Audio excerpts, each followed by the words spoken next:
Guchin. Originally, your old mom here wanted to put on a cheongsam to cheer you on. But I didn't expect your sister XNXN came back early. She said she'd pick you up, so your dad and I are going on a business trip together. Wow, whose sister is this?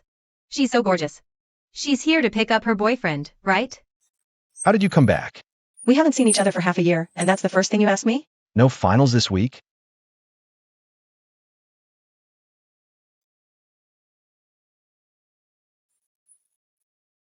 Am I not welcome?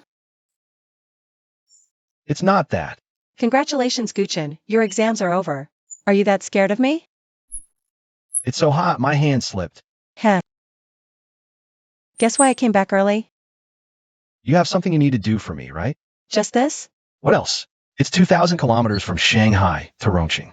Flying all the way back just to give you this flower.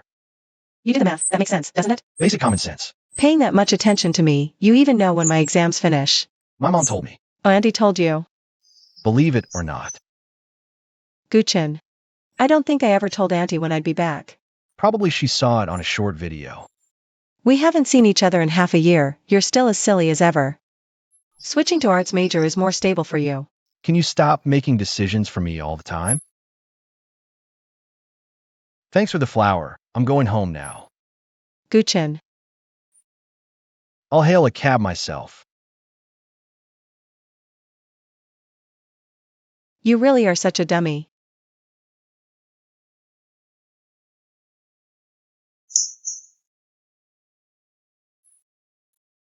Zheng xin.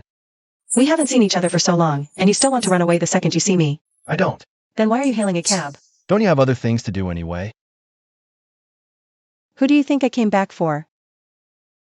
You came back to Rongqing. Is there really any other reason? What would make me specially wear a cheongsam?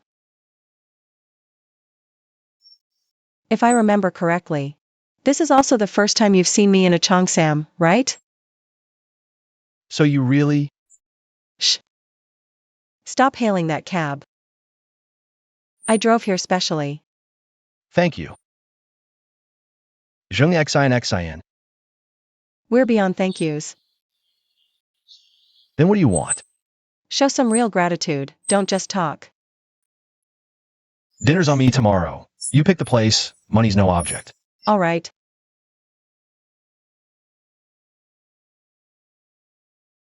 Who's worried about money? BMW M4.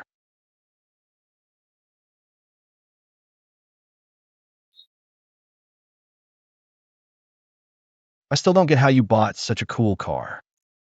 When I wanted a car, you said this one was cool. BMW M4, yeah, cool. It's not like you say much. Get in. Why so fierce?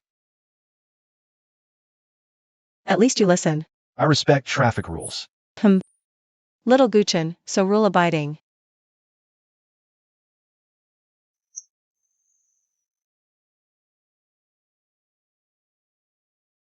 Let's go for a ride. Where to? Celebrate Xiaoqin's release from prison. From today, no early mornings, no cramming. No me watching you correct papers. Like I wanted you watching. Really? Of course. She remembered one sentence from 2 years ago. Zheng xin. You bought a car. Just because I said it was cool? Why else? You do have rare taste.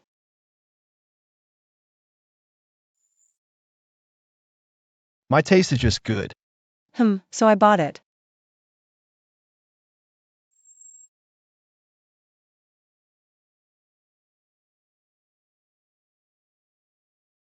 Where are you planning for college? You didn't already arrange it, did you?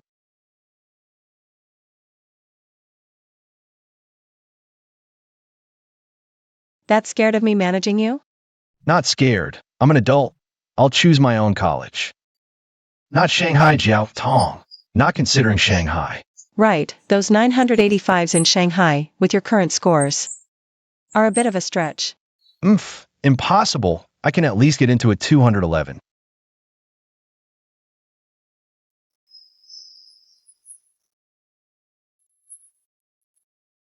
If I perform normally. Normal. That tone doesn't sound like praise. I can tell. Actually, it's better if you don't come to Shanghai. You're not trying to talk me out of it. I'm about to be a senior. Projects, internships, graduation plans. Swamped, barely touching the ground. Still have to mentor juniors. But you were busy before too. You were young then. It's different now. You're an adult now. No longer a kid needing constant watching. I want to manage you. But no time. And no reason. You're perfectly free. And I'm relieved. That's great then. No one sets my schedule. No one tells me how to cut my hair. No one nags about my major. Not going to Shanghai. Maybe it's for the best. Then I'll get a new hairstyle tomorrow. And dye it. Okay. What color? You. Agree? Didn't you say it? You're an adult. Haven't decided. We'll see. Find a good stylist.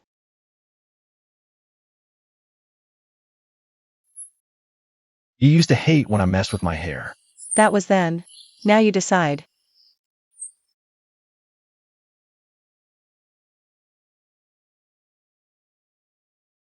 She's serious. She really won't manage me anymore.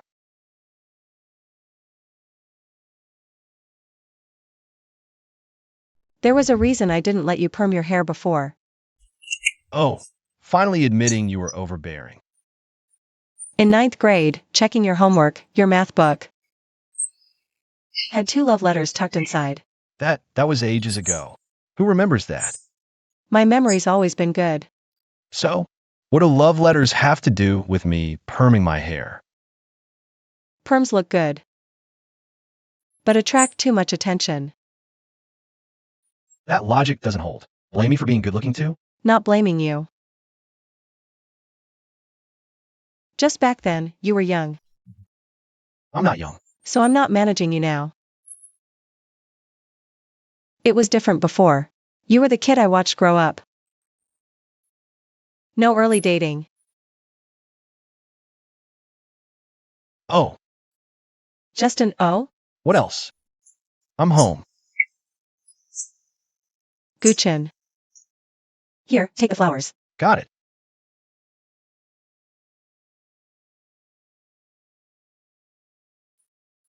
That little tree I watched grow up, how could I let someone else just wrap themselves around it?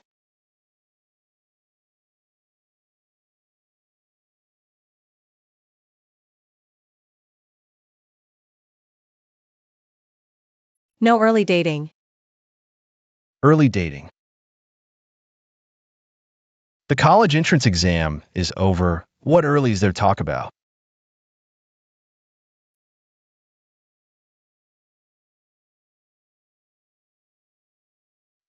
That annoying AnimeNexus. I've grown up. It's not like I've never received love letters before. But why does her one know early dating bother me more than all those confessions? What's up? That heartless Guchin ran off right after the exam. Doesn't even want Rosie more. My sister came to pick me up. I forgot. XNXNGA is back. Wasn't she in Shanghai? Let's get to the point. Group karaoke tonight, all-night rager. You in? I'm in. If not now, after the exam. When? Alright, 7:30. I'll send you the address. Just said no early dating.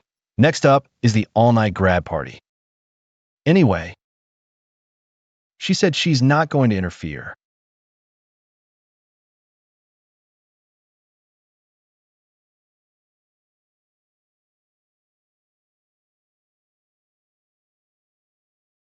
First night after the Gao. He could sleep this early?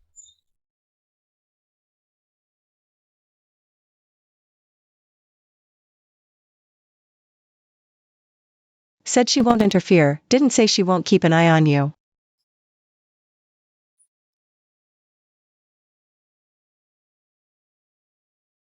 Kuchin, are you cheating? Even won at rock, paper, scissors. I'm reporting this guy after the exam ended. He put all his luck points into the drinking table. Who's that?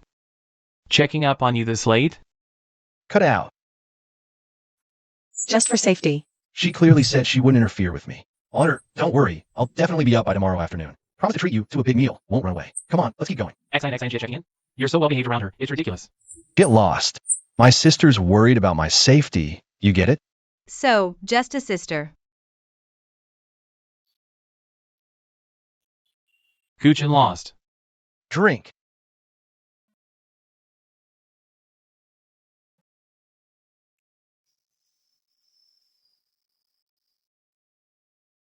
Troublesome. She wouldn't really come to drag me back, would she? Everyone, quiet down for a sec. How about one more round? 3 years of high school are over. From now on, we'll be scattered all over the place. Might not be so easy to meet again.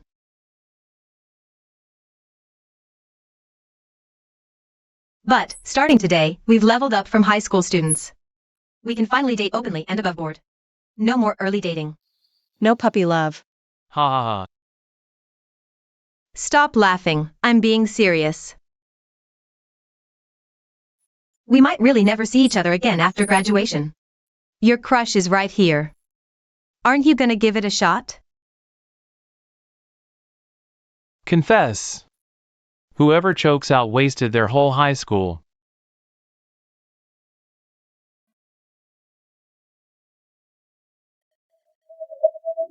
What's got you squawking like an old hen, Chinzi? You'll find out in a minute. Mingting. I like you. I've been holding this in for 2 years. Thanks for liking me, Zhao Cheng. Actually, I like you too. We can give it a try. Wow.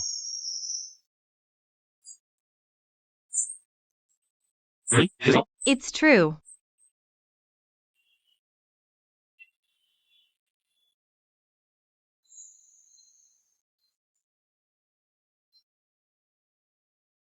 I'm actually sleeping for real this time. Should I tell her now? Zhao Cheng just got his confession accepted. What? He. No way. Go ahead. We're graduating anyway. The person I like is a guy who always looks carefree. Even a bit of a troublemaker. That description is spot on. But actually, he's really thoughtful and gentle. And this guy, his name is Guchin. Whoa! Kuchin, say something. Say yes. Isn't this a surprise? Surprise my ass. Just say yes already. Guchin, it's your turn. He's definitely going to turn her down. But if I'm too harsh now, how's she going to face all these people later? This is really tricky.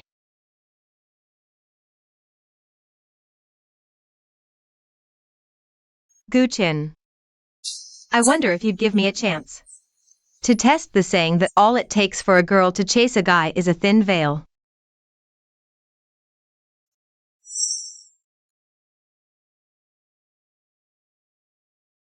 Who is it?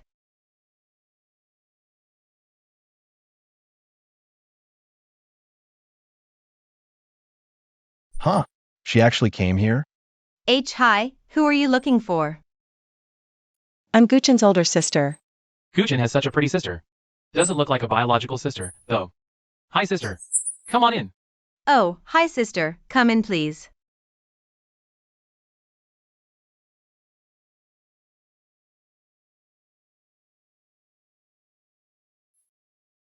Am I interrupting your fun? No, not at all. I'm here to take Guchin home. We've got something to do early tomorrow. I don't want him staying out too late and can't get up. That's right. Shinzi had quite a lot to drink. He really should head back. Guchin, you should head back first. Lu Fong today. It's fine, you don't have to say it now. Xiaochen, say goodbye to your classmates. We should get going. Well, I'm off. You guys have fun. Sister's picking me up. Getting busted for puppy love. Shut up. Take care, sis. Sorry. It's okay.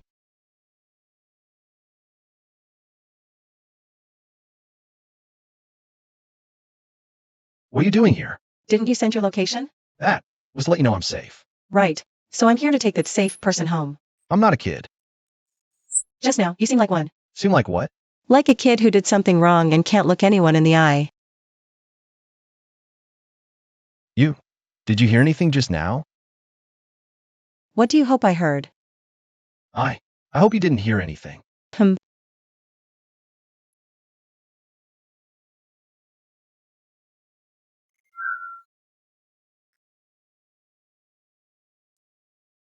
Did she actually hear or not? Your face is so red. Must be the alcohol. Did I ask?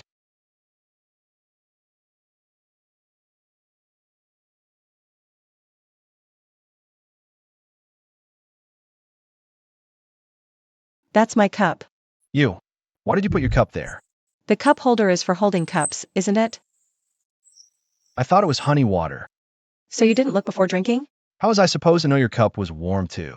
Drinking from the wrong cup is worse than getting confessed to. It's not like you haven't drunk from my cup when we were kids. That was different. How is it different? Childhood was childhood. Now is now. Now, men and women should maintain a proper distance, okay? Oh. So, were you not a boy back then, or have I grown up? And become a girl now? You're twisting my words. I'm just following your logic with a question. You always do this. Do what? You clearly know what I mean, but you still have to trip me up. Then say what you mean clearly. I'm a guy. You're a girl. So it's just different now.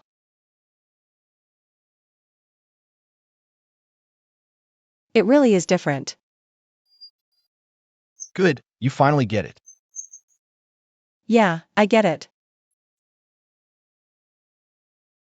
I'm sleepy. No, I'm wide awake. Stubborn.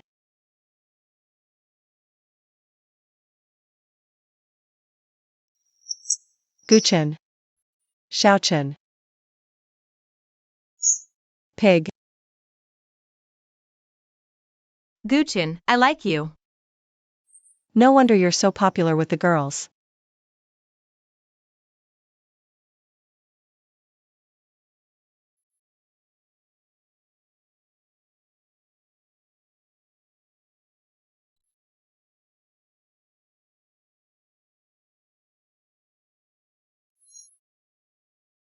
Xiaochen. You. Why do you have 3 faces? This drunk. You still recognize me? I do. Zheng Xin. You look so beautiful today. Cut it out. Can you get out of the car? Yes, slow down. Careful.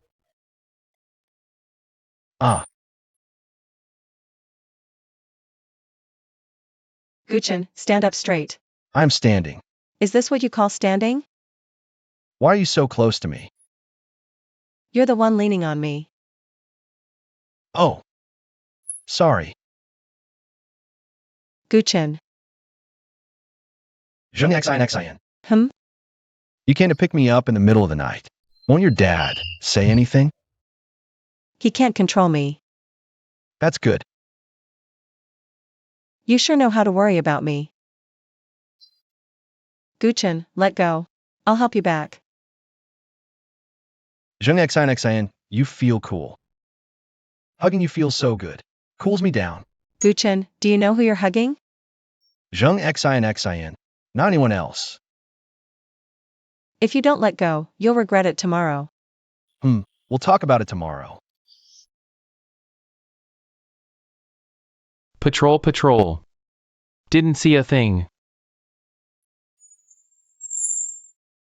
Guchen, stand up straight for me.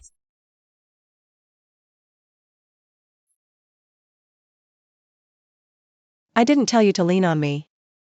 You. Stop swaying. I'm not swaying. You're the one who's this drunk. Lean on me. I'll take you back. I must have owed you in a past life.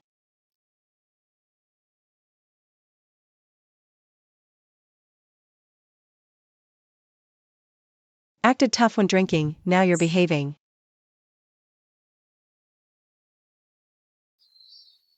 Don't move, I'll get a towel for your face.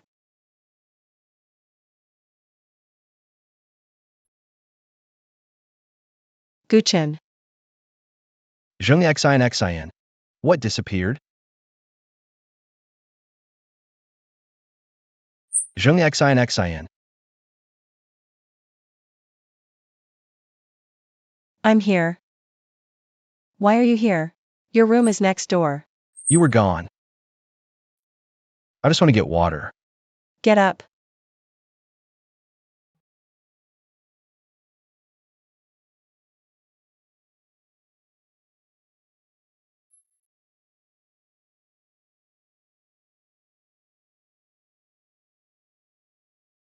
Let go. Don't go.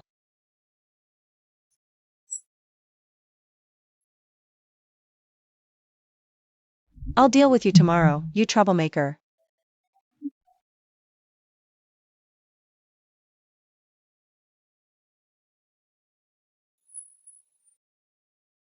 The faucet's still on.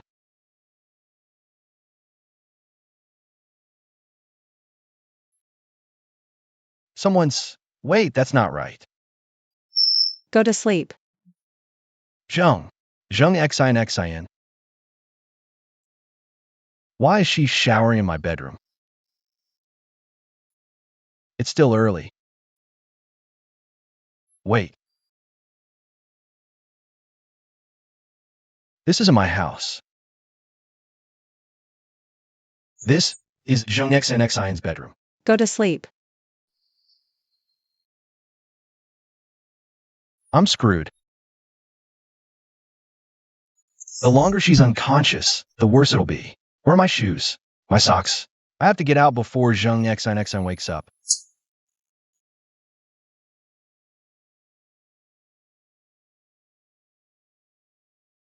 Morning.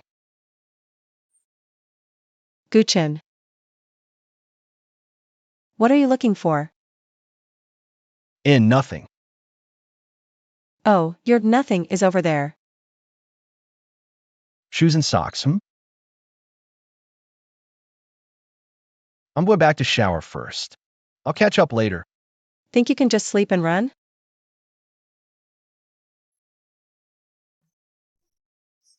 No. Zheng xin. That sounds way too suggestive. You can't just say that. What did you call me? Sister. Go back, shower, change, then go buy groceries. Okay. Come back and cook for me. Sure.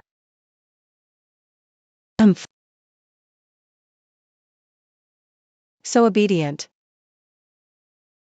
Now, get back to your own home.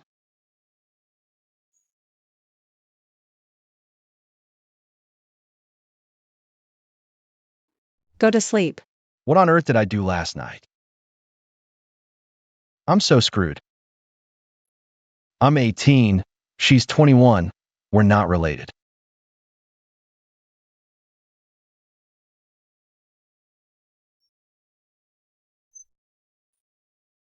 I drank so much last night, but I don't have a headache today. Part of me wants to keep my distance, but part of me craves her kindness. Is this friend of yours Xing? Roles reversed. She's left you. Now you're the one thinking about her. Ah, Shin, the child grows and the parent loses control. You two have to end up together. There's no other way. Shin is so good to you. And she wants to be your mom, right? Mom, about Zheng Xin.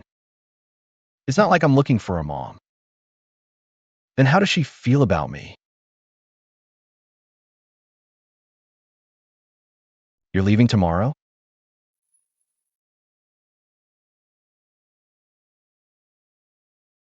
What's wrong with the food? Ah, nothing. You've been off since you went grocery shopping. No, I haven't. Because I'm going back to Shanghai tomorrow. That's not it. You came back specifically for my college entrance exams. I can't exactly complain about you leaving too soon, can I? Then eat properly. All my favorite dishes. Just whip them up. Just whipped up 5 dishes? You really think I believe that? I'm hungry.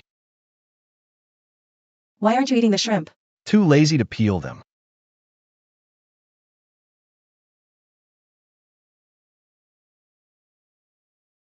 Why are you looking at me? Too lazy to peel. Eat the shrimp.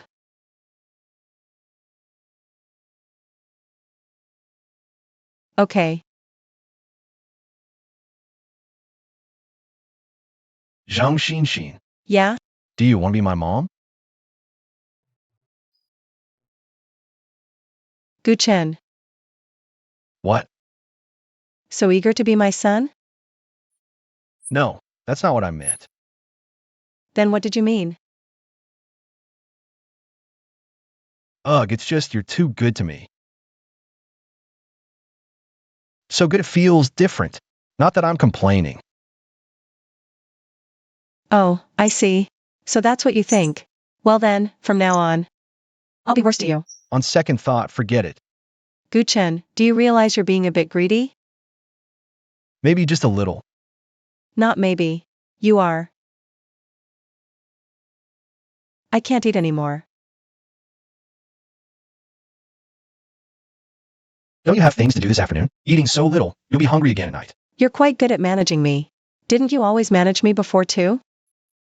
Gu Chen, would you eat Andy's leftovers? Of course not. My dad might at most. Hmm. Why are you asking this? I have some things to do this afternoon. Where to? None of your business. I'm just asking. In a bit, help me change the bed sheet.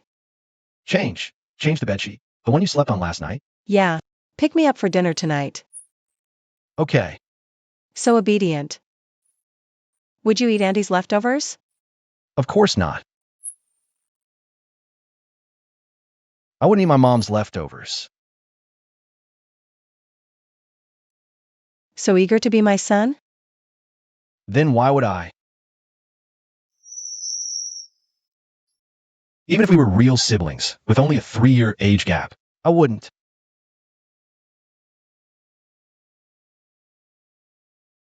Jump. XIN, wait a moment.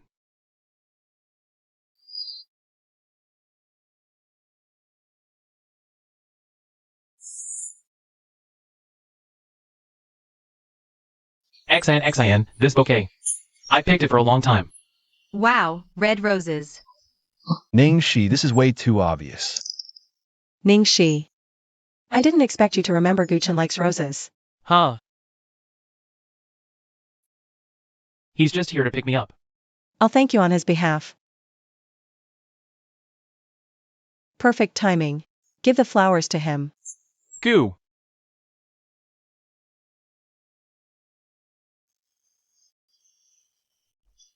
He's here too. To pick her up.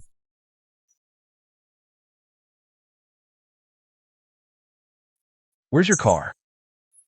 Over there. A what? Take it. He gave these to you. If you don't like them, help me throw them away. Oomph.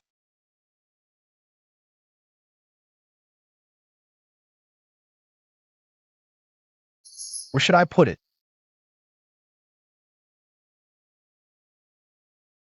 If you don't like it, just throw it away. You received the flowers, and I should throw them? He gave these to you. To me? Otherwise, why would I have taken them? Who knows you? Huh, don't know and still this angry. I'm not angry. These flowers are prickly. Prickly.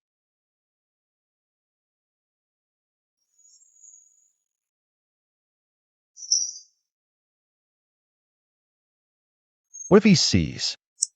I think I'm allergic to roses. Definitely allergic. I'll send you a bouquet one day. Guaranteed not allergic. Don't tell me you want to send carnations. Carnations? You like carnations? Huh? What are you laughing at? Aren't you trying to make me your mom? Carnations are flowers for mothers. Jean, are you done yet? You started it. Aren't you afraid I'll tell Ms. Jean? Would you tattle, little Guchin?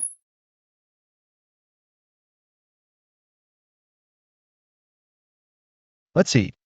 Taking you for Western food. Limited foie gras today. Not eating. That place only has 7 servings a week. I booked ahead. Booked for myself, oh. I don't want to eat that. Then what do you want? I want to eat what you usually like. Is that not okay? Ahem, it's not that it's not okay. Where? I love going to the all-you-can-eat street stalls with friends, but that place doesn't seem like your scene. Why? Just look at your vibe. So cool and aloof. Grilling skewers at a street stall? Doesn't fit. Or is it? Xiaochen thinks taking me there to eat would embarrass you? No way. Hmm? Hey. Route planned. If you want to go, then go. A country bumpkin can't appreciate fine dining. Then tonight, we eat what the country bumpkin likes. You're the country bumpkin. Heading to the all-you-can-eat street stalls. Then tonight, we eat what the country bumpkin likes. Arrive at the all-you-can-eat barbecue street stall. Familiar with the place. She pulls Su Qing Ring toward the corner. As soon as she sits, Chen Yin quickly grabs a few napkins, wiped the plastic stool inside out until it gleamed, then looked up and said, "Have a seat." Su Qing Ring paused, looked down at the stool that was unnaturally clean amidst the Zhou's mess, said nothing, and quietly sat down. Chen Yin was much more casual himself, plunked down opposite her, pulled out tissues, and started wiping the greasy table. Su Qing Ring was quite clear about cleanliness. He had gotten into the habit over the years. "Hey Chen Yin, long time no see." Uncle Zhou, wearing an apron, passed by carrying a plate. Gave a hard pat on the shoulder with a chuckle. Uncle Zhou, Chen Yin immediately brightened up. Finally done with exams, been craving this for ages. Eat up, plenty more where that came from. Uncle Zhou laughed heartily. His gaze naturally fell on Su Qing Ring. "And this is?" "She is." "Hello, Uncle Zhou." Su Qing Ring stood up, with a warm, bright smile, her voice clear and natural. "I'm Chen Yan's girlfriend." The air fell silent for a moment. Girlfriend. Chen Yan's mind went blank with a roar. His ears instantly burned, and he whipped his head around to look at her. But Su Qing Ring just had a slight curve to her eyes. He completely at ease as it played along. Before he could process that direct hit, a girl in a bright yellow skirt came bouncing over with drinks. Her eyes lit up when she saw Chen Yan. "Chen Yan, long time no see." "Zhoujia, yeah, long time no see." Chen Yan forced a slightly stiff smile. The blush from his ears had spread to his neck. "You rascal." Uncle Zhou gave his shoulder another slap. Booming voice, grinning from ear to ear. "Bringing such a pretty girlfriend, right after the college entrance exam. Confess, have you been secretly dating for a while?" "No, really not." "Uncle Zhou, don't say that." Chen Yan's whole face was practically on fire, waving his hands frantically, cringing with embarrassment. Seeing his reaction, Uncle Zhou's smile widened. With a look that said, I get it. Don't worry, Chen Yan, I won't tell your mom. The girl's as pretty as a fairy. You better treat her right." Chen Yan hesitated, but didn't refute it. His red face, in Uncle Zhou's eyes, was just shyness and reluctance to admit it. Just then, a crisp crack sounded near them.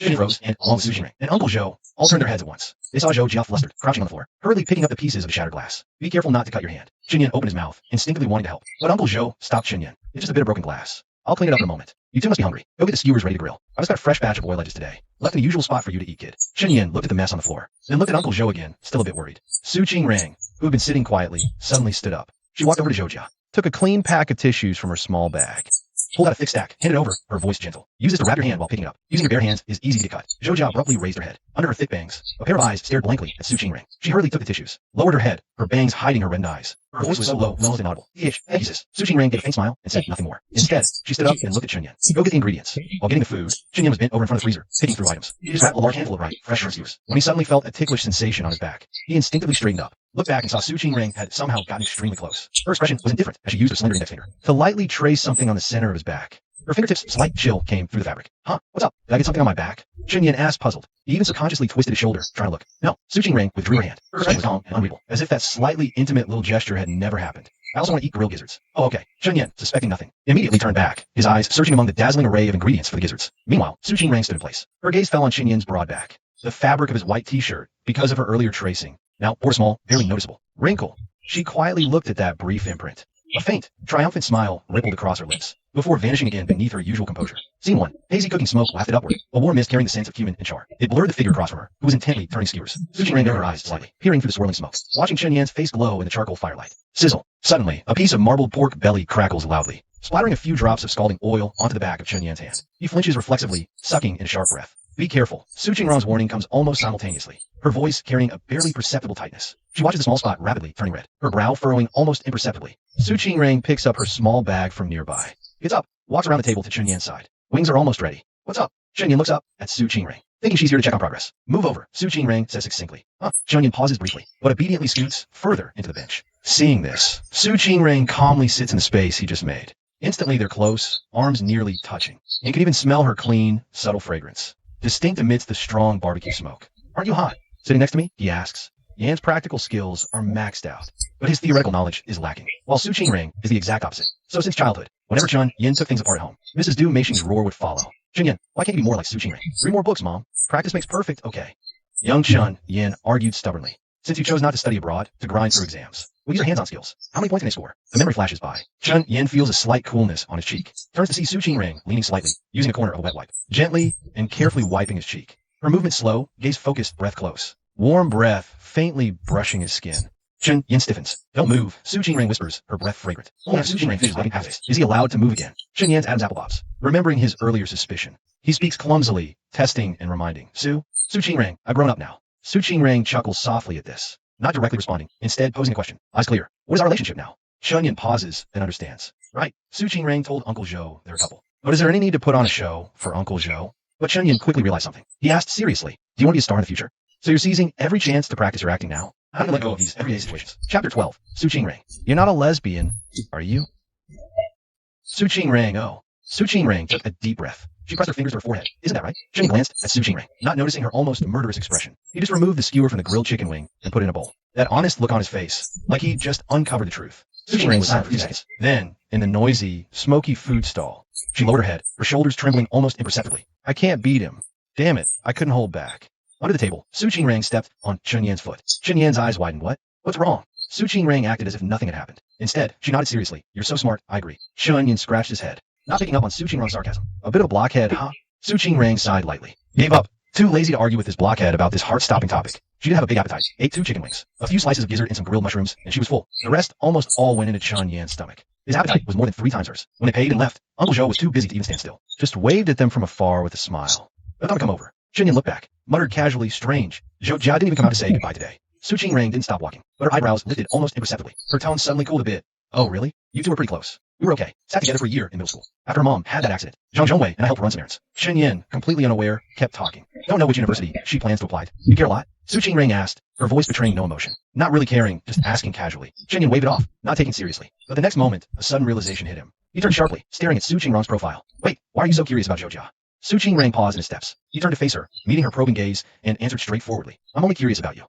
Chun Yan was taken aback. His heart suddenly raced. His dull nerves seemed to be sharply plucked by those words. A layer of hazy mist seemed to be blown aside, revealing a glimpse. A bold probe, cloaked in the guise of a joke, slipped uncontrollably from Chun Yan's mouth. Su Qingrong. He deliberately drew out his tone, his eyes locked tightly on her expression, not missing a single change. You wouldn't happen to have improper thoughts about me, would you? He said half jokingly, half seriously, like a tease, a probe that left himself plenty of room to retreat. Over a decade of sibling-like affection, almost ingrained, made him afraid to easily pierce the feelings between them that might have long since changed. Su Qingrong's expression didn't change in the slightest. Upon hearing this, she just gave a light hum. She turned her head to look at him. The evening breeze lifted the stray hairs by her cheek. A faint glimmer passed through her pair of clear eyes. Little brother, she enunciated clearly, even deliberately emphasizing that address. Chun Yan laughed, retorting with the unique defiance of youth. You're just a few years older than me. If I'd been born first, you'd be the one calling me big brother now. Too bad. There are no ifs. Su Qingrong lightly shook her head and quickly steered away from this topic that made her heart race out of order. The wind's picking up, it's cold. Get in the car. We can't talk anymore. She was afraid that her carefully concealed thoughts would uncontrollably spill out on this summer night. Startling Chun Yan. The timing wasn't right yet. It was too early and too rushed. She was about to return to Shanghai soon. She had to at least trick Chun Yan into going to her university first. Cold. Chun Yan was taken aback again. He looked at the stiflingly hot night sky. Where was cold wind coming from? He didn't think too much about it and quickly followed her. Actually, he was an evening breeze past. How was Su Qingrong's ears? In her hair, it slightly turned to deep red, faintly visible, arriving beside that white M4. Chun Yan had just reached out to open the passenger door. When the driver's door opened again, Su Qingrong, having just gotten in the car, got back out. Chun Yan looked at her, puzzled. Let's walk. Su Qingrong said calmly. I'll stay for more than a few days, Rick. It's been a long time since we've had a proper talk. Chun Yan's heart inexplicably felt a pang of emptiness, a bit disappointed. Yet his face immediately broke into his usual smile. You're still busy with that project over the summer? I remember you were working on it back when I was a sophomore. Su Qingrong nods. She casually shoves her small crossbody bag into Chun Yan's arms, then tucks both hands into the pockets of her beige, thin trench coat. She has a weak constitution, even on a midsummer night. She's used to wearing an extra layer. The two walk slowly to the riverbank, not far away. The river lies dark and still under the night sky, reflecting the twinkling lights from the opposite bank. Su Qingrang leans against the cold iron railing, tapping it lightly with her fingertips absentmindedly. She suddenly speaks, her voice mixing with the river wind. Do you have any dream university you want to go to? Afraid he'd start making jokes again. She adds quickly, I'm serious. Chen Yin thinks it over carefully, shakes his head. Not really. Any 985 university is fine. If I get unlucky and end up somewhere foreign at border, I'll take it. Su Qingrang chuckles softly. You don't have that much confidence in yourself? Everything's fate, right? Chen Yin shrugs. My family believes in that stuff a bit. Why else would I have two fire characters in my name? When bad luck hits, there's really nothing you can do. He loves it if you have bad luck taking a college exam over and over. He says in a teasing tone. Yeah, right. You need fire in your faith. Su Qingrang snorts with laughter. The corners of her eyes crinkle into a soft curve. By the way, why are you named Qingrang anyway? Chen Yin turns his head and asks Su Qingrang curiously. Actually, he asked this when they were kids, but Su Qingrang never told him. Su Qingrang pauses for a second. Her eyes darken a little, and her tone turns colder. Chen Yin doesn't notice the change in her mood. He snaps his fingers suddenly. I get it. Clear breeze lets the moon come. Listening to Chen Yan's excited tone, Su Qingrang gives a small smile. It's her own name. She actually knows the exact meaning behind it. It's packed full of that so-called good father of hers painstaking effort. Why should my mother's property go to that bastard child? She doesn't want to think about this annoying name anymore. She turns to look at the clear-eyed boy beside her instead. Her tone is light, like it's just a casual question. Chen Yan, you seem really popular with girls. I'm so jealous. Chen Yan is stunned for a second, not getting how the topic jumped here. He retorts instinctively. That's not true. That guy Zhang Zhongwei has dated enough girlfriends in high school to form a basketball team. I'm still a virgin from the womb. Or am I popular? Saying this, he starts laughing at himself, suddenly feeling mischievous. He abruptly leaned close to Su Qingrang. Su Qingrang's breath hitched. Their faces were suddenly inches apart, close enough to see the riverside lights reflected in each other's eyes. The river breeze seemed to still, leaving only a silent, growing tension. But Chen Yan looked utterly mysterious. Lowering his voice, he asked, Su Qingrang, you want to be popular with the girls too? Whoa, Su Qingrang. His eyes widened dramatically. You're not into girls, are you? The next second now. I'm sorry. Su Qingrang, you really are a tigress. I'm sorry, Sister Qingrang, sister. This humble one confesses. Chapter 13. It definitely wasn't because of Su Qingrang. Late at night, Chen Yan had been lying in bed for half an hour. Her thoughts lasted sleepy. What exactly did Su Qingrang mean? Thinking back to her last words in the car. If I hadn't suddenly barged into the private room, would you have accepted Zhang Ruoxuan's confession? Chen Yan was stunned at the time. He hadn't expected Su Qingrang to suddenly ask such a question. And it was that brief 5-second silence before Su Qingrang's car pulled up at his doorstep, and she kicked him out. Back then, Chen Yan tapped on Su Qingrang's car window. Amused, he said, Come on, I'm not even close with her. Do you think I'd say yes? But Su Qingrang didn't roll down the window, so Chen Yan wasn't sure if she even heard him. She must feel something for me too, right? Chen Yan thought uncertainly, staring at the dark ceiling, completely unable to sleep. He simply jumped out of bed and ran to the balcony. Looking at the neighboring villa, Su Qingrang lived on the first floor, and the lights on the first floor were still on. Chen Yan was slightly surprised. He checked his phone. 12:41 a.m. Su Qingrang wasn't asleep yet. He immediately video called her. After a long ringtone, Su Qingrang didn't answer. Chen Yan frowned slightly. After a moment's thought, he sent her 2 voice messages. Qingrang, I have zero interest in Zhang Ruoxuan. She's just a classmate. Whether you came that day or not, I would have turned her down. But thanks anyway, for saving me from the awkwardness, for giving me an out. The messages were sent, but there was still no reply. Chen Yan felt a chill from the wind. He returned to bed and fell asleep soon after. An hour later, Su Qingrang finally saw Chen Yan's message. After listening to his voice message, Su Qingrang smiled, her eyes twinkling. Actually, she had heard what Chen Yan said by the car window that day. She had heard it. To make Chen Yan realize their relationship needed to change, Su Qingrang had deliberately left him hanging for a bit, but she hadn't ignored him on purpose just now. She was just in the shower. She couldn't answer his video call while showering, right? Yes. Su Qingrang's lips curved into a smile, but then she suddenly thought of something, and a faint blush crept up to her ears. The next afternoon at the airport, Chen Yan was a bit surprised seeing Su Qingrang with just a small, elegant bag. You're taking so little back to Shanghai? I came back in a hurry. I didn't bring much to begin with. Most of my things are still at school. Su Qingrang explained, glancing at her boarding pass. She said, I should head in now. Chen Yan nodded. The reluctance that had been building since last night became especially clear now. He knew that once they parted, they might not see each other all summer. The 3-year age gap felt like an invisible chasm, causing their life rhythms to just miss each other. As Su Qingrang turned toward security, on impulse, Chen Yan called out to her. What's up? Su Qingrang tilted her head slightly. She looked at the young man before her, which shed his boyishness. The words Chen Yan wanted to say got stuck in his throat. Finally, he managed to have a safe trip. Su Qingrang's eyes curved as she smiled. I'm off. This trip back was pretty successful, you know. Chen Yan raised an eyebrow, puzzled. We broke the ice successfully, Su Qingrang said with a laugh. She suddenly reached out and patted Chen Yan's shoulder. We've been at odds for a whole year. Chen Yan's ears instantly felt warm. He was reminded of when they had that falling out. Things that seemed so infuriating back then, in hindsight, weren't such a big deal. All right, I really have to go now. Su Qingrang withdrew her hand. Her tone was light. Then, she suddenly spread her arms open, standing still, her gaze clear and bright as she looked at him. Chen Yan's Adam's apple bobbed. Don't you want a hug? Her voice was still cool, but the tail end unmistakably held a trace of something soft, a subtle expectation. Okay. Chen Yan nodded stiffly and took a step forward. He extended his arms and gently pulled her into an embrace. Her cheek gently rested against his shoulder for just a few seconds. Then, they both let go at the same time. Su Qingrang took one last look at him before leaving. She turned and merged into the security checkpoint crowd. Chen Yan stood rooted to the spot. He watched her figure disappear, then stood there for a long while. Only then did he slowly turn and leave. On the way, he suddenly remembered something from long ago. The year Su Qingrang first went to university in Shanghai. He was in 9th grade. To meet her almost impossibly strict study goals. He made a comeback the next year and got into the top-ranked Rongqing No. 7 high school. As a reward, Su Qingrang, without telling his parents, sneaked him out to watch an esports tournament. And this time, the college entrance exam results weren't even out yet. Su Qingrang hadn't said what the reward would be. It was like a star hidden behind clouds, faintly glowing with an enticing light. He had no idea what it could be, but for some reason, he was starting to feel a bit of anticipation. On the college entrance exam release, Chen Yan had just finished his driving test subject too. He passed. That night, he and Zhang Zhongwei were at an internet cafe, happily playing League of Legends. But their phones started buzzing one after the other. Another scam call. Zhang Zhongwei impatiently took the cigarette from his lips, glancing at Chen Yan's phone beside him. His eyes widened. Chen Yan, your mom, your dad. Chen Yan's focus was on the computer. He didn't smoke. In 10th grade, he tried puffing like others and got a scolding from Su Qingring. After that, he lost all interest. It really his mom, Zhang Zhongwei's head, exasperated, and snatched off Chen Yan's headset. Huh? Only then did Chen Yan look at his phone. The caller ID said Her Majesty. What's up, Mom? He asked. Do you know what time it is? The scores are out. Du Meishing's roar was deafening. Scores are out. Chen Yan was slightly stunned. He hung up directly, nervously, and expectantly opening the score-checking website. Whoa, the scores are out tonight. I totally forgot. Zhang Zhongwei blinked. Reminded, he also opened his phone. The two began checking their scores. Their expressions turned serious. Holy crap, I got 666. Zhang Zhongwei found his score first, jumping up and almost smashing the keyboard. Ha ha ha. Chen Yan stared at his phone screen, started to giggle foolishly. Swallow, what did you get? Zhang Zhongwei asked curiously. Not quite 700. Chen Yan wiggled a finger, looking very mysterious. Zhang Zhongwei was speechless. I'm not even 700 yet. Okay, I'm a bit taller than you. 682. Chen Yan turns his head. He grins at Zhang Zhongwei. He quickly screenshots his score and sends it to Su Qingring. Su Qingring replies almost instantly. Not bad. Heading doghead.jpg. What reward do you want? Chen Yan smiles and thinks for a moment before typing. I'll owe you one. When the admission letter arrives, Chen Yan is delivering food. After the college entrance exam, he had many things he wanted to do, besides getting his driver's license. Another was to earn money on his own. At this moment, he just finished his last delivery. A call suddenly comes in. From a post office. For a moment, Chen Yan's heart starts racing. The admission letter is here. He answers the call and stops his food delivery for the day. He rushes straight back home. Mom, good mission. His blind face mask and looking at financial reports. Seeing Chen Yan's excited look, she instantly guesses what's up. The admission letter is here. But they found out Chen Yan scored 682. His parents were practically shouting that their ancestors' graves were smoking. Both of them came from rural backgrounds. They started with nothing and built a life from scratch. They didn't have particularly high expectations for Chen Yan. As long as Chen Yan didn't squander it, family fortune was enough for him to live comfortably for life. Chen Yan's grades improved so rapidly under Su Qingrong's supervision. Du Meishing even started thinking, if Chen Yan repeated a year, could he get into Tsinghua or Peking University? Mom, I'm driving out. Chen Yan hurriedly changes his clothes. He grabs the car keys from the entryway and heads to the garage. Kid, what university did you even apply to? Du Meishing sees this and immediately tries to stop Chen Yan. But the kid runs faster than a rabbit. He gets the admission letter. Chen Yan stands in the sun, first opening it expressionlessly. Then he bursts out laughing. Shanghai Jiao Tong University. Those few words embodied Chen Yan's 3 years of hard work. Even though he told Su Qingring he wouldn't consider Shanghai Jiaotong. He wouldn't even consider Shanghai at all. But in the end, Chen Yan still went. Of course, Chen Yan's reasoning was airtight. I want to go to university in the most awesome city in China. To see further. It definitely wasn't because of Su Qingring. Chapter 14. What university did you even apply to? 2 days before university registration, Meishing watches her son enthusiastically packing his luggage. She's a bit puzzled. If it weren't for Du Meishing personally checking Chen Yan 682's grades, I'd suspect my son photoshopped them to scam me for pocket money. Now, with college about to start, Mom still doesn't know where her son got accepted. the world's upside down, Mom. I'll tell you when I get to school. Chen Yan waved his hand. I'll tell you now. The second Su Qingring, though. Hearing this, Du Meishing blinked. She really wanted to set her son up with Su Qingring. She'd watched Su Qingring grow up. Knew her well, polished, well-mannered, gentle, a bit aloof, but otherwise flawless. As an adult, Du Meishing sensed Su Qing had special feelings for her son. But looking at her son's cluelessness, she felt the road ahead was long. You didn't really choose another school just to avoid your Qingrang sister, did you? Du Meishing asked suspiciously. She checked many universities starting the day after tomorrow, narrowed the date and range. Not a single one was in Shanghai. Yes, Chen Yan grinned.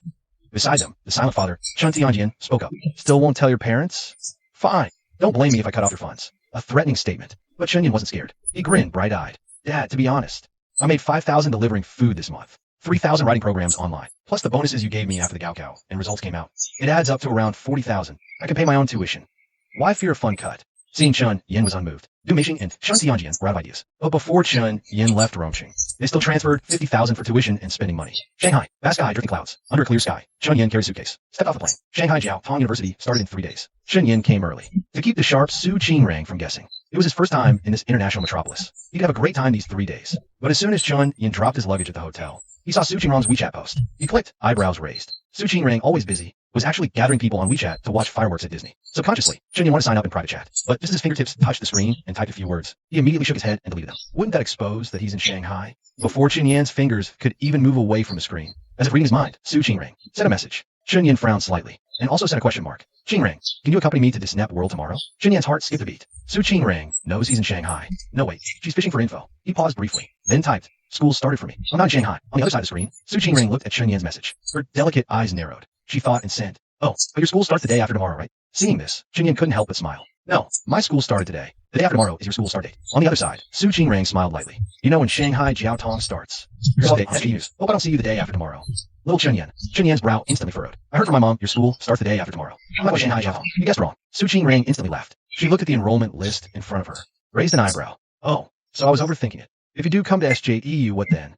Bark like a puppy. Looking at these 3 messages, Chen Yan froze for a moment. He really is reporting to SJTU School of Electronic Information. How to reply? He paused, then sent, if you see me the day after tomorrow. I'm a dog, with thousands of freshmen that day. And Su Qingrang is so busy, she probably won't spot him in the crowd. Thinking this, Chen Yan felt relieved. Even if Su Qingrang is sure he'll come to SJTU, she probably can't guess his specific school. Meanwhile, Su Qingrang looked at Chen Yan's message. her eyes crinkling as she burst out laughing. I personally packed your admission letter.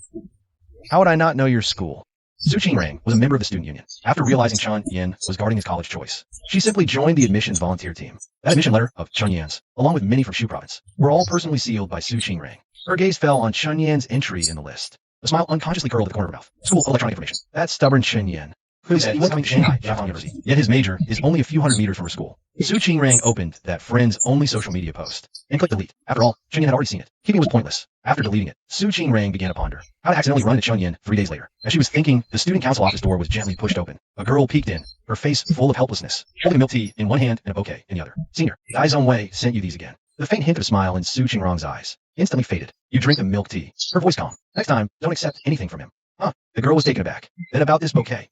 Throw it away for me. Su Qingrang forced a slight smile at her. This Dai's own way had been pursuing her for a full 3 years. Even though Su Qingrang had made it clear back in freshman year that she had someone she liked, he never gave up. Plus, being in the same department, and with his father being a teacher in the school, he pestered her endlessly. Su Qingrang was long since fed up. After the girl left, the office fell quiet again. But Su Qingrang suddenly remembered something. A flicker in her eyes. Chen Yan is about to come to Jiaotong University. Shouldn't she also speed up the process of getting a stamp? Not just getting a stamp for Chen Yan, but also getting a stamp for herself. To let that annoying Dai Zongwei know. She has a boyfriend.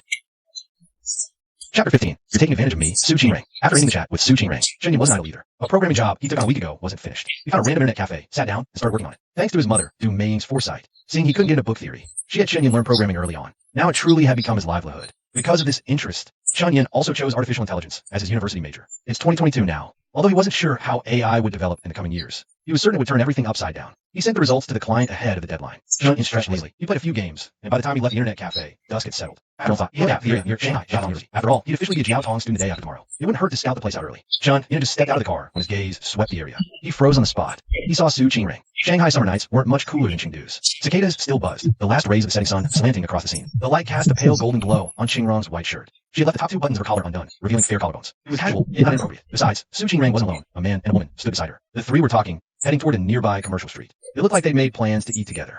Chen Yan couldn't hear what they were saying, but he could see Su Qingrang was the center of their group. She lifted her head slightly, saying something. The other two quickly nodded in agreement. Their focused expressions created a natural atmosphere. An atmosphere led by Su Qingrang's pace. A strange, indescribable feeling welled up in his heart. He considered himself the one who knew Su Qingrang best. His Su Qingrang before him, shining effortlessly among others, naturally surrounded by people, felt unfamiliar and distant. It made him feel alienated and distant. And as he could see, she was as sweet as ever. She remained brilliant even where he couldn't see. His gaze unconsciously followed her graceful figure. It felt like his whole life. I've been trying to catch up to Su Qingrang's pace, like a rerun of Xiao Yan's 3-year promise. But Su Qingrang wasn't Alien Yin Ran. Just as Chen Yan was lost in thought, Su Qingrang, as if she had eyes in the back of her head, suddenly turned around without warning. His pupils contracted, and he instinctively ducked sideways, ducking completely into the shadow of a nearby food stall. Qingrang, what are you looking at? At the same time, beside Su Qingrang, the girl, curious, followed her gaze. She was Su Qingrang's roommate, Tao Xingru. The guy was Liang Run, Tao Xingru's boyfriend. The couple had specifically invited Su Qingrang to dinner, because Su Qingrang had done them a huge favor. Su Qingrang's gaze swept vaguely over the area. A faint smile touched her lips. Like I saw a little dog dart by.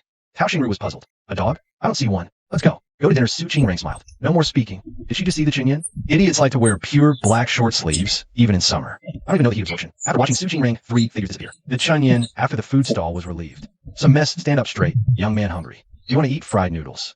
The old woman who was the stall owner in front of the Chen Yan smiled and spoke. Chen Yan is also hungry. Smell speech, not mother-in-law, I'll have fried noodles. Add 2 eggs and a ham. Chen Yan returned to the hotel after visiting the Shanghai campus. After taking a bath, he was naked and ready to open the king. Never thought to just start matching. Su Qingrang WeChat phone bombed. Chen Yan, he got through the video phone in a daze. Put the phone on the table. The magnified face Su Qingrang in the curtain suddenly appeared. Eyebrows and clear eyes almost occupy the whole picture. Why Chen Yan a dry cough? Some are not natural to say, but I didn't want to Su Qingrang for half a day without talking. Why don't you talk, Chen Yan? Wave to the camera.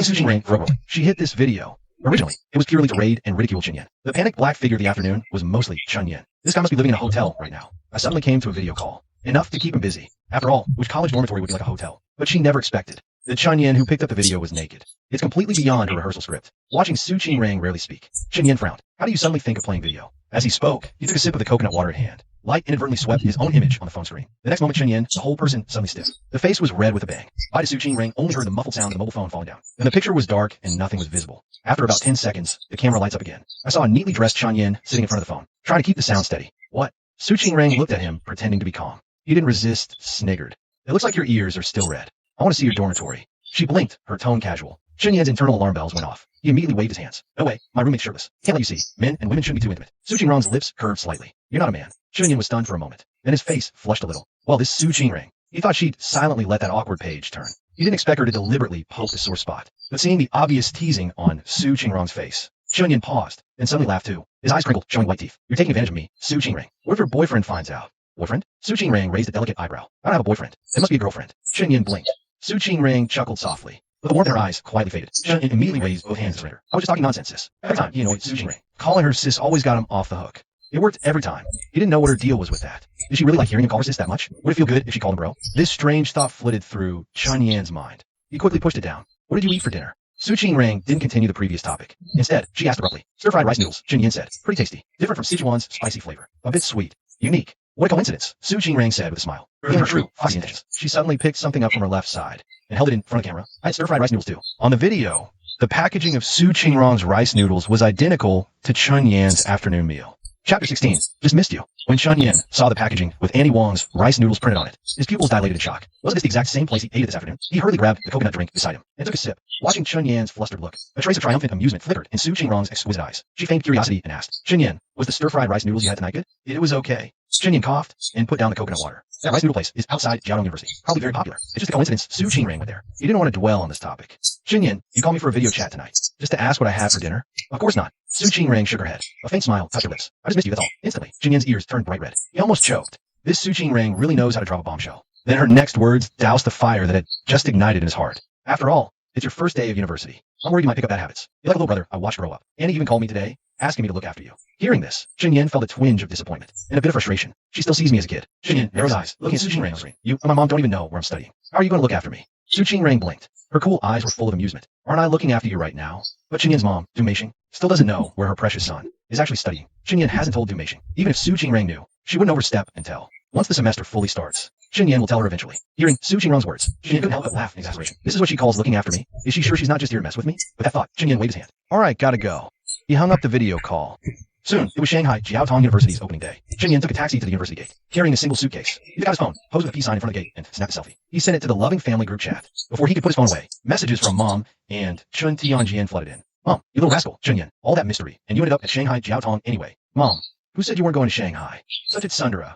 Dad, got enough money for studying in Shanghai? Need more? Chunyan chose to ignore his mom's barrage of questions. He only replied to his dad, thanks, Dad. You're the best, my real dad. Soon, an Alipay notification chimed. A timely dose of paternal love had arrived. Putting his phone away, Chunyan dragged his suitcase and followed the crowd into the SJGU campus. For the first time as a university student, shedding his high school identity completely. The fresh-faced Chunyan thought registration would be at each department's building. He didn't expect all the schools to have set up booths in the central square, handling everything centrally. The square was packed with people. The scene is bustling. Su Qingrang. Is she here? The thought pops in his head out of nowhere, making Chunyan's heart skip a beat. He doesn't need to think to know. The moment he sent his check-in photo to the family group chat, his mom definitely forwarded it to Su Qingrang right away. Would Su Qingrang come straight to the scene to catch him? Chunyan's hunch was right. Su Qingrang had planned early this morning. Come to school, electronic information's freshman check-in point. To catch him, she was looking forward to seeing Chunyan's reaction. Would he be like a mouse meeting a cat?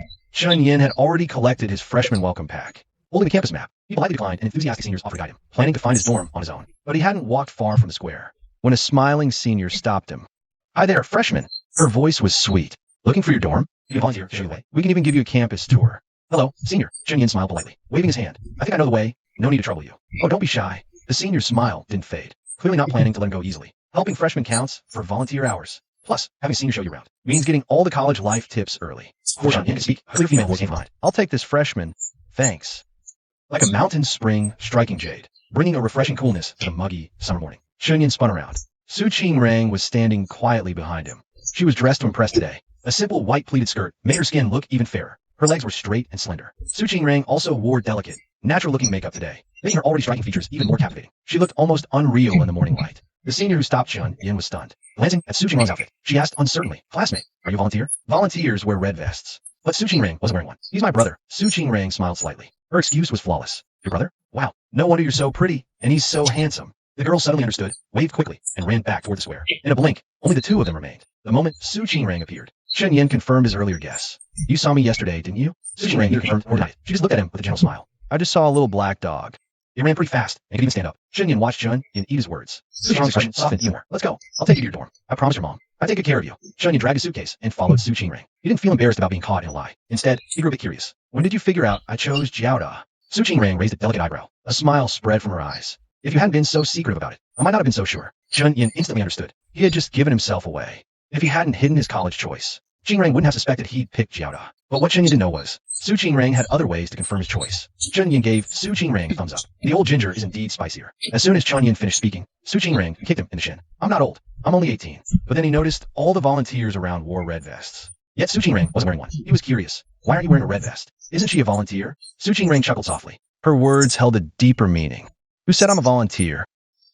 Chapter 17. So curious about my love life, huh? Chen Yan instantly got her meaning. She's not a volunteer, yet she's here. So, did Su Qingrang come here specifically to pick me up? This realization made Chen Yan's face flush hot again. Su Qingrang saw Chen Yan's face turning red once more. A mischievous glint flashed in her eyes. She didn't plan to tease him the whole time. Time to stop while we're ahead. Let's go. I'll take you to your dorm. What's your dorm complex called? West 2. Chen Yan said uncertainly. He didn't remember the full name, just the gist of it. West 2, huh? Su Qingrang nodded. That's pretty far from my dorm. How far? Chen Yan instinctively pressed. Su Qingrang stops in his tracks. He turns his head, looking at him with a half smile. What? Planning to visit me often? Chen Yan, why would I visit you? Oh, I guess not. Su Qingrang nods. His tone carries a subtle hint of disappointment. I rented an apartment off campus. A 2-bedroom rental. Chen Yan is taken aback. This is the first he's heard of it. You moved out sophomore year? Su Qingrang explains. I was going to tell you after the holiday break. But then, he pauses, his voice softening. We started our Cold War not long after I got back, didn't we? Mentioned by Su Qingrang. That memory instantly becomes clear. Chen Yan rubs his nose. Feeling a bit awkward, Su Qingrang sees his expression. He chuckles lightly, steering the conversation back. All right, the Cold War can wait. Let me show you around campus first. Wait. Chen Yan waves his hand. Why rent a 2-bedroom if you live alone? Sharing with a classmate? Su Qingrang didn't expect him to press this. Under the boy's pure, inquisitive gaze, he feels his ears growing slightly warm. He looks away, explaining hastily. I live alone. I turn the other room into a study. Oh, I see. Chen Yan understands. Then, as if thinking of something, he teases with a smile. I thought maybe you were dating, living with a boyfriend. Su Qingrang lets out a soft laugh. How many times has he heard boyfriend from Chen Yan's mouth? Is he that eager for me to be in a relationship? Thinking this, the words slip out almost unconsciously. Chen Yan, you seem particularly curious about my love life. Chen Yan can't help but cough twice. Love life? You have a love life? Su Qingrang smiles. Yeah. Chen Yan's heart skips a beat. A vague, indescribable feeling wells up, but it's still blank for now. Seeing Chen Yan fall silent, Su Qingrang raises an eyebrow. Just don't know when the other half will get colored in. Chen Yan's eyes light up for a moment. He quickly reports sarcastically. Wow, Su Qingrang, you're a senior already, and you've never been in a relationship? Su Qingrang isn't provoked by Chen Yan. Instead, he asks with a smile. What's wrong with that? You really want me to be in a relationship? Chen Yan slightly back and shakes his head. It's fine not to date. You're busy enough as it is. If you had to split your time with a boyfriend too, you'd be spinning like a top. Su Qingrang gives a light laugh, her eyes deepen slightly. She suddenly says, out of the blue, actually, I only planned to rent a 1-bedroom at first. Chen Yan turns his head, looking at her curiously. Then why did you end up renting a 2-bedroom? I'm not telling you. Su Qingrang blinks her eyes, a hint of mystery on her face. Soon, Su Qingrang takes Chen Yan to West 2. During the new student enrollment, dorm management is relatively relaxed. Soon, the two arrive at Chen Yan's dorm. Room 525, a 4-room. Chen Yan pulls his suitcase and pushes the door open. Inside, a tall, thin boy has already arrived. Hello, classmate. I'm Chen Yan, from Sichuan province. He greets with a smile. Hello, I'm Lin. The boy turns around. He wears a pair of thick black frame glasses. His skin is dark. When Lin's gaze falls on Su Qingrang behind Chen Yan, clear admiration immediately flashes in his eyes. Hello, I'm a friend of Chen Yan's. Su Qingrang says with a slight smile. Also greeting Lin. Her attitude is polite, but carries a touch of distant coolness. She uses friend to define the relationship, not the usual older sister. Hello. Not expecting Su Qingrang to take the initiative to greet him, Lin is somewhat flustered, quickly waving his hand. Su Qingrang says no more, her gaze sweeping indifferently over the dorm interior. She's always been like this with outsiders. Cool and reserved. Giving a smile is already rare. After all these years, Chen Yan is long used to it. But at this moment, Chen Yan suddenly realizes, it seems only in front of him. Does Su Qingrang show that vivid, lively side? Anger, laughter, teasing, helplessness, all emotions clear and distinct. This now makes a secret thread of joy quietly rise in Chen Yan's heart. However, what makes Chen Yan feel a bit disappointed is, Su Qingrang doesn't stay with him in the dorm for long. A phone call comes in. She goes out to answer it, and upon returning tells him she has to leave. I have to go to my workstation. Su Qingrang says, you settle it properly. See you another time. Another time? Chen raises his eyebrow. My military training starts the day after tomorrow. During training, there probably won't be much chance to meet. If you want to see me, it's easy. Su Qingrang said with certainty, and looked at him. Call me anytime if you need anything. With that, she hurried away. She came and left just as suddenly, leaving Chen Yan momentarily at a loss. Soon after, Chen Yan's other 2 roommates arrived. One was Wang Yihan, a local with meticulously styled hair, dressed head to toe in obvious designer brands, clearly well off, with a lively personality. The last to arrive was Zhao Xiaoyao. Eva brought a big bag of specialty pancakes, and enthusiastically shared them with the other 3. Once the 4 of them had mostly tidied the dorm, it was evening.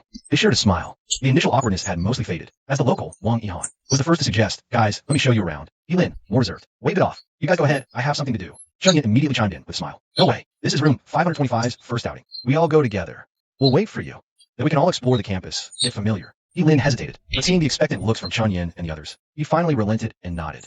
Okay. After Lin finished his errand, the 4 strolled to the food court. Yihan, knowing the place well, took them to try some snacks. Then they sat down at a bustling, no-frills food stall. Chen Yan could see that Yihan, facing the slightly greasy plastic tables and floor, frowned almost imperceptibly, clearly not a regular at such places. But for the sake of dorm camaraderie, he said nothing and enthusiastically helped order. After a few skewers of barbecue and a few beers, the atmosphere warmed up completely. Lin also became more talkative. He looked at Chen Yan, a bit embarrassed, and asked, Chen Yan, that girl who came with you this afternoon, was she a high school classmate? Chen Yan didn't expect the topic to shift to Su Qingrang. He paused, put down his skewer. and smiled. No, not a classmate. She's my neighbor. We grew up together. A senior? I see. Yilin nodded, a warm, honest smile on his face. Your neighbor's really pretty. Like a celebrity. This immediately piqued Wang Yihan's interest. Really? That beautiful? And she's a senior? Wow. His eyes lit up. Xiao Yao was busy wrapping barbecue in his pancake. Sweating profusely, he looked up at the mention. Curiously glancing at Chunyin, he coughed. Just SOSO. Chunyin rubbed his nose, trying to downplay it.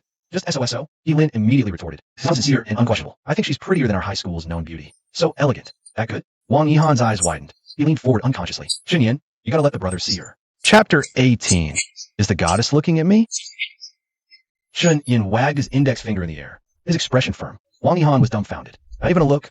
Yilin chuckled softly beside him, adjusting his thick-framed glasses. He said slowly, I've already seen her. Xiao Yao, munching his grilled pancake, suddenly looked up, a teasing look on his face. Chunyin, you don't want to see her. Is there something going on between you and that senior? EW, at this. The other two let out exaggerated, meaningful whoops. It's not what you think.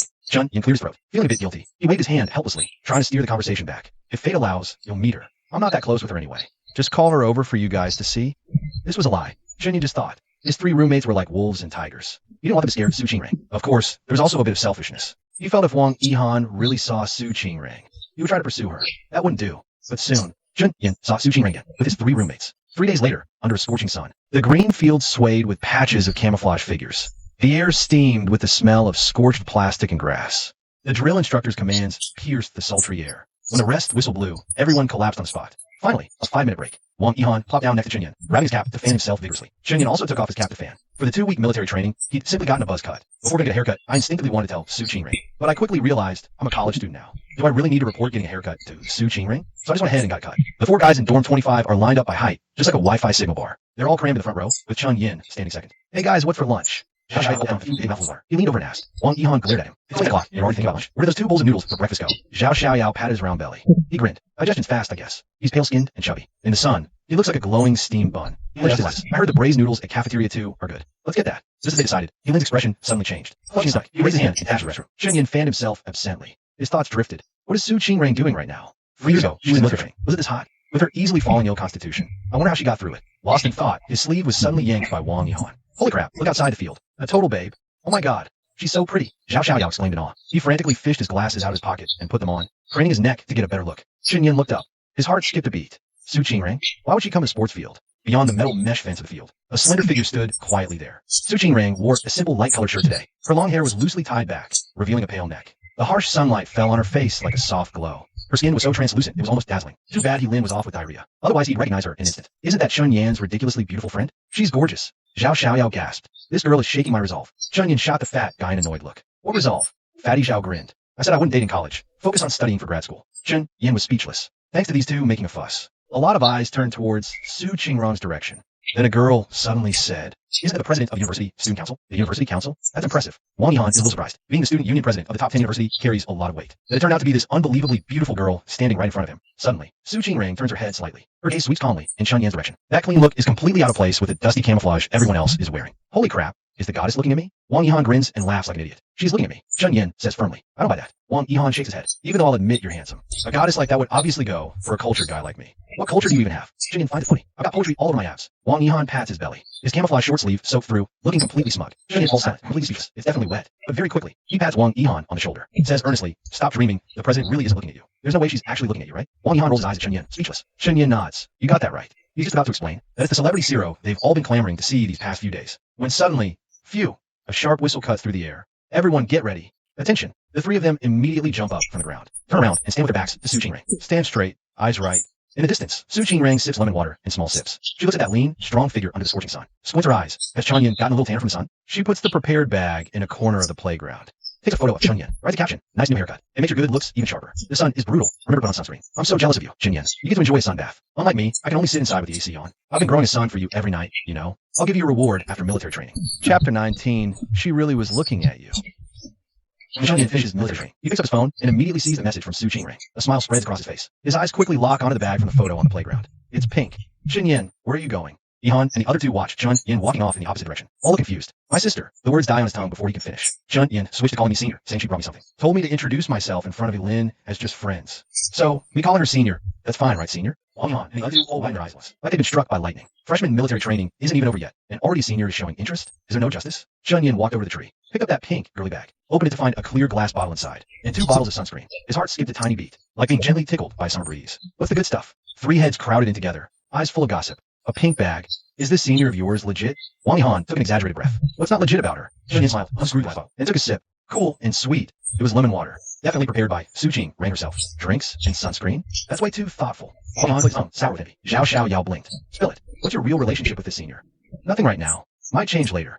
Chen lowered his head with a smile, bag in one hand, typing a reply to Su Qing with the other. Yilin, silent until now, suddenly pushed up his glasses. It's not that friend who brought you to the dorm that day, is it? Bingo. Chen nodded. He grinned. Dude, Chen, what kind of luck do you have? Wang Yihan pounded his chest in envy. Why don't I have a fairy tale senior like that? Chen teased. What's the rush? Wait till you're sophomore next year. You can be the caring senior for some freshman girl then. Wang Yihan remembered He Lin's description of the senior. Pretty like a star, amazing presence. It felt like a cat was scratching his heart. No way, I gotta see what she looks like. Got a photo? Didn't you just see her? Chen didn't even look up, fingers flying as he replied to messages. Huh, what did I see her? Wang Yihan froze. After sending the last message, Chen looked up, a hint of smile on his lips. Just now, didn't you say that student council president kept looking over here? Wang Yihan completely stiffened. Zhao Xiao Yao beside him also gaped. Oh, they both cried out. You mean that president is your senior? Wang Yihan swallowed hard, voice dry. Yeah. Chen replied casually. Then under the gaze of 3 pairs of eyes, I opened a Su Qing circle of friends. Her circle of friends is as clean and simple as her people. Mostly black, white, and gray. Chen wrote down. Find the selfie she sent a month ago. Follow the photos of her face. He turned on the screen and turned to the 2 men in front of him. See the photo in a straight suit. Eyebrow like clear Su Qing. Wang Yihan and Zhao Xiao at the same time, or by verification. The 2 men looked at each other and only felt that they had several arrows in their chest. At that time, I just had diarrhea. Helen, an unknown condition. Did you just see senior? What did he miss? Wang Yihan mouth twitching. Helen was embarrassed after he ignored him. So, she was really looking at you. Chen finally couldn't resist laughing out loud. Otherwise, who do you think she's looking? He patted Wang Yihan on the shoulder. The tone is sincere. His heart is dead. Brent looks at the beautiful one. It is true that I am Wang Yihan silent. He glanced up and down at the Chen dress. Camouflage short sleeve plate inch in addition to white skin color. Height can also be with special place. I could barely admit that you were a little more handsome than me. But how did you hook up with such a beautiful senior? Chen patted Wang Yihan on the shoulder. What is hook up?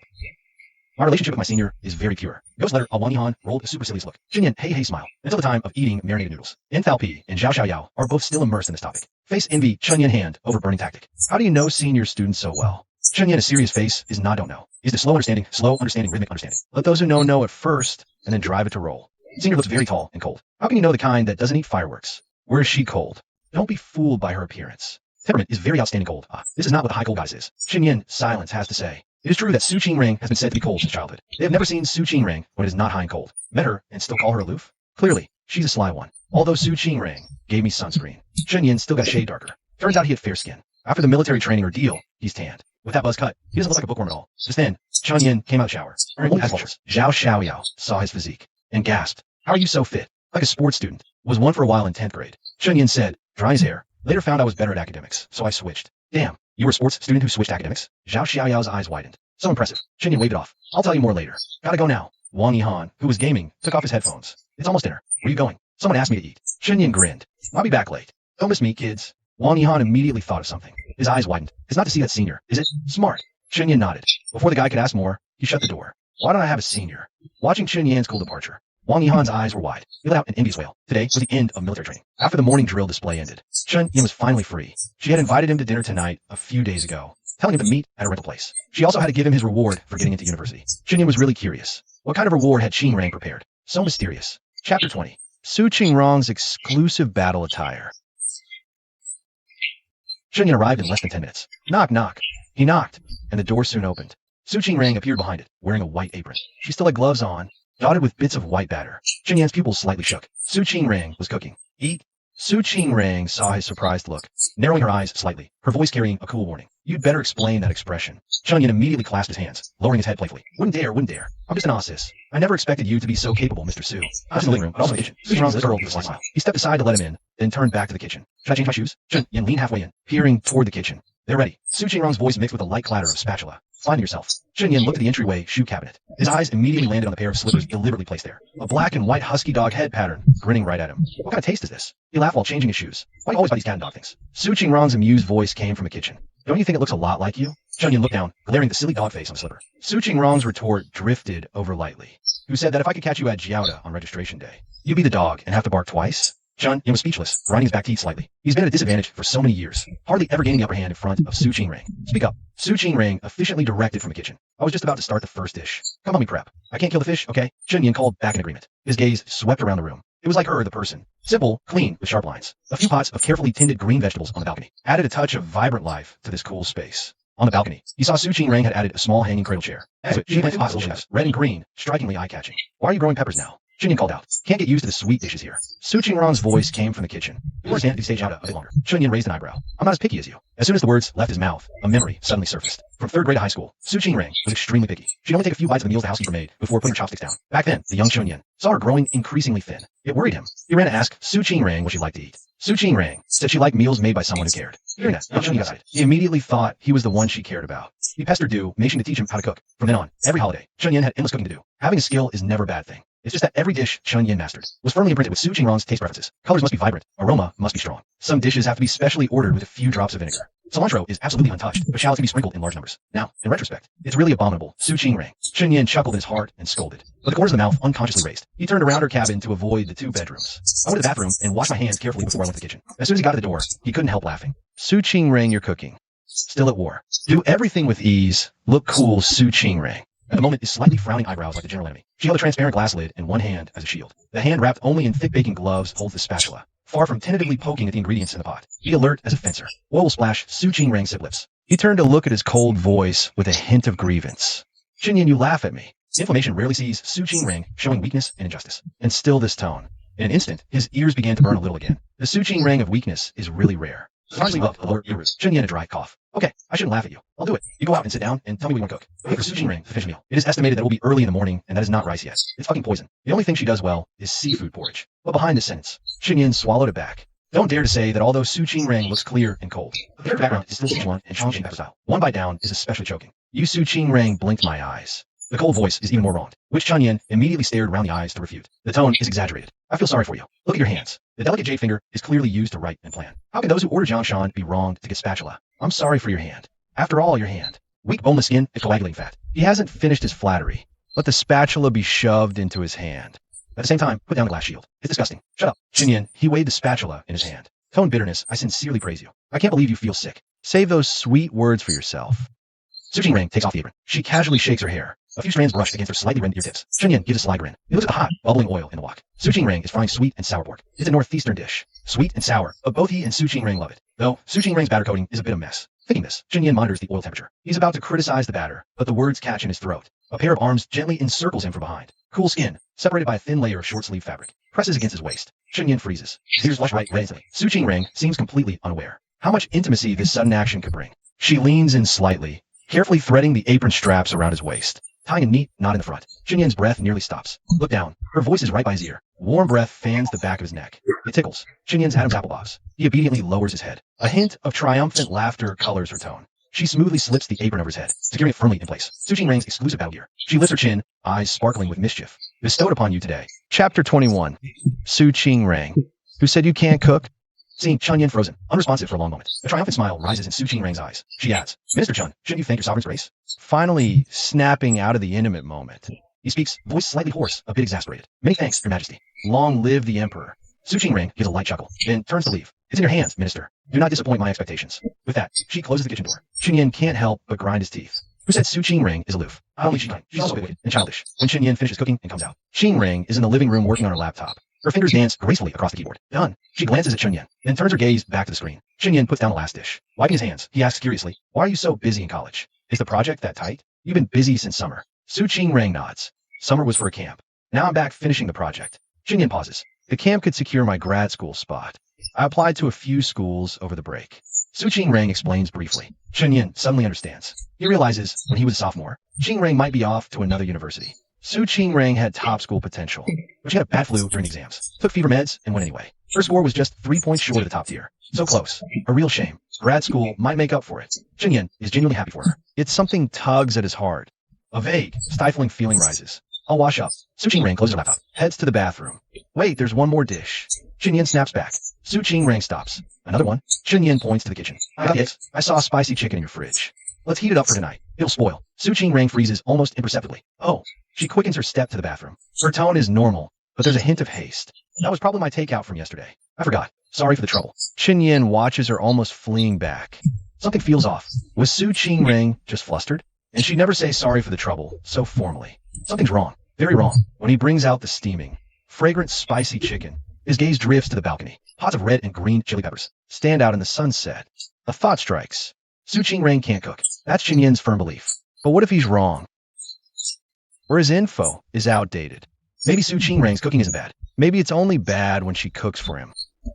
Who on earth would grow vegetables and chili peppers instead of flowers on a balcony? Could someone really plant Sichuan chili peppers and greens just for decoration? Suddenly, Chinyen had an epiphany. He immediately looked down at the plate of bright red, spicy chicken with plump chili rings in his hand. Those vibrant red Sichuan chili peppers crushing it. Could they possibly come from those pots on the balcony? Soon, Su Qingrang returned after washing her hands. Her expression had returned to calm, showing no trace of abnormality. She walked straight to the wine cabinet, took a bottle of red wine. Want a drink? Sure. Chinyen nodded. His alcohol tolerance was decent. During the busiest years of his parents' business when he was a kid, he was often taken to various business dinners. From being allowed just a tiny sip of red wine at first, to later being able to keep up for a few drinks, he was practically trained into it. But right now, Chinyen was more curious about this dish. So, just sitting down and taking a bites, he picked up a bright red chili ring from the spicy chicken. Feigning casualness, he smiled. These peppers are really flavorful. Taste like they were grown locally in Sichuan. Su Qingrang was taken aback. She instinctively replied, of course. The seeds are... She caught herself mid-sentence, immediately correcting. The takeout I ordered is from a highly rated Sichuan restaurant in Shanghai. The peppers are most likely shipped from the southwest. Really? Chinyen looked at her with a smile, a mischievous glint in his eyes. And they're definitely not from those Sichuan chili plants on your balcony. Grown from seeds you brought from home.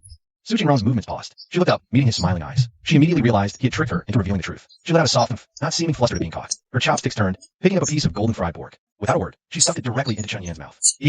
Chinyen's mouth was full. He mumbled in agreement, but his eyes were full of laughter. The spicy chicken actually tasted really good. They just used a bit too much Sichuan peppercorn oil. As for Su Qingrang, not knowing how to cook, thinking of the love lunches she used to bring him, Chinyen's face darkened slightly. He quickly chewed and swallowed the sweet and sour crispy pork, then immediately said, "You do know how to cook." Su Qingrang MHM. Her earlobes turned a faint pink, but her face remained calm. "I'm 21. You think I'd order takeout every day if I couldn't cook?"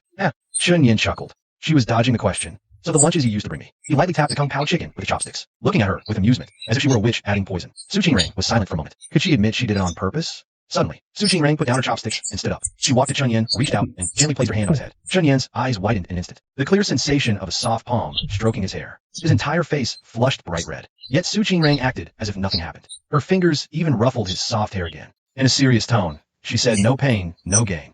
She leaned down slightly, close to Chinyen's red ear, her voice laced with laughter. "Soft and gentle, thank you, Chinyen, for being my guinea pig all these years. Today, I hereby want you as a royal food taster and bestow on you the imperial sword." Before Su Qingrang's playful words fully faded, the hand that was gently ruffling Chinyen's hair was suddenly grasped firmly. Chapter 22. He dislikes Su Qingrang.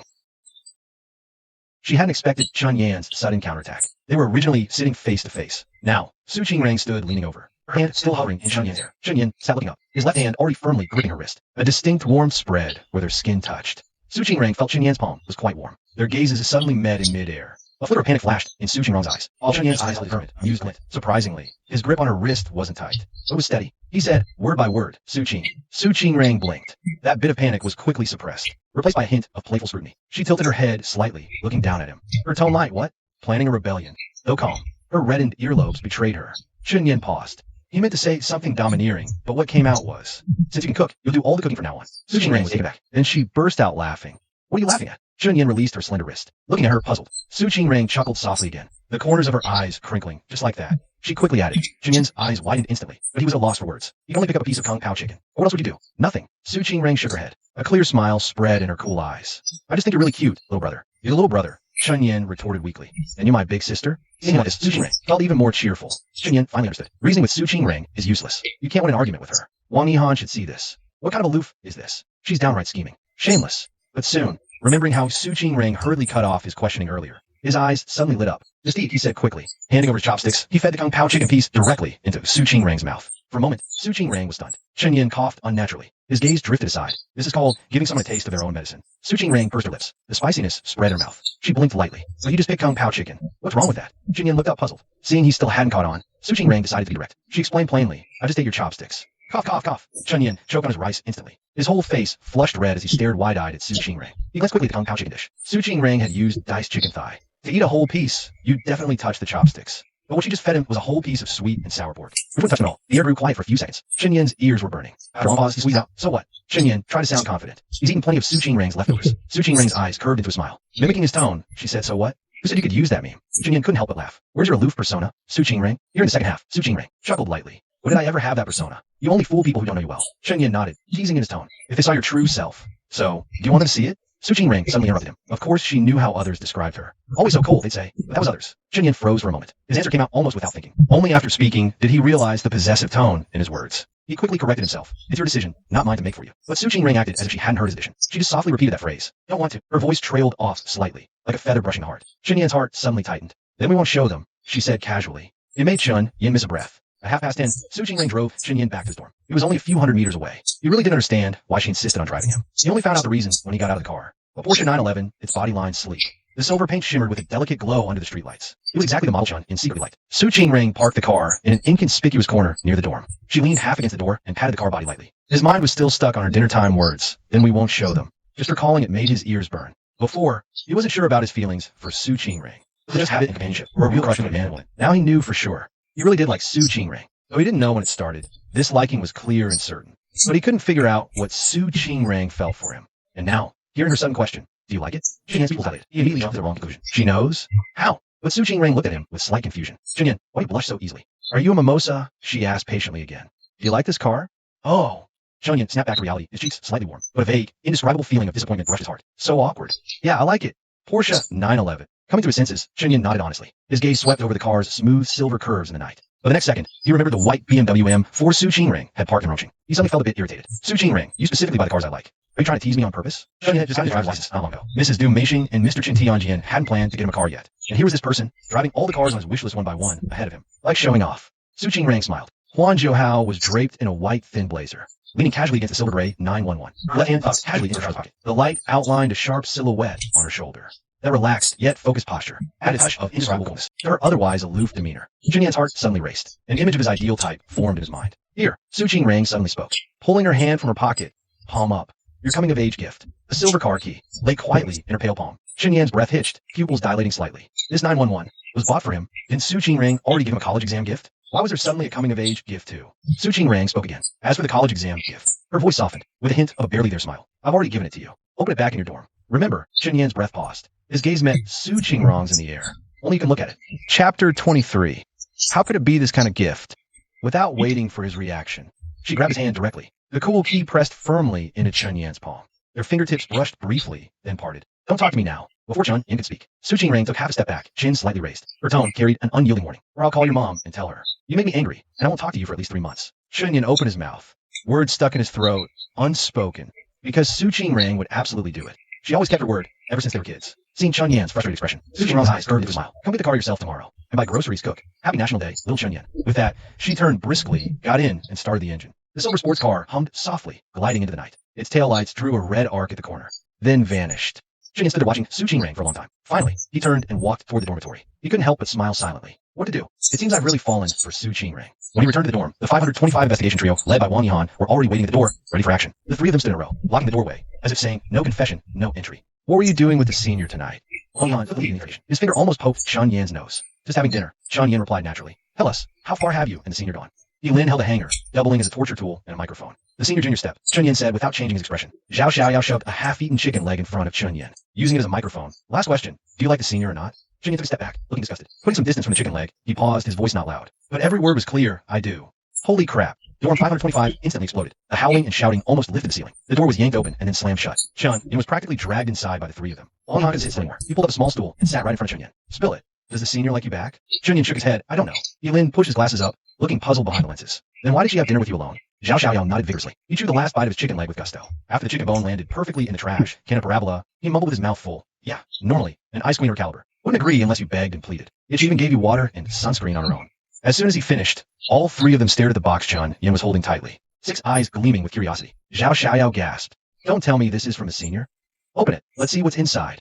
Wang Yihan stared at the box Chen Yan was guarding so closely. His back teeth ached with envy. Life is so unfair. During military training, he had a crush on a girl in his year. He sent her milk tea and fruit for 5 days straight. She accepted it cheerfully every time. She even asked Wang Yihan for his name. When he finally mustered the courage to ask for her WeChat, she just tossed back lightly. Sorry, I don't have strangers on WeChat. Wang Yihan almost choked on his anger back then. Weren't we strangers when you drank my milk tea? Meanwhile, the other two were urging Chen Yan to open the box and see what was inside. Chen Yan shook his index finger, firmly refusing. Su Qingring had specifically reminded him just now. This college entrance exam gift was for his eyes only. Must be something private. Chen Yan couldn't help thinking. He grew curious. What kind of gift is for one person only? so mysterious. The trio was instantly disappointed. They wailed, "Not even a peek?" Sorry, but I really can't show you." Chunyin smiled, placing the box beside his pillow. "I'll treat you guys to Hashang, sister-in-law tomorrow. I want tea chaser." Wang Yihan jacked up the price. Among the three, Han got along best with Chunyin. From his style, he roughly knew Chunyin's family was well off, so he had no qualms about taking advantage. Yilin, however, felt a bit embarrassed. He adjusted his glasses again. "I'm fine with just Snow King." Zhao Xiaoyao said, "Anything's fine for me. Whatever." Yin, you're the best." The other two immediately made orchid finger gestures. "Thank you, brother Chunyin." Chunyin simply waved his hand grandly. "Then it's tea chaser for everyone." The next morning, the biological clock forged by military training woke Chunyin precisely at 7 o'clock. The dorm was still shrouded in a dusky gloom. He instinctively wanted to turn over and sleep a bit more. But beside his pillow, he touched a hard corner. It was from Su Qingrang, that college entrance exam gift for his eyes only. Sleepiness vanished instantly. First, he confirmed every gap in the bed curtain was tightly closed. Only then did he carefully pull the box from under his pillow. The light from his phone's flashlight came on. A hazy beam pierced the darkness, falling on the plain packaging. What could it be? He couldn't help but wonder. His heart felt lightly tickled, stirring with fine anticipation. At the same time, he was troubled. Last time, she gave him a car worth millions without a word. Did her dad know? This gift was just too extravagant. Even if Su Qingrang's family was well off, Chunyin absolutely couldn't accept it. Su Qingrang had clearly anticipated Chunyin's refusal. That's why she'd shoved the keys at him last night without discussion, threatening to tell his aunt and ignore him for half a month. Today, no matter what, Chunyin had to make things clear with her. Thinking this, he steadied himself and gently lifted the lid. The next second, Chunyin froze. Lying inside the box was an instant camera. What the heck? Made such a big secret for his eyes only? And it's just a camera? Chunyin couldn't quite tell if he felt relieved or vaguely disappointed. He shook his head with a wry smile, reaching out to pick up the Polaroid camera. The moment his fingertips touched the back of the camera, his entire body froze, because on the camera's back, a photo was fixed in place with a clear sticker. Was this a photo taken by this Polaroid? A photo of Su Qingrang, and Su Qingrang that Chunyin had never seen before, and could never have imagined. She was wearing a bikini, the sun was blazing, with a blue sky and white clouds in the background. The location seemed to be a seaside hotel. Su Qingrang was soaking in the hotel pool. The thin ruby-red fabric made her skin look dazzlingly white. Water rippled over her slender waist, her toned abs faintly visible. Chunyin almost didn't dare to look further up, but he did, and then his gaze snapped away as if shocked. Jumping to the bed curtain, only one word remained in his mind. Damn, is Adam's apple bobbed? Chunyin steadied himself and looked back at the photo. Su Qingrang was tilting her head slightly, gazing directly at the lens. A faint, almost smile on her lips. It was as if she was looking right back at Chunyin through the photo. Chunyin's breath hitched completely. The flashlight beam trembled slightly, casting light on the area just below Su Qingrang's collarbone in the photo, illuminating a small, pale red mole on her snow-white skin. Inside the bed curtain, only the sound of Chunyin's suddenly runaway heartbeat remained, pounding heavily again and again against the silence of the early morning. What kind of gift was this? The Polaroid was just the surface. The real deal was this photo. Chapter 24. Does Su Qingrang have X-ray vision? Chunyin's breathing hadn't yet found its rhythm when his phone screen suddenly lit up. A soft vibration was especially clear in the quiet bed curtain. Flustered, he stuffed the photo and Polaroid back into the box, shoved it back beside the pillow, and only then grabbed his phone. Unlock. Open. The next second, his finger twitched, almost smashing the phone into his face. Does Su Qingrang have X-ray vision? How did she time her message to come in right after he finished looking? The screen's light illuminated his slightly widened eyes. A few lines of text were neatly arranged in the chat box. Su Qingrang, 7:21 a.m. Actually, the 911 is your college entrance exam gift. And what's inside the box is your coming-of-age gift. Congratulations on growing up and entering the adult world. Oh, rushing it. Then a photo popped up.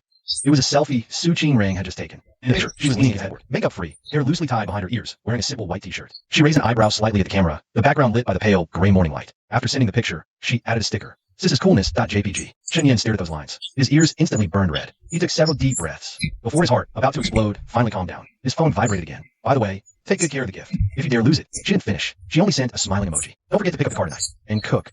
Chef Chun. A long time passed with no more messages from Su Qingrang. Only then did Chunyin let out a long sigh. But as soon as he closed his eyes, that seaside photo appeared in his mind again. The agate red fabric, the dazzlingly white skin, that light red mole on her waist, that light red mole between the collarbone and the snow-white skin. He had never seen Su Qingrang look so sexy before. Thump, thump, thump. Chunyin instinctively glanced at his sports watch. Heart rate, 133. Oh no, Chunyin's heart sank. It seemed he was really going to fall for Su Qingrang completely. His heartbeat was the most honest proof. There was no way he could go back to sleep now. Every time he closed his eyes, he saw that pool and that person. Chunyin simply got up quietly, grabbed his laptop and slipped out the door, headed straight for the library. The morning library was empty and quiet. He ordered an iced Americano, trying to suppress his mind with work and caffeine. Chunyin had received a development project with a 1-week deadline. He planned to focus and tackle in the morning, but he found, helplessly, all the programming logic, algorithm structures in his mind were gone. All that remained was Su Qingrang, that infuriating Su Qingrang. Remembering the photo taped to the back of the instant camera, Chunyin took a big gulp of his iced Americano, but his ears didn't cool down at all. Instead, they burned even hotter. The ancients didn't lie. Women ruin him. Bad women's allure ruins even more. The high school graduation gift from the childhood sweetheart to her little brother turned out to be a photo of herself. That kind of photo. Su Qingrang, she really is. Just thinking about it made his whole face burn. Chunyin slammed the notebook shut. He sat back and gulped down several mouthfuls of coffee. The iced Americano should have been bitter and energizing, but today his tongue inexplicably tasted a hint of sweetness. He looked suspiciously at the pure black coffee in his hand. But his mind was swirling with those two sentences she sent this morning. Actually, the 911 is your college entrance exam gift. And the one in the box is your coming-of-age gift. Coming-of-age gift. Chunyin gritted his molars. The fog in his mind seemed to be blown away a little. Although he still wasn't sure what Su Qingrang meant exactly, Chunyin was almost certain that Su Qingrang harbored some kind of different feeling for him. Thinking this, Chinyan finished his iced coffee in one go, checked his computer into a locker, and wandered around the Jiaodong University campus. Signed up for a gym membership. A year had let his former athlete's physique slip quite a bit. Anyway, there's the college fitness test too. Might as well take the initiative and get back on track now. With that thought, Chinyan pumped iron all morning. He returned to the dorm right at mealtime, and brought food for the sons in the dorm. Chinyan, you're my dad. The dorm door opened. Wang Yihan grinned, taking the food from Chinyan's hand. Zhao Xiaoyao also happily took his own meal. Only Lin hadn't asked for food. He woke up not long after Chinyan left, grabbed his backpack, and went out to previous courses. Wang Yihan and Zhao Xiaoyao looked clearly just woken up. Chinyan left. Usually people don't wake up at noon until sophomore year. How come you guys, freshmen who haven't even started class yet, have already evolved directly to sophomore mode? Hey, Wang Yihan wasn't having it. The early bird catches the worm, okay? I plan to only attend classes the first week, once I figure out which teachers don't take attendance. I'm gonna start skipping.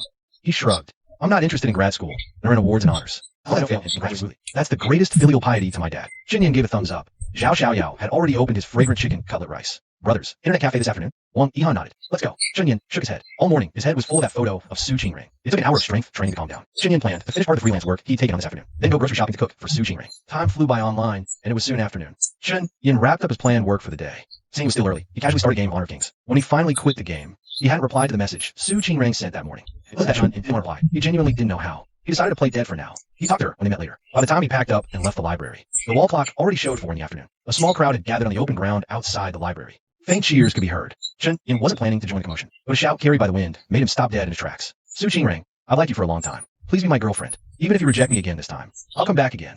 Chen Yin froze, turning his head in shock. He even thought he'd misheard. Was this Su Qingring the same Su Qingring he knew? Pushing through the crowd, his gaze quickly locked onto the center. It really was her. Su Qingring had come to the library this afternoon too. She had changed into a light gray tracksuit. Her hair was tied up in a high ponytail, revealing her smooth forehead and slender nape. A pure white backpack was slung over her left shoulder, simple without a single extra adornment. But at that moment, Su Qingring's face was expressionless. Her lips were pressed tightly, her eyes pale as if frosted over. The boy in front of her held a large, eye-catching bouquet of red roses. 19 full blooms, vibrant like a burning fire. A smile played on his lips, his eyes full of confident expectation. A strange, sudden irritation flared in Chun Yan's heart.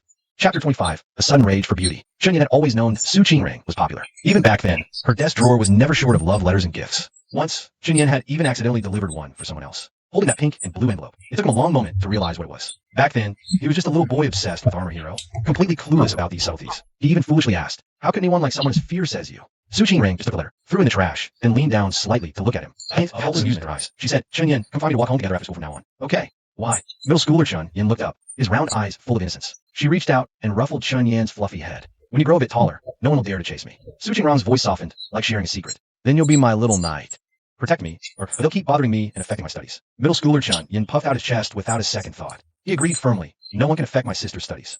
From then on, Su Qingring had a little shadow by her side. Eyes moved with half a smile. Qingring, your little shadow is here again. Meanwhile, on the open ground outside the library, whispers drifted into Chun Yan's ears. That girl is so pretty. The guy's just okay, decent looking. She's the student council president, Su Qingring. I saw her on the public account for the top 10 student awards. Zongwei, the persistent king, relentless, chasing her from freshman to senior year, confesses every semester. Speaking of which, that Zongwei posted on the forum before. Said he'd definitely win Su Qingring over. People checking daily asking if he succeeded yet. So, do you think he'll succeed this time? Definitely not. Su Qingring is probably annoyed to death. She's rejected him, but Dai Zongwei sticks like glue. I'm gonna call the police for her. This isn't pursuing anymore. And I heard Dai Zongwei hasn't been idle chasing Su Qingring. He's a girls. Hearing the whispers around him, Chun Yan's anger flared even hotter. He pushed through the murmuring crowd and walked to Su Qingring's side. He stopped and turned, blocking her completely from the bouquet of roses. The surrounding whispers abruptly stopped. A collective question mark formed in everyone's minds. Who's this guy? Su Qingring had initially frowned slightly, ready to give a final refusal and leave. She never expected Chun Yan to appear suddenly. Her cool, aloof expression softened, suddenly brightening. Now, Chun Yan looked up at Dai Zongwei across from him. Not loud, but clear enough for everyone around to hear. Sorry, he paused, even curving his lips politely. She can't accept you. Dai Zongwei's face darkened. Who are you? What's it to you? Chun Yan narrowed his eyes. He was 186 centimeters tall. Dai Zongwei was only about 175 centimeters, now being looked down upon by Chun Yan. Dai Zongwei's confidence shrank by half. Chun Yan, he said calmly. Su Qingring's boyfriend. Dai Zongwei's pupils suddenly dilated. Su Qingring had already stepped forward, and very naturally took Chun Yan's hand. The boy's palm was scorching, but her fingertips were slightly cool. Su Qingring looked up at Dai Zongwei. Her voice was clear and cold. Now you see, this is the person I've always talked about, the one I like. So please, from now on, stop bothering me with excuses like, I don't have a boyfriend, why not give it a try? Chun Yan's heart skipped a beat. Su Qingring has someone she likes. Some girls in the crowd couldn't help but chime in. Can't you take a hint? Dai Zongwei's face instantly turned red and white. The veins on his forehead bulged. The rose in his hand began to deform from his tight grip. He glared fiercely at Chun Yan. He never expected Su Qingring to actually have someone she liked. And it was this guy right in front of him. He thought Su Qingring saying she already liked someone was just an excuse. Girls are shy. Just be persistent and it'll work. During this time, he wasn't idle, pursuing others, tasting, and breaking up. Only Su Qingring remained like snow on a high mountain. Untouchable, unmeltable, the more unattainable, the more he wanted her. He had even started imagining how he would grandly announce it on the forum after getting her. Now, Su Qingrang was actually holding this guy's hand. With a softness in her eyes he had never seen before, Dai Zhongwei suddenly sneered. He swept disgustingly over Su Qingrang's entire body, acting so aloof. Turns out you already have man. Thought you were some goddess. Turns out you're just a bitch. Slap before he could finish. Chen Yan's palm fiercely struck his face, followed immediately by a punch to the gut. Dai Zhongwei staggered back. Roses scattered on the ground, his face burning with pain. Clutching his stomach, his eyes widened. Glaring venomously at Chen Yan, he whipped out his phone. You dare hit me? I'll call the cops. University fight. You're just waiting to get expelled. Go ahead, call. I'll wait. Chen Yan sneered, fire burning in his eyes. If I don't teach you a proper lesson today, I've wasted my life. My girlfriend is someone you dare to insult. With that, he stepped forward again. Zhongwei also swung a fist in retaliation, but his body, long drained by indulgence, was no match for Chen Yan. His punch weakly brushed through the air. Chen Yan's knee was heavily on his stomach. Dai Zhongwei, a muffled hum, curled up, and Chen Yan didn't stop. Hold him by the collar and lift him up. His right elbow looks like it's going to hit him in the face. However, at the moment of approaching, he deviated from the angle and turned his left eye socket gently on Dai Zhongwei's wild fist. Taking the opportunity, he jerked his Dai Zhongwei a few times with his knee. Someone in Zhou, Wai exclaimed. Several boys hurried forward to pull the two apart. Chen Yan gasped and stood straight. There was a crack in the corner of his mouth. The left eye socket was rapidly blue with blood. The eyes are wild and bright. Dai Zhongwei face in addition to the slap mark. It looks intact, but only he knows. The abdomen and under the ribs are like being hit by a hammer. It hurts with every breath. Chen Yan is intentional. Pick a place where there is no injury, but it hurts like hell. When he was a sports student before, he never fought with others less. I am experienced. Otherwise Su Qingrang would not have ordered Chen Yan to transfer to a culture student at that time. You wait for me. The Dai Zhongwei trembled with pain. Still clasping the phone. Press the 110 and I'll call the police. You're waiting to be fired. Chen Yan wiped the blood from the corners of his mouth. I suddenly laughed at you. I have never been short of money since I was a child. The right to spend money to hit you. Dai Zhongwei was Chen Yan angry and almost in vomit blood, but dare not say anything. He was afraid that Chen Yan would hit him again. And Su Qingrang's eye socket. Back when Chen Yan took that slap. Chapter 26 is read. Su Qingrang suddenly want to kiss.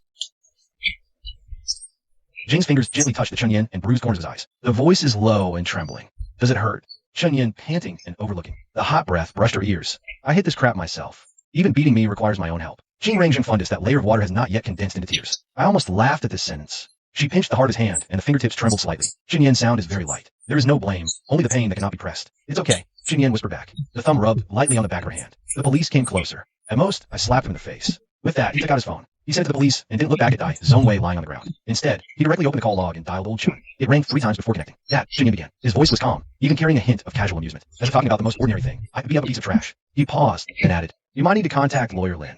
There was a 2-second silence on the other end. Then came a steady male voice. In the background, faint sounds of car door and footsteps could be heard. Serious? The trash only has a slap mark on his face. Chen Yan glanced at Dai Zhongwei, still slumped on the floor. His tongue was offhand. I got a few scratches. No big deal. A very short exhalation came through the phone, as if his father suppressed some emotion. Then, Chan Tianjin's voice came through clearly. Each word was heavy and steady. Got it. Your mom and I are in Hangzhou on business. We'll head to the airport now. Who threw the first punch when the police arrived? The lead officer looked at the two men. Subconsciously assuming Chen Yan, the one who got hit. After all, Dai Zhongwei didn't seem to have any visible injuries. While Chen Yan's left, I was bruised purple. Blood seeped from the corner of his mouth, clearly looking like he'd been beaten. Me. Chen Yan stepped forward, raising his hands openly, owning up to it. You threw the punch. The questioning officer was taken aback. Yes. Chen Yan's mouth twitched. He publicly insulted my girlfriend. That verbal harassment, any man standing here would be hold back. He paused, his voice growing heavier. Officer, I admit I was wrong to throw the first punch, but he trampled on my and my girlfriend's dignity first. He did something he shouldn't have. Su Qingrang stepped forward, turning her phone screen towards the officer. Her expression was calm, but a coldness gathered in her eyes. Officer, I have a full audio recording here. This is part of the evidence of Dai Zhongwei harassing me over the past year. I can provide it now if needed.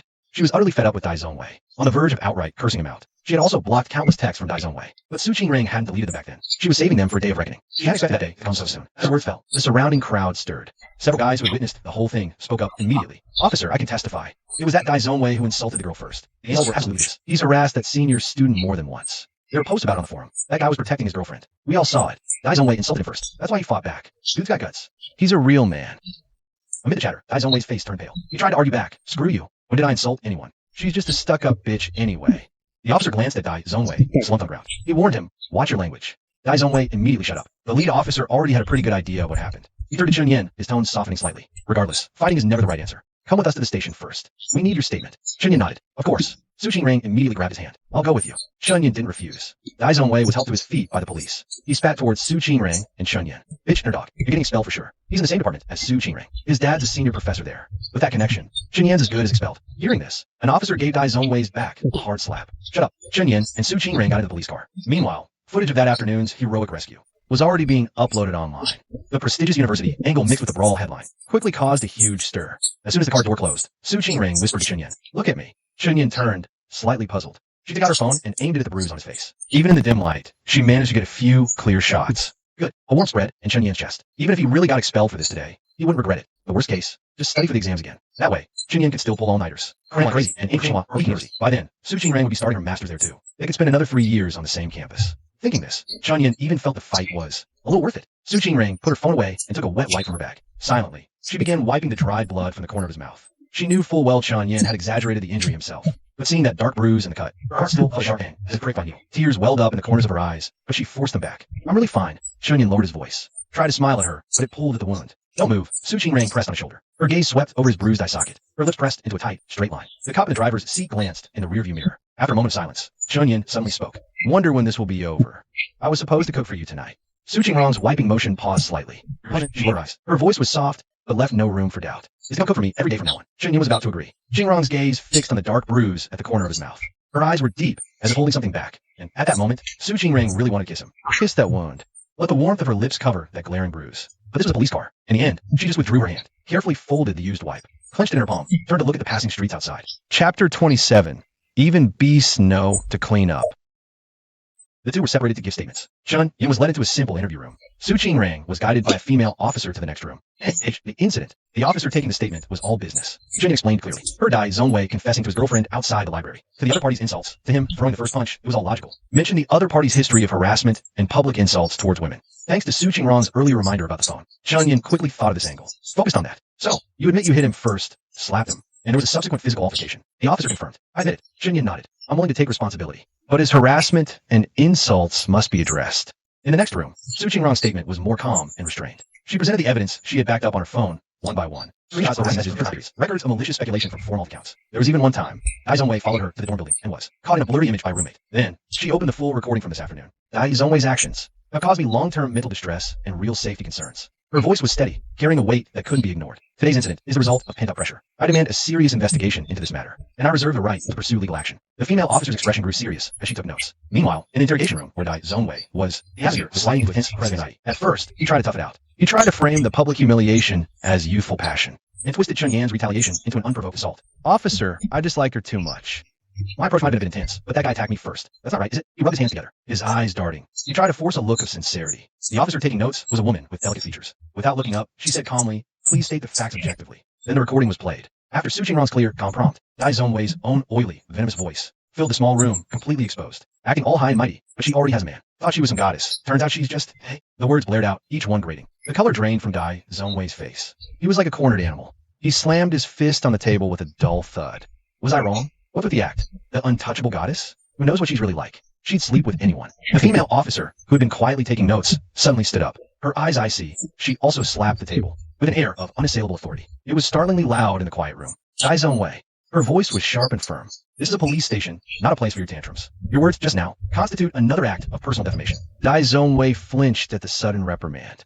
The vile words he was about to spew caught in his throat. Meanwhile, during the questioning, Chen Yan's phone vibrated. Chen Yan glanced at the caller ID. He looked up politely at the officer. Sorry, officer. May I take this call? It's my father. The officer nodded. Make it quick. The call connected. Chen Tianjin's steady voice came through. The faint noise of a train station announcement was in the background. Your mother and I are on the high-speed train. The fastest one. We'll be at Hongqiao in half an hour. He sounded calm, but he was speaking a bit faster than usual. Then, Du Meixing's anxious voice came over the line. From far to near, clearly leaning close to the receiver. Son, are you badly hurt? Chen Yan comforted his mom a few words, then hung up the phone. A few minutes later, Chen Yan and Su Qingrang finished their statements. They were temporarily seated on a bench in the reception area, waiting. Dai Zongwei's questioning seemed not finished yet. A female officer walked over, handing them 2 cups of warm water. Have some water. Thanks, Officer Sis. Chen Yan sweet-talked as he took it. He instinctively handed 1 cup to Su Qingrang beside him first. Hearing Sis, Su Qingrang paused, then took the paper cup. She didn't speak or look at Chen Yan, just lowered her gaze, staring at the slightly rippling water in the cup. Her profile seemed a bit aloof under the cold white lights of the police station. Chen Yan was taken aback, a bit confused. He only felt Su Qingrang suddenly turn a few degrees colder. Was she worried about the follow-up? He wanted to comfort her, but felt the setting wasn't quite right. So he temporarily held back. The station had contacted the teacher. They'll probably arrive soon. The air grew heavy during the wait. Then the door to the adjacent interrogation room clicked open. Dai Zongwei walked out, looking ashen, followed by the displeased female officer. He immediately saw Chen Yan and Su Qingrang sitting side by side on the bench. Defeat and humiliation instantly shattered his reason. Dai Zongwei's eyes turned vicious. He spat fiercely towards the two without regard. Huh, dog couple. Just you wait, Dai Zongwei. The female officer behind him instantly darkened her expression. This is a police station. Watch your behavior, she shouted sternly. She swiftly pulled a tissue from nearby, shoved it directly into Dai Zongwei's hand. Point at the filth you just spat, her tone brooking no argument. Clean it up. Dai Zongwei startled out, flushed tissue, face turning red and white. Under everyone's watchful eyes, he awkwardly bent down, intending to wipe up his own mess. But as soon as he bent, he grimaced in pain. Chen Yan's punch was just right. It wouldn't leave a mark, but would hurt him for at least half a month. Enduring the sharp pain, he bent over and haphazardly rubbed the ground with the tissue a couple of times. The action reeked of humiliation and resentment. Seeing this, Chen Yan let out a light, scornful laugh. Didn't think a beast knew how to clean up. Dai Zongwei jerked his head up, glaring fiercely at Chen Yan. But Chen Yan just curled his lips, smiling even a bit brightly. It's still not clean. Dai Zongwei's chest heaved violently. He almost couldn't hold back from cursing out loud. The stern gaze of the female officer behind him felt like a physical weight, suffocating him. He could only grit his teeth and bend over again, scrubbing the floor with furious intensity, until the mark was almost invisible. Just then, hurried footsteps echoed from the corridor. The school teachers had arrived. Besides Chun Yin and Su Jingrong's respective advisors, there was also an elderly man in a crisp Zhongshan suit. His face was grave, his eyes sweeping over those present, especially when they landed on Dai Zongwei. His brow furrowed almost imperceptibly. Su Jingrong immediately turned her head and whispered rapidly into Chun Yan's ear. Dai Yu, Dai Zongwei's father, a professor in the finance department. Chun Yin suddenly understood. No wonder Dai Zongwei was so arrogant. He was waiting, relying on his professor, father backing him. But Chun Yin wasn't afraid. Instead, he met Professor Dai's scrutinizing gaze calmly. The station door opened again. A man in a suit, carrying a black briefcase, walked in with steady steps. It was Lawyer Lin, a renowned top lawyer in Rongqing, with close ties to Chun Yan's parents. He had come to Hangzhou with them on business. Lawyer Lin walked straight toward the police officers and gave Chun Yin a slight nod. Hello, I am Chun Yan's legal counsel. Lawyer Lin's voice was clear and calm as he presented his credentials to the officer. I am here at the request of Mr. Chun Yan's parents to understand the situation and cooperate with the investigation. Lawyer Lin's Instantly shifted the already tense atmosphere. Chapter 28. The old beast spawns a wretched offspring. Dai Zongwei's face grew even darker. He hadn't expected Chun Yin to bring in a lawyer so quickly. And judging by the lawyer's presence, he was no ordinary figure. Dai Zongwei instinctively looked at his father. Professor Dai adjusted his glasses, maintaining his scholarly composure on the surface. A trace of gravity flashed deep in his eyes. He had originally thought this was just a common student dispute. With his status and connections, he could always manage it. At least ensure his son didn't suffer too much, and even get Chun Yin expelled. But the appearance of the opposing lawyer instantly elevated the matter to a different level. This meant the other side was not only well prepared, but also unafraid to escalate things, ready to resolve it strictly by the book. In other words, this boy's family had the backing. Chun Yin, who still looked somewhat youthful, now stood quietly beside his lawyer. Back straight, eyes calm, no panic. Only composure, soon. The teacher and Lawyer Lin understood the whole incident. Professor Dai adjusted his glasses, trying to regain control. His voice carried a lecturing tone. Officer, both teachers and Lawyer Lin here. This is just a moment of youthful impulse. My son's behavior was indeed improper, but this student Chun Yin struck first. Publicly assaulting my son, the nature is too severe. Seriously violating school rules as educators. We should focus on education and redemption, but necessary punishment must not be ambiguous. Or how can we convince others? Dai Zongwei saw his father speak, immediately groaned, covering his eyes.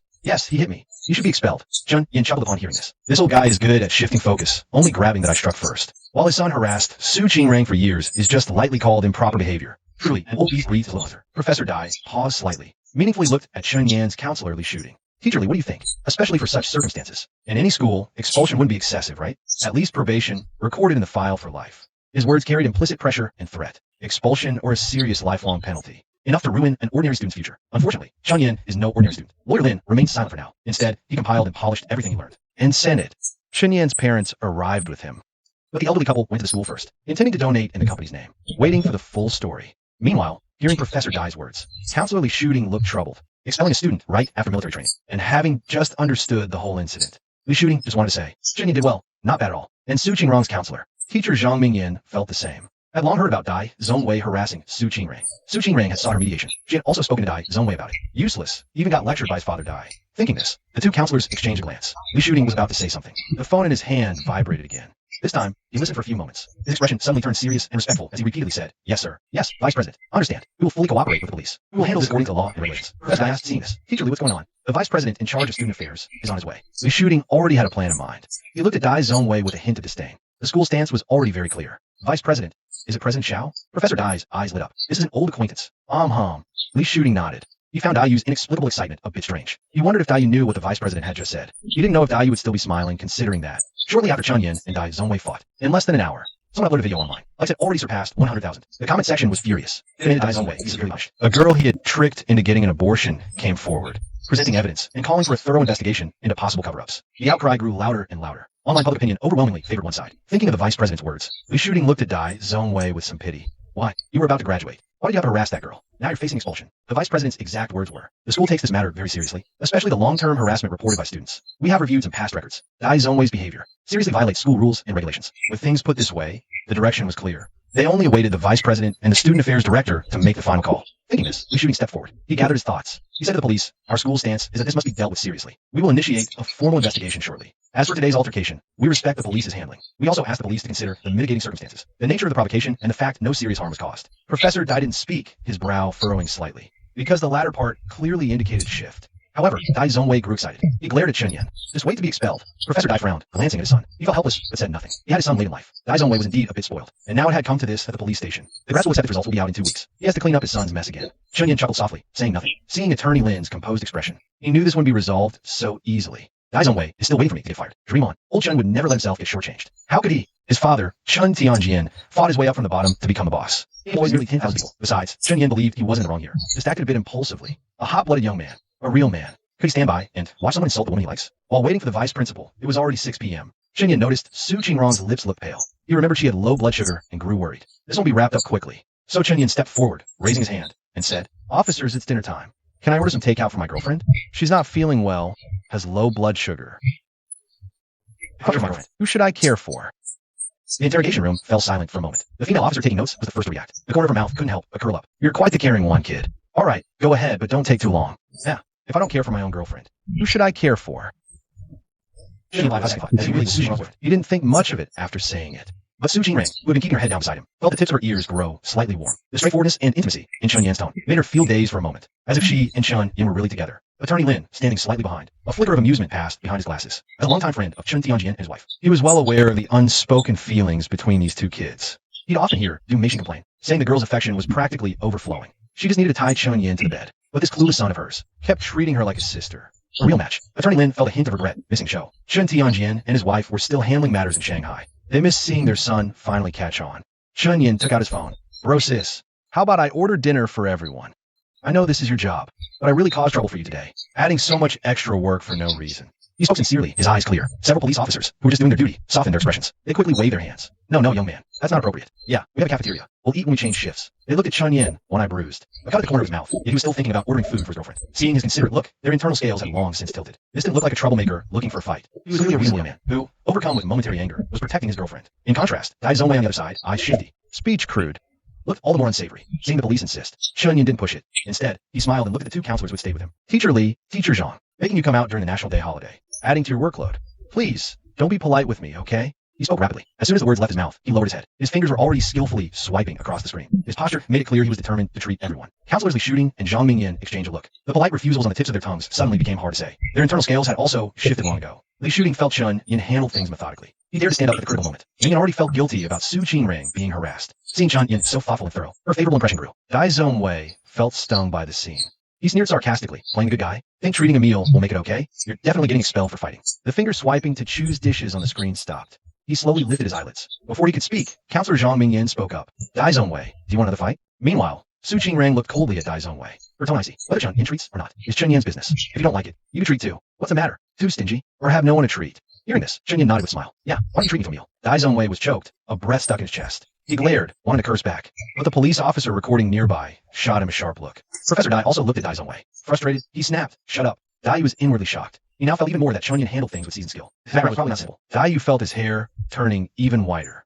Hearing Dai speak up like this, Dai Zongwei was like a rooster with its neck wrung. His face flushed crimson. He forcibly swallowed back the curse. He was so Dai. Meanwhile, the middle-aged officer who had offered water earlier turned around. He gave Chun Yin and Su Qingrang a kindly smile, pulled an individually wrapped fruit candy from his pocket, and handed it to the girl, Su Qingrang. "Here, take this to calm your nerves. You must be scared. Food isn't here yet. Have some sugar. Don't get low blood sugar." Chun Yin smiled and took it for Su Qingrang. They both said in unison, "Thank you, officer." Seeing the police being friendly to Chun Yin, but cold and stern towards him, now even giving out candy, Dai Zongwei felt a surge of rage rush to his head. The thread of his reason snapped. "You're in cahoots." He ground out through clenched teeth.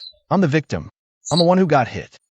Why is everyone siding with the guy who threw the punch?" The air in the room turned icy. The female officer's sharp gaze fixed on him. "Watch your language. We deal in facts and evidence here. Your attitude won't do you any favors." Dai quickly stepped forward to smooth things over. "The kid's young, just talking in anger." "Apologize." Dai Zongwei finally squeezed out a sorry through gritted teeth. Afterwards, the interview room fell back into a delicate quiet. The counselor and lawyer Lin conversed in low tones with the police. Dai wasn't idle either. He subtly moved closer till he's Shooting and lawyer Lin, trying to join the conversation. He steered the focus back to the fact that Chun Yin threw the first punch. He adjusted his gold-rimmed glasses. His tone regained a scholar's calm analysis. "Lawyer Lin, Teacher Li, we must admit, regardless of the cause, student Chun Yin initiated physical violence. That's an objective fact, right? The law and school rules. First look at the act itself. Young people getting emotional is understandable, but violent acts change the nature of things. As for what Zongwei said, it was indeed inappropriate. I'll reprimand him sternly later. But after all, it was just words spoken in anger, and actual physical violence are fundamentally different." He spoke eloquently, trying to downplay the insults as mere angry words. Firmly pinned the label of violence on Chun Yin. Just then, the food delivery arrived. Chun Yin took the bag and pulled out 3 carefully packaged meal boxes. He handed them separately to Li Shooting and Zhang Mingyan, the 2 counselors, and to lawyer Lin. "Teacher Lin, you've been busy all this time. Have a bite first." His actions were smooth and natural, completely ignoring Dai Yu, who was right there. Professor Dai adjusted his gold-rimmed glasses. Seeing this, he couldn't help but frown. None for him. He was, after all, a professor at Ujiao. By seniority and status, didn't he deserve an extra order? Besides, he had even taught Su Qingrang. Chun-Yin seemed to finally notice his intense gaze. His face showed a look of sudden realization and innocence. Sorry, Professor Dai. I thought your son, being so filial, must have ordered for you, so I didn't consider you. I hear you're senior teacher at our school. Seeing you today, truly, a father has no son. Hearing this, Dai Yu's face darkened. Having lived this long, he'd be a fool not to catch the sarcasm in Chun-Yan's last remark. But he couldn't say anything. A professor arguing with a student? What would people think? Chapter 30, different. Watching Professor Dai's speechless, stifled expression, the frustration from the beating and interrogation faded a bit. He had just sat back down next to Su Qingrang.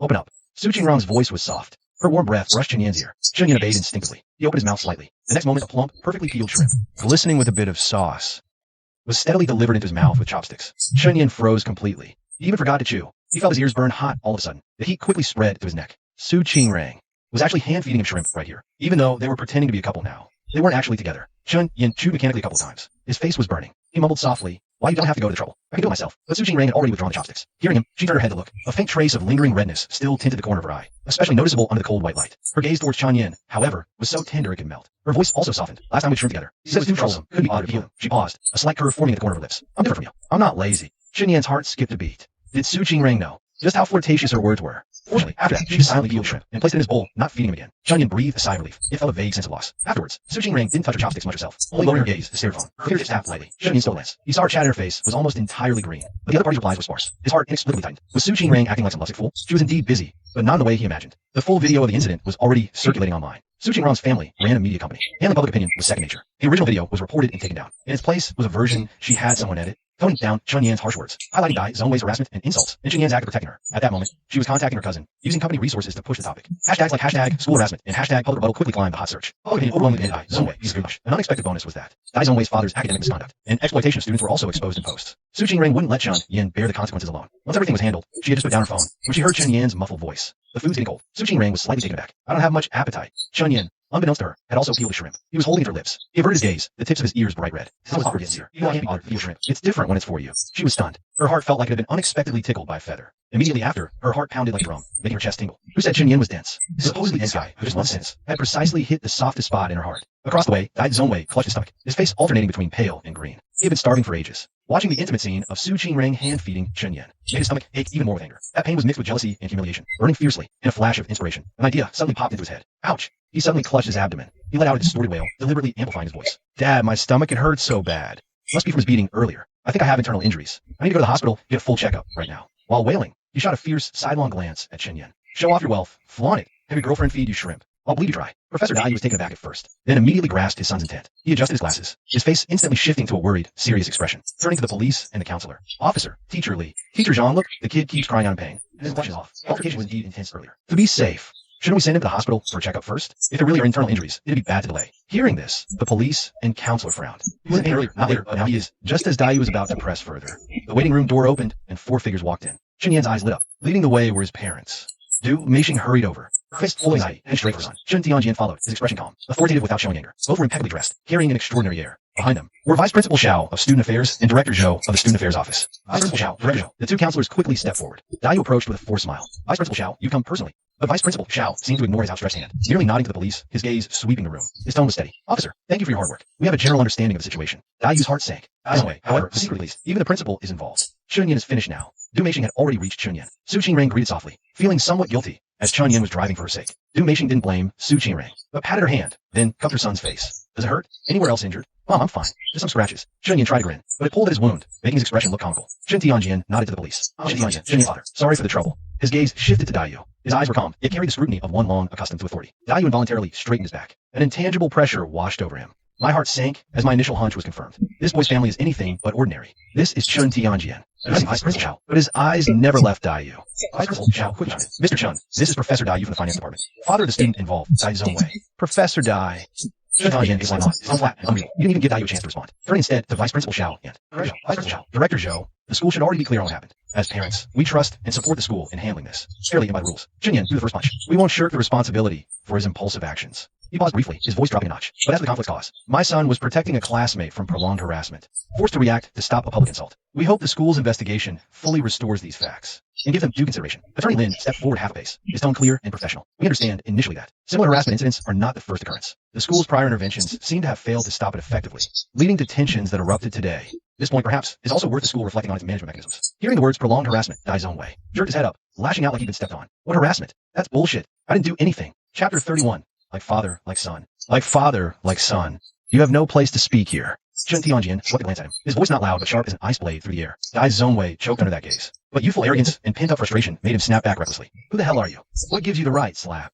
A sharp, loud slap landed hard on his face, cutting off his unsaid venom. The one who hit him was his father, Daiyu. Shut your mouth, you little bastard. Daiyu's face was ashen, his chest heaving violently. He had already sensed the tide turning against him. His son's public outburst now was practically pushing him over the edge. He grabbed Director Zhou's arm, forcing a smile and lowering his voice. Director Zhou, a word in private. Director Zhou frowned, but was already half dragged to a corner of the hallway. Zhou, we've known each other for almost 10 years. Daiyu's tone was urgent. Your nephew's project back then, I was the one who made the connection. This time you have to help me. Zongwei is about to get into grad school. Can't have any disciplinary record. Director Zhou shook off his hand. His face darkened. Help you? Daiyu's son this time. Getting expelled is lucky. Grad school? That couple. What exactly is their background? The director sneered. Founders of the listed group, Mojuan Technology. The school just received their 20 million special donation, designated for the campus safety fund. The letter states clearly, use this as a chance for zero tolerance on harassment and bullying. He stared at Daiyu's instantly pale face. Get? They've made their stance clear. This must be dealt with strictly. All your little tricks, old debts are being dug up now. Daiyu was thunderstruck. 20 million. Zero tolerance. Old debts. If it was just a donation, maybe there was room, but the traces of him cleaning up for his son multiple times now became the deadliest noose. Director Zhou opened his phone. See for yourself. The public opinion. Trending list. Son of Shanghai Jiao Professor Harris's long term. When will power stop?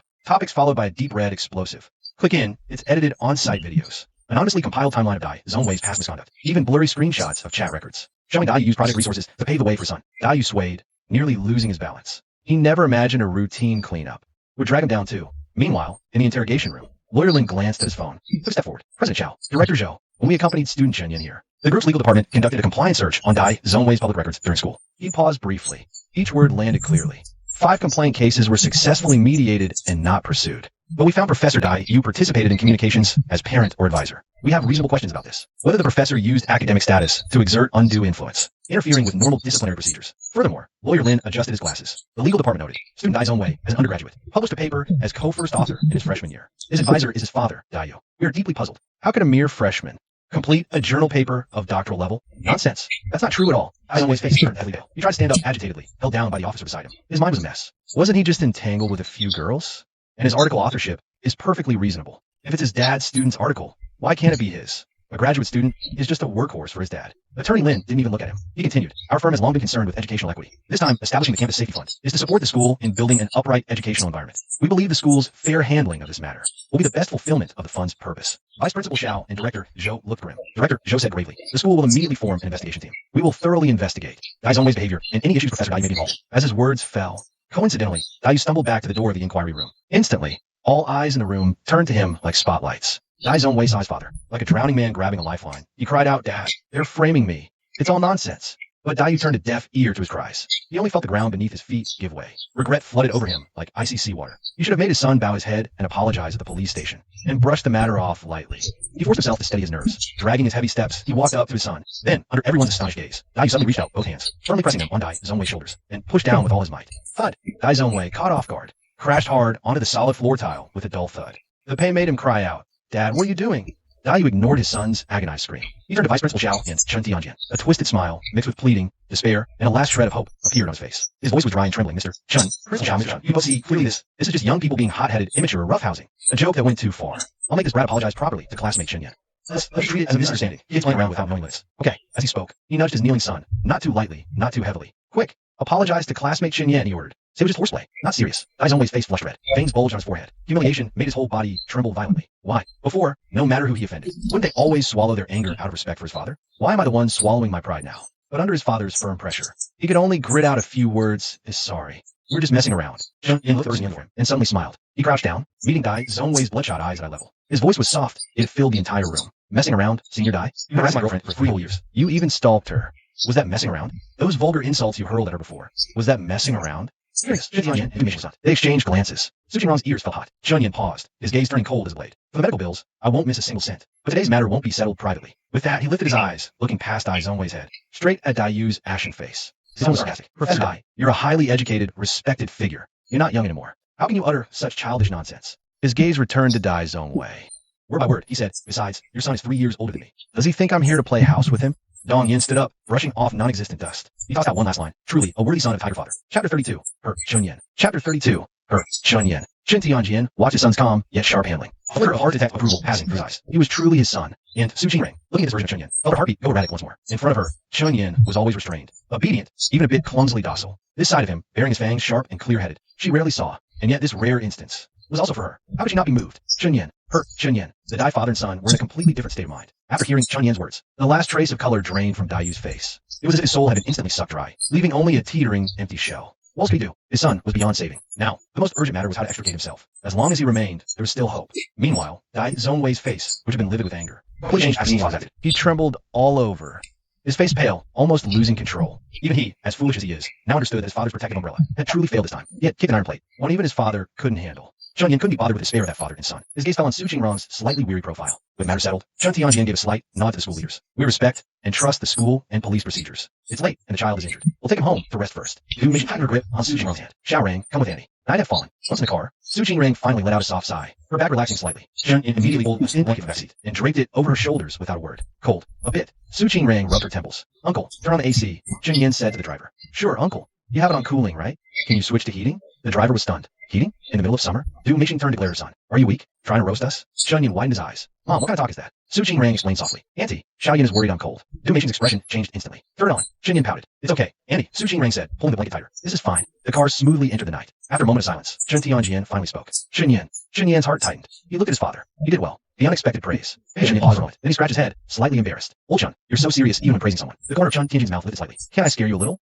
Fine, fine. You're the boss. Whatever you say is right. Chun Yen raised his hands in surrender. Du Mixing wasn't having it. What about me? Is it your attitude towards your mother? Chen Yen grinned. He started babbling nonsense. Mom is mom. Dad is dad. Mom can't be dad. And dad can't turn it on. Get lost. Du Mixing grabbed a cushion and threw it at him. Ow. Chun Yen covered the wound near his left eye, grimacing. Miss Du, that's attempted filicide. I aim for your stomach. Why are you covering your eye? Du Mixing laughed and scolded. Serves you right. Su Qingrang glared at him, but his hand returned to the back of his hand. Don't be so strong next time. Chen Yen is really hard on yourself. The left eye is blue. It looks like a cyclops. That won't do. Chen Yen, hold her with your backhand. Rightly he scolded you. I can hear Su Qingrang ear fever. Du Meixing saw the two men shaking hands in the rearview mirror. The corner of his mouth can't help but rise. This boy seems to have begun to understand after he came to Shanghai. She's never been a rigid parent. She supports Chen Yen whenever she's in love. She also worried about whether her son was not interested in girls. Only then did I realize that this boy's heart had already revolved around the Su Qingrang. He just didn't wake up.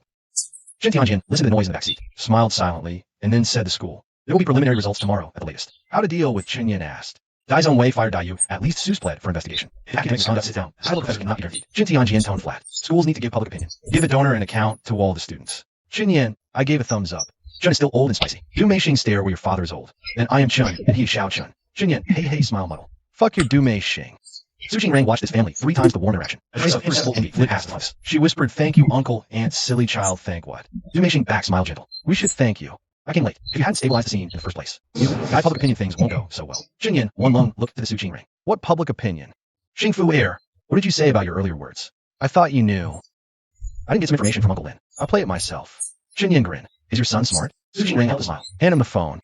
A few minutes later, Chun Yen a thigh. I'm gonna be so explosive. I didn't expect Dai Yu to be like his son. What a beast. The old brute gave birth to a little monster. After saying that, he picked up his phone again. Wow, the Dorm 525 group chat is blowing up. Wang Yihan bombarded it with over a dozen voice messages. Bro Yen, you're trending. You stood up to the professor's son. The forum's gone crazy. Zhao Xiao Yao. I saw the video. So tough. But why is your eye bruised? You okay, Yulin? Are you okay, Yulin? Chen Yen, from now on, my brother. The bravest man in Dorm 525. Chen Yen smiled and replied, it's nothing, just a scratch. Su Qingrang also lowered her head to look at the message from her cousin. On the forum, several big influencers have reposted it, showing support. The university's PR department has been in touch. I know the stakes. She looked up at the flowing neon lights outside the window and let out a soft sigh of relief. Then, Chen Yen suddenly leaned closer. His voice dropped very low. Thank you, Su Qingrang. Anyway, Su Qingrang heard a little amused. Should she be the one saying thanks? A bit funny. Shouldn't she be the one saying thank you? Whatever. Let's just thank each other. Chen Yen grinned. But his fingers quietly hooked onto hers. Su Qingrang's heart skipped a beat. What are you doing? My hand's warm. Warm yours up, he said, as if it were the most natural thing. Absolutely no intention of taking advantage. Su Qingrang didn't pull her hand back. She just said softly, okay. Chen Yen smiled triumphantly. He leaned back in his seat, but the tips of his ears quietly turned red. Their hands remained quietly clasped under the thin blanket. Neither let go. Chapter 33. A good day to meet, to go on a date, to fall in love. Chapter 33. A good day to meet, to go on a date, to fall in love. The university's official website and Weibo simultaneously published a disciplinary announcement. The wording was precise. The facts were clear. Dai Zhongwei was expelled for repeated harassment of fellow students and publicly insulting others with severe and egregious circumstances. He has been expelled. Professor Dai Yu was suspended for suspected abuse of his position to interfere with university procedures, and for major questions regarding his academic achievements. He is suspended pending investigation by the university's disciplinary committee and academic committee. As for Chun Yen, for merely acting inappropriately while protecting a female classmate, he received an oral warning, a slap on the wrist, not even going on his permanent record. The announcement concluded with the university launching a campus safety and respect initiative, and especially thanked Mojuan Tech Group for its strong support of campus culture. Mojuan Tech is Chun Yen's family company. They hold 65% of the shares. Chen Tianjian and his wife hold 60% together. 85% is in Chun Yen's hands. It was his 18th birthday gift. In the dorm, Wang Yihan holds up phone. His voice is loud enough to lift the roof. Expelled. Suspended. Brother Yin, you're a hero for the people this time. His fingers fly across the screen. He reads more detailed revelations from the forum. This Dayu is really scum. Academic misconduct was exposed. Exploited grad students, misused project funds. Even rigged the system to pave the way for his son's grad school admission. Zhao Xiaoyao leans in, lowering his voice. There's even more disgusting stuff. That beast Zhongwei didn't just harass Senior Qingray. He was two-timing. 2 girls have come forward now.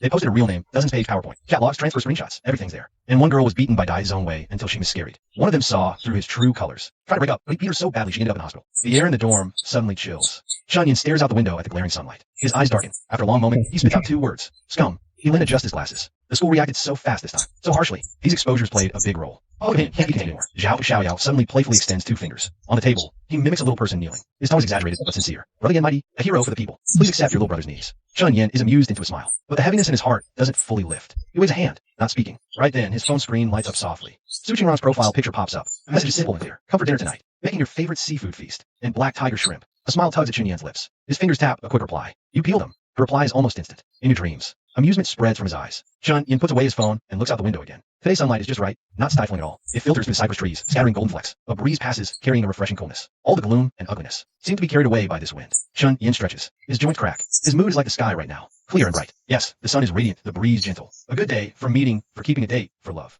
Evening. Chun Yin bought 2 bottles of red wine. As soon as I opened the door, I saw Su Qingrang was almost ready for dinner. Wow, Su Qingrang, you're finally not hiding anything anymore. You're not a kitchen killer. Chun Yin, a little surprised. Change into your own slippers.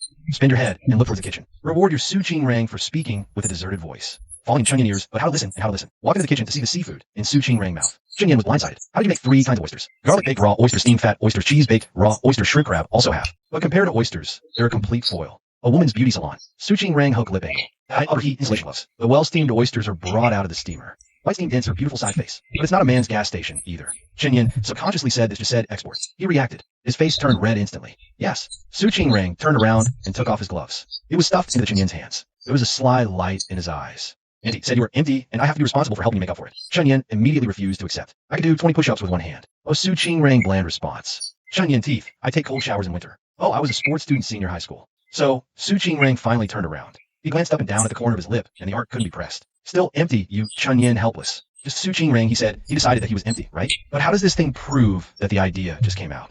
I flashed that picture by the pool inappropriately. Mint green fabric, white dazzling skin. The little red mole under the white clavicle. Chun Yin a breath.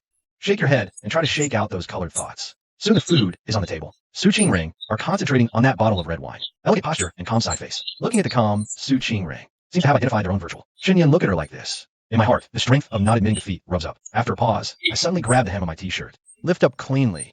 His voice carried a reckless abandon and a barely noticeable tension. Can someone weak actually have abs? Smooth and well-defined abdominal lines. Suddenly filled Su Qingrang's vision under the warm table lamp. Not overly bulky muscles, but young, firm, and beautifully contoured with vitality. They rose and fell slightly with his unsteady breathing. Su Qingrang's hand jerked. The bottle opener clattered onto the solid wood table. The clear sound made her sharply look away. Her hand instinctively brushed the stray hair by her ear, revealing a small, pink earlobe. Her voice was a notch lower than usual. You're just skinny. Chun Yin laughed, exasperated by her stubbornness. Feeling inexplicably bolder, he took a step forward. He caught Su Qingrang's wrist before she could fully pull it back. Her wrist was slender, under Su Qingrang's slightly stunned gaze. Chun Yin, with a clumsy yet resolute determination, directly guided her hand, firmly pressing it against his warm abs. Su Qingrang felt an instant jolt of heat. Beneath her palm was a tense, elastic sensation, and the distinct, rapid thrum of Chun Yan's heartbeat. Feel it. Chun Yan's voice lowered, a bit hoarse, his eyes fixed intently on her. Can this really be just from being skinny? Chapter 34. Then you're taking advantage of me too. Chapter 34. Then you're taking advantage of me too. Su Qingrang's mind was in complete turmoil. She never expected the usually reserved Chun Yin to do something like this to her today. Of course, she was happy, but she also felt a flustered panic, teetering on the edge of losing control, suppressing her trembling breath. Su Qingrang yanked her hand back. Her fingertips tingled as if scalded by the warmth of his firm skin. A lingering, faint numbness. Oh, she forced herself to sound calm, though her voice was a degree lower. Chun Yin was greatly disappointed. Just oh, that's it. Su Qingrang looked up. She met Chun Yan's gaze and said haughtily, who doesn't have abs? You have them. Chun Yin raised an eyebrow. His gaze involuntarily drifting downward, sweeping over the flat line of her waist beneath her loungewear. No, Su Qingrang answered with righteous conviction, catching Chun Yan's downward glance from the corner of her eye. Her ears grew warm, but I have a toned waistline. Chun Yin chuckled, surprised by her bold admission of not having abs. He blurted out, then show me your toned waistline. The words out, Chun Yin was startled by his own audacity. Su Qingrang squinted and suddenly leaned close to Chun Yin. His voice was low and slow. Temptingly. Haven't you already seen it? Chun Yin was stunned, his ears turning bright red. Su Qingrang, you can eat whatever you want, but you can't just say anything. When did I see it? TSK. Su Qingrang snorted softly. Player. Chun Yan's eyes widened. We're my player. I've never even been in a relationship. But looking at Su Qingrang's expression, Chun Yin suddenly remembered. It was about that photo she gave herself as a coming-of-age gift. He flushed instantly.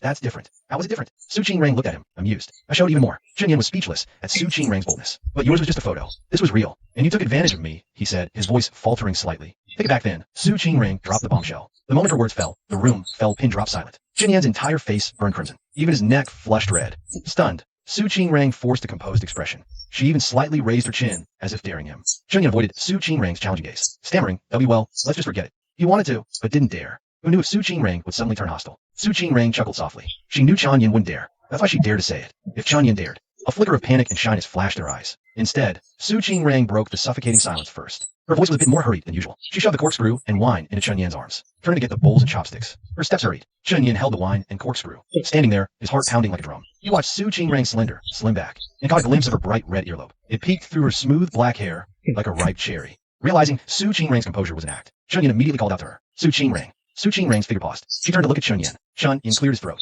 Blushing, he said, today's Chun Yan doesn't dare, but future Chun Yan will dare. Consider this an IOU. I'll definitely collect one day. Hearing Chun Yan's words, Su Qingrang's legs suddenly felt a bit weak. She forced herself to stay calm, turn around, and as she walked away, she coolly laughed and scolded. You're so cringy, though. Hearing Su Qingrang's noticeably trembling tone, Chun Yan smiled silently. Su Qingrang is so adorable. Sundara. During the meal, they chatted some more about that scumbag Dai's own way. After a pause, Chun Yan asked the question on his mind. Su Qingrang, did many people pursue you in college? Su Qingrang answered casually. Not bad, more than high school. A complex feeling suddenly welled up in Chun Yan's heart. A strange impulse, yes. And uncaught her eye, hearing Chun Yan's question. So smart as Su Qingrang suddenly realized something. Her heart skipped a beat, but her face showed nothing. No. Chun Yan breathed a sigh of relief. But then Su Qingrang suddenly said, because the person I like didn't pursue me. Chun Yan's eyes widened. You have someone you like. His voice was raised too high, startling Su Qingrang. I'm almost 22. Can't I have someone I like? Su Qingrang looked at Chun Yan, amused. His gaze intense. Chun Yan fell silent. His mind began to storm. He asked, what's that person like? Su Qingrang thought for a moment. He's very obedient, but also a bit disobedient. Very righteous, a bit silly, but very attractive to me. Chun Yan frowned. Obedient? To whom?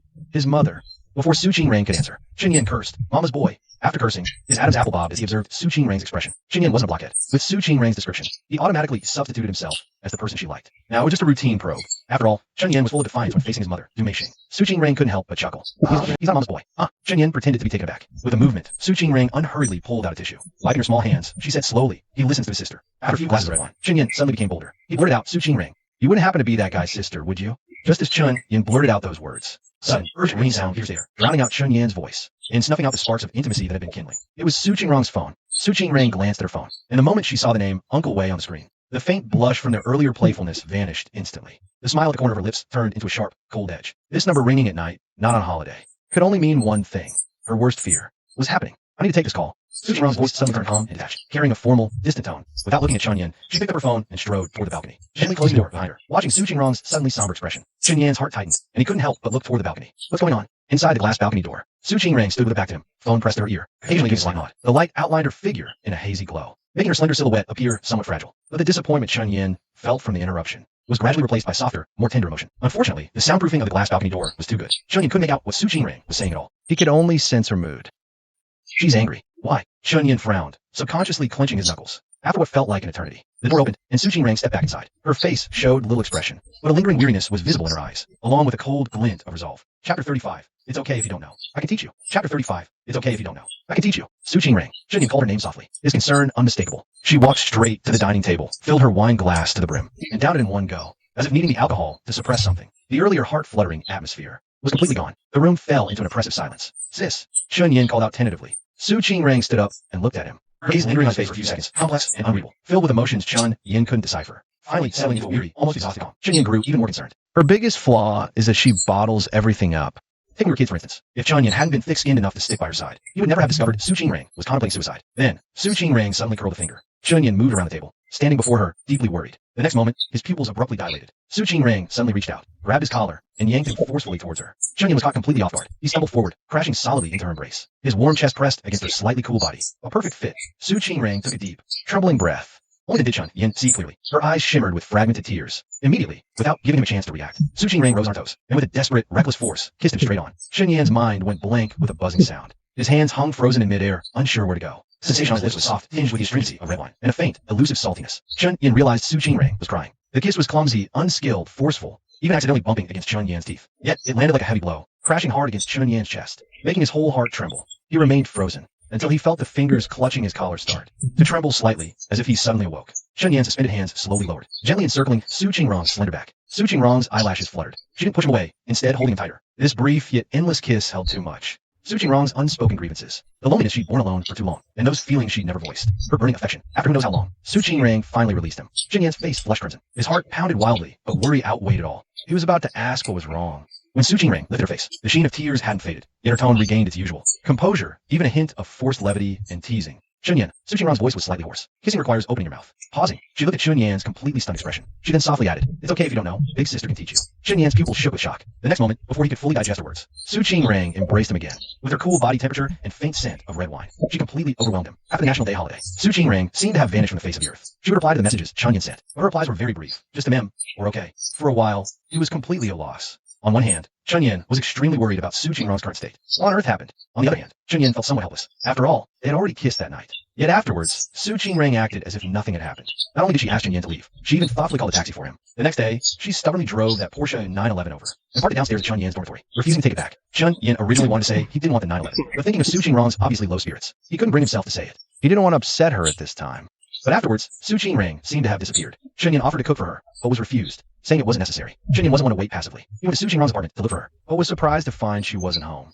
"Where are you?" A message was sent. After a long while, the screen finally lit up. Su Qingrong, Rongqing. Chen Yan's brow instantly furrowed tightly. His fingers typed rapidly. "Why did you go home? What happened this time?" The reply came even slower this time. Just as Chen Yan was about to lose patience waiting, a line of text popped up on the screen. "Su Qingrong has some family matters to deal with. Need to handle it. I'll explain when I get back." Chen Yan wanted to ask more. Another message immediately followed. "Su Qingrong, I'm very busy right now. Not saying more. Staring at the lessons." Yin felt as if something had lightly pricked his heart. It felt a bit sour and stifling. He clenched his fist, his brows knit into a knot, suddenly feeling a bit angry. On the last day of the National Day holiday, Chen Tianjian and his wife flew from Hangzhou to Shanghai again. After dealing with their son's matter, they simply had a late-night snack. The couple rushed back to Hangzhou to handle business. On the last day of the holiday, they planned to have their son show them around the campus. On the way, Du Meixing noticed her distracted son. Did you get your heart broken?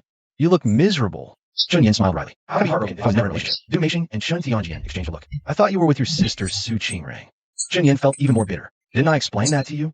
It was an emergency. Su Qingrong and I were just pretending to be a couple. "Oh," Du Meixing nodded meaningfully. "The way you look now. Did your sister, Su Qingrong, turn you down?" Chen Yan looked at his unpredictable mother, feeling helpless. What are you even talking about? Seeing her son not deny it, Meixing's eyes lit up. I knew it.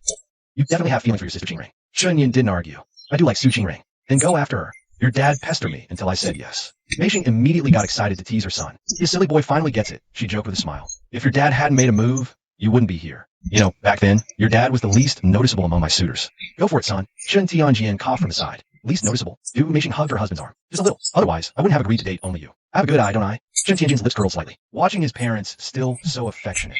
Chen suddenly felt a pang of envy. He sighed. "I want to pursue her." But it seemed something happened in Su Qingrong's family. She went back to Rongqing. Du Meixing was taken aback. She went back to Rongqing. Chen Tianjian also frowned. Then, as if remembering something, his expression shifted slightly, seeing his parents' sudden realization. Chen Yan said something. "Mom, Dad, Do you know something? Chapter 36. You're just a freshman. Focus on your studies." Just a freshman. Focus on your studies. After seeing his parents off at the airport, he drove the Porsche 911. Su Qingrong gave it back to school. Thinking about what his parents said, Chen Yan frowned deeply. For the first time, he felt a sense of urgency. Su Qingrong, as always, tells me nothing. She's carrying everything on her own shoulders. That's not right. Su Qingrong's family background is far more complicated than Chen Yan's. Chen Yan's family were poor farmers for 3 generations. It wasn't until his father, Chen Tianjian's generation, that they finally broke the cycle of poverty. Chen Tianjian and Du Meixing were childhood sweethearts. Through mutual support, they built Mojuan Tech, now worth nearly $1 billion. Qingrong's upbringing, however, was paved with schemes and betrayal. Her maternal grandparents were well-known local entrepreneurs. They were well off and had only one daughter, Su Mingwei. Unwilling to let her marry out, they brought a son-in-law into their home. They chose Sun Guoqian, who was penniless at the time. Before the elders passed, Sun Guoqian was indeed impeccable, hardworking, diligent, and especially doting on his wife. So, despite his humble background, his ambition led the Su family to accept him. Her grandparents even proposed that the first child take the Su surname, the second could take the father's. The tragedy struck during Su Mingwei's second pregnancy. Her parents died suddenly in a car accident. And just when Su Mingwei needed support the most, she discovered Sun Guoqian had a secret son outside. The worst part, this son was even 4 years older than Su Qingrong. Turns out, Sun Guoqian already had family, just never registered marriage. Exposed, Sun Guoqian shamelessly showed his true colors. Su Mingwei, can't you be more understanding? Isn't my son also your son? Who knows if your second child is a boy or a girl? No remorse, just pure arrogance. The intense emotional shock caused Su Mingwei to go into premature labor. In the end, she didn't make it. 2 lives lost. Sun Guoqian never truly repented. When he learned the fully formed fetus was a boy, he felt a flicker of regret. Luckily, Su Mingwei wasn't entirely naive. Her parents had also been wary of Sun Guoqian. They only registered some land under his name. The truly crucial asset, the media company Su Mingwei founded early on, catching the trend, was already secured for Su Qingrong through an agreement. This time, Su Qingrong rushed back to Rongqing because her father's secret son, Sun Wancheng, had set his sights on her mother's company. Thinking of this, Chen Yan pulled the car over. He let out a heavy sigh. He only knew Su Qingrong had a secret half-brother, but not the specifics. This was the first time Yin heard such detailed history from his parents. All he felt was heartache and frustration. This was Su Qingrong's family matter. He didn't know how to intervene, yet couldn't just stand by. At this moment, he deeply resented being 3 years younger than her. Chen Yin pushed open the car door and walked into a convenience store by the roadside. He bought a pack of cigarettes, leaned against the car, lit one, and took a deep drag. He exhaled. In the 3 days after the National Day holiday ended, Su Qingrong's messages became increasingly scarce. Chen Yin felt a heavy weight in his heart, but forced himself back into his daily routine. He skillfully avoided those unimportant, easy classes, while making the most of his time. To research the ownership structure of Su Qingrong's family and the company information, he wanted to help Su Qingrong. Chen Tianjin, however, had noticed his son's state of mind. He specifically had his assistant Chen Yin on WeChat, giving Chen Yin some information not easily found online. Don't worry, your dad's got this. Guo Chun and that illegitimate son won't be able to stir up much trouble. Chen Tianjin's steady voice came through the phone. Only then did Yin feel his tense nerves relax slightly. Thanks, Dad. The sorting over these 3 days had actually allowed Chun Yin to piece together some clues. Was that media company? Su Qingrong personally held 40% shares. Another 15% was held by Sun Guochen. Due to her young age, many board members leaned more towards supporting Sun Guochen. Even though Su Qingrong was the nominal largest shareholder, Sun Guochen, by allying with other shareholders, held the actual decision-making power in the company. Yen speculated that Su Qingrong's sudden return to Rongqing was related to the upcoming shareholders' meeting and personnel changes. He had actually replaced the person Su Mingwei arranged for her daughter before death, and taken the position of CEO himself. Thinking of the tears at the corner of Su Qingrong's eyes then, and that kiss was the release of pin-up emotion. Chen Yan's eyes darkened. That was the company Su Qingrong's mother left for her. Brother Yan, what's on your mind? His arm was suddenly nudged. It was Wang Yihan. Chen Yan snapped back to reality. Class over. Let's eat. Wang Yihan looked at his distracted state, amused. Daydreaming for so long? What's up? Nothing. Chen Yan waved his hand, packed his book into his bag, and stood up. Let's go eat. The 4 roommates walked out of the teaching building together. The evening was deepening. The ginkgo trees lining the path were edged with a pale gold. As Zhao Xiaoyao suddenly exclaimed, "Whoa, look, isn't that President Su?" Yilin pushed his black-framed glasses up. It really is. Chen Yan, isn't that your senior? Wang Yihan also grinned, nudged Chen Yan with an elbow. Hey, your senior made the honor wall. Chen Yan's heart skipped a beat. His spirits instantly lifted as he turned to look. Had Su Qingrong returned? But what met his eyes was just a lonely poster. Top 10 outstanding student award winner. Su Qingrong. It was her. Chen Yan nodded. So, Su Qingrong had come back. The president is really impressive. The other 3 were still chattering. Wang Yihan threw an arm around Chen Yan's neck. Grinning, he asked, so, what's the latest with you and your senior? I'm and got her out of a tight spot. I thought you two were a thing. Chen Yan pushed his arm away. We've been in class since 8. Aren't you hungry? With that, he quickened his pace toward the cafeteria. Seeing this, the 3 didn't press further. They followed, merging into the crowd to find food. Later, the guys from dorm 525 wandered to the university botanical garden. Though early autumn, a few clusters of lotus flowers still bloomed in the pond, standing gracefully in a cooling breeze. Lotus flowers is late in the season. Pretty amazing. Xiaoyao patted his full stomach.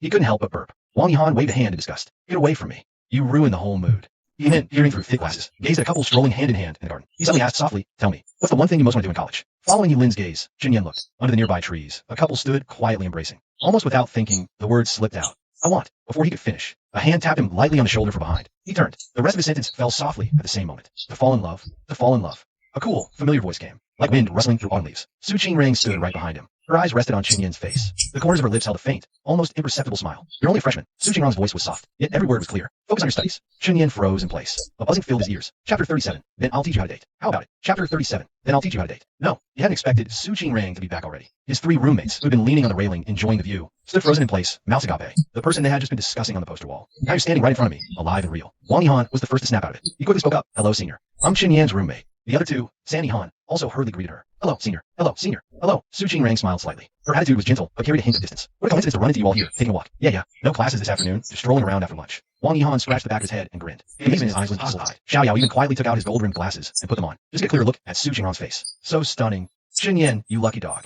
Well, you all carry on. I have some things to attend to. I'll be going now. Su Qingrong gave a slight nod upon hearing this. Then she turned her gaze to Chen Yan. I'm off. Goodbye, senior. The 3 of them waved goodbye in unison. Su Qingrong gave a soft, charming smile. She turned around, about to leave. Suddenly, Chen Yan frowned. He stepped forward and grabbed Su Qingrong's slender wrist. 3 pairs of eyes behind him instantly burned with intensity. Su Qingrong was taken back from it. She looked back at him, a trace of confusion in her eyes. She had just returned to campus, originally planning to deal with the backlog of tasks right away. Running into Chen Yan was purely accidental. Seeing him chatting and sightseeing with his roommates, she hadn't planned to stay long. But Chen Yan ignored the question in her eyes. He turned to Wang Yihan and the others and said, you guys go ahead and stroll. I need to burp something. The 3 instantly exchanged knowing looks. Take your time, Brother Yan, they said in unison. The tone is full of tacit ridicule. He didn't say more. He just pulled Su Qingrong aside. Only when the surroundings quieted down did he let go of her hand and turn to face Su Qingrong. After a pause, he asked, when did you get back? Just arrived at noon, Su Qingrong replied. A faint trace of amusement flickered in her eyes. What, did you miss me? Chen Yan looked at her, acting as if nothing was wrong. A sudden, inexplicable anger flared up inside him. He twitched the corner of his mouth, suppressing that irritation. But his voice was tense. You didn't even tell me you were coming back. I thought you were still in class. Su Qingrong's tone was calm. She didn't plan to explain further. Instead, she changed the subject. So, this is something to be relationship. Chen Yan gritted his teeth. I'm so angry I'm laughing. I'm dating someone. You want to control that too?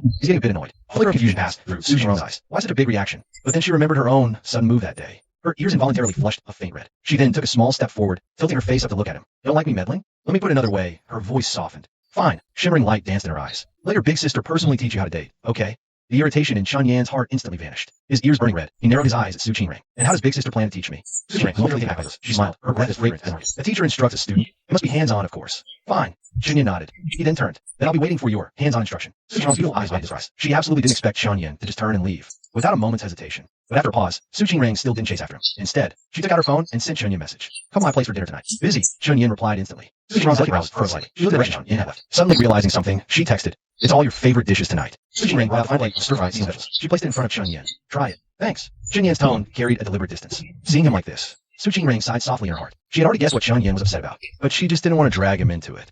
With her grandparents' support, she had dabbled in real estate for a while. The methods in the real estate industry back then were often in a gray area. If Chun Yan got involved, with his personality, he'd never stand by idly. But once Chun Yan stepped in, even with Chun Tianjian and his wife protecting him, there was no guarantee Sun Guochuan and his son wouldn't act impulsively. Targeting Chun Yan, Sun Guochuan might be okay. After all, he and Chun Tianjian were summer friends. But his illegitimate son, Sun Wansheng, wouldn't be. He's a complete lunatic. Su Qingring didn't want to take that risk. He was only a freshman. He should enjoy his university life. However, she could only use the faint, lingering warmth from Chun Yan to try and illuminate the darkness within her heart. I'll peel the shrimp for you. She picked up a salt and pepper shrimp. Just as she was about to start, no need. I have my own hands. Chun Yan waved her off. His tone was flat. The two of them ate most of the meal in a delicate silence. The last time we were like this was when you were a sophomore in high school. Su Qingring suddenly spoke up. MHM. Chun Yan put down his chopsticks. He leaned back in a chair. We argued so fiercely back then. It scared my mom half to death. She thought I had it you. Remembering that Cold War from sophomore year, he smiled silently. Hearing him say that, Su Qingring also couldn't help but laugh. Both of them fell into that memory at the same time. The reason for the argument back then was actually quite simple. She wanted Chun Yan to switch from being a student athlete back to a regular academic student. Chun Yan wasn't completely against changing majors, whether it was professional basketball or regular academics like programming. He had paths open to him. His family could always back up his choices anyway. But Su Qingrang's attitude was unusually firm. She insisted he had to switch. Chun Yan asked her why. Su Qingring said, all brawn, no brains. Simple. Chun Yan hadn't expected Su Qingring to think of him that way. He immediately shot back, so what if I am? But she threw out a sentence that still stung him to this day when he remembered it. Most student athletes are players, not made or decent. Do you want to be the kind of guy who just leaves after getting what he wants? Those buddies of yours, do they still want to take you to experience foot massage services? Chun Yan clenched his fist. I would never go to those kinds of places. What about later? Su Qingrang's emotions were particularly intense at the time. Her words were sharp. Will you go in the future? You're the company you keep. Staying around those people will only turn you into trash. Why would you think of me like that? Because you're stupid. That argument left them not speaking a word to each other for an entire winter break. Later, when the second semester of sophomore year started, Chun Yan switched and Su Qingring also returned to Shanghai. Gradually busy. Later, Chun Yan started deliberately avoiding her. In his senior year, he heard a piece of gossip from Zhang Zhongwei. He finally understood why Su Qingring had been so emotional back then. The subject of the gossip were Chun Yan's 3 athletic buddies. All 3 had extremely messy relationships with men and women. One of them had contracted HIV at a young age. Later, when Chun Yan told Du Meixing about this, Du Meixing was a bit surprised. She said, among the 3 people you mentioned, one of them, your Qingring sister knows. Huh? Chun Yan was stunned. Like that good friend of Su Qingrang's illegitimate half-brother. The memory cuts off abruptly. Chun Yan raises his glass. Toast, Su Qingring. Thank you, Su Qingring. If it weren't for you, I'd probably have gotten infected by saliva without even knowing it. Pretty disgusting. The Chun Yan of today. How could he not figure it out? That overly friendly sports team guy who suddenly got close back then was definitely Su Qingrang's illegitimate half-brother. Sun Wansheng deliberately sent to get close to him. After all, they didn't even have the same coach originally. But he suddenly showed up, trying desperately to buddy up with me. The reason is simple enough. Everything Su Qingring cares about, that illegitimate son wants to destroy one by one. It was also because he realized this, that the moment he saw Su Qingring right after the college entrance exam, the ice between them broke so quickly. Chapter 38, Big Sister teaches you. Chapter 38, Big Sister teaches you. Su Qingring gave a light laugh. Seeing Chun Yan's expression now, she knows he's understood everything. She picks up her glass and lightly clinks it against his in the air. But I was also wrong back then. Su Qingring picks up the red wine, pours a little more, her voice softening. I was too harsh. I didn't consider your feelings at all. If I had just talked to him properly, maybe things wouldn't have gotten so tense. Now, thinking back to Chun Yan's toughest days in senior year, she could only glimpse his state through Du Meixing's occasional updates. Wasting a whole year. Chun Yan smiles, a bit emotional. Actually, I was pretty immature back in my second year of high school, foolishly hanging out with them. Thanks for pulling me back. I could have really gone down that path. But Su Qingring shakes her head seriously. Guys mature later than girls in this regard. It's a biological difference, not you being immature. And besides, it was her who exposed how much she cared about Chun Yan in front of Sun Guochuan. How else would Sun Wansheng have targeted Chun Yan, trying to teach Su Qingring a lesson by messing with Chun Yan? Luckily, Chun Yan was a good kid. During high school, it was just classes, training, and home. He hardly ever wandered off. If something hadn't really happened, Su Qingring couldn't have handled it, and she would have felt guilty towards the Chun Tianjian couple. Watching Su Qingring speak so earnestly, Chun Yan chuckles. Are we just complimenting each other now? I guess so. A faint smile touches Su Qingrang's lips. Seeing the tension between the two finally ease, she paused before asking, how's the Porsche treating you? Drives great. Chun Yan nodded. Then, thinking of something, he said frankly, given our relationship, I'll stand on ceremony. I'll keep the car. It was bought for you anyway. Su Qingrang smiled deepened, but then her tone shifted slightly. However, this is my only car in Shanghai. So, Chun Yan quickly interjected. Just say the word, and I'll bring it over for you. That's not what I meant. Su Qingring shook her head. Chun Yan looked at her, puzzled. She lifted her gaze, a flicker of clear, playful cunning in her eyes. The car is for you to use. But it's also my only one in Shanghai. So, she paused briefly, her voice soft yet firm. When I need to use it, I'll have to trouble you to be my driver. Chun Yan narrowed his eyes and laughed. Here's something else, Su Qingring. There's truly no such thing as a free lunch. You're giving me a car, and getting a personal chauffeur in the deal. Is it not allowed? Su Qingring raised an eyebrow slightly, a smile in her eyes as she looked at him. Chun Yan was silent for a few seconds. Under her clear, unflinching gaze, he finally nodded. Fine. He paused, ate a few pieces of vegetables, then put down his chopsticks. He looked intently at Su Qingring. She looked up, meeting his gaze. What's wrong? Not planning to talk about it. Chen Yan tilted his head slightly, not planning to let go. What exactly happened at your home that day? That made you so emotional? And kiss me? Su Qingrong's eyes flickered almost imperceptibly. She didn't want Chen Yan to know too much about her family affairs. It was too messy. After a moment of silence, Su Qingrong suddenly let out a soft laugh. Seamlessly shifting from defense to offense, she asked, "Do you want me to take responsibility?" Cough. Chen Yan was caught off guard, choking on his words. Seeing Su Qingrong's calm and composed demeanor, he grit his teeth in frustration. Damn you, Su Qingrong. Chen Yan deliberately raised his chin, a hint of provocation in his words. No need for responsibility. It's not like we haven't tried it before. And second, Su Qingrong's gaze suddenly sharpened. The cool, aloof air around her instantly condensed into something sharp and dangerous. Oh, you've tried it before? Chen Yan's eyes popped. He had his emotions. Su Qingrong didn't want to talk about family matters. A rebellious streak flared in him. Why should she always be the one teasing him? Couldn't he fight back for once? How did you try it? Su Qingrong's voice dropped low. His gaze was like an invisible finger, gently sweeping over Chen Yan's lips. Chen Yan hastily made up two words, the complete opposite of that day. Gentle, deliberate. Oh, Su Qingrong drew out the syllable, leaning forward slightly. So did you like it? Chen Yan nodded, steeling himself. That fleeting panic in his eyes didn't escape her notice. Su Qingrong gave a soft, internal humph. It had always been the older sister teasing the younger brother. Now the brother had grown some backbone, daring to turn the tables. But she'd make sure Chen Yan learned. That experience trumps youth. She was no docile, innocent character. With that thought, Su Qingrong stood up, picked up her wine glass, and took a sip of red wine. Chen Yan remained seated, watching her intently. Your technique is too clumsy. Su Qingrong's voice was soft, low, as if stating the most ordinary fact. Want big sister to teach you how to kiss? Chen Yan's pupils dilated, his face instantly flushing crimson. He was curious how Su Qingrong planned to teach him. Before he could respond, she took another sip of wine. She stepped forward, grabbed the collar of his shirt, and leaned in close. Chen Yan's breathing hitched. The mellow aroma of wine transferred with her breath. Not rough, but with an undeniable force. The sweet tart taste of red wine spread between their lips. Su Qingrong's tongue lightly swept his lower lip. Chen Yan froze for a second, then closed his eyes as if ignited. He raised a hand to cup the back of her neck. The kiss deepened, shifting from instruction to contest, then melting into silent conversation. Only when Su Qingrong pulled back slightly, both their breaths carrying a faint tremor. His collar, her fingers slightly. A haze glazed her eyes.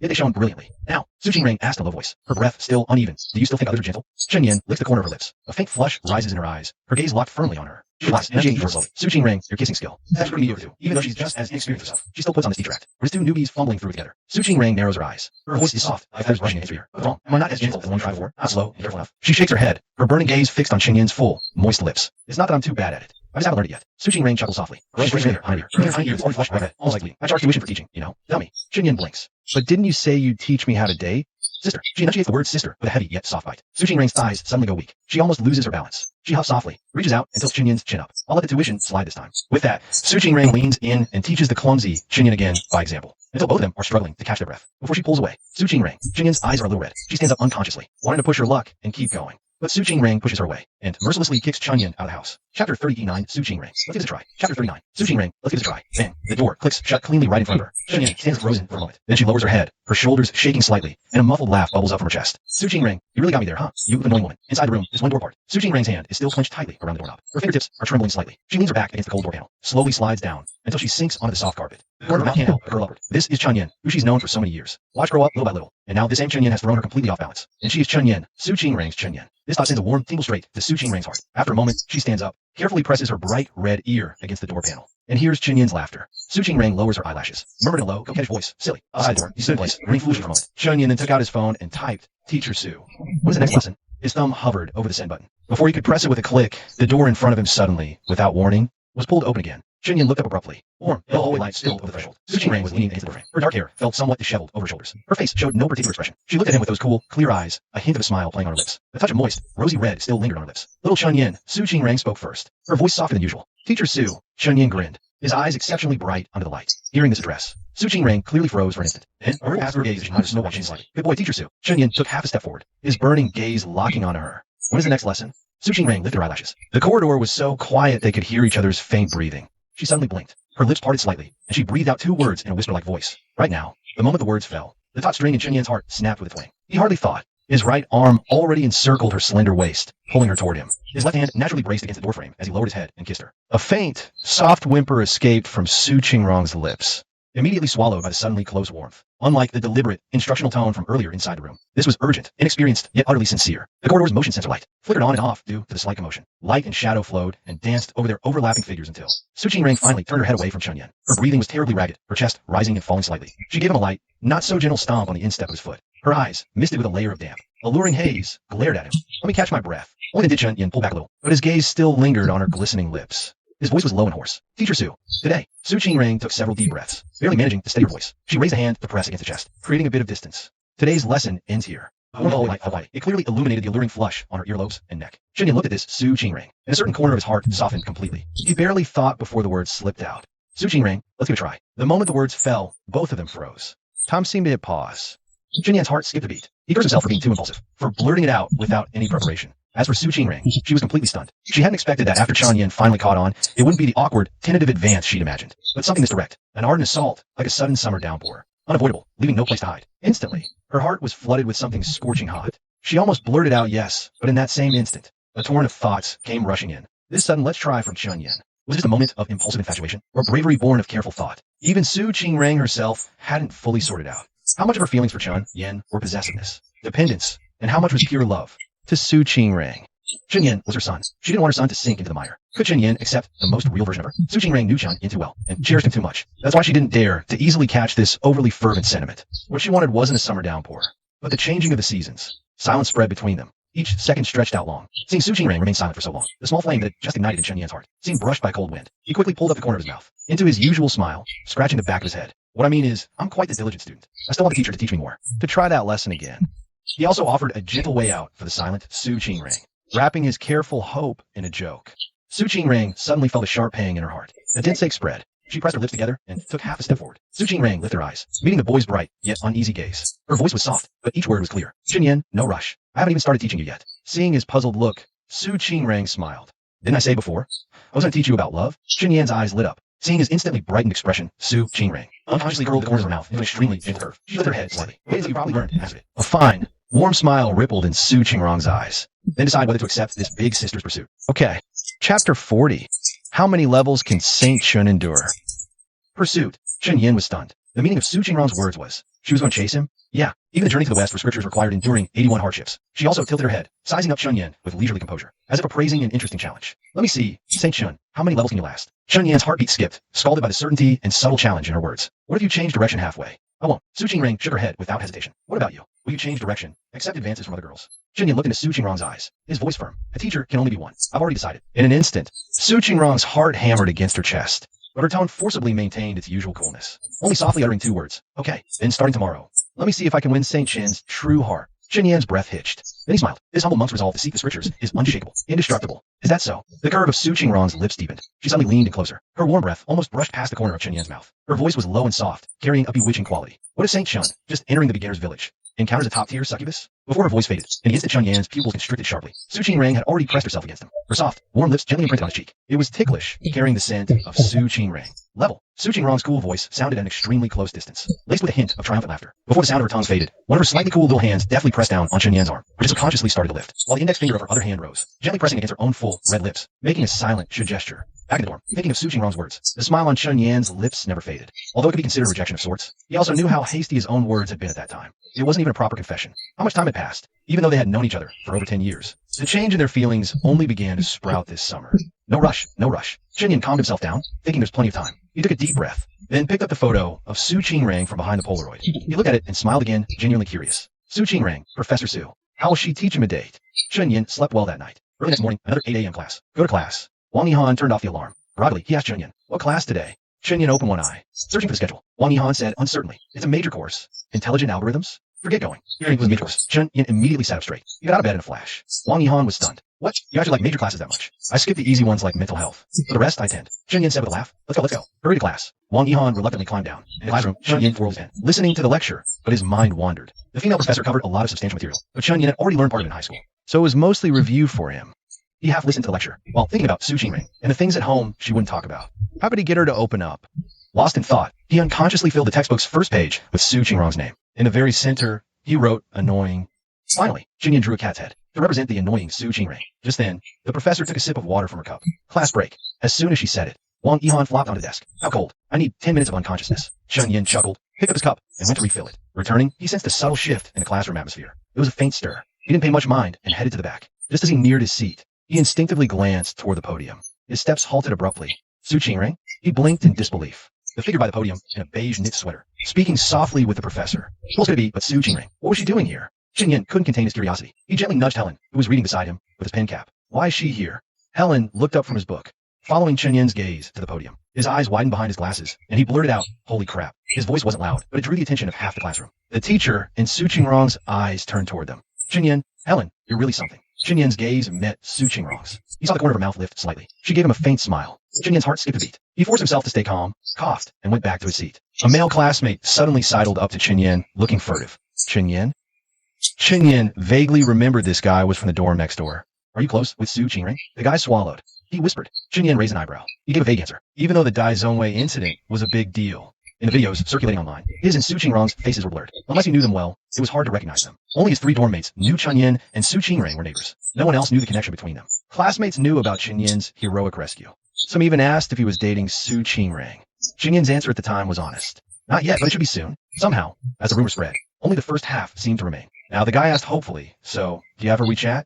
Can you give it to me?" Chen Yin almost laughed. "I do, but I can't give it to you." He paused, then added frankly, "She likes me. Don't even think about it." "What?" The guy's eyes widened. He then scoffed. "You can fool your buddies, but don't fool yourself. Be a man, Cher. Fair competition? Sorry, I'm a petty guy," Chen Yin declared shamelessly. "I don't want fair competition." The guy was speechless. He muttered, "What a jerk," and turned away disgruntled. Chen Yin ignored him. He just found it funny. Then, the teacher stood up. "All right, let's continue class." Chen Yin nudged Wang Yihan, who was sleeping soundly beside him. "Wake up, huh?" "Oh." Wang Yihan groggily lifted his head. His eyes weren't fully open. The female professor on the podium smiled. She spoke in a gentle voice. "Before we begin, let me introduce my former star student. I'm sure someone must have heard of this senior's name."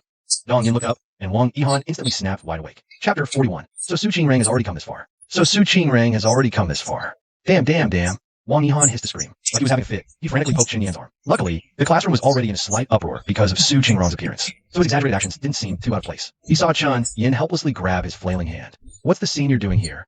Wang Yihan took a breath, his face full of disbelief. "Isn't she a senior? And I remember she's in the finance department." "Yeah." Chen Yin nodded. He replied in a hushed tone too. "I don't get it either." On the podium, the female lecturer smiled and spoke up to explain. "All right, everyone seems surprised by Su Qingrong's presence. Let me briefly introduce her. Su Qingrong, a student from the School of Finance. A senior." She gestured to Su Qingrong beside her. Her tone carried clear admiration. However, she had already completed all credits for her finance major by the end of her sophomore year. What's even more impressive, she also minored in a second degree in software engineering from our School of Electronic Information, and completed all course requirements with excellent grades as well. As her voice fell, a low chorus of wow rippled through the classroom. An academic god. The teacher paused, then continued. "Not only that, Senior Su Qingrong is also a benchmark for innovation and entrepreneurship at our university. The tech company she founded with her team has been operating from our campus's industry incubator park for a while now. It already has over a dozen full-time employees and is running very well. I happened to meet her the day before yesterday and invited her over to share her experience in interdisciplinary learning and entrepreneurial practice." Hearing the teacher's words, the 60-odd people collectively gasped in shock. Finished all major credits by sophomore year. And also completed credits from School of Electronic Information. Actually, first art is still somewhat understandable. Everyone gets a Shanghai Jiaotong is a top talent from somewhere. Finishing credits in 2 years isn't unheard of. But the entrepreneurship part, now that's truly amazing. His heart skipped a beat. He stared straight at Su Qingrong on the podium. She stood quietly beside the teacher, slightly bowing her head, composed. The morning light from outside outlined her figure with a pale golden edge, making her look both familiar, yet also adding an elusive glow to the sister in his memory. A mix of pride and a complex, indescribable feeling quietly welled up in Chen Yan's heart. He also suddenly realized Su Qingrong's 3 years of university. "I know surprisingly little about myself. Somehow, Su Qingrong has already come so far." Grown so tall, as the teacher finished speaking, Su Qingrong walked slowly to the center of the platform. He smiled slightly at the audience below. The prepared PPT began, succinctly sharing his experience. Chen Yin listened to his clear, calm narration, but his mind suddenly flashed back to his own impulsive words last night. "Let's give it a try." He almost wanted to laugh. Apart from a decent family background, what did he really have at this moment? To be worthy of the radiant Su Qingrong before him, he was far behind. He needed to catch up, close the 3-year gap. But then, last night's words from Su Qingrong, laced with a hook, echoed in his ears. Chen Yan's ears grew slightly warm. He picked up his water cup and took a sip, unconsciously twirling his pen. Yet his gaze remained fixed on that dazzling figure on the platform. His heartbeat thumped, one after another, distinctly striking his chest. About 10 minutes later, Su Qingrong's sharing ended amidst applause. Chen Yan had listened with rapt attention. He understood more about Su Qingrong's university days. He clapped the hardest, his palms growing warm. As he paused, Su Qingrong turned to the teacher. His tone was natural. "Professor, last time I attended your lecture was in freshman year. Would it be okay if I sat in on one today?" The female lecturer smiled warmly. "Of course you're welcome. You're one of my star students." Her gaze habitually swept to the first row, looking for a seat for Su Qingrong. Unfortunately, the first row was already full. Just then, a boy in the second row suddenly raised his hand. His voice was loud. "Professor, there's a spot here." As he spoke, he quickly moved the backpack from the seat next to him, clearing the space. The teacher was about to nod, but Su Qingrong spoke first. His voice was light. "It's okay, Professor. I'll sit in the back. It'll be good to see the younger students too." The teacher paused, then smiled and nodded. "All right. If you can't see, just come up front anytime." Honestly, having you sit there listening to me lecture, I feel a bit of pressure. Hearing the teacher's playful remark, laughter rippled through the classroom. Chen Yin twirled his pen, his peripheral vision scanning his surroundings. To his left was the aisle. To his right was Wang Yihan. And to Wang Yihan's right, there happened to be an empty seat. He didn't hesitate. He nudged Wang Yihan with his elbow. His voice was hushed. "Move over a bit, huh?" "Oh, you." Wang Yihan understood instantly. Immediately shifted his seat position, muttered, "What if Senior Su doesn't sit next to you?" "Impossible," Chen Yin stated firmly, then shifted to the right as well, not wanting Su Qingrong to sit between Wang Yihan and himself. Seeing Chen Yin so confident, Han gritted his teeth, suddenly eager to see Chen Yin proven wrong. But his wishful thinking was destined to fail. Su Qingrong's gaze swept lightly across the classroom, passing over the eager-looking boy in the second row, finally settling on the empty seat next to Chun Yin in the back. A barely perceptible smile touched her lips as she walked without hesitation, straight toward that direction. A few familiar wisps of cool, refreshing fragrance arrived first. Looking up, Su Qingrong had already reached the aisle beside him, leaning slightly to meet Chun Yin's gaze, her eyes holding a hint of businesslike amusement, her voice audible only to him. "Hello there, Junior." Chun Yin's Adam's apple bobbed slightly, staying his voice and replied. Only then did Su Qingrong calmly sit down beside him, and her faint, elusive fragrance instantly permeated all the air around Chun Yin. Chun Yin clearly felt the celebrity effect surrounding her, drawing many gazes in the class, focusing on him. Mostly envious looks from the boys. Even the boy from the neighboring dorm who'd asked for Su Qingrong's WeChat was now tense-faced, eyes full of jealousy. He straightened up slightly, glancing at that previous boy. "What are you looking at?" Su Qingrong is mine. Soon, the lecturer resumed teaching. A few minutes later, Su Qingrong suddenly whispered, "Junior, can I see your textbook? See if it's the same as the one I used." Yin was startled. Su Qingrong was really getting into this role play. He didn't mind playing along. It was oddly fun. "Sure. Senior Su," he said. Chun Yin slid the book to Su Qingrong, along with his pen. Chapter 42. But I'm not a bad person. "I'm a bad woman." At that moment, Chun Yin completely forgot what he'd done earlier on the book's title page, until, twirling his pen while half listening to the lecture, he was suddenly lightly poked by Su Qingrong beside him. He turned to meet her teasing gaze. A flicker of confusion in his eyes. Su Qingrong turned her phone screen toward him, displaying only 4 words. "Explain this." "Explain what?" Chun Yin furrowed his brow. Then, the answer was revealed. Su Qingrong suddenly flipped open the first page of his textbook, and pointed at the title page. Chun Yin's face instantly flushed bright red. He started coughing violently, and hurriedly buried his head in his arms. Wang Yihan, who had been listening intently, turned around in confusion, but met Su Qingrong's half-smiling gaze. He suddenly felt a chill, and abruptly moved his head back to its original position. At this moment, Chun Yin was as embarrassed as could be. He had actually forgotten that in the last class his left brain was listening to the lecture. All his brain was thinking about Su Qingrong, and had unconsciously written a whole page on the book's title page. Qingrong, and right in the middle, he had even written an extra line. Darn it. Followed by a cat-emoticon he thought perfectly represented Su Qingrong. It took a good while for Chun Yin's coughing to gradually subside, but he still kept his head buried in his arms like an ostrich, stubbornly refusing to look up and explain. How would he explain? He couldn't exactly say his mind was completely filled with thoughts of Su Qingrong during class. Seeing his caught red-handed and flustered look, Su Qingrong's eyes curved, but she wasn't about to let him off the hook. Chun Yin, playing dead, suddenly felt a sharp pain in the soft flesh of his waist. He sucked in a sharp breath. His head looked at Su Qingrong. Su Qingrong pushed her phone over. On it was written, "Care to explain your masterpiece?" Chun Yin said nothing. He just snatched his book back and slammed it shut. Su Qingrong's lips curved, the amusement in her eyes deepening. She typed, "Junior, who is Qingrong? Could it be someone the Junior likes?" Chun Yin looked at the message Su Qingrong had typed out. He raised an eyebrow, took it, and typed back, "No, it's a bad woman. See this cat? That's exactly what she looks like." Seeing the reply, Su Qingrong almost couldn't hold back a laugh. She pursed her lips and pressed on. "Oh, so it's a bad woman, huh? But I've heard bad women seem to really like Junior." The second half of the sentence made Chun Yin feel like his whole face was starting to steam. It was completely boiling over. What a sly Su Qingrong. Flirting like this, huh? He simply pulled out his own phone and typed a quick counterattack. "I don't like bad people." Su Qingrong smiled, the amusement spreading from her eyes to her brows. "But I'm a bad woman, not a bad person." Ouch. Chun Yin wrote the bad woman's name all over his book. Could he was thinking about her? Chun Yin's heart pounded like a drum. He realized his skill level in this area. He simply scratched his head and looked at her, meeting those eyes brimming with mischievous laughter. Decided to end this battle. He lowered his voice, trying to regain some initiative. Before Su could finish, the teacher's clear voice came from the podium. The last row on the left, the boy next to Su Qingrong. "Please stand up and answer this question." Dong Yin froze, while Wang Yihan beside him couldn't hold back. A snicker escaped him. He quickly lowered his head, his shoulders shaking suspiciously. Chun Yan's mouth twitched slightly. Resigned, he stood up and looked at the problem on the blackboard. "Can you do it?" The female teacher looked at him leisurely. Her eyes held a hint of understanding and scrutiny. She had noticed this boy sitting next to her star student. Not only was he not paying attention, but he had bothering Su Qingrong. This wouldn't do. Her class must be serious. Seeing the teacher's half-smiling expression, Chun Yin understood she had already made up her mind. It was Su Qingrong bothering him. She was the one who started talking to him. Unfair, teacher. Unfair, my usual grade. But his eyes swept over the problem on the board. He felt a bit relieved and nodded. "Teacher, I can." A flicker of surprise passed through the teacher's eyes. This problem was a special challenge she had prepared. It belonged to next lesson's content, originally meant for students to ponder after class. Could this freshman really do it? Or was he just saving face? Recalling the earlier commotion below, the teacher made her judgment, her expression unchanged. "All right, come up and write out the solution. Explain to everyone, whether you really know or not. This student who talks in class needs a lesson." Hearing this, Chun Yin looked at Wang Yihan. He signaled him to stand up. He was sitting in the middle of the 3-seater. Hard to get out. "Go this way." He didn't expect Su Qingrong to stand up first. Expressionlessly, she gave up the aisle seat for him, as Chun Yin turned to go out. Su Qingrong, with her back to everyone, quickly blinked at him, mouthing silently, "Good luck." "Oh, Junior Chun Yin." That Su Qingrong is something else. He walked to the podium and picked up the chalk. Only then did Yin realize the problem was a bit more complex than it first seemed. He frowned slightly, concentrating for a few seconds. Seeing him pause, the teacher felt even more certain. Her tone softened, but was firm. "If you can't, just go back down. Pay attention next time. Su Qingrong Sr. is still sitting next to you. Let's have a good look as a junior. The boy who asked Chun Yin to Su Qingrong WeChat was rejected. Seeing this, I couldn't help laughing at the expression of watching a good show. I didn't want to Chun Yin, but waved my hand. "Teacher, I was just thinking." It was said that the 3 dogs in the 525 dormitory were the first to resist. They'll laugh out loud. They also saw Chun Yin not program in the dormitory. The bottom of the Chun Yin is clear. This product will really Wang Yihan 3 people laugh. "Ah, Chun Yin, you can pretend too well in front of Sushi Wedjia." "Teacher, I was just thinking." People take the lead in the classroom also sounded a few sporadic laughter. Many people think that Chunyin is a bit of a drag. Of course, some people are holding the mentality of watching the show, waiting to see Chunyin can't solve public embarrassment. Chunyin ignored these. He probably had a clue. He turned to the blackboard. The chalk makes a crisp click on the blackboard.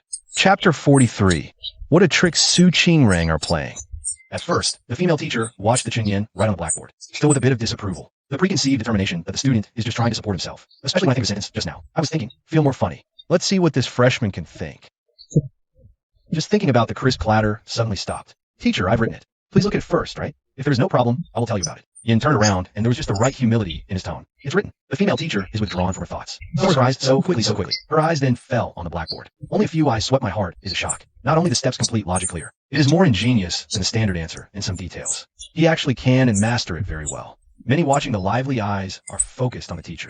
The female teacher converged on the stunned tone and turned into a peaceful approval. The answer is correct, and your solution is complete. Even more detailed than the reference answer. She looked at the Chunyin a little more inquiring. You come and tell us about it. It also paves the way for the content of the next class. Okay. Chunyin nod. Throat, eyes subconsciously glance in a certain direction on the stage. Just happened to bump into the thumbs up of the Su Qingrang. A smile in the eyes. A smile tugged at the corner of Chunyin's mouth. The lingering awkwardness was replaced by a surge of confidence. The key to this problem is he turned to face the class. His voice was steady and his explanation clear. In under a minute, Chunyin not only explained the crux of the problem, but also seamlessly connected it to today's lesson and the next. He clearly knew his stuff and knew it well. After Chunyin finished speaking, the room fell silent for a moment. Many students looked stunned, still processing what happened. Then a clear, encouraging clap came from the back. It was Su Qingrang. She was the first to applaud. Her gaze, filled with a hint of a smile, landed on Chunyin. Then the three dogs from dorm 525 erupted in loud applause. Wang Yihan even shouted out loud. Awesome, Brother Yin. That shout was like flipping a switch. The classroom erupted in applause. The earlier skeptical, mocking looks had mostly turned to admiration and awe. Chunyin gave a slight nod. He walked back to his seat, returning to Su Qingrang's side. The female teacher added a few key points to Chunyin's explanation. As she looked at him, her tone noticeably softer. Solid foundation, flexible thinking. What's your name? Teacher, I'm Chunyin. Chun with ear radical, Yin with double fire. Good, Chunyin. The teacher nodded. A flicker of amusement crossed her eyes before her tone shifted. It took on a more serious note. Explanation was good, but no whispering in class. From now on, be the class rep for this subject. You'll collect homework and set a good example. Chunyin was taken aback. This turn was sudden. Then a slight pinch on his outer thigh.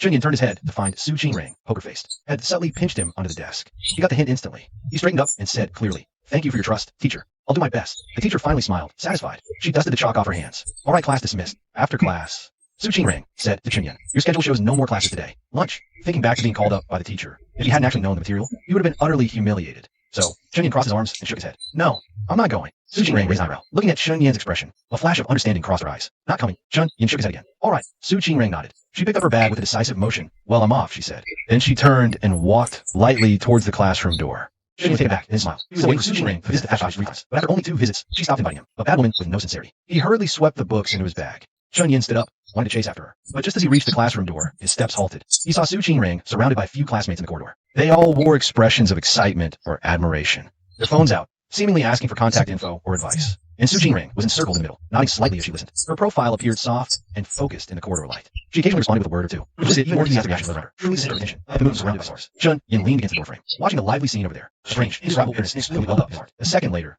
that bitterness was covered by a peculiar sweetness. The corner of his mouth unconsciously lifted. If Su Qingrang's little admirers knew that the academic goddess in their hearts had just invited him to lunch, and he had turned her down, what expressions would they make? The joy in this was not for outsiders to know. Thinking this, Chunyin decided to wait for Su Qingrang. Unexpectedly, after just a short while, those classmates surrounding Su Qingrang turned their gazes onto Chunyin. Chunyin was startled, putting down his phone. He had just secretly taken a photo of Su Qingrang being surrounded, and was admiring Yuwa's divine craftsmanship. Why were they all staring at him now? Su Qingrang's gaze also passed over the crowd, meeting Chunyin's. The corner of her lips curved into a very faint, very businesslike arc. Her voice rang out clearly in the slightly noisy corridor. "This junior, your name is Chunyin, right?"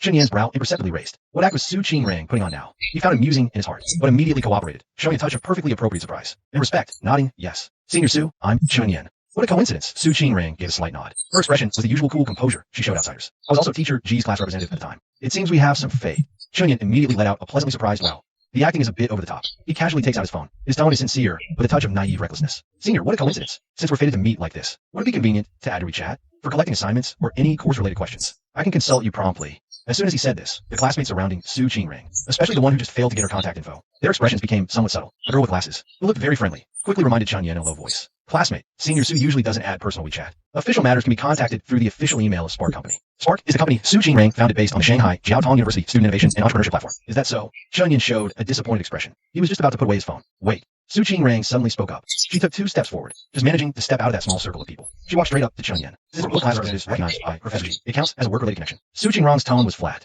as if stating a perfectly ordinary procedure. I'll scan you, Junior. Her actions were natural, her reason sufficient, leaving no room for criticism. Behind her, the eyes of those few classmates instantly went wide. Envy practically overflowed on their faces. The contact info they couldn't get after all that effort earlier, Chen Yan actually managed to get just by being a class representative. And it was the senior who actively added him. Chapter 44. Who says love is only for summer? Seeing Su Qingrang's dead serious look as she asked to scan his WeChat, Chen Yan almost couldn't suppress his rising smile. He skillfully opened his WeChat QR code and held it out to Su Qingrang. A crisp beep sounded.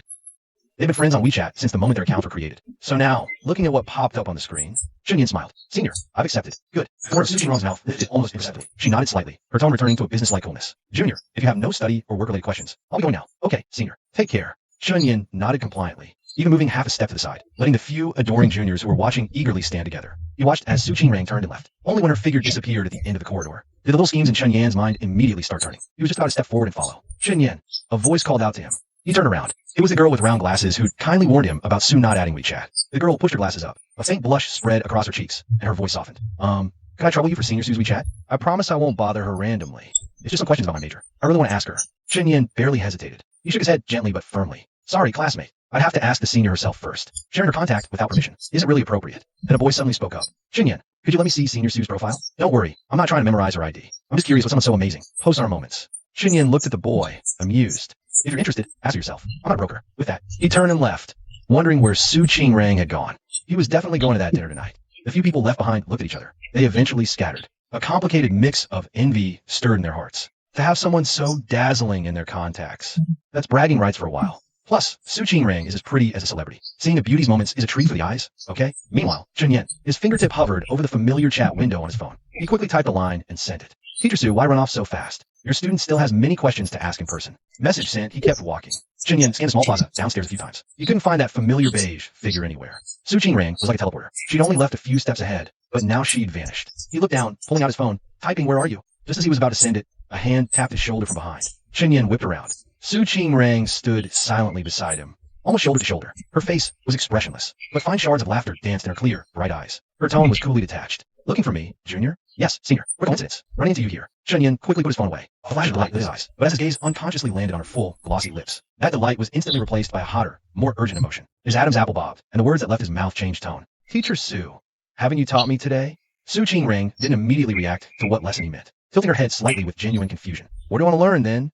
Chen Yan paused deliberately, his gaze locked directly on her lips, voice lowered slightly, with a hint of coaxing. Teacher Su, I want to learn French style. French style. Su Qingrang was taken aback. What French style? Programming. Until she clearly caught where Chen Yan's gaze was fixed. The undisguised heat in his eyes made her suddenly realize. A wave of heat rushed to her chest, her ears tinged with red. But Su Qingrang kept her composure, even deliberately lifted her chin to sound more aloof, hissing a touch of feigned arrogance. The tuition? What does the teacher want as payment? Chen Yan was amused by her demeanor. Following her lead, he asked. Su Qingrang's lips curved slightly. A sly glint flashed in her eyes. On credit, she shifted the topic. As if assigning a serious task, I want hot pot tonight. Go buy groceries. Make sure it's ready when I get home tonight. Like magic, a key card appeared in her hand.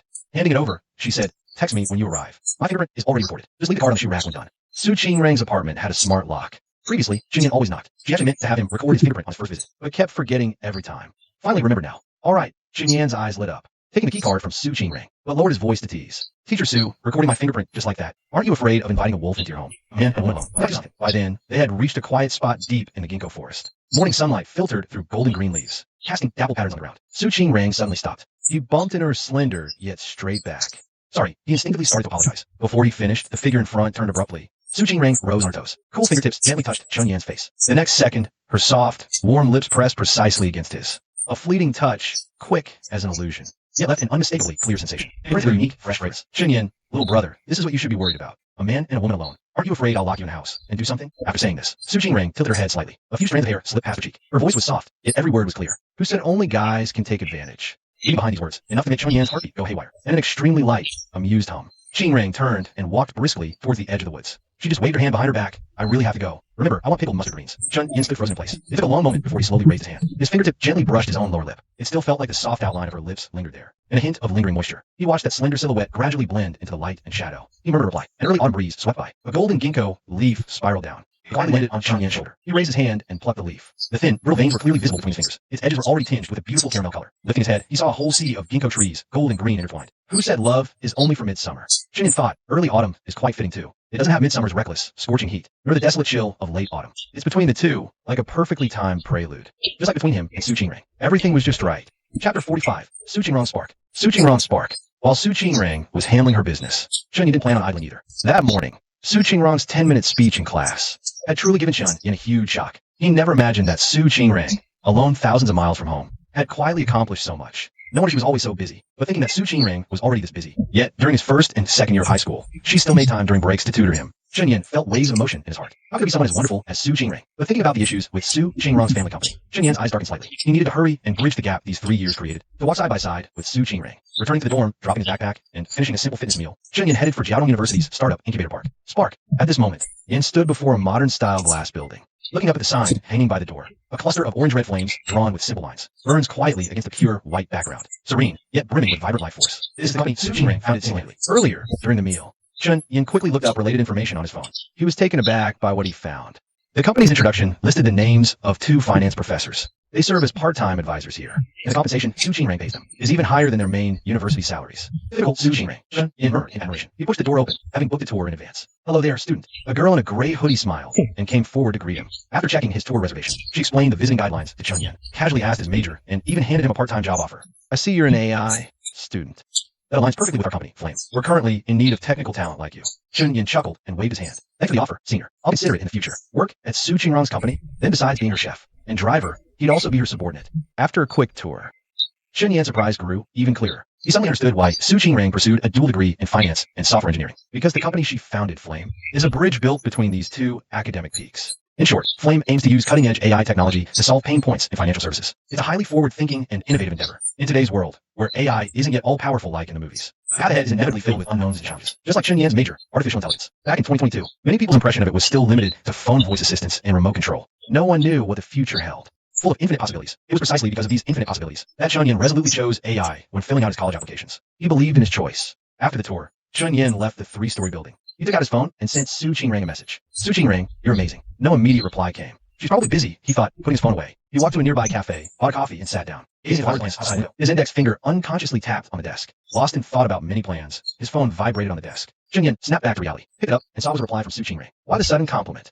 There must be a reason. I'm a home meow for a visit. Then the next message, with her characteristic, knowing certainty. "Third floor, upstairs, first room on left. My office. Bring me a coffee. If you haven't left yet." Looking at the text and that familiar emoticon on the screen, Chun Yin couldn't help but smile. She really knew I'd come. He got up and walked to the front desk. "Hello, 1 cappuccino to go," while typing a reply. "You're lucky. I finished touring in half an hour, but I just happen to have a coffee here. Otherwise, this errand wouldn't have been for me." Holding the coffee, he turned and walked back toward that cluster of orange-red flame. Saw Chun Yin returning. The girl in the gray hoodie who greeted him was clearly surprised. "Hey, change your mind about a part-time job?"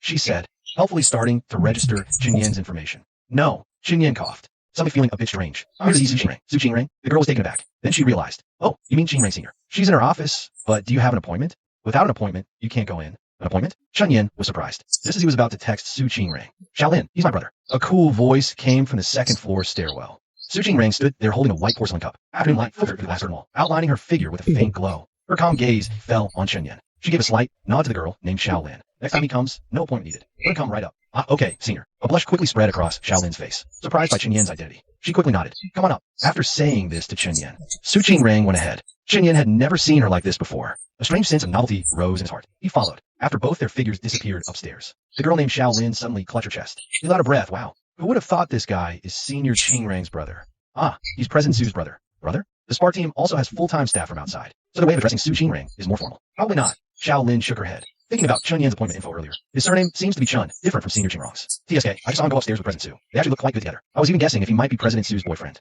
President Su having a boyfriend? Where from? She's a career-driven, strong woman, okay? You can't say that for sure. A girl retorted. Her voice lowered, but couldn't hide her curiosity. It's precisely because Senior Qingrang is so outstanding that I'm even more curious. If she really fell for someone, what kind of guy would be worthy of her? The question was like a pebble tossed into a calm lake, stirring up subtle ripples. Yeah, someone as dazzling and composed as Su Qingrang. If her world really had a special entrance for someone, what kind of scene would that be? Meanwhile, in that spacious office with a great view on the second floor, Mel being quietly discussed downstairs. He himself was already sitting in Su Qingrang's boss chair. Stretching. Su Qingrang. You really know how to enjoy life. This chair is so comfy. Chapter 46.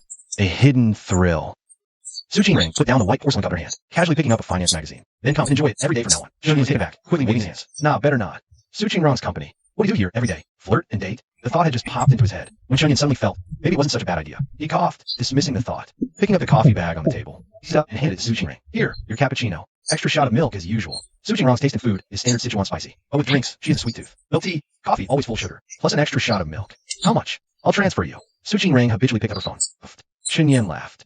Between us, do we need to settle this? Su Qingrong's fingers paused slightly. She cleared her throat softly. Force of habit at the office. Chun-Yin shook his head with a wry smile. Don't become a workaholic. He was about to sit back in the adjacent chair when his gaze caught the white porcelain cup by her hand. Only a small, dark half cup of coffee remained inside. Chun-Yin's brow immediately furrowed. Turning to Su Qingring. You already drank half a cup earlier, didn't you? Drink this one too, and you won't sleep tonight. Before the words fully left his mouth, he had already reached out and taken a cup. Without another word, he downed the remaining coffee in one go. Then, Chun-Yin deftly tore open a new packet of coffee. He poured only a shallow third into the porcelain cup. That's your quota for today. He shook the cup slightly, his tone firm. Su Qingring looked at the noticeably reduced portion. Her lips pursed slightly, showing her displeasure. Chun-Yin waved a hand. No discussion. Su Qingring lifted her eyes to look at him. A flicker of discontent at having her sugar rationed, and a silent protest passed through her gaze. Chun-Yin. She tried to coax him into changing his mind. Have you forgotten when you felt palpitations and discomfort before? Chun-Yin remained unmoved. His attitude was resolute. That trick won't work today. And how about this? Su Qingring suddenly leaned forward. With one hand, she lightly clasped the back of Chun-Yin's neck. In an instant, their noses were almost touching. Her clean, pleasant scent instantly enveloped Chun-Yin. Chun-Yin's breath hitched. His heart skipped a beat. A glimmer of triumph flickered in Su Qingrong's eyes. Her voice lowered, her breath brushing past the corner of Chun-Yin's lips. You have to at least let me taste how sweet this cappuccino really is. As the last word trailed off, Su Qingring kissed him. The kiss carried a hint of coffee's bitterness, but more of it was the natural sweetness of her lips, along with an undeniable forcefulness. When the kiss ended, Chun-Yin felt a bit dazed. Yet a secret thrill rose within him. This isn't a spark. Su Qingrong's office. Downstairs, Su Qingrong's employees are working. And right now, what is their CEO Su doing? This thought made Chun-Yin's gaze involuntarily lock on Su Qingrong's lips, so close at hand. A surge of heat, mixed with impulse and possessiveness, rushed to his head. Chun-Yin abruptly stood up, grasped her wrist, and pulled Su Qingring toward him. Teacher, I still want to learn. Su Qingrong's pupils contracted slightly, but she didn't refuse. She closed her eyes, and then a crisp knocking sound suddenly came from outside. Knock, knock. A male voice followed from beyond the door. Qingring, senior, there's a document. Chun-Yin's eyes snapped open, and he instantly released his grip. He practically jumped to his feet, quickly putting distance between them. As they separated, the air still held a lingering, scorching heat. Su Qingrong's fair cheeks were already flushed a deep crimson. Her eyes shimmered with unshed tears, her breathing still uneven. Seeing Chun-Yin's utterly flustered state, she let go her head and laughed soft, almost inaudible. Then, Su Qingring cleared her throat twice. Come in, she said. The door pushed open, and a boy in a black shirt walked in. Seeing an unfamiliar man in the office, he easily paused, taken aback. His gaze swept over Chun-Yin quickly. Just put on the desk, Su Qingring said, her tone even. She gestured to the corner. Oh, right, of course, the black shirt boy hurriedly nodded. He placed the folder down, but the confusion in his eyes was unmistakable. He could resist stealing another glance at Chun-Yin. Su Qingring seemed to see right through his unspoken question. She explained naturally, this is Chun-Yin. She paused briefly, then added, my younger brother. Hearing this term of address, Chun-Yin suddenly found it grating on his ears. He recalled her previous delayed reply about waiting for him to graduate and master his craft. Though it was a delayed reply, it wasn't exactly a rejection, was it? Just more tactful, more gentle. Chun-Yin turned to the black shirt boy with a flawless, bright smile. He added, hello. I'm Qingrong's biological younger brother. Su Qingrong's eyelids twitched almost imperceptibly. Biological, brother? She turned her head, looking at Chun-Yin. But Chun-Yin chose that moment to avert his gaze, leaving her only with the profile of his unruffled face. A biological brother. The black-shirt boy was clearly surprised. A look of understanding and friendliness spread across his face. I had no idea Senior Qingring had a brother. And such a handsome one, too. With those two sentences, he excused himself, his expression one of having had his curiosity satisfied. He gently closed the door. The soft click of the latch had barely faded, when Chun-Yin immediately grabbed the forgotten cup of coffee from the desk. His steps were hurried as he headed for the door. Stop. Su Qingrong's voice came from behind him. It wasn't loud, even bordering on flat, but it seemed to carry invisible threads that instantly tangled Chun-Yin's steps. Chun-Yin's body stiffened. In the end, he obediently came to a halt. His hand tightened on the doorknob, but he didn't turn around. Biological brother? Su Qingring narrowed her eyes, looking at Chun-Yin. A dangerous glint lit her face. Yeah, and you're still my teacher. Chun-Yin played dumb. We've been siblings for over 10 years, even without blood ties. We're practically siblings, right? Su Qingrong's gaze grew profound. She looked at Chun-Yin, but said nothing. Finally, Su Qingring nodded. In a tone devoid of emotion, she said, if you say so, it is. He and Su Qingring always seemed on uneven footing. In dorm 525, Chun-Yin finished typing the last line of code. He leaned back heavily, glanced at his watch. Time for the supermarket. His body relaxed, but his mind tensed. The scene from the whole Meow office this morning crashed back into his mind without warning. Qingrong's instantly composed profile as she turned to the door. And that clear, calm statement, he's my brother. Chun-Yin unconsciously ground his back teeth. Staring at the cold cursor on the screen, the identity that once brought him comfort now tasted bitter. Only a lingering, inescapable stringency remained. Who wants to be your brother? He'd held his phone for 2 hours. The chat bar was glaringly quiet. Su Qingring hadn't sent a single message. That inexplicable irritation surged up from deep within, remembering her final, unreadable, if you say so. That it is. Did she even know how infuriating that was? Chun-Yin let out a breath. In the end, he resignedly grabbed his car keys. At 6 p.m., he swiped into Su Qingrong's apartment. The sunset dyed the sky a weary orange red. Chun-Yin silently washed vegetables, sliced meat, prepared the dipping sauce. He set the table lavishly, half of it her favorite dishes. 1840. He sent a message. How long? No reply. Time crawled past 7 p.m. His phone finally vibrated. Su Qingring. Sorry, Chun-Yin.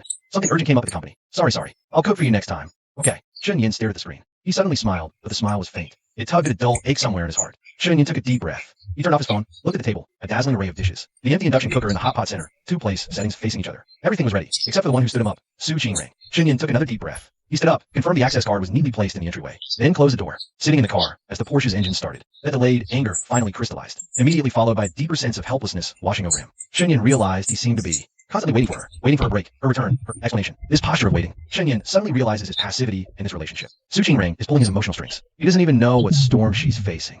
She doesn't tell him about family matters. Is it because he still looks like just a student brother to her?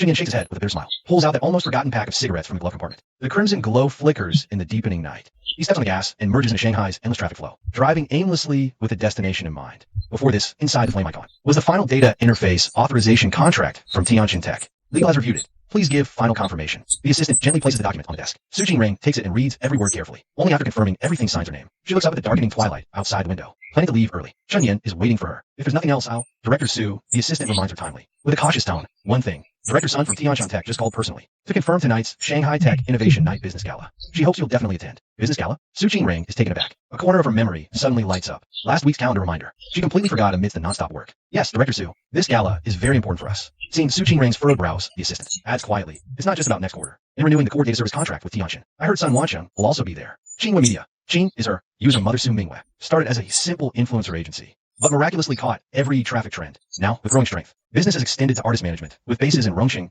Hangqing, and Shanghai. This assistant before her is her trusted aide brought from Qinghua, familiar with affairs of both sides. Su Qingrang's fingers holding the pen tighten slightly. Her brows furrow. Tonight's gala is unavoidable, because its flames founding 2 years ago, with steady revenue and initial technical barriers. The crucial data processing deeply relies on Tianjin Tech Services. And Tianjin's helmsman, Sun Meifen, is not just a legendary senior alumna, 10 years her senior, but also a crucial guide on her entrepreneurial journey. Tonight is an opportunity that must be seized. She needs to use Sun Meifen as a connection to reach the influential big shot in the media industry. Only by leveraging enough clout can Su Qingrang possibly take down Sun Guochun and his son. Only then can she truly establish herself as Qinghua Media, reclaim everything that belonged from her herself. The most crucial part is that Sun Wancheng is here too. Her nominal half-brother has also arrived. If Sun Wancheng gets the upper hand first, it would put Su Qingrang in a very passive position. So, almost the instant she understood the stakes, a wave of guilt washed over Su Qingrang. She bit her lip, grabbed her phone, and sent an apology to Chunyan. By the time Su Qingrang's car arrived at the banquet venue, she still hadn't received a reply from Chunyan. Seizing a moment before things were in full swing, she sent Chun Yin another message. Company business. Have you eaten? On the other end of the screen, after driving aimlessly on Shanghai's elevated highways for a while, Chunyan eventually found a random small diner by the roadside. He finished a bowl of plain noodle soup alone, returned to the dorm, and saw Su Qingrang's message.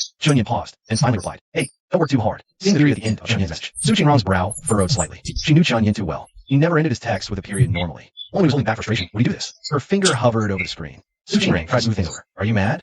Something really came up today. I'll make it up to you tomorrow, okay? Chunyan looked at the words, make it up to you, okay? On the screen, a self-mocking, bitter smile tugged at the corner of his mouth. In the past, those words would have made his heart race and filled him with anticipation. Now hearing them, the tone felt no different from placating a sulking child. What was a real difference? He and Su Qingrang were just too unequal now. Finally, Chunyan moved his fingers and replied, his words polite and distant. No need. You should get back to work. I have things to do too this time. Su Qingrang didn't reply, because the banquet had already begun. Chapter 48. The first to taste the crab. Noon. The dull, hammering ache of a hangover slowly resurfaced the moment Su Qingrang woke up. She pushed herself up to a sitting position and looked toward the heavy curtains. The few slivers of sunlight that leaked through made her eyes sting. Su Qingrang had drunk far too much last night. Perhaps the memory floated sank, elusive. The provocative gay Sun Wancheng shot her through the crowd. And Senior Sun Meifen's meaningful words as she patted her shoulder at the end. In the end, she simply couldn't handle any more alcohol. Afterwards, she had her assistant book her into a nearby hotel. Now, Su Qingrang pressed her temples, fumbling for her phone. As the screen lit up, the first thing that caught her eye was the chatter face with Chunyan. One message was Chunyan's polite, yet distant no need. You go ahead and get busy. Nothing more. Her fingertip hovered above the screen. The guilt from the night, mixed with the hollow panic she felt now. It clogged her chest. Su Qingrang wanted to say something, but she typed and deleted the words. What could she say? That yesterday's events were crucial, concerning whether she could secure her footing at Qinghua Media after graduation, or that it was about Spark's development. How Sun Wancheng was pressing step by step, forcing her to fight for it through one social gathering after another, to network, to maneuver. In Su Qingrang's view, she didn't want Chunyan to know too much about these things. That beautiful, sunlit university life shouldn't be dragged down by the muddy past behind her. Let Chunyan stay like the sun. Don't let me pull you into the mire. Just let me a little bit of your light. That's enough. This thought, clear and stubborn, bound all her desire to confide. She finally turned off the screen and placed the phone face down on the nightstand. It's fine. Words are too light. I'll explain in person. And so, that chat window, the first one she had opened, in the end, was left without a single word. She only sent a message to her assistant. She tidied up the alcohol-scented dress and her emotions together.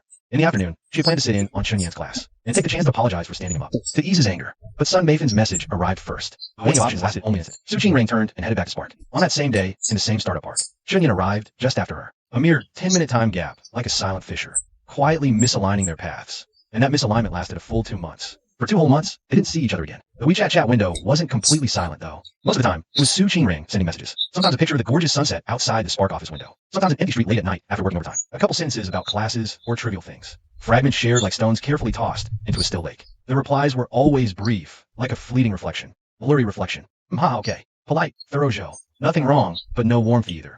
That postponed hot pot seemed to turn into a transparent wall, separating past intimacy. Became a stalemate neither knew how to break.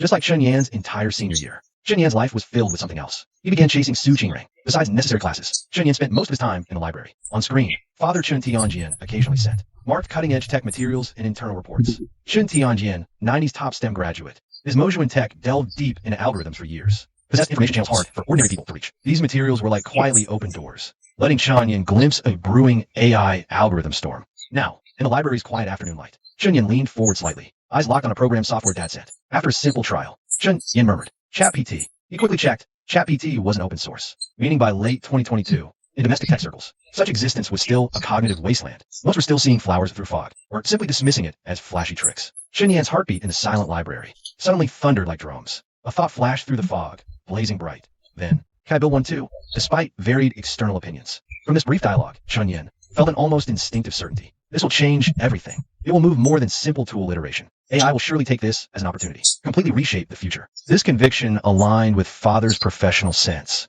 As Mojo and Tech's helmsman, seeing Chen Yan's message, Chen Tianjian smiled, quite pleased. This insight truly is my son. Receiving Father's affirmation. Chen Yan stirred slightly. Dad, I want to make an open source domestic chat. Chen Tianjian's reply was lightning fast, short and powerful. Once you decide, just do it. If you need money, come to me. Chen Yan read the words on the screen. A smile curved his lips as his fingers flew across the keyboard. Love you, old man. See you on break. An instant reply came back. You could almost see the old man's disgusted frown. Get lost. Tell your mom. Yin chuckled, put away his phone, and played with chat a bit more. An idea was slowly forming in his mind. He wanted to be the first in China to seize this opportunity. And wasn't just doing this for personal fulfillment. It was also to stand by the Su Qingring side, to help her, to make her realize he wasn't that kid brother from the past anymore. He could be her shield, her most reliable partner on the road ahead. By sunset, Chen Yan had researched tons of AI model info. 3 days later, he had a general direction. He mentioned it briefly while eating with Wang Yihan. To his surprise, Wang Yihan slapped his thigh. Do it, Yin. My family's in real estate. We don't have much else, just some spare cash. My dad forced me in finance, but my scores weren't good enough. So I studied comp sci instead. If this works out, that'd be epic. Chen Yin reminded him. Machines for computing power aren't cheap. Who cares? Wang Yihan smoothed his hair. Consider it my extended rebellious phase. So they did it. They quickly met with a professor. Scheduled dinner to discuss details. It was already afternoon. Yin was coding when his phone buzzed. The screen lit up. It was Su Qingring calling. Chen Yin stared at the name. His heart skipped a beat. After a moment's hesitation, he took the phone to the balcony and answered. Chen Yin. Su Qingring's cool voice came through. Chen Yin unconsciously flexed his fingers. He replied in his usual casual tone. What's up, Qingring? Silence on the other end. She seemed taken aback by his natural address. Are you free tonight? She finally asked softly. I'm back in Shanghai. Chen Yin was stunned. Where did you leave? He had no idea. For 2 months, he'd been holding in his frustration. He hadn't contacted her, and Su Qingring never told him her plans. They shared some daily photos. This unspoken agreement. You don't ask, I don't tell. The call fell into a delicate silence. After a moment, Su Qingring cleared her throat lightly. I went to the capital last month, just got back. Oh, I see. Chen Yin didn't ask further. He knew she wouldn't elaborate, even if he did. But tonight probably won't work. He shifted the topic, his tone frank. I have a prior engagement, can't get away. Chen Yin wasn't lying. He was going to secure the first piece of ground for his idea. P.S. for Yinzi's career arc, I referenced the meteoric rise of DeepSeek in 24. It directly made NVIDIA's stock plummet. Chapter 49, roles reversed. The line was quiet for several seconds. Qingring clearly hadn't expected to be rejected so bluntly. Why so quiet? Chen Yin asked. Oh, you're busy. Her voice held a trace of poorly concealed surprise. Yeah, really busy. Chen Yan's tone was steady. Another time then. Okay, another few seconds of silence. Anything else? Qingrong Jie? Nothing. All right, then I'll get ready to head out. Bye. Okay, the call ended. Chen Yan stared at his phone for a while. He only snapped out of it when Wang Yihan handed him an apple. What's on your mind? Wang Yihan waved the apple. I'm going to take a shower. Chen Yan took it, a complex feeling stirring in his heart. Once upon a time, Su Qingring had spoken to him in the same short, busy way. 2 months in a flash, roles reversed. He lowered his head and took a bite of the apple. Sourness instantly spread on his tongue. Wang Yihan, he frowned. Why did you buy green apples? Green ones have more kick. Apples are best when they're tart and sweet. Wang Yihan rummaged through the wardrobe. You want to do something with your hair? Make you look more mature. Just clean and presentable is fine. Chen Yan glanced at him. You planning to wear a suit? Why not? Suit yourself. Outside the airport, Qingring stood there, holding the phone that had long gone dark. A fine ache spread in her heart, tinged with sourness. 2 months apart, Chen Yan had acquired a strange, distant air. Su Qingring knew Chen Yan had changed. This layer of distance was reserved for her alone. But when she thought of that night, coming home drunk, seeing the untouched, now standing reading table, and the starkly empty, cold dining table,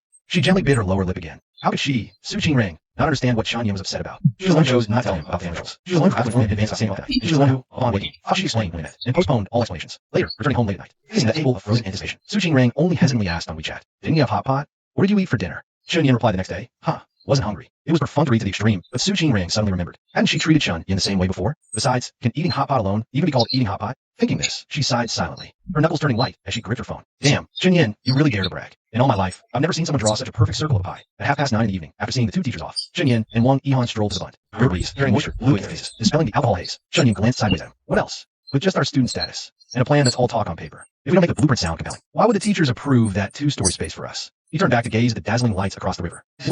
Before earning trust, you have to package yourself as someone trustworthy. What boss doesn't boast a little? People believe in your strength first, then they're willing to give you the chance to get stronger. Impressive, truly impressive. Wang Yihan gave him a hearty slap on the back and gave a thumbs up. In the distance, the skyscrapers were ablaze with light, like a city of glass, and radiance built for the future, reflected in the dark river. Chun Yin watched quietly for a moment, then suddenly spoke. Hanzi, dare to make a bet? Bet on what? Bet that one day, our company will have a place in the brightest of those buildings. Wang Yihan froze for a second, then threw a heavy arm around Chun Yin's shoulders, his voice rising with excitement. We can. But isn't your family's company already at that scale? Chun Yin smiled and shook his head. It's different. Seeing the view from a giant's shoulders and becoming the giant yourself are two different things. His gaze remained fixed on the sea of light across the river, his voice carrying a quiet certainty. What you conquer yourself is your true kingdom. Damn. Wang Yihan punched his shoulder, grinning. But if others heard you say that, they'd definitely call you a rich kid pretending to be self-made. Even a dog would shake its head. Get lost. Chun Yin laughed. His eyes mirrored the light across the river, shining brilliantly. What if I really can go further than my dad? Wang Yihan put away the joking tone. Looking at his bright smile, he once again earnestly gave a thumbs up. Go for it. When that day really comes, you have to take you flying with you. The two young figures stood against the dazzling backdrop.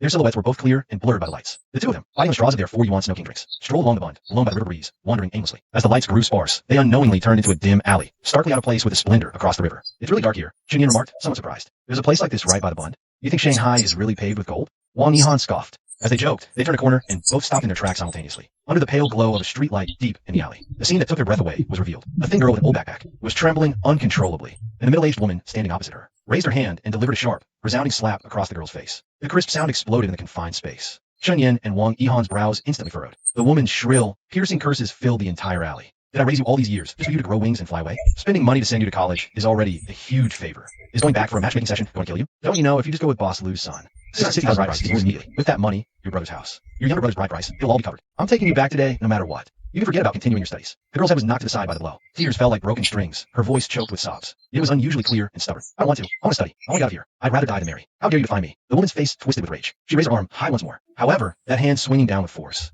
did not land on the girl's face. A large hand interposed itself, firmly intercepting her wrist. A dull thud was the sound of flesh striking Chun Yin's wrist. The girl startled, her eyes filled with tears, at the two strangers who had suddenly stepped in front of her. Chun Yin held the woman's wrist steadily. His expression appeared cold and stern in the dim light. Wang Yihan took a step forward, his shoulder deliberately or inadvertently blocking the space between the woman and the girl, cutting off that oppressive gaze. The alley fell silent for a moment. Then came the woman's heavy panting and the girl's suppressed sobs. Andy, hitting someone is illegal. Chun Yin's voice was ice cold. Chapter 50. I want to date the senior too. The middle-aged woman was startled by Chun Yin's glare and tone. She immediately looked at and started cursing. Who the hell are you? I'm disciplining my own daughter. None of your business. Get lost. Chun Yin took half a step forward. He looked down at the woman. But you just hit me. Get lost now, or I'll call the cops. The woman's eyes widened instantly. She jumped up like a cat whose tail was stepped on. You shameless jerk. You're the one who stuck your hand out to get hit. What do you got to do with me? Wang Yihan scoffed from the side. He also stepped forward. Chun Yin's 186 centimeters ring was already tall, but Wang Yihan's 191 centimeters height loomed over her. His usually cheerful face turned serious. It actually had an intimidating air. You hit my bro pay up now, or I'm calling the cops to haul you in. See if they don't arrest you. My bro has your fingerprints on him. The woman's face changed. She just wanted to lunge forward and wipe the red mark on Chun Yin's wrist. Chun Yin reacted faster, swiftly stepping back. He said coldly, trying to hit me again? Fine, I'll call the cops. Wang Yihan's thumb moved. He made as if to press the dial button. Don't call. The woman panicked, her bravado crumbling instantly. She whined. I was just teaching my daughter a lesson. I didn't mean to hit you. Oh, I'm just a country woman. I don't know any better. If you don't want to see the cops, get lost. Chun Yin cut off her complaints. His tone didn't soften one bit. You. The woman glared resentfully. But looking at the two tall, sturdy young men in front of her, she finally felt fear and backed away a few steps, sulking, still unwilling. She tried to go around them to grab her daughter. But Chun Yin and Wang Yihan moved forward simultaneously, blocking her path firmly. Still not leaving? Wang Yihan had already put the phone to his ear. Finally, she shot a fierce glare at the girl hiding behind him. She threw out a hollow threat. You little brat, just you wait. Then turned and disappeared, cursing down the alley. Seeing her gone, Wang Yihan let out a long sigh of relief. He quickly canceled the call that hadn't been dialed. Phew, that was close. Almost wasted public resources. Chun Yin shook his head, then turned to the girl, still trembling slightly behind him. Softening his tone, he handed her tissue. It's okay, classmate. The girl took the tissue, clutching it tightly in her palm like a lifeline. Her tears flowed even more fiercely, but she nodded hard, choking out. Thank you. Wang Yihan scratched his head. Seeing the girl's disheveled and pitiful state, he felt a pang in his heart. He rummaged in his pocket for a long time. What are you digging for? Chun Yin glanced at him. I remember I brought some candy. Wang Yihan muttered. His eyes lit up. Hey, have a piece of candy. It's sweet. It'll make you feel better. He opened his palm. A red-wrapped candy lay there. Thank you, but no need. The girl sniffled, softly refusing. Don't be polite. This candy is really good. Try it. Wang Yihan enthusiastically offered it again. Wang Yihan. Chun Yin spoke up abruptly. First, look at what you're actually holding. Candy? Wang Yihan looked down and focused on a wrapper. Whoa, it's beetle nut. The girl couldn't help it.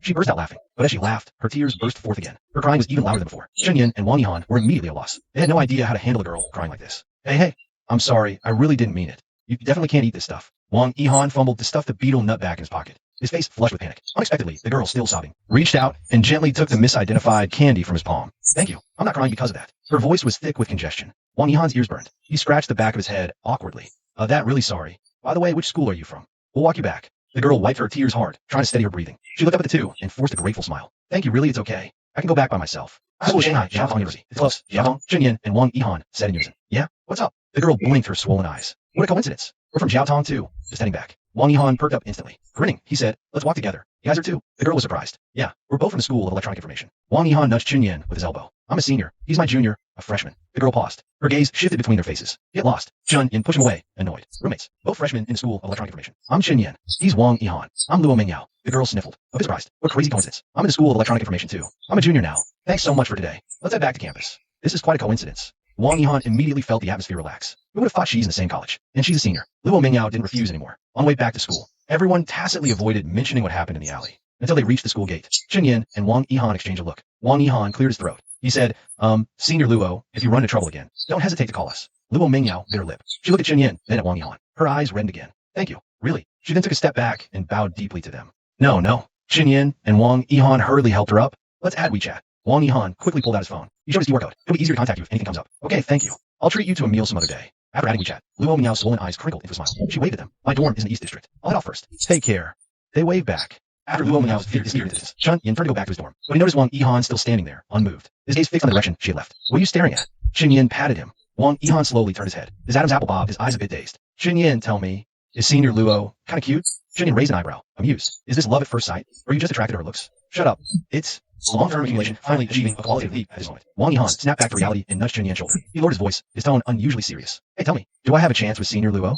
How should I know? I'm asking you for advice. Don't you have a senior too? Bro, I want to date a senior too. I haven't even managed to date one yet. You can't. What's really going on between you and President Su? Chunyin waved his hand, unwilling to elaborate. Just as the two reached the dormitory building, Chunyin immediately noticed a slender, graceful figure standing under the streetlight. The night breeze brushed past, lifting a few strands of her dark hair near her cheek. It was unclear how long she had been waiting. Chunyin was taken aback by Su Qingrang. Meanwhile, Wang Yihan kept asking bluntly, "Spill it. What's going on with you and Senior? Haven't seen you two together in months. Don't tell me you moved on." TSK. Such a great senior. Shut up. Chunyin stepped on Wang Yihan's foot. Su Qingrang seemed to hear the commotion. She happened to turn around at that moment. Light washed over her fair profile. Her usually calm, cool eyes looked over. At the edge of night and light's glow, it felt unreal, like a lifetime ago. Wang Yihan's jaw dropped. Holy crap. Chapter 51, Chunyin. I miss you every single day. Chapter 51, Chunyin. Miss you every day. Suddenly, all sounds faded far away. Chunyin stood on the spot, hearing the dull, sudden thud of his own heartbeat. Su Qingrang saw him. She walked straight over, stopping before them. Shanghai's December chill left a faint dampness on her lashes. Wang Yihan swallowed hard. He elbowed Chunyin sharply, his eyes flashing with obvious something's up. Wang Yihan. Su Qingrang's gaze shifted to him. She said his name, a bit uncertain. Wang Yihan didn't expect her to remember him. After all this time, he felt flattered for a moment. Emmy. Hi, Senior Qingrang. Su Qingrang gave a slight nod. A faint curve touched the corner of her lips. I need to talk to Chunyin. She didn't finish. Wang Yihan had already shoved Chunyin forward. Speaking fast, Senior, chat slowly. It's freezing. I'm heading up first. With that, he ditched them and bolted fast. Chunyin didn't even have time to grab him. Don't want to see me? Su Qingrang looked at him. A flicker of something like hurt seemed to pass in her eyes.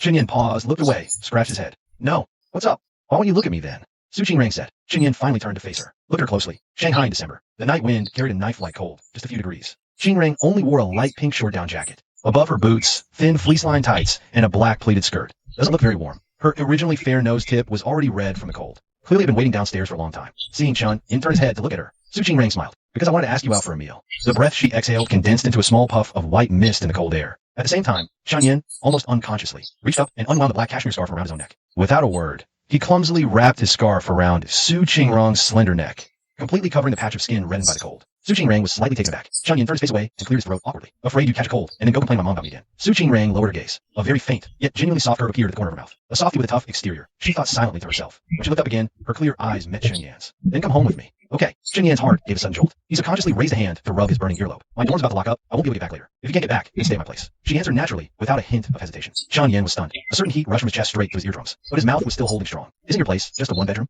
I can sleep on the sofa. It's a two-bedroom. Su Qingrang corrected seriously. A glimmer of triumphant light sparkled in the depths of her eyes. She added, I said one was a study before. That was a lie, Chunyin. He was in a state of half daze, half resistance. as Suchin Rang pulled him by the wrist and stuffed him into the familiar Porsche passenger seat. I'll drive, she said. Her slender, distinct fingers settled on the steering wheel. She gently pressed the accelerator, smoothly starting the car. Oh, Chen Yan responded somewhat stiffly. His brain seemed not to have fully processed the two pieces of information. Two-bedroom, and that was a lie. Come to think of it, he'd been to Suchin Rang's place a few times, but he'd never once seen her bedroom. Suchin Rang kept her eyes on the road, but chuckled softly, scolding him. Her voice held a rare, soft teasing.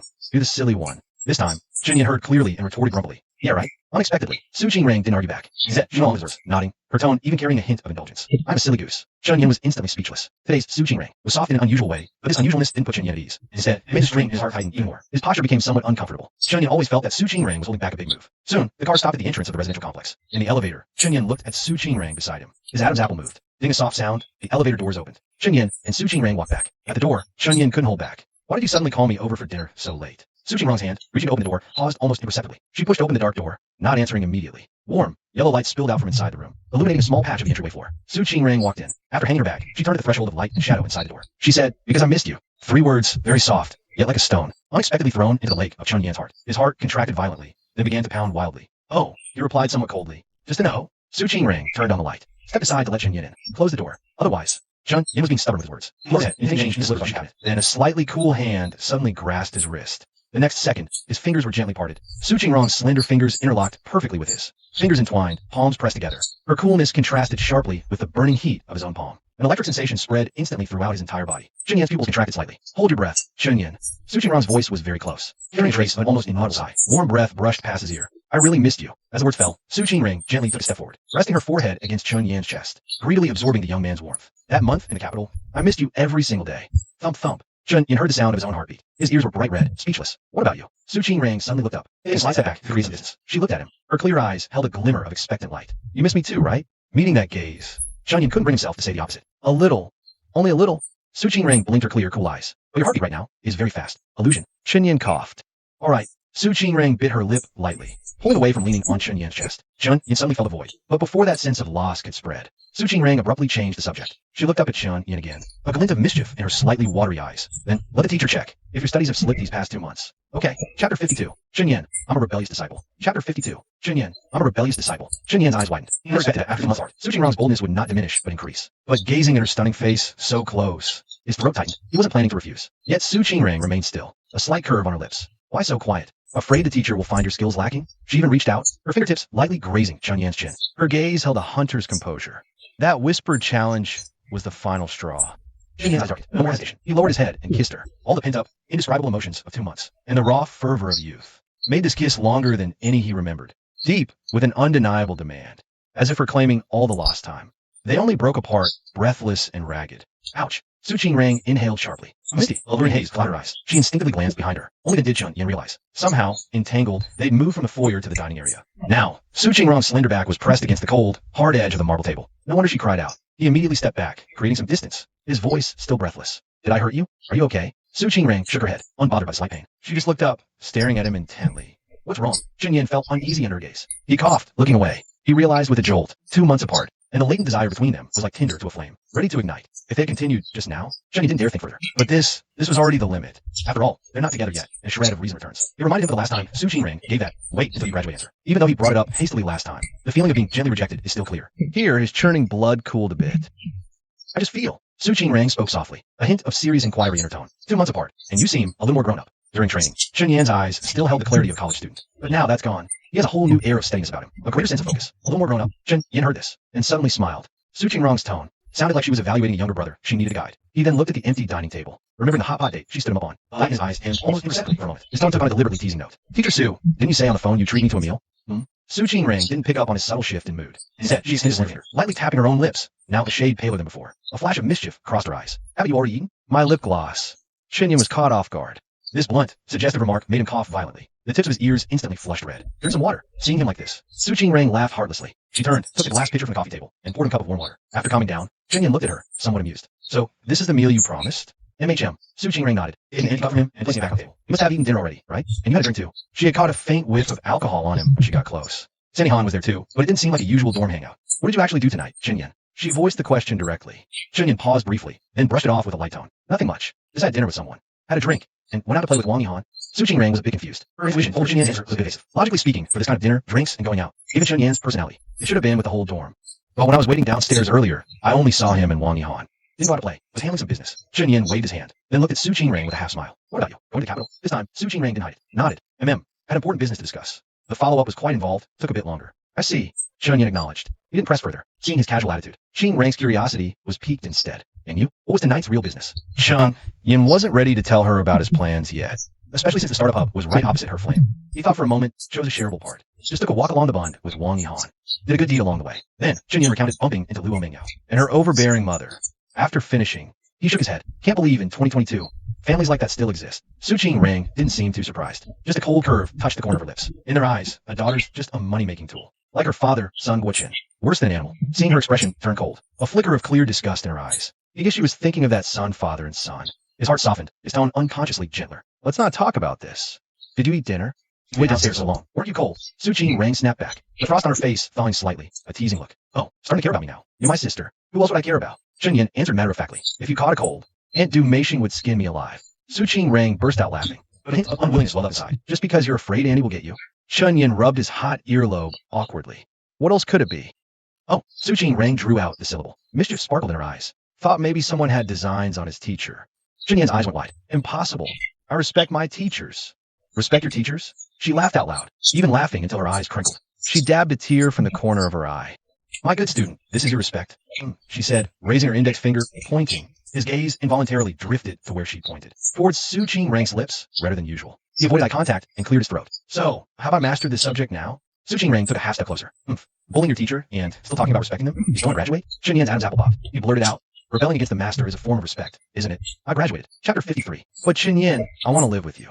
Chapter 53. But Chen Yin, I want to live with you. Su Qingrang was stunned for a moment. A flush spread to his ears. He reached out and lightly tapped Chen Yin's forehead. Rebellious disciple. As the words fell, before he could react, she turned and walked toward the bedroom. Chen Yin smiled. Su Qingrang is getting shy. Rare. He quickly followed.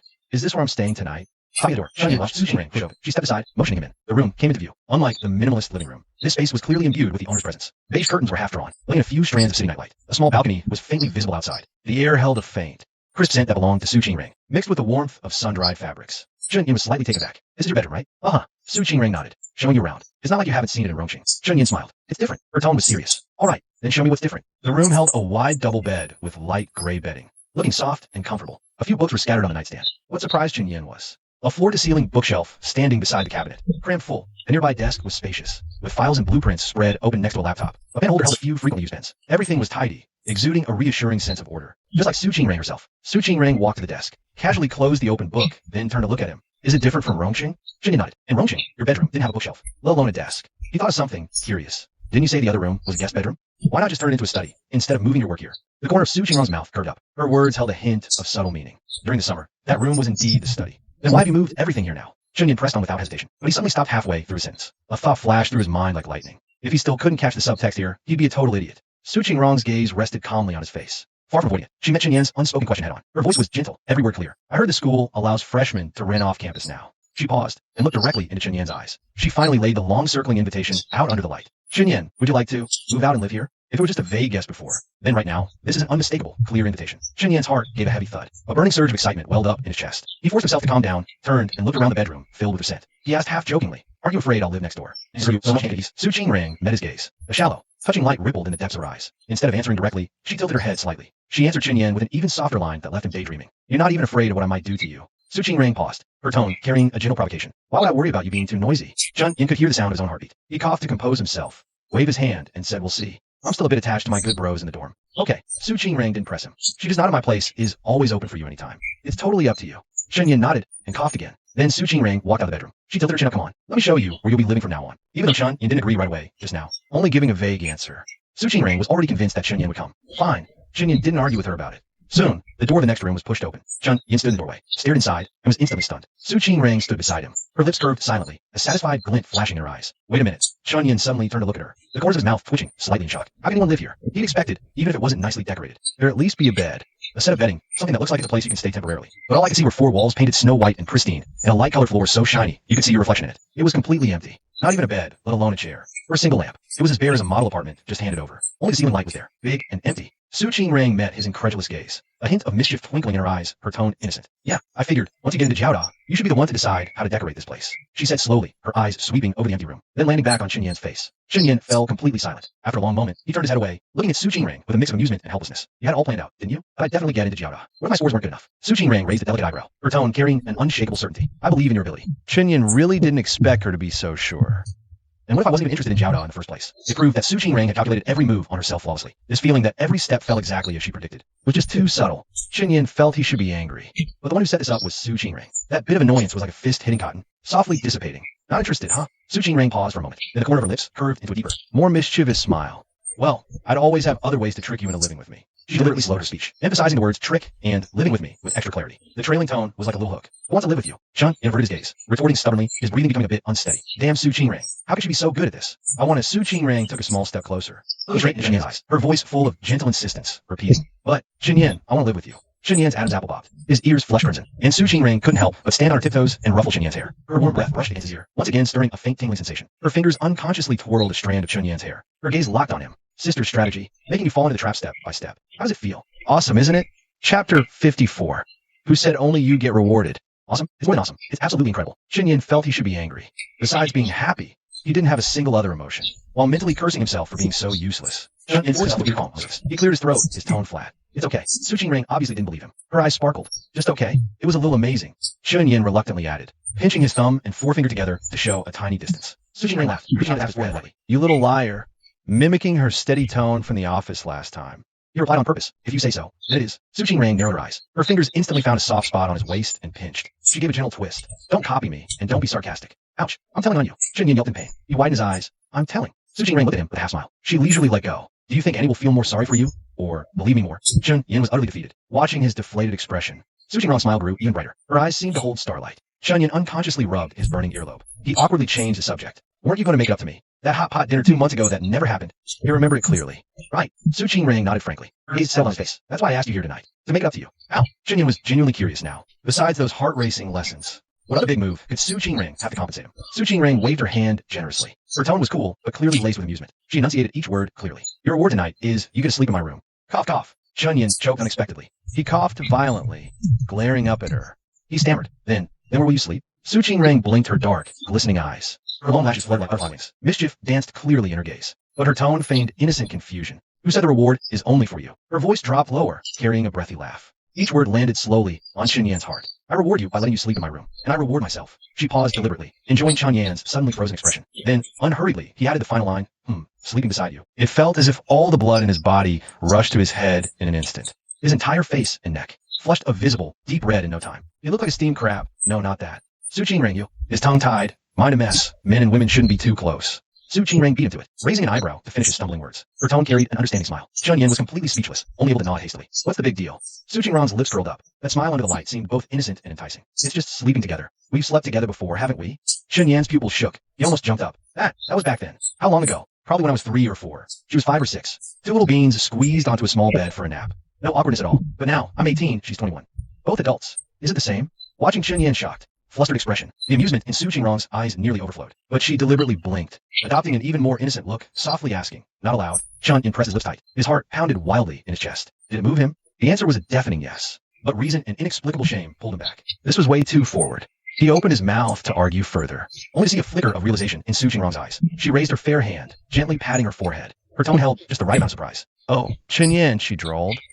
The smile in her eyes deepening. Like a fox, I meant just sleeping. What were you thinking? Chunyan knew it. He knew Su Qingrang had set another trap. She stood right by the edge, watching him jump right in, yet again. After a moment, Chunyan met Su Qingrang's triumphant smile. Affection surged like wild grass, almost setting the prairie ablaze. But he took a deep breath, using his remaining reason to build a dam. Desire is emptiness. Emptiness is desire. He chanted silently, gritting his teeth against this sweet, overwhelming move. Mainly, they weren't officially together yet. They just both sensed each other's feelings. Thinking this, Chunyan suddenly felt like laughing. Had Su Qingrang ever said she liked him? No. She's just acting like she's really into herself. But soon, Chunyan smiled in resignation. He's no different. He never formally told Su Qingrang whether he likes her or not. He smiled, thinking there's plenty of time. So, no matter how Su Qingrang teased him afterward, even deliberately using reverse psychology, Chunyan remained unmoved like a stubborn rock. He firmly picked up a quilt, turned and headed for the living room sofa. The bottom line must be held. Otherwise, he might lose more than his bottom line. Unexpectedly, Su Qingrang directly locked the door. Her clear eyes now filled with grievance. Not sleeping together. Not even in the same room. Chunyin paused, somewhat tempted, but also wanted to refuse. He knew the danger of the broken window effect. If he allowed sleeping in the same room now, one step forward could easily lead to another. Reason was sounding the alarm. But looking at Su Qingrong's expression now, his firm refusal suddenly became hard to voice. Su Qingrong's coquetry really works every time. It's an act, but her pouty look was like a fishhook, precisely catching Chunyin. Fine. Su Qingrong's eyes suddenly lit up. The grievance instantly vanished, the smile blooming again, bright and dazzling. Then I'll help you make the bed. Wash up. She pushed Chun-Yin toward the bathroom without discussion, her tone light, but leaving no room for argument. Chun-Yin was pushed a few steps, sighed helplessly, and had to give in. However, when he entered the bathroom and his gaze fell by the sink, his steps abruptly halted. There, two sets of toiletries were neatly placed side by side. One was Su Qingrong's usual white set. The other was a brand new dark gray toothbrush, towel, and mouthwash cup. Last time he was here, these weren't here. A complex warmth, sudden realization, and a hint of embarrassment at being thoroughly outmaneuvered flooded his heart. How could Chunyin not realize it now? From inviting him for a late-night snack, to teaching, to compensation, to these already prepared supplies, Su Qingrong's plan to have him stay overnight tonight was not only determined, but also premeditated. Dead set on it. Looking at his flushed face in the mirror, Chunyin smiled, then gritted his teeth. That cunning Su Qingrong. Chapter 55. I don't believe your eyes are empty. Chapter 5. I don't believe your eyes are empty. After Chun-Yin finished washing up, glanced at the phone. It was already midnight. He returned to the master bedroom door. His footsteps paused for a moment. Su Qingrong had her back to him. She was leaning slightly, rummaging through the wardrobe for something. Only her slender back was visible. Seeming to hear a sound, she stopped and turned around. Their gazes met lightly in the air. Chun-Yin's eyes instinctively dropped for a second, just in time to see what she was holding. For a second, he jerked his face away as if scalded. His cheeks instantly burned. Even the back of his ears he flushed a noticeable red. Su Qingrong took in his momentary panic. She also looked down, pupils contracting. The roots of her ears also flushed a delicate pink. She had a habit of bathing every day, regardless of season. And what she was holding now, apart from sleepwear, were those two intimate pieces. One pink, one white. Chunyin looked straight ahead. He walked directly to the prepared floor bedding by the balcony, and sat down somewhat stiffly. His back was turned towards Su Qingrong and the wardrobe, cutting off any unnecessary eye contact. She actually hadn't expected him to return just then. The items in her hand caused a moment of fluster and discomfort in her too. However, seeing Chun-Yin's embarrassment with even greater nerves, that awkwardness strangely turned into confidence. She let out a soft laugh. That laugh was especially clear in the quiet room. Shy. Chun-Yin's reply was stiff, like a rock. Why won't you look at me then? Su Qingrong pressed on relentlessly, her voice laced with teasing laughter. Chun-Yin felt his breath almost freeze. He didn't speak, just secretly pinched his own thigh, using pain to suppress the untimely restlessness within. Seeing him like this, Su Qingrong's desire to tease rose even higher. She loved seeing Chun-Yin thrown into disarray by her. As a child, she deliberately stole his toys to play with. As an adult, she treated himself as a toy, gently placing the clothes on the edge of the bed. Su Qingrong lightened her footsteps, like an elegant yet cunning cat. She silently approached that rigid back. Chunyin, at this moment, was completely unaware. His heart pounded like thunder, his face flushed crimson. My mind uncontrollably flashed to that Polaroid photo given as a coming-of-age gift. The impact of its beauty intertwined with desire remains unforgettable to this day. How could there be a woman as bad as Su Qingrong? Thinking of the physical instinct Su Qingrong had just stirred within him, Chunyin took a deep breath. Somewhat helpless, but fortunately, Su Qingrong was about to go shower. And just then, Chunyin. Suddenly, a voice sounded from extremely close behind his ear. With a warm breath, Chun-Yan's entire body stiffened. His pupils contracted sharply, almost a conditioned reflex. He desperately pressed down on the edge of the blanket covering his legs. His whole body tensed like a fully drawn bow. Su Qingrong was taken aback by his reaction, as if facing a great enemy. A genuine confusion surfaced in her cool, clear eyes. Are you very cold? She thought. Su Qingrong walked around Chun-Yan towards the nightstand, intending to turn up the floor heating. I'm not cold. Really, I'm fine. You should go wash up. Chun-Yan's voice was somewhat altered. He moved with extreme awkwardness, in a posture almost like sliding sideways. He shifted himself and the blanket beneath him, clumsily turning half the circle. Only then did he securely hide the anomaly under the bedside and the heavy bedding. Seeing his reaction so strange, Su Qingrong grew even more concerned. Not only did she not leave, she simply sat down cross-legged on the floor mat in front of Chun-Yan, her shoulder almost touching Chun-Yan's. She nudged Chun-Yan's shoulder. Su Qingrong blinked her eyes. Are you hiding something? Her gaze fell on the blanket tightly covering Chun-Yan's legs. Chun-Yan's ears turned bright red. He took a deep breath to steady his voice. I'm meditating. I'm cultivating. Su Qingrong. Cultivating? Are you absorbing the moon's essence? She laughed, turning to look out the window. But there's no moon today. Master Chun-Yan, how are you cultivating? Chun-Yan closed his eyes, adopting a cultivation gesture. With great seriousness. You should go wash up. How do you cultivate? Mister. Su Qingrong laughed, but suddenly leaned forward.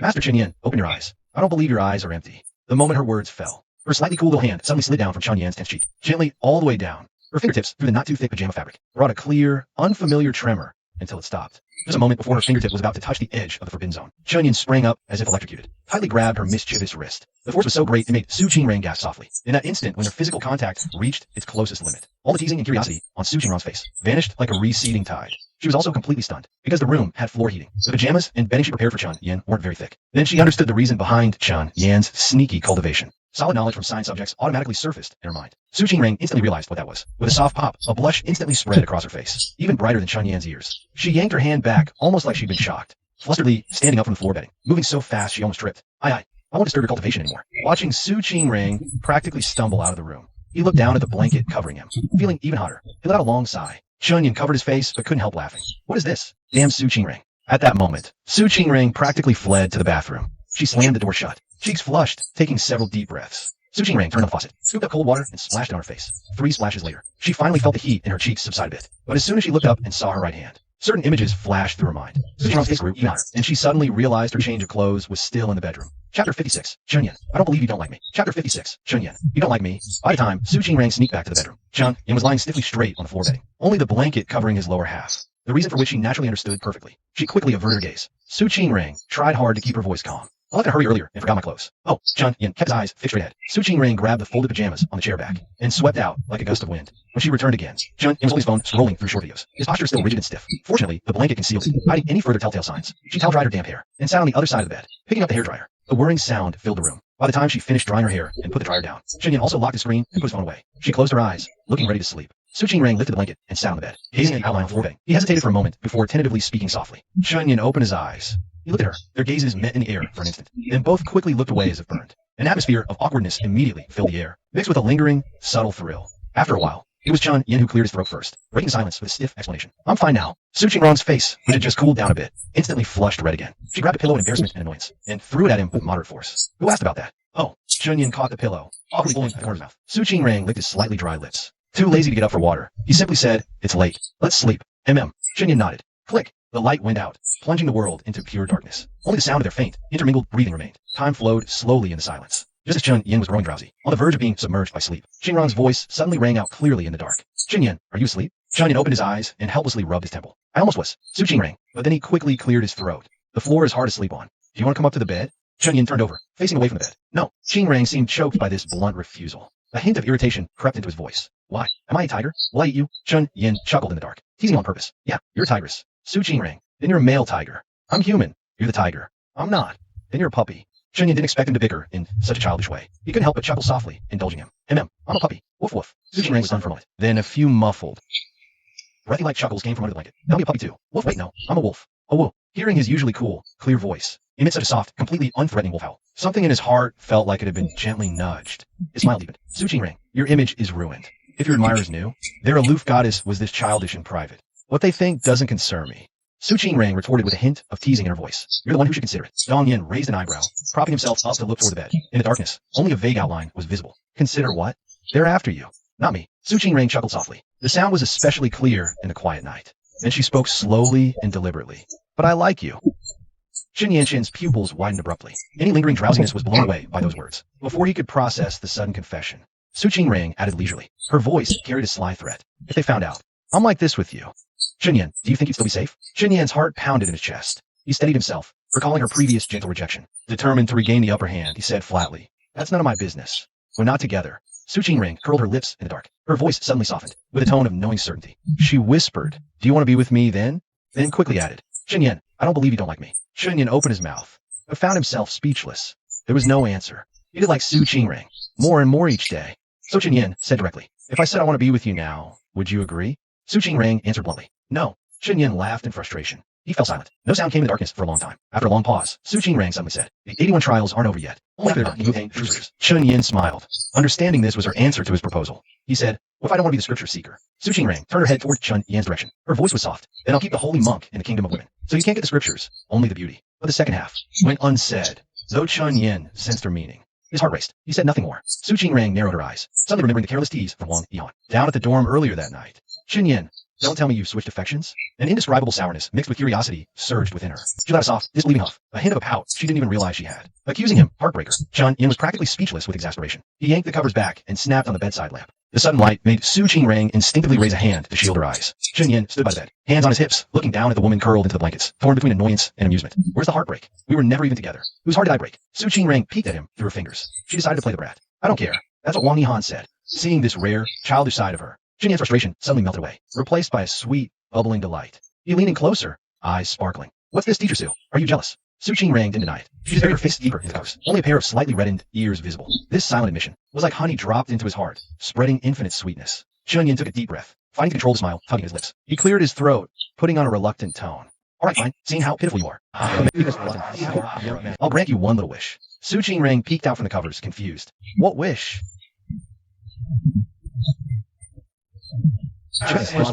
He simply acted, lifting a corner of the duvet. His movements were a bit stiff, but he didn't hesitate, climbing onto the bed, playing the other side of the large mattress. Then he coughed awkwardly, trying to sound nonchalant. There, wish granted. Happy now. Only then did Qing Rang suddenly realize what the wish was. She turned her head, looking at Chun Yan's profile, clearly nervous but pretending to be cool. She could no longer hold back her smile, though now between the two of them lay a great wall wide enough for another person.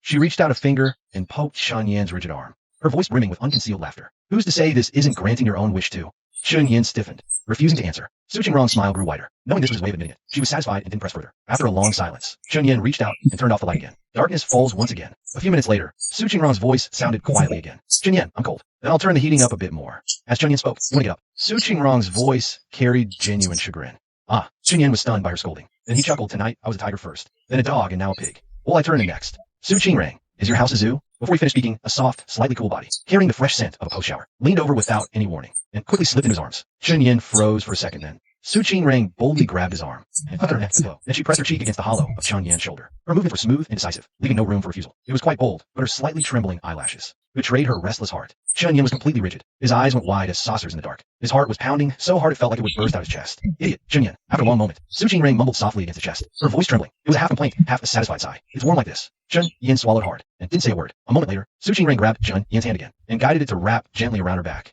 Then, nestled in Chun Yan's arms, she found the most comfortable position and went completely still. In the darkness, only the two of their gradually sinking, clearly audible heartbeats and intertwined, warm breaths remained. Good night, good night.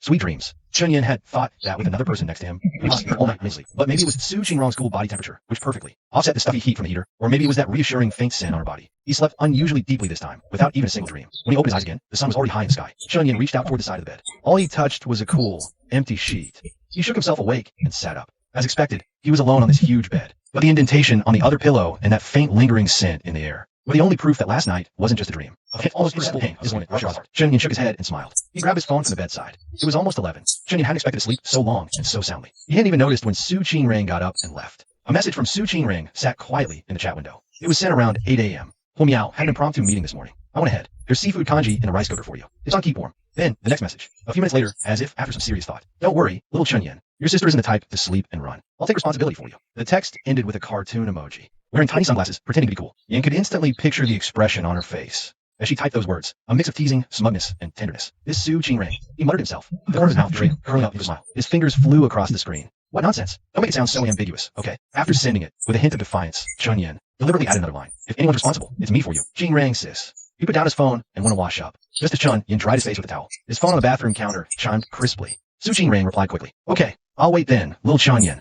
After the 3 words, followed a simple period. You can almost see Su Qingrong's composed, unruffled look on the other end. Chun Yan smiled at his reflection in the mirror, wiped the water from his chin, turned, and headed for the kitchen. The keep warm light on the rice cooker glowed softly. Lifting the lid released a wave of rich, savory steam. The congee was perfectly thick. The rice grains had bloomed, floating with bright red shrimp, tender white scallops, and emerald green vegetable shreds. Chun Yan held the spoon. He paused slightly. Seafood congee was Su Qingrong's specialty, and his favorite. But whenever Su Qingrang made it before, she'd always toss the prawns in whole, shells and all, claiming it was for authentic flavor. Yet, in this bowl before him, every single shrimp had been carefully shelled. Only the plump, tempting meat remained, strikingly red. This detail was like a tiny bullet, hitting the softest spot in Chun Yan's heart with perfect accuracy. He lowered his head, slowly scooped up a spoonful, and brought it to his mouth. The sweet, savory flavor melted on his tongue. The warmth soothed his stomach. It also seemed to smooth out the slight emptiness of the morning. Chun Yan finished the entire bowl of porridge cleanly. Then he simply cleaned up the kitchen a bit. He left the place. When Chun Yan returned to the dormitory, the door saw the 3 lively treasures in the dorm staring at him with sneaky smiles. Wang Yihan picked up a clothes hanger, slapping it against his palm. Confess and get leniency, resist and get severity. Where'd you go last night? Helen, hands on hips. Were you with the senior student? Zhao Xiaoyao suddenly bit off half a banana. If you're not together yet,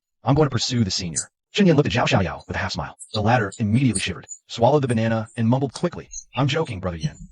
Only then did Chun Yan shift his gaze back. But he didn't answer the 3 lively treasures questions. Instead, he looked at Wang Yihan. Asked him, did you tell him about Spark?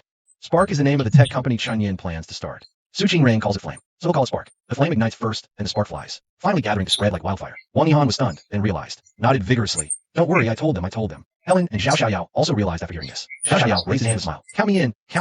Chun Yan looked at Helen again. Helen pushed up glasses, hesitated a bit, but ultimately shook his head. You guys go ahead, I won't join. I'm aiming for grad school. Starting a business would definitely take up a lot of time. For him, entrepreneurship is the process of starting from scratch. And Chun Yan's business blueprint is just too vague. Helen doesn't want to gamble on an unseen future. Prefers the guaranteed result of grad school. Chapter 58, The Beginning, Binding Brothers. Chun Yan. Regarding Helen's refusal, Chun Yan didn't say much. Chun Yan didn't say much more about it. But Wang Yihan stepped forward and hooked his arm around Chun Yan's, confirming again and again. Really not join? You don't necessarily have to invest money. Having skills works too. It's a startup phase now. If you join, you'll be our technical backbone. Helen pushed up glasses, thought about it, still felt the risk was too high and it would affect studies. Still chose to refuse. Good luck. I'm really not interested in this. And isn't Chun Yan's current technology enough? Seeing this, Chen Yin and the other two didn't say more. With ambition, Chen Yin couldn't guarantee he'd definitely succeed. Starting a business is like riding a roller coaster, either a huge success. Either you lose your money, but you have to try to know if it will work. How to approach success while there's no class time. Chen Yin and Wang Yihan, Zhao Xiaoyao, 3 went to the program again. The small 2-story building in the industrial park came down to ground. Rent $20,003 a year. Let's split up between the 3 of us. Chen Yin planned to rent it for a year first. I have to say that the efficiency of the school is very high. Wait for 3 people to finish the lease contract. The staff took them to the 2-story building. Wang Yihan running hands, excited to look left and right. It seems that you can already see the roar of the machine. A busy sight of human theater. This is where our dreams begin. Chen Yin nodded and quickly scanned the floor structure, but the eyes inadvertently through the clear glass. It was thrown at another building 100 meters away. The orange logo of the fire there is looming. He's gonna hide it from Su Qingrang first. Wait for the spark to enter the operation for a period of time. I don't know when the decoration is finished. Qingrang saw the popularity of the empty, small building opposite. What would it be like to call a spark? Do you think you were here to touch porcelain? Thinking about the Chen Yin here, I smiled. I've stretched my waist, and now I'm short of recruiting. The next period of time, have busy. Zhao Xiaoyao inside. Ri is feeling a little uneasy about investing the least in himself. Hearing this, he immediately volunteered. The recruitment and contact the decoration team. Leave it to me. He knows his position. Technology is not as good as Chen Yin. Funding is far below Wang Yihan. And run more errands and contribute more. Chen Yin, see his mind. No false polites except this heart. It's hard for you to get away with the $20,003 rent just now. Chen Yin and Wang Yihan were going to wrap it up directly. Yao still insisted on squeezing out pocket money to make up a fraction of $3,000. He went to the window and gesticulated. I want to put all the servers and machines on the second floor. First floor office reception. I'll draw a simple layout sketch for you later. You find a reliable designer to come up with a plan as soon as possible. Then Chen Yin turned to look at the 2 roommates. A bright and sure smile on his face. Let's take this place up and wait till we get really big. He lifted his finger and put the upper layers. I'll swallow that too. Okay. Wang Yihan and Zhao Xiaoyao said in unison. In 3 pairs of young eyes, the same hopeful light was reflected. After getting the keys to these 2 floors, the 3 of them went for a hot pot lunch again at noon.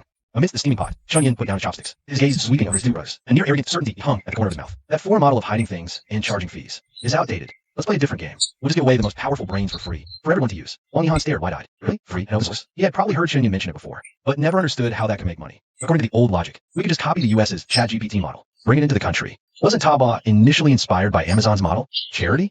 Chen Yin scoffed, his eyes gleaming like wolves. This is all the initial production track. Once everyone gets used to it, can't live without it. The money will come naturally. The 2 blinked, waiting for Chen Yan's explanation. Chen Yin thought seriously for a moment, then counted on his fingers. First, we make money from services. It's like I give you a computer, but I install the OS for you. Handle maintenance, teach you how to use it. You get that, right?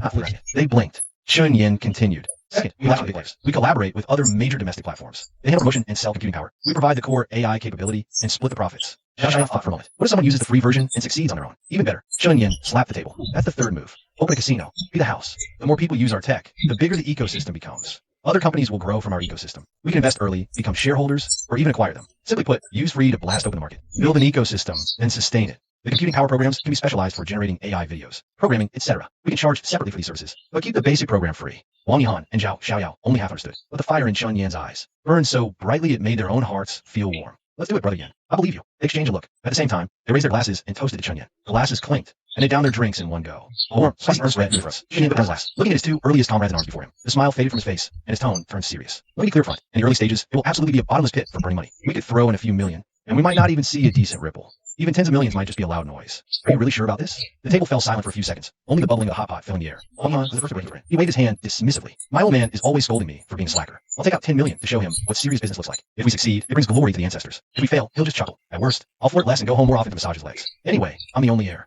No one's fighting me for the family fortune. Zhao Xiaoyao didn't have such a thick family background. A flicker of envy passed through his eyes, quickly replaced by brighter light. He rubbed his hands together, his smile sincere. Brother Yin, compared to you 2, I really have nothing to lose to begin with. The worst case scenario is just going back to square one. But what if we make it? How can you make money without taking risks? Good. Chen Yin said no more. He picked up his glass and raised it solemnly toward the 2 of them. Everything was understood without words. The 3 of them dug in with their chopsticks. All of them were swishing the boiling broth until they changed color. Zhao Xiaoyao ate so much he let out a loud burp. He looked at Chen Yin with his chopsticks, as if seeing some rare creature. Brother Yin, I'm really in awe. You're only 18. How does your brain work? How did you figure out all these principles and tricks?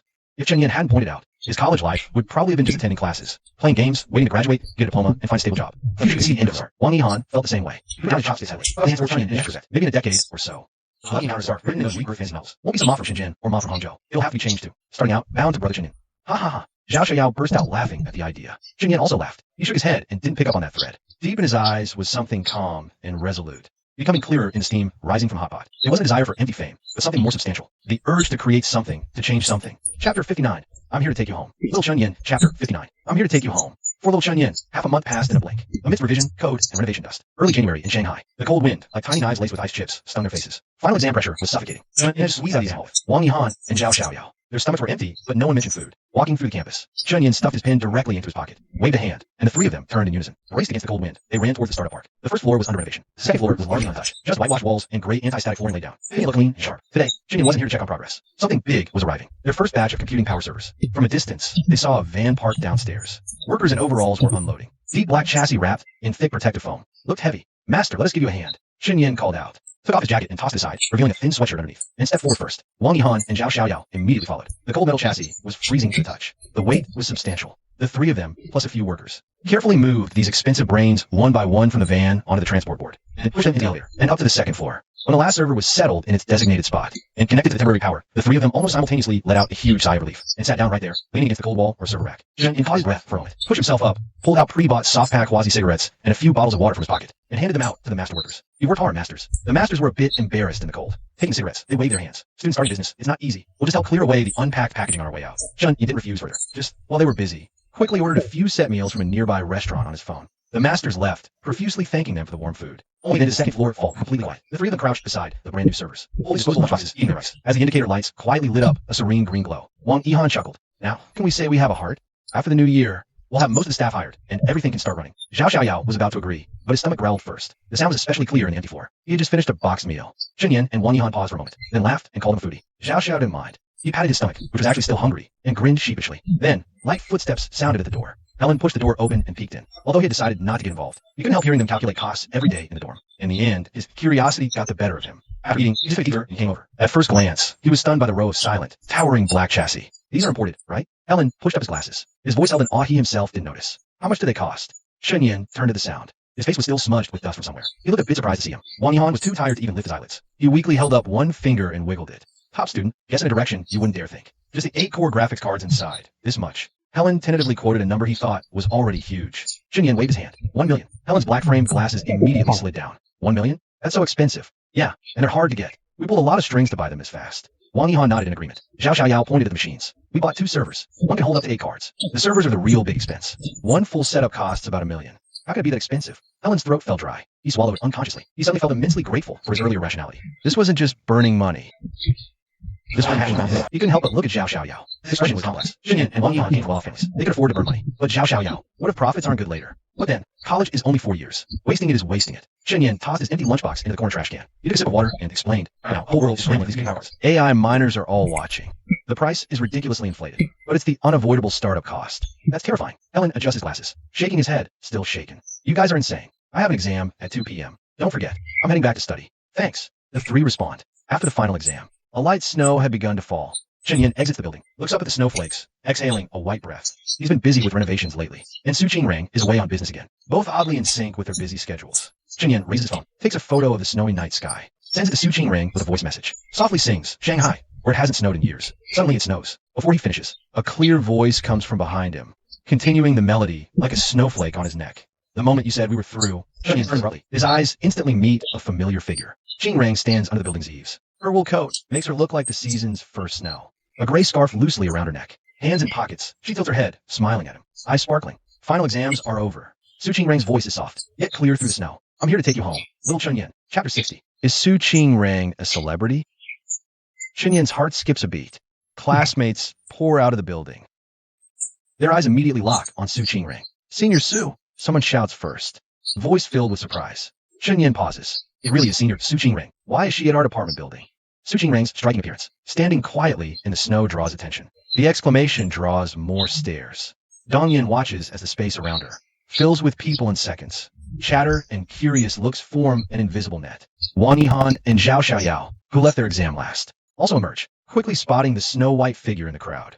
Whoa, Senior is here. Wang Yihan froze for a second, then immediately turned to look at Chunyin. She hurried over and bumped his shoulder. She wouldn't be here for you, would she? Zhao Xiaoyao immediately pulled out his own gold-rimmed glasses and put them on. Mouth full of chocolate, he mumbled in a low voice. Are you two together or not? Chunyin waved his hand dismissively. He still couldn't figure out what Su Qingrang meant.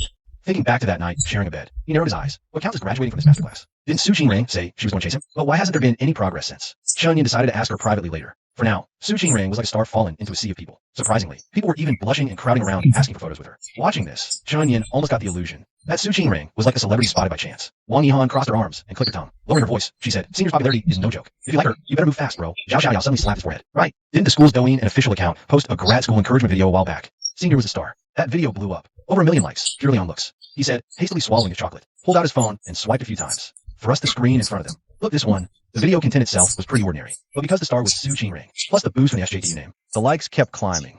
Chen opened the comment section. No so much on micro PC. OMG, look. That's the department bell from the finance school. We even ran into her last time we ate out. Picture. The picture showed Su Qingrang in profile, drinking kanji. That single comment had over 100,000 likes. The replies under were packed and lively. The top comment was clearly, Senior Su is single. Chen narrowed his eyes, scrolled further down, soloing through In's under Special Heavenly Emperor. Brothers, I just can't get a piece of that. Sujo Inzu replied to soloing through In's under Special Heavenly Emperor. If you could, that would be something. Eat how to Minia. If the beautiful sis was willing to be my GF, I'd make $1 million a month and drive a Porsche. Quad A building materials wholesale, Brother One. So sorry, this is my girlfriend, embarrassing for everyone to see. Chen Yin kept scrolling, suddenly laughed. He took Xiao Xiaoyao's phone, just replied under that popular comment. Sorry, Senior, Su has a boyfriend. It's me, damn it, Chen Yin. Xiao Xiaoyao, wind your eyes. This is my Douyin account. What if I get roasted? What are you afraid of? Chen Yin shoved the phone back into his hand, the smile still lingering. You're just a netizen too. Everyone posts like this, only I'm telling the truth. Huh? Xiao Xiaoyao and Wang Yihan made strange sounds. As the sound faded, Chen Yan's gaze suddenly fixed on the screen. The school's official Douyin account. The video's subject, Su Qingrang's Douyin account. But why is the profile picture different from the one he added? He remembered Su Qingrang's Douyin profile picture should be the same as WeChat. A white Samyet on the grass. That was the birthday gift he gave her before.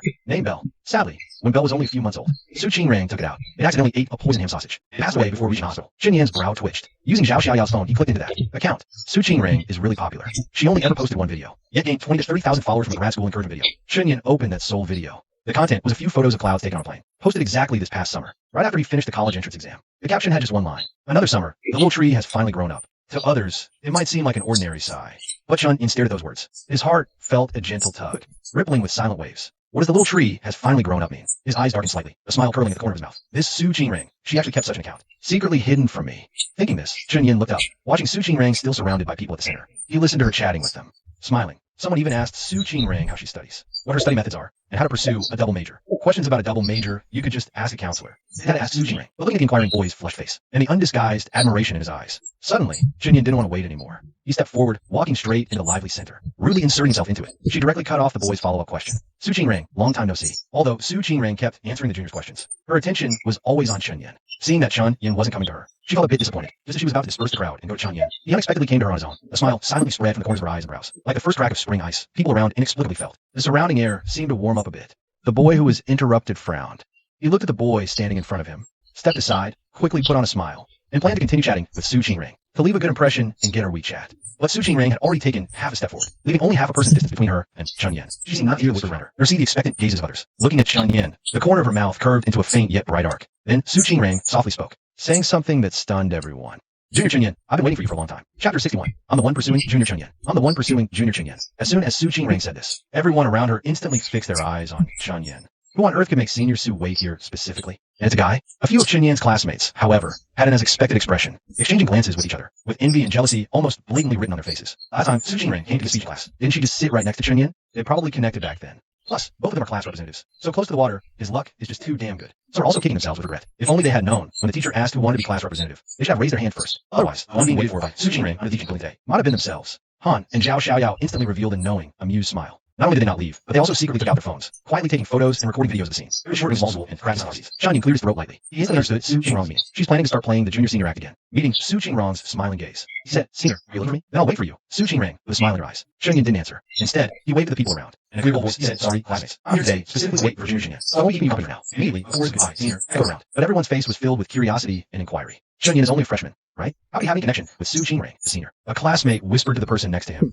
explaining. Last time Senior Su came to give a speech, there were no seats in the front, so she sat right next to Chen Yin. They probably met then, plus they just have fate. Damn, I'm so jealous, someone murmured. And at that moment, Su Qingrang's gaze had already returned to Chen Yin. She tilted her head, the corner of her lips curving into a beautiful arc. Let's go, Junior. Okay, Senior. The two walked side by side out of the teaching building as snowflakes fluttered down. Just as Su Qingrang opened her umbrella, an unpleasant voice suddenly cut in. Chen Yin, you're not trying to chase Senior Qingrang, are you? The air instantly froze. The dispersing crowd paused their steps, quickly gathering back together. After all, watching drama is human nature. Chen Yin turned his head. We saw who spoke. He sneered. The boy who spoke was the one who, last time, Su Qingrang came to audit the class and give a speech. Sneakishly asked Chen Yin for Su Qingrang's WeChat. He lived in the dorm next door. Chen Yin refused him then. We complained about this guy. What kind of person is he? Now he suddenly said this. If Chen Yin really had feelings for Su Qingrang, it would be like being publicly put on the spot, clearly meant to disgust Chen Yin. Chen Yan's eyes turned cold. But Su Qingrang gently pushed the just-opened umbrella into his hand. She took half a step forward, looking at that boy, but she still wore a smile on her face. Her eyes had already cooled. Thanks for your concern. Classmate, Su Qingrang's voice wasn't loud, but clear enough for everyone around to hear. Actually, I kind of wish Chen Yin was chasing me. As soon as these words were out, everyone was stunned. That boy's expression froze even more. What did that mean? Then, Su Qingrang chuckled lightly. but her words were like a resounding slap. Sweet is easily thrown back, but unfortunately, right now it's me who's chasing Junior Chenyan. She paused, her gaze sweeping the crowd, finally landing back on Chenyan's profile. Her voice carried undisguised frankness and anticipation. Fingers crossed. I also hope Chenyan agrees to my pursuit soon. The air felt dead silent, only the biting wind howling through the swirling snow. Everyone was stunned. A few girls even covered their mouths. They couldn't help but gasp. Su Qingrong's words were so cool. And she's actually pursuing Chenyan? A girl chasing a guy, and a senior chasing a junior? What does Chen Yin even have? Their gazes swept over Chen Yin like searchlights. I wanted to step inside, now to see what was so special. But looking him over, besides being tall and decently handsome, they really couldn't see anything special. The guys who had fantasies about Su Qingrong felt their brains short-circuit. What's the reason? What's the reason? Hearing Su Qingrong's bold declaration, Chen Yan's ears instantly grew hot. He looked at Su Qingrong, clearing his throat. He said, "Senior, let's go eat." Hearing Chen Yan's words, Su Qingrong turned, a pretty smile on her face. Her tone was so gentle it could melt. Okay, hiding behind the crowd, Wang Yihan and Zhao Xiaoyao, who was secretly recording, almost jumped up on the spot. Holy crap, this is so freaking sweet. Wang Yihan let out a muffled howl. Zhao Xiaoyao nodded vigorously. He took off the gold-rimmed glasses he just put on for the occasion. I'm so jealous, so jealous. Brother Yin, what kind of winning life script is this? Wang Yihan, itching with curiosity, immediately started spamming Chen Yin on his phone. Brother Yin, what's the deal with you and the senior? If she's chasing you, how can you refuse? If you refuse her, could be like guys? Scared.jpg. Click the Porsche door, close softly. Chen Yin settled in the driver's seat and let out a soft sigh. Before he could catch his breath, a hand suddenly reached over beside him. Palm up, it hovered quietly in front of him. My new manicure. Su Qingrong's voice was soft and warm. Is it nice? Chen Yan's gaze fell. Her fingertips were painted a light nude pink. Tiny flecks of gold foil looked like accidentally crushed starlight, making her hands appear even fairer. Chen Yan's Adam's apple bobbed. He nodded honestly. Nice. Then, Su Qingrong suddenly turned her face. Her sparkling eyes met his. Do what your sister just said. Make your heart race a little. Chen Yan's pupils constricted sharply. Her impossibly beautiful face was now right in front of him. Their breaths almost mingled. His heart thumped traitorously hard against his ribs. Heart racing, Su Qingrong chuckled softly. There's back in passenger seat, satisfied. She buckled her seatbelt with a click. All right, my personal driver. Take your sister. It was the first snow of 2023 in Shanghai. We'll have hot pot. But the expected engine roar didn't come. Instead, there was a soft click.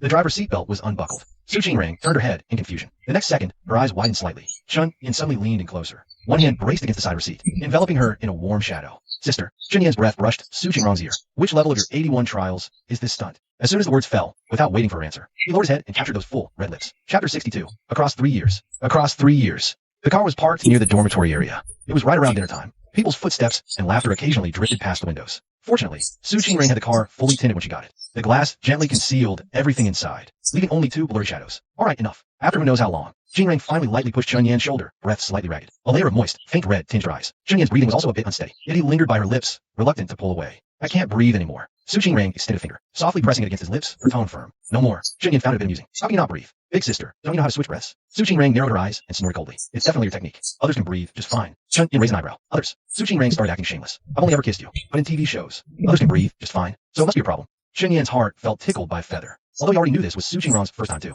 Hearing it from her lips, it somehow took on a sweet, coquettish tone. Qingrong was even showing this rare, vulnerable side right now.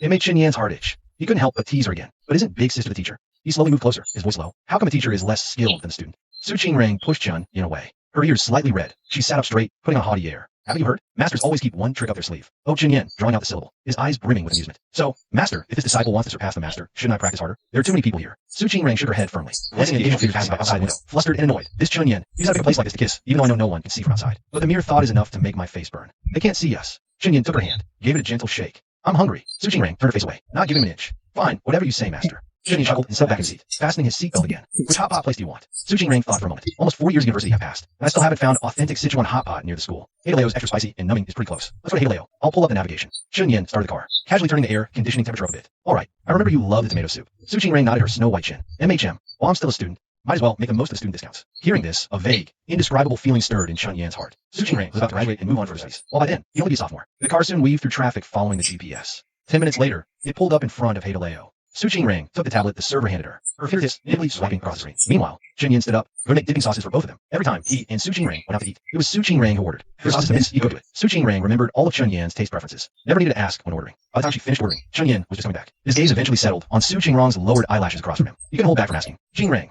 which grad school are you planning to go to? Grad school acceptance had been out for a while. Back then, the two were having a tiff over the canceled hot pot plans. Later, they were both too busy to see each other, so Chen Yan had never found out. Somewhere far from home, Su Qingrong lifted her eyes, gave it an ambiguous smile. Chen Yan raised an eyebrow from afar. You're already 2,000 kilometers from home to Shanghai, aren't you? It's considered one of the top 5 universities domestically, she added. Her tone remained casual. Chen Yan laughed, leaning forward slightly. Isn't our school also top 5? MHM. Su Qingrong nodded. She received dual summer camp offers from Tsinghua and Peking University. The most prestigious institutions in the country had opened their doors to her, not to mention our own university. At this moment, looking at Su Qingrong, he just smiled without speaking. Hiding something, Chen Yan narrowed his eyes. So mysterious. Could it be you're staying at our university? Su Qingrong's smile deepened a little. Her eyes curved into soft arcs. She neither admitted nor denied it. Chenyan's heart sank slightly. Can't you tell me? Back then, Su Qingring attended many university summer camps, all with the intention of academic exchange, not really planning to go. She ultimately chose to stay at our university. After all, Chunyin still had 3 years left here. He finally made it here. Su Qingring didn't want to leave so soon. If Chunyin had applied to other universities, or if he hadn't been able to get into Jiaotong University, Su Qingring's backup plan was also graduate admission. 1 more year, and she could have pursued graduate studies at Chenyin's university. They could have even graduated together. Fortunately, Chunyin ended up coming to Jiaotong. Besides, choosing to stay at our university was also the most cost-effective choice. After all, the Spark was still in its infancy. Based in Shanghai, if Su Qingring went to the capital, relocating the Spark would be troublesome. Plus, her current connections were all in Shanghai. However, this matter of staying for grad school was something Su Qingring didn't plan to let Chunyin know. She wanted to give him a surprise. This is how Chunyin clearly admitted Shanghai Jiaotong refused to tell her back then. And besides the surprise, Qingring also intended to use this impending separation to extort Chunyin. Meanwhile, looking at Su Qingring, just smiling, but not saying a word, Chunyin narrowed his eyes. Is it our university, Tsinghua, or Peking University? Can't you tell me? Dong Yin also asked about visiting 2 universities in the capital during the summer break, and 2 in Shanghai. Su Qingring said Chun Yin pressed further. Which 4? Su Qingring thought for a moment. Tsinghua, Peking University, Fudan, and Tongji. Also went to Zhejiang University in Hangzhou. His name, Shanghai Jiaotong. Chun Yin felt a pang of disappointment, but he expected as much. After all, Su Qingring is too outstanding. For grad school, she definitely aimed for better universities. Another 3 years. Thinking this, Chun Yin's lips twitched. A bitter feeling welled up in his heart. Just then, the hot pot base arrived. The aroma of tomato soup wafted with the steam. She expertly added a spoonful of minced beef and scallions to his bowl. Looking up, she asked, "What's so funny?" Chunyin didn't hide it. Leaning back, he spread his hands. Just feels like there's always this 3-year gap between us. Su Qingring paused. Then she looked up. Chunyin, for the last half of my senior year, you can move out of the dorm and live at my place. How about it? Chapter 63. Brother Chunyin. Brother Chunyin. Chunyin had just taken a sip of tomato soup. Hearing this, he choked and started coughing. Careful, Su Qingring said, shaking her head with a smile as she handed him a tissue. Did I scare you? No. Chunyin coughed a few more times. Cleared his throat. He just didn't expect such a sharp turn in the conversation. Didn't see that coming. Su Qingring took his tissue, gently wiping the splattered tomato soup from the table. Her tone sounded utterly innocent. Afraid of living with me? I won't do anything to you. Chunyin laughed at that. He looked at her, his eyes clearly spelling out 3 words. I don't believe you. The memory of staying at her place last time was still fresh. The promised guest room had no bed. Suggesting sleeping on the floor ended up with them sharing a bed. Though nothing happened that night with the first time, who's to say there won't be a second, third, or fourth? Could every time be so innocent? Chunyin didn't believe it, though a part of him secretly hoped. But the grass is always greener on the other side. Chunyin understood that principle. Su Qingring met his skeptical gaze. She knew her words weren't very convincing, but she still has a card up her sleeve. But school starts in just over 3 months, and I'll be graduating then. She sighed softly. A hint of wistfulness tinged her tone. Then we'll be far apart again, like when you were in high school. After saying that, Su Qingring looked up. Her gaze softened as she met Chunyan's eyes. Are you really not considering living with me? Chunyan's heart skipped a heavy beat. He almost blurted out an agreement. But looking at Su Qingring's cool, yet sincere face, he always felt there was a hint of familiar calculation hidden within. Since childhood, he'd fallen into her gentle traps more times than he could count. Even knowing it was a trap, Qingring always made Chun-Yin jump in willingly. But he couldn't jump too eagerly. He needed to get something out of it first. Otherwise, it'd be too cheap. His mind raced through several thoughts. Chun-Yin held up a finger, waving it in front of her. No way. Su Qingring blinked. Her cool voice took on a soft, pleading tone. Chunyin, please. Chunyin, it's useless. Chunyin turned his face away, feigning a hard heart. Please. Chunyin. Su Qingring suddenly reached out. Gently taking his hand on the table, she gave it a little shake. Honestly, this side of Su Qingring made Chunyin's heart race a few beats faster, but he felt he could still push for more. Begging me is useless. Su Qingring narrowed her eyes, suddenly letting go of his hand. She got up and slid into the booth seat right next to him. Chunyin stiffened slightly, but still forced himself to sit calmly, seeing his feigned composure. Su Qingring suddenly understood. Spoiled brat. She cursed inwardly. With a light hum, she suddenly reached out with both hands, and wrapped her arms around Chunyin's arm. Leaning close to his ear, her warm breath brushed his earlobe. Su Qingring deliberately made her voice soft and light, like a feather tickling his heart. Gidge. Chun-Yin shivered all over. His ears flushed crimson. He whipped his head around to look at her. Qingring, however, seemed oblivious to how intimate the term was. Still blinking those clear eyes, her voice softened even more. Gidge, don't call me that. Chunyin's breathing grew ragged. His voice carried a barely perceptible tremor, watching the blush spread from his ears to his cheeks. Su Qingring's playful side took over completely. She leaned in close, deliberately letting her breath brush against his ear. Why? Because when you call me sister, it feels so good. She paused. A hint of triumphant laughter rippled in her voice. She even pinched Chunyin's cheek with one hand. Don't you think it feels amazing too? Brother Chunyin, Brother Chunyin. Chunyin was completely overwhelmed by Su Qingring's antics. He grabbed her mischievous hand. Stop, I'll do it. Su Qingring's face instantly lit up with a smile. Satisfied, she moved back a bit but still sat pressed close to him. That's my little brother Chunyin for you. Dong Yin laughed in exasperation. You call me brother when you need something. And little brother, what you want? Su Qingring blinked. A stream of playful words tumbled out like beads. Little brother. Chunyin simply picked up his phone. On the contact screen, he changed her name from her full name to immature brat. But Su Qingring snatched his phone away before he could finish. With a smirk, she deleted immature brat and swiftly changed it to goddess sister. Chunyin chuckled. You're clearly an immature brat. Am I your goddess or not? Su Qingring raised an eyebrow. Then, lowering her voice with a sly threat. Don't you dare change it back, or I'll tell on you. I'll tell your mom you bullied me, all the way to the bed. Chunyin's pupils constricted. He quickly picked up a small tomato from the fruit plate nearby, and gently popped it in her mouth, cutting off the rest of her sentence. Su Qingring blinked. She chewed the tomato slowly, looking completely innocent. Chunyin cleared his throat, but then she suddenly gave his fingertip a light bite. Chunyin shuddered all over, as if a faint electric current had run through him. He practically shot up from his seat.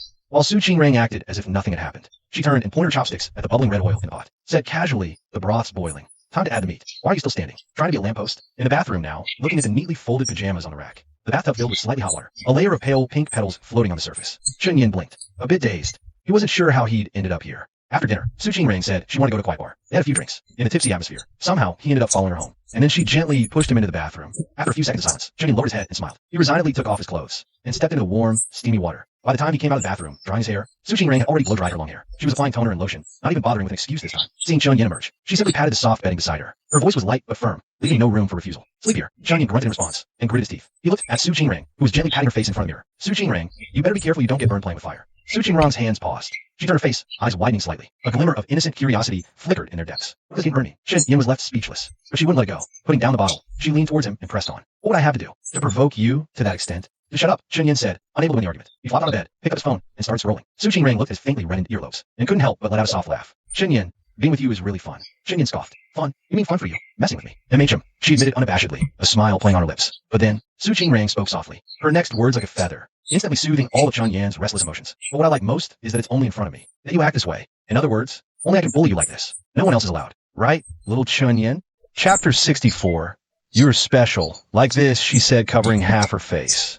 Qingrang's lips curved up. She put down her toner bottle. Reaching out, she gently pulled the blanket down a bit, revealing Chunyan's slightly flushed face. Under the light, her voice was very soft, but full of sincerity. "Chunyan, you will always be that special one to me." Her gaze was too honest, too direct. Chunyan's heart trembled under her look. His throat moved, momentarily at a loss for words. After a long moment, he replied in a slightly hoarse voice, "You are too." In the afternoon, the ice in Su Qingrang's cool eyes seemed to melt. "It's late. Let's sleep." With that, she turned and walked to the other side of the bed. Click! The overhead light went out, plunging the room into darkness. Before Chunyan's eyes could fully adjust to the gloom, a sudden warmth filled his arms. A soft, gentle form leaned lightly against him. The faint scent of her hair lingered around him. Her warmth seeped through the thin pajamas. Su Qingrang's arm rested lightly around Chunyan's waist. Her voice fell by his neck. "Good night, Chunyin." Chunyin paused, then slowly raised his arm. Gently, he placed it on her back. "Good night, Su Qingrang." The next morning, Chunyin opened his eyes. Su Qingrang's face was right there, close. Her eyes were closed, her breathing soft. A few strands of hair clung softly to her cheek. No matter how many times he looked, Chunyin would still get lost in moments like this. How could someone be so breathtaking even in sleep? As if drawn by magic, Chunyin leaned in slightly. He gave her lips a quick, light peck. So sweet, so soft. But before he could pull back, Su Qingrang's eyes suddenly flew open.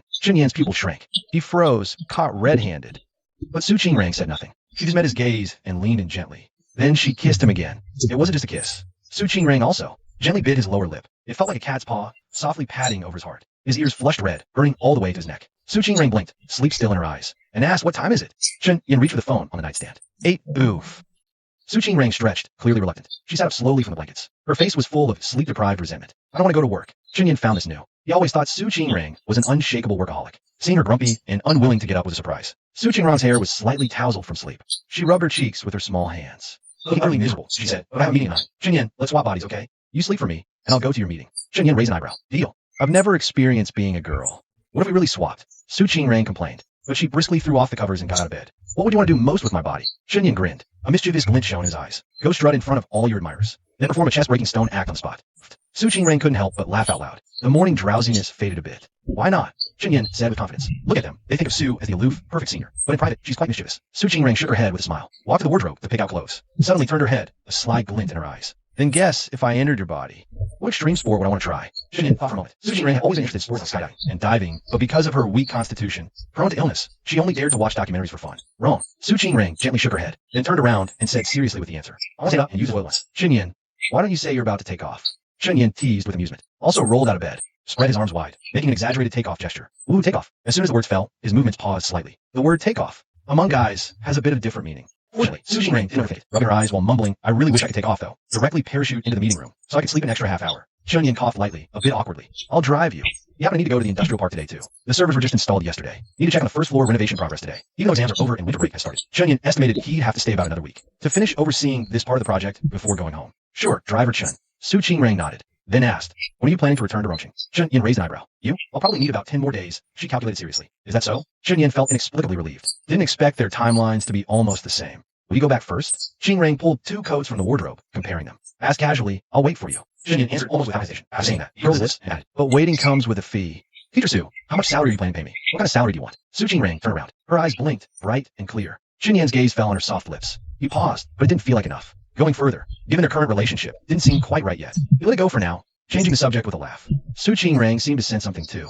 She didn't press further. Soon, the Porsche 911 stopped near the industrial park. The two walked into a cafe to wait for their order. Su Jingrang suddenly looked out through the floor-to-ceiling window. Said she didn't expect that small building opposite to be under renovation too. Chunyin followed her gaze. He coughed dryly. Wasn't she pointing at his own spark? Probably another student startup. He said, trying to sound natural. Su Jingrang nodded. She took the coffee handed to her. After the new year, once it's done, maybe we can check it out. Could even collaborate. Chunyan's heart skipped a beat, a smile tugging his lips. He quickly suppressed it. What expression would Su Jingrang have if she knew that student entrepreneur was him? Chapter 65. The parasitic family acts up again. Chapter 65. The parasitic family acts up again. After watching Su Jingrang enter Flame's door, Chunyin turned, feeling a bit of a guilty conscience, and hurried across to the opposite spark. He had to see Xiao Xiao, sleeve rolled up, already moving materials with the renovation crew. The moment he pushed the door open. You're here early, Chunyin said, surprised. He placed the extra coffee he bought on a nearby table. Brother Yen, Xiao Xiao greeted him, looking up. He kept working, just jerking his chin towards the corner. There's breakfast I bought left. Help yourself if you haven't eaten. Chunyin looked over. Soy milk fried those sticks meat buns, still steaming. He walked over, picked up a bun, and took a bite. Holy appreciation, Zhao Xiao was someone worth befriending deeply. Knowing he couldn't match Chunyin and Wang Yihan financially, he poured his heart into making up for it with effort and time. Lately, from server procurement to renovation coordination, even haggling with overseas suppliers late at night, all were tasks he proactively took on. Among them, he'd become the most frequent resident at Spark. After breakfast, Chunyin rolled up his sleeves and joined in. They worked until almost 10. Only then did Wang Yihan arrive, casually late. Whoa, you guys started this early.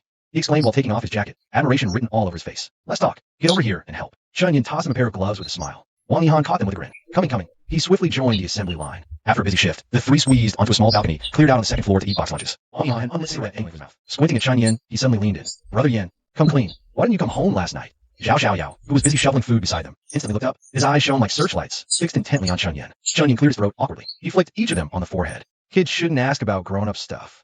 Eat.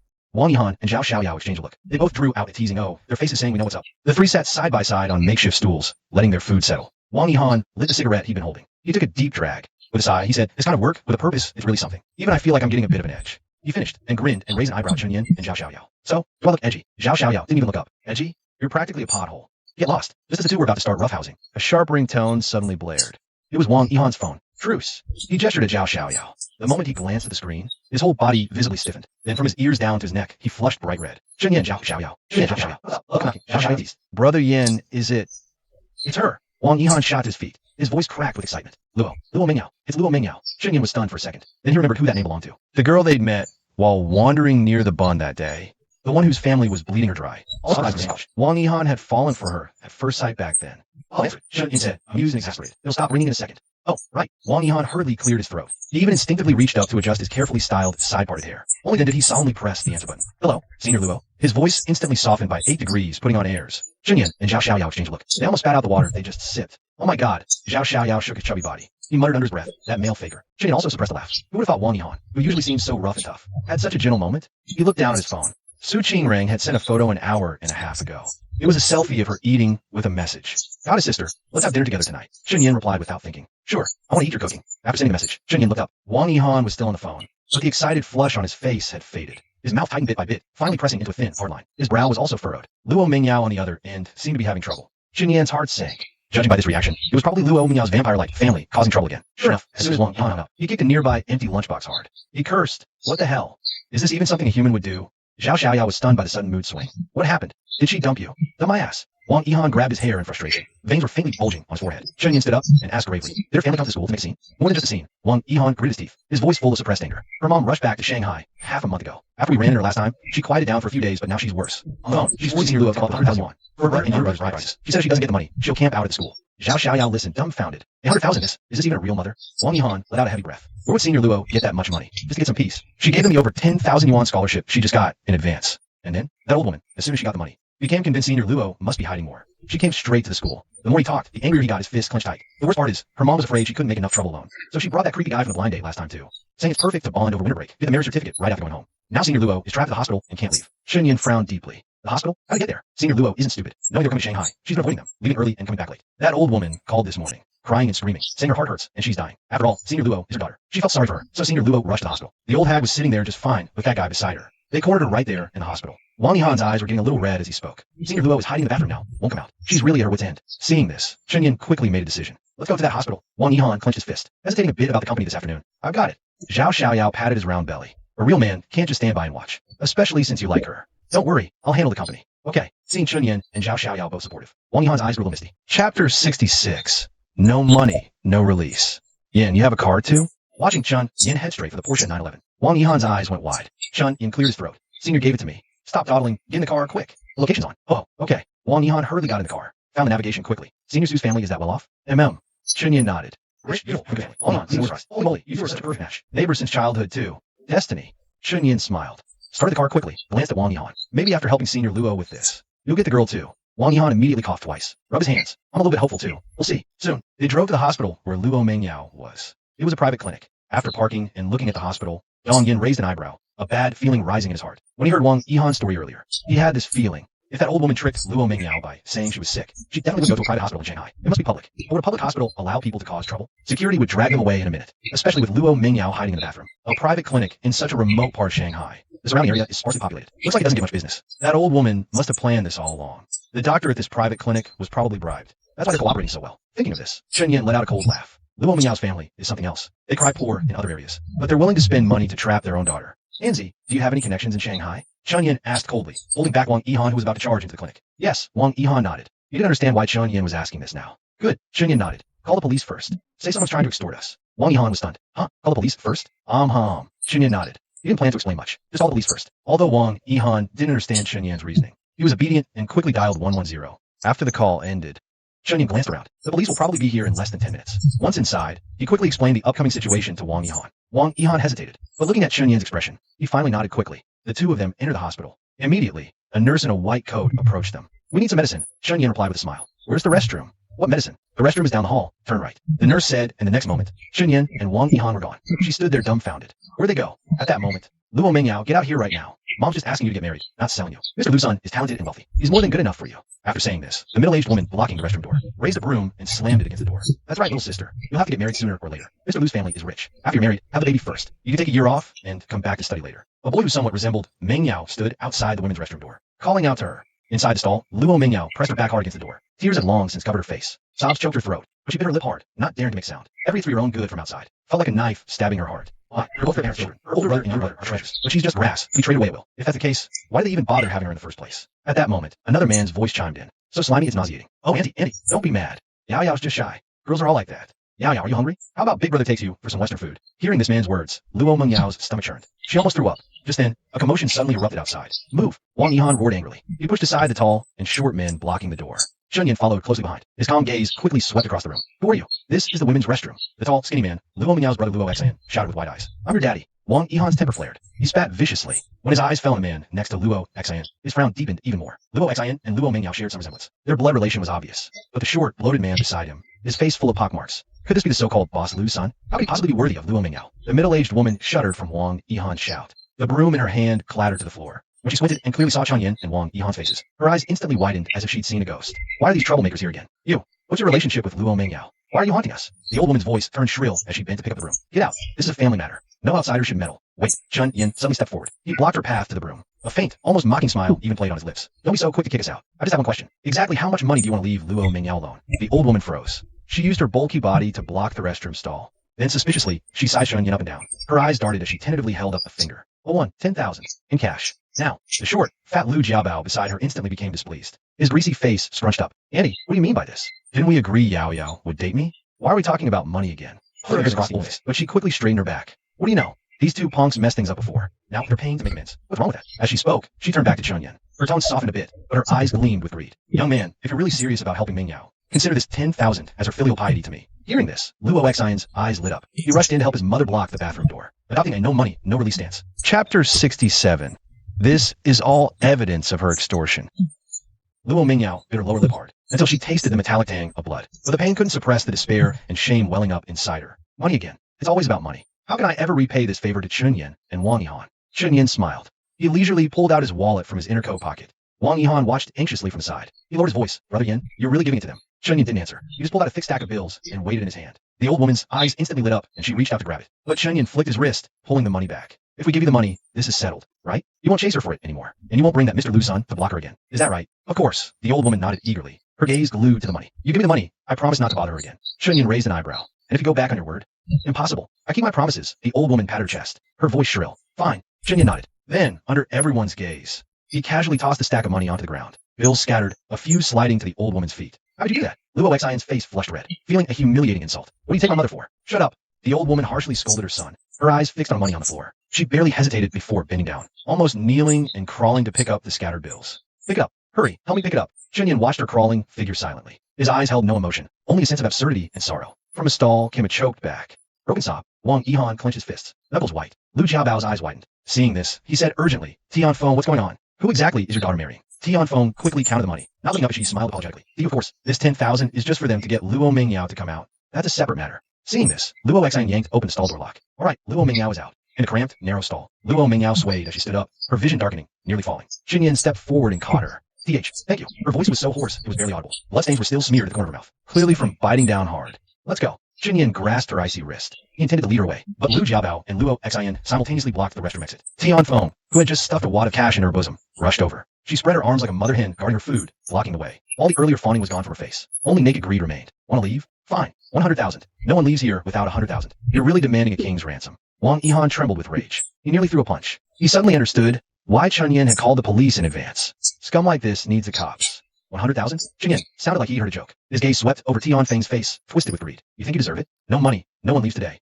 Tianfeng's eyes narrowed. She plopped down on the floor. Slapping the cold tiles, she started wailing at the top of her lungs. Oh help. They're hitting me. These little brutes are beating up an old woman. My bones are broken. Hey up. I need a doctor. Hey. After being scared off last time, she'd gone back and learned new tricks from village thugs. If those little bastards could fake injuries, so could she. She'd not only fake it, she'd take a big bite out of them. You love meddling in other people's business? Go ahead. Meddle. You sure you want 100,000? Xinyan looked down at Tianfeng rolling on the floor. His voice was cold. No 100,000. No one leaves this door. Tianfeng wailed even louder. She even rubbed against the damn floor. Oh, my back. Xin, go get a doctor and nurse. Tell them someone's trying to kill your mother. She knew full well there were no cameras in the women's restroom. She could spin any story she wanted.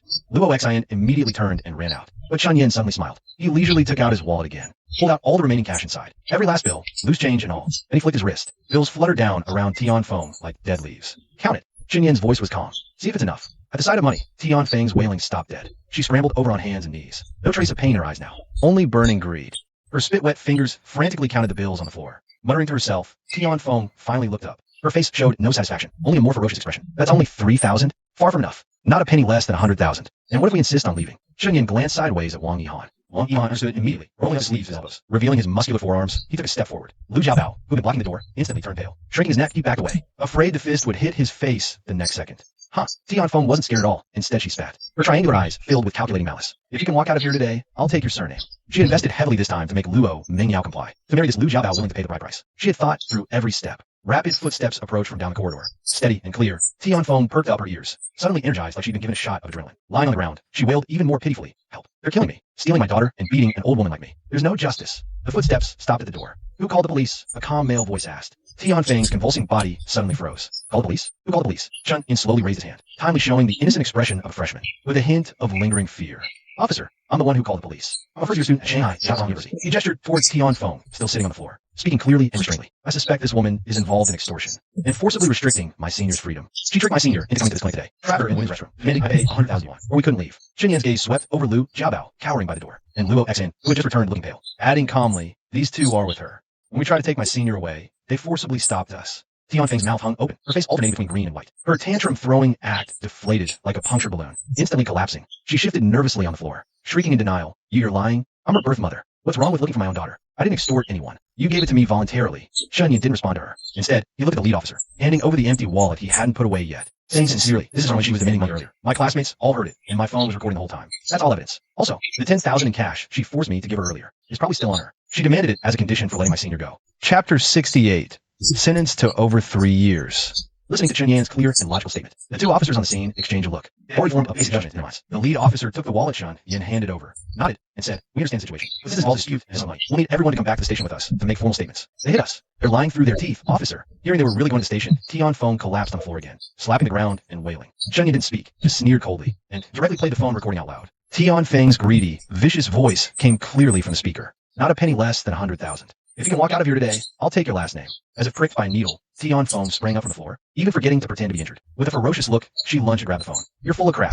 This is my own daughter. What's wrong with a mother disciplining her? Delete the recording. As long as that damning recording was gone, and there were no cameras in the bathroom, she could say anything she wanted. What do you think you're doing? Wang Yihan reacted quickly, stepping forward in a flash, and firmly grabbing Tian Feng's wildly flailing wrist. Ouch. He's hitting me. Officer, you saw that. Tian Feng took the chance to cry out in pain, trying to muddy the waters even more. Everyone stop. The lead officer frowned, his brow furrowed. His voice carried unquestionable authority. Any more unreasonable behavior or obstruction of justice will be dealt with according to regulations. Now, everyone, come with us to the station. After they all got into the police car, Dong Yin noticed that Tian Feng had actually fainted from fright. He sneered. This old hag is only this tough with her own daughter. The police station lights were brighter than the clinics, the atmosphere completely different. A seasoned veteran officer was in charge of the case. He didn't rush to conclusions, but separated them, carefully asking each person about what happened. This was his second time giving a statement at the station, so Chen Yin was much calmer than the first time. The recording he provided was clear and complete, quickly pointing the police in the right direction. He finished his statement and left. Chen Yin runs into Wang Yihan in the corridor. Wang Yihan looks at him, hesitating to speak, to spit it out.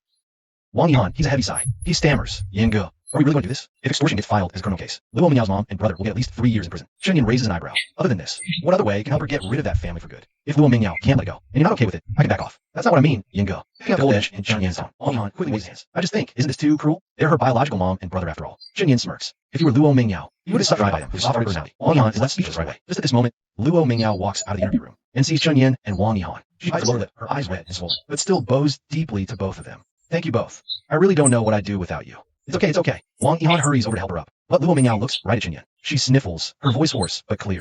Chen Yin, thank you. Chen Yin nods slightly. After a moment of silence, he finally speaks. Your mom and your brother will probably be sentenced. Unexpectedly, Luo Mingyao suddenly smiles. Good. Chen Yin and Wang Yihan both turn to look at her. They're a little surprised. I've been thinking this whole time about how to get rid of them for good. Luo Mingyao says, voice thick with congestion from crying, but every word enunciated sharply. If they can get locked up, it could be better. Chen Yin says nothing more. A hint of unnoticeable respect appears in Luo Mingyao's gaze toward him. He glances sideways at Wang Yihan. Look, even this young lady has such resolution. You're a grown man, yet you're overthinking everything. Wang Yihan scratches his head and chuckles. Night falls. The matter finally comes to a close. After Luo Mingyao made her stance clear, Wang Yihan lets go of his last bit of hesitation. He pulls strings through his family connections to make sure that when court opens half a month later, Tian Feng and her son get the severe punishment they deserve under the law. As for Liu Jiabao, though he didn't directly commit extortion, he did participate in the illegal deprivation of personal liberty. Within 15 days of initial detention. Right now, the three of them walk out of the police station side by side. The night wind is biting. The streets are empty. Chen Yin frowned at his long dead phone. He had a bit of a headache. Su Qingrang had asked him to dinner this afternoon. Who knew the thing with Luo Mingyao would delay him until late at night? Hanzi, lend me your phone. Wang Yihan fished out his phone and handed it over. The screen was black. My phone's dead too. Use mine, Luo Mingyao said softly. She took her phone from her pocket. It has a little charge left. Thanks. He took it,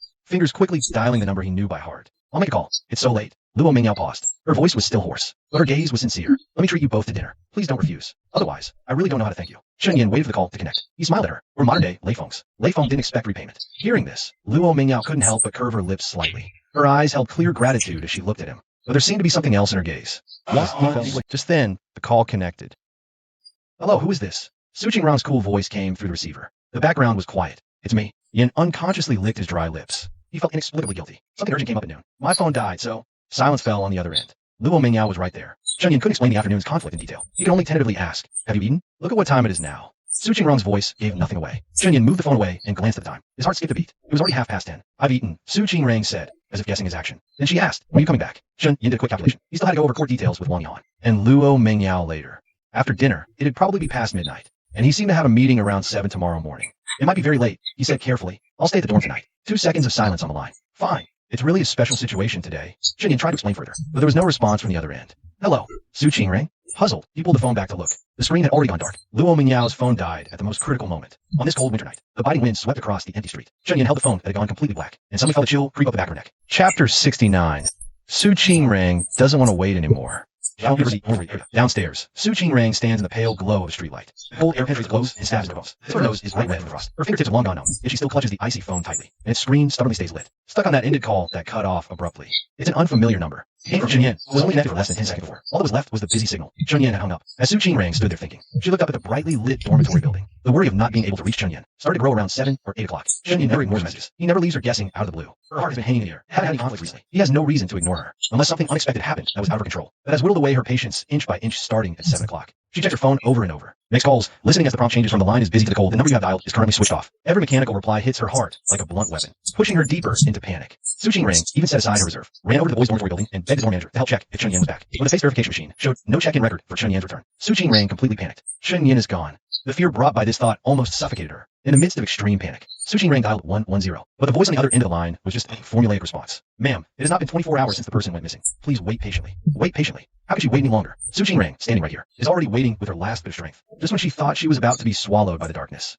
Chen Yan's call came through. In that instant, her heart almost leaped out her chest. And before ecstasy could even set in, she got hit right between the eyes. Chunyin hung up immediately. Who? Su Qingrang exhaled a breath, closed her eyes, and opened them again. She flexed her fingers, which had gone stiff from the cold, then copied the number that Chunyin had called from, switched to the WeChat search bar, and the search result popped up after she tapped it. The profile picture is an adorable pink bear. Nickname: Wild Rose. Gender: female. Location: Shanghai. Staring at that cute avatar and vibrant name, her expression turned even colder as she sent a friend request to this girl with a message. Hey, are you from Jiaodong University? I'm from the finance school. Need to ask you something. An hour later, Wild Rose accepted the request. Su Qingrang had just gotten home and was lying in the bathtub. She looked at the message from Wild Rose, took a deep breath, clenched her fist, and replied, Yes, I am. I'm from a school of electronic information. What's up? School of electronic information. Su Qingrang's eyes grew even colder, but then she suddenly smiled at the message. So Chunyin is fine after all, and he even has a girl around him who can lend her phone. A girl nicknamed Wild Rose from the School of Electronic Information. Su Qingrang slowly turned off her phone screen. Its dark, glossy surface faintly reflected her expressionless face. Wait patiently. No, Su Qingrang suddenly didn't want to wait anymore. Chunyin could only be Su Qingrang's Chunyin.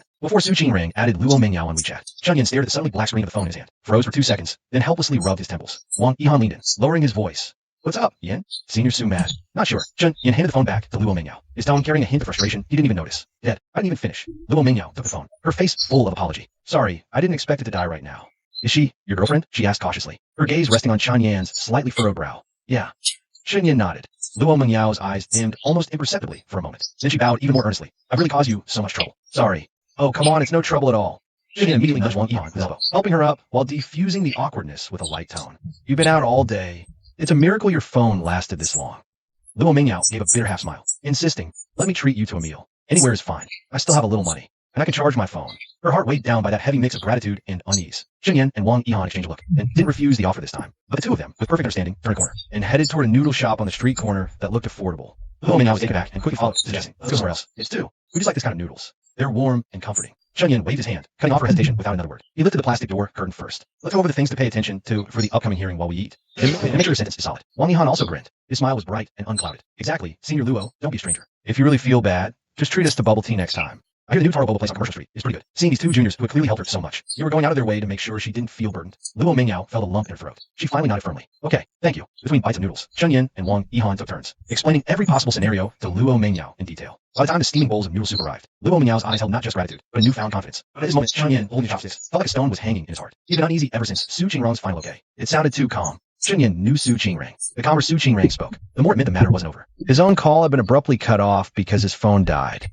Sure enough, the next day, his judgment was confirmed. All the messages Chunyin sent, unanswered by Su Qingrang. He forced himself to work on sparse renovation for a while, then immediately turned around and rushed to flame. But the receptionist told him apologetically, sorry, student. President Su left after the morning meeting. You probably won't be back today. Stunned, he turned and ran to Su Qingrang's rented apartment. Knocking brought no answer. Calls went straight to a busy signal. Listening to the urgent dial tone in the receiver, Chunyin stood outside her tightly closed door, rubbing his throbbing temples. He had a headache. Su Qingrang was doing this on purpose. She was definitely avoiding him on purpose. This silent standoff lasted until late at night. Just after midnight, his phone screen finally lit up. For new messages popped up. Chunyin opened them almost instantly. One picture, 2 texts. The picture showed dim, ambiguous lighting. Su Qingrang was leaning back in a dark red velvet booth in a bar. She tilted her face slightly, her cheeks flushed under the colorful lights, the atmosphere hazy. Chunyin frowned deeply. Su Qingrang's cool voice already carried a hint of drunkenness. Little Chunyin, I'm drinking at a bar. Want to come? There's a location attached below. Chunyin's heart leapt to his throat. He almost grabbed his car keys and rushed downstairs. Where are you going? Wang Yihan was still gaming. Seeing this, he asked, XR bar? Wang Yihan's eyes widened. Damn, that's Shanghai's biggest bar. So many hookups. Chunyin, you're sneaky. Only the slam of the door answered him.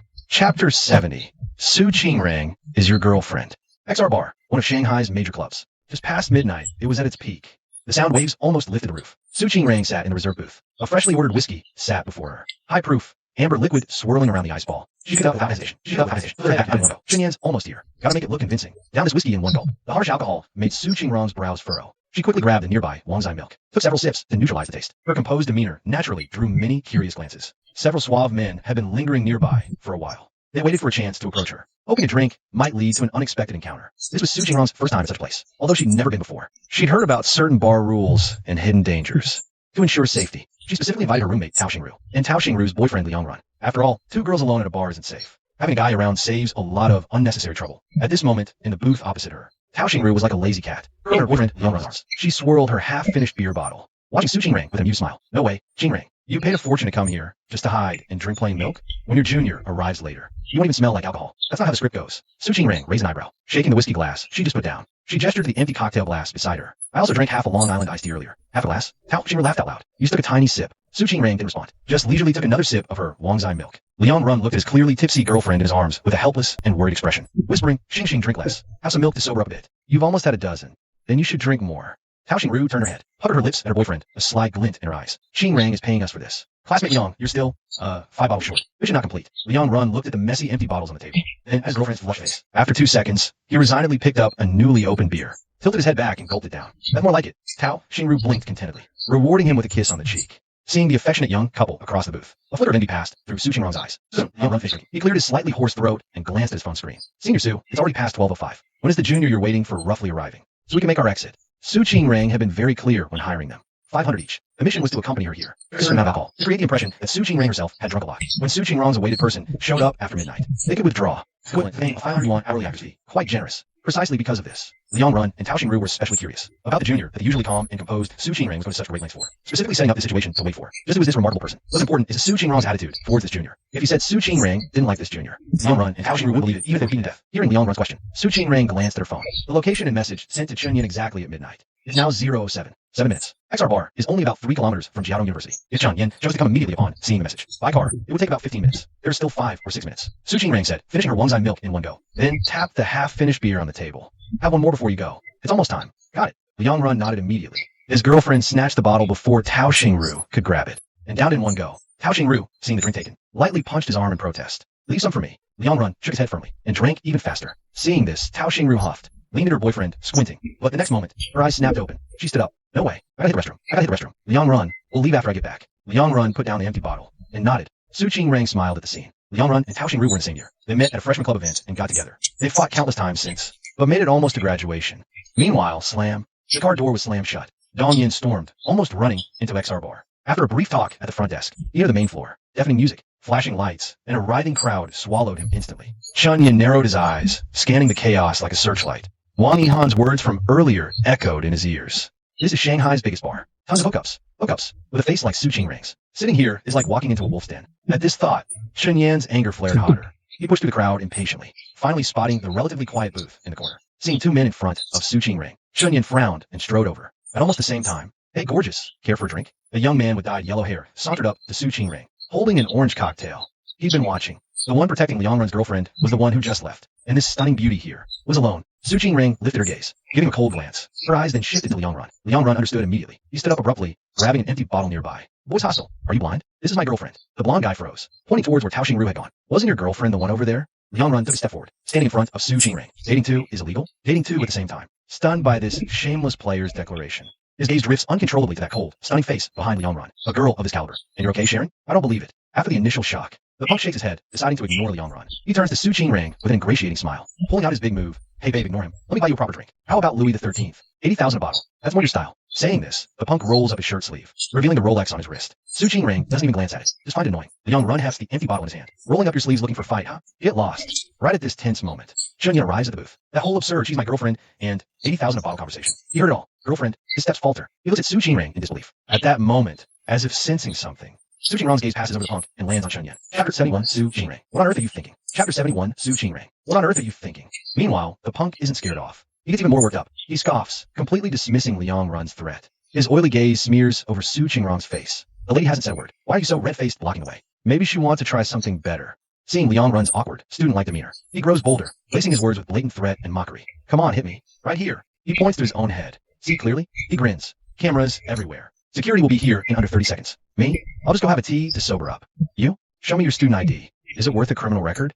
Your bright future. Don't want it. He turns slightly, lowering his voice, deliberately for Su Qingrong's ears. Louis XIII, 80,000 bottle. Sincere enough, right? Just want to be friends. Won't even give me the face for a drink. He's calculated. Guys like Liang Run, rules etched in their bones. He pulls down, provoking and pressuring, trying to force Liang Run back, to isolate that cold, dazzling prize in the corner. Run has never dealt with such a slimy, persistent opponent. He's momentarily choked with fury, his face flushed red, knuckles white around the bottle, trembling slightly. The punks read him right. He was frozen in place, unable to move. The blonde guy's face was practically overflowing with smugness. He sneered inwardly. Useless student brat. He ignored the petrified Liang Run. Turning, he tried to sit in the empty spot next to Su Qingrong. His posture was flippant, just as he bent over. Whoosh! A hand with distinct knuckles shot out from the side. Like a vice, it clamped precisely onto the blonde's wrist. The force was so great it yanked the blonde guy off balance. His drink nearly spilled all over himself. Forget about sitting down. Chunyin was now standing by the booth. He'd been momentarily stunned by Liang Run's girlfriend remark, but this punk harassing Su Qingrong ignited the anxiety and anger he'd been holding back all the way here. He stood between Su Qingrong and the blonde. His gaze cold, he stared at the bewildered face. He sneered.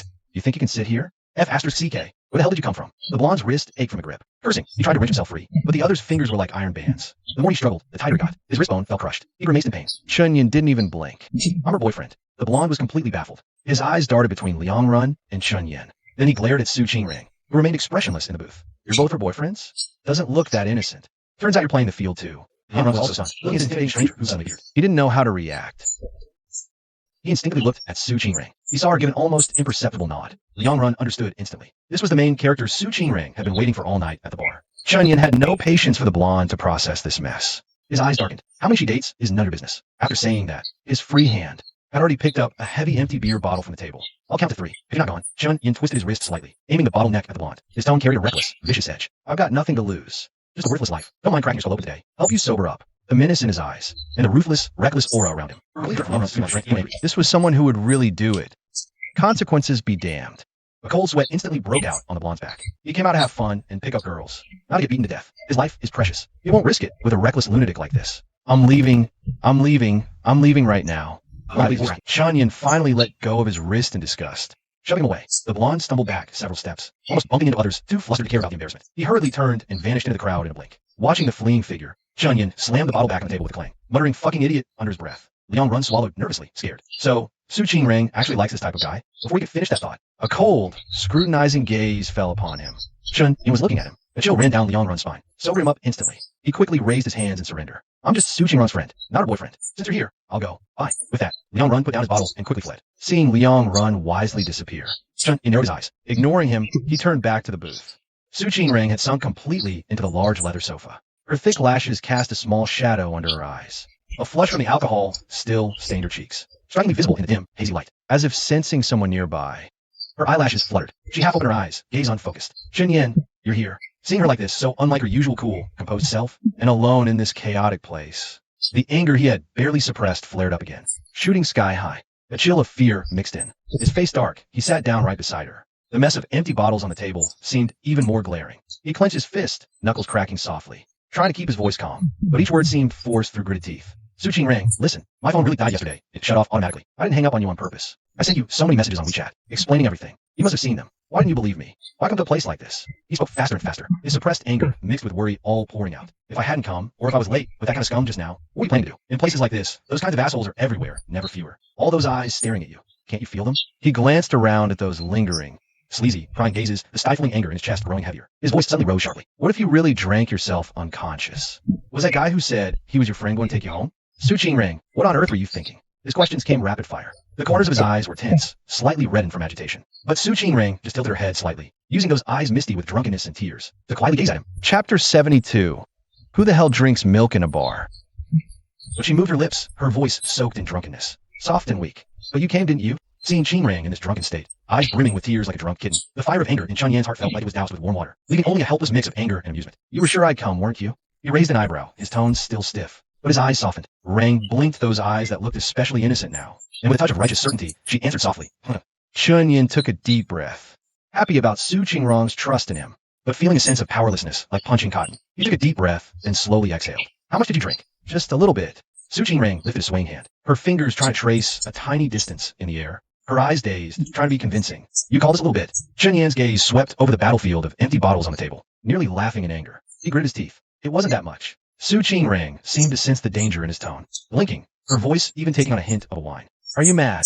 Chunyin actually wanted to say he was angry, but looking at his face, usually so cool and composed, now appearing sweet and fragile, all his scolding words got stuck in his throat. He just couldn't get them out. Faced with this Su Qingring, Chunyin realized helplessly that he couldn't stay angry. He closed his eyes in defeat and ordered, now, come home with me right now. With that, Chunyin shot to his feet. Okay, Su Qingring nodded, unusually docile. She also tried to stand up, moving slowly. However, she overestimated her sense of balance. The moment she left the sofa, she swayed violently. Chunyin's pupils contracted. He reached out to steady her, but was a step too late. With a soft thud, she slumped back onto the sofa. Did you get hurt? Does it hurt? Chunyin's heart leaped into his throat. He hurriedly leaned over to check, but Su Qingring sniffled. When she looked up again, her beautiful eyes were rapidly welling up with tears. She looked at him accusingly. Chunyin, you're bullying me again. Her voice was full of grievance. I'm not playing with you anymore. With that, Su Qingren turned her head away petulantly. Her flushed cheek buried itself in the leather back of the sofa, leaving him with a view of her dark hair and red-tipped ears. Xinyan was stunned for a couple seconds. He was both exasperated and amused. He had never seen Su Qingren drunk before. He never imagined that the usually aloof Aisling would turn out like this when drunk. She was whining and acting spoiled without any effort. I give up. You're impossible. Su Qingren. Helpless, he resignedly bent down. He somewhat clumsily adjusted her posture. Su Qingren's body stiffened, and she almost instantly turned her head back, just in time to meet his gaze, which was now extremely close. Her eyes widened,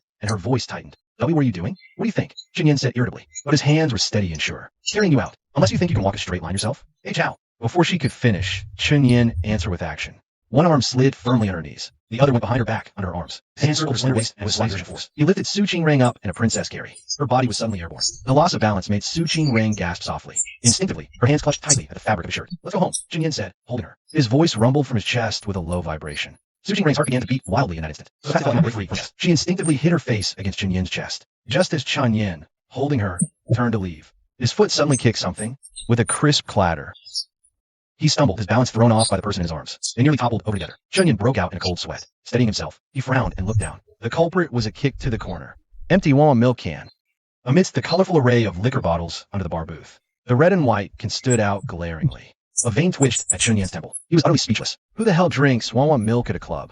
Su Qingren's body stiffened almost imperceptibly. Xinyan had arrived too fast, a few minutes earlier than she'd planned. In her frantic rush, she hadn't managed to hide the ill-timed milk can under the sofa. She hadn't expected it to almost cause an accident. Fortunately, Xinyan didn't seem suspicious. After cursing, he carried her out in big strides. Only when the cool night air hit them outside the bar did Su Qingren's tense back slowly relax. But she mentally noted a grievance against Xinyan. He actually called me an idiot. How dare he? She stole a glance at Xinyan's profile. A sly smile touched Su Qingren's lips. She really couldn't wait any longer. Wake up, we're home. Drink some honey water, Xinyan said, holding a glass. He shook the sleeping Su Qingren. But Su Qingren just grabbed the blanket and pulled it over her face. Her tone was a bit petulant. I won't drink it. Xinyan gritted his teeth. Drink. You'll have a headache tomorrow. I won't go to the company then. Su Qingren's lips curved slightly. She would go. But right now, playing drunk in front of Xinyan, she was reluctant to end the act. Because only when drunk did she dare act so differently from usual. And the most important thing wasn't done yet. I don't want to drink honey water like this. Su Qingren's voice came muffled from under the blanket. It was sullen, but inexplicably carried a hint of coquettishness. Xinyan sighed helplessly and put the glass back on the nightstand. My lady, how do you want to drink it? Not like this, she insisted stubbornly, her hidden smile widening. Fine, Xinyan conceded out of options. He stood up, planning to first get a basin of warm water to wipe her face, before tackling the honey water issue. He just turned and left the bedroom, not yet reaching the bathroom, when he heard a soft thump from the room behind him. Like something heavy fell on the carpet. Xinyan's heart skipped a beat. He immediately turned and rushed back to the room, only to see Su Qingren had rolled off the bed. Sitting sideways on the carpet, she looked up with slightly reddened eyes. A thin layer of tears glistened. Her cool, delicate face now filled with grievance and helplessness. Xinyan, Su Qingren called him, her voice carrying a barely noticeable tremor. Chapter 73. No matter how beautiful the roses are, you can only have me. Chapter 73. Even the most beautiful roses can't compare to having me. Xinyan strode over, kneeled down, and carefully scooped her up, placing her back on the bed. His gaze anxiously scanning her body. Did you hit anything? Su Qingren seized the chance to grab his sleeve. Sniffled, tears welling up as she looked at him. Her tone completely different from before, soft and pleading. I'll drink the honey water, just don't leave, okay? Xinyan stared at this version of Su Qingren, momentarily stunned. He'd never seen her like this. After a long pause, Xinyan finally snapped out of it, exasperated yet amused. I was just getting you some warm water. I'm not going far, don't worry. Su Qingren blinked, eyes misty. Her fingers gently tugged at his shirt hem. A gesture of dependence. I'll drink the honey water. Xinyan surrendered completely, picked up the honey water cup again, sat on the bedside, carefully bringing the rim to her lips. Su Qingren drank from his hand, taking small sips, the warm, slightly sweet liquid sliding down her throat. Her cheeks, however, puffed out with each swallow, little by little, like a hamster storing food. Xinyan watched, puzzled. What are you doing? Not swallowing? He got his answer the next second. Su Qingren suddenly raised her hand without warning, grabbed the front of his shirt, and pulled him forward. Her cool lips, tasting of honey and lingering wine, pressed against his without hesitation, silencing his unspoken question completely. Xinyan's pupils contracted, his mind blank for a moment, finally understanding how Su Qingren wanted to drink the honey water. A few dozen seconds later, under the warm yellow light, Su Qingren was breathing slightly heavily, her lips glistening, flushed with a tempting red. She lifted her eyes to look at Xinyan, her voice laced with blatant coquettishness and triumphant amusement. This is how to drink honey water. Xinyan's gaze locked on her moistened red lips. His Adam's apple bobbed heavily, reason snapping with a sharp crack. He didn't think, acting on pure instinct as he leaned down. His lips captured those tempting, soft ones. Su Qingren's pupils dilated slightly. A sly, triumphant glint flickered in her eyes. Not only did she not pull away, she looped her arms around Xinyan's neck instead, pulling herself closer into his embrace. The kiss was long and deep, sweet like honey, mingled with their rising heat. They only broke apart, gasping for air when breathless. The floor heating was on, the room's temperature climbing. Su Qingren's cheeks flushed. She simply reached out, unzipped the heavy, pure white down jacket she wore, shedding the coat casually, revealing the clothing underneath without concealment. Xinyan's breath hitched abruptly. His eyes instantly burned red. Beneath, she wore only a thin, black spaghetti-strap dress. The silky fabric clung to her skin, outlining her slender curves. The design exposed vast expanses of pale skin and delicate collarbones. Earlier at the bar, bundled in her puffer jacket, Xinyan hadn't noticed at all, noticing the sudden blaze in Xinyan's eyes. A victorious curve touched Su Qingren's red lips. A mischievous light flashed in her gaze. It seemed she'd really hooked him. Xinyan bit her lip.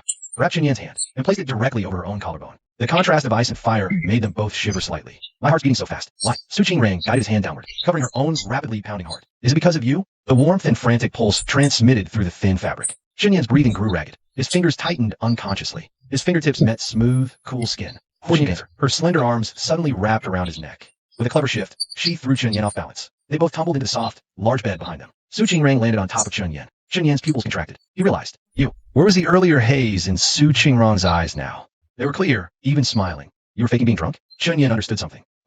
Exposed. Su Qingrang decided to drop the act entirely. She looked down at him from her position above. Her long hair brushed against his cheek, tickling him. I've waited for you for years. I don't want to wait anymore. I don't want to see so many wild roses around you. No matter how good the roses are, you can only have this one rose, me. With that, Su Qingrang reached out and turned off the light. Darkness instantly swallowed the entire room. Sight was taken away, but other senses became unusually sharp. He could only vaguely see the outline of Su Qingrang's figure in front of him. He heard Su Qingrang's slightly hurried breathing and smelled the increasingly clear, faint fragrance coming from her. A crisp, light metallic sound was especially clear in the silence. It was her undoing some kind of restraint. Then, something carrying her body warmth and a rich, sweet fragrance. A soft fabric was gently tossed onto Chen Yan's face, completely covering his vision. Don't be afraid. This is her responsibility. The next morning, when Chen Yan woke up, he was completely stunned. Sitting up, the first thing he saw was Su Qingrang still in his arms, and the large patches of red on her neck and collarbone, like winter sweet blooming in the snow, strikingly conspicuous. Chen Yan's heart began to thump wildly. He and Su Qingrang actually sleep a little longer. Su Qingrang sensed Chen Yan's movement. She mumbled somewhat indistinctly, her two hands still tightly wrapped around his waist. Looking at the mess on the floor, Chen Yan's breathing became completely chaotic. He paused, took a deep breath. Big sister, do you have anything else to do this morning?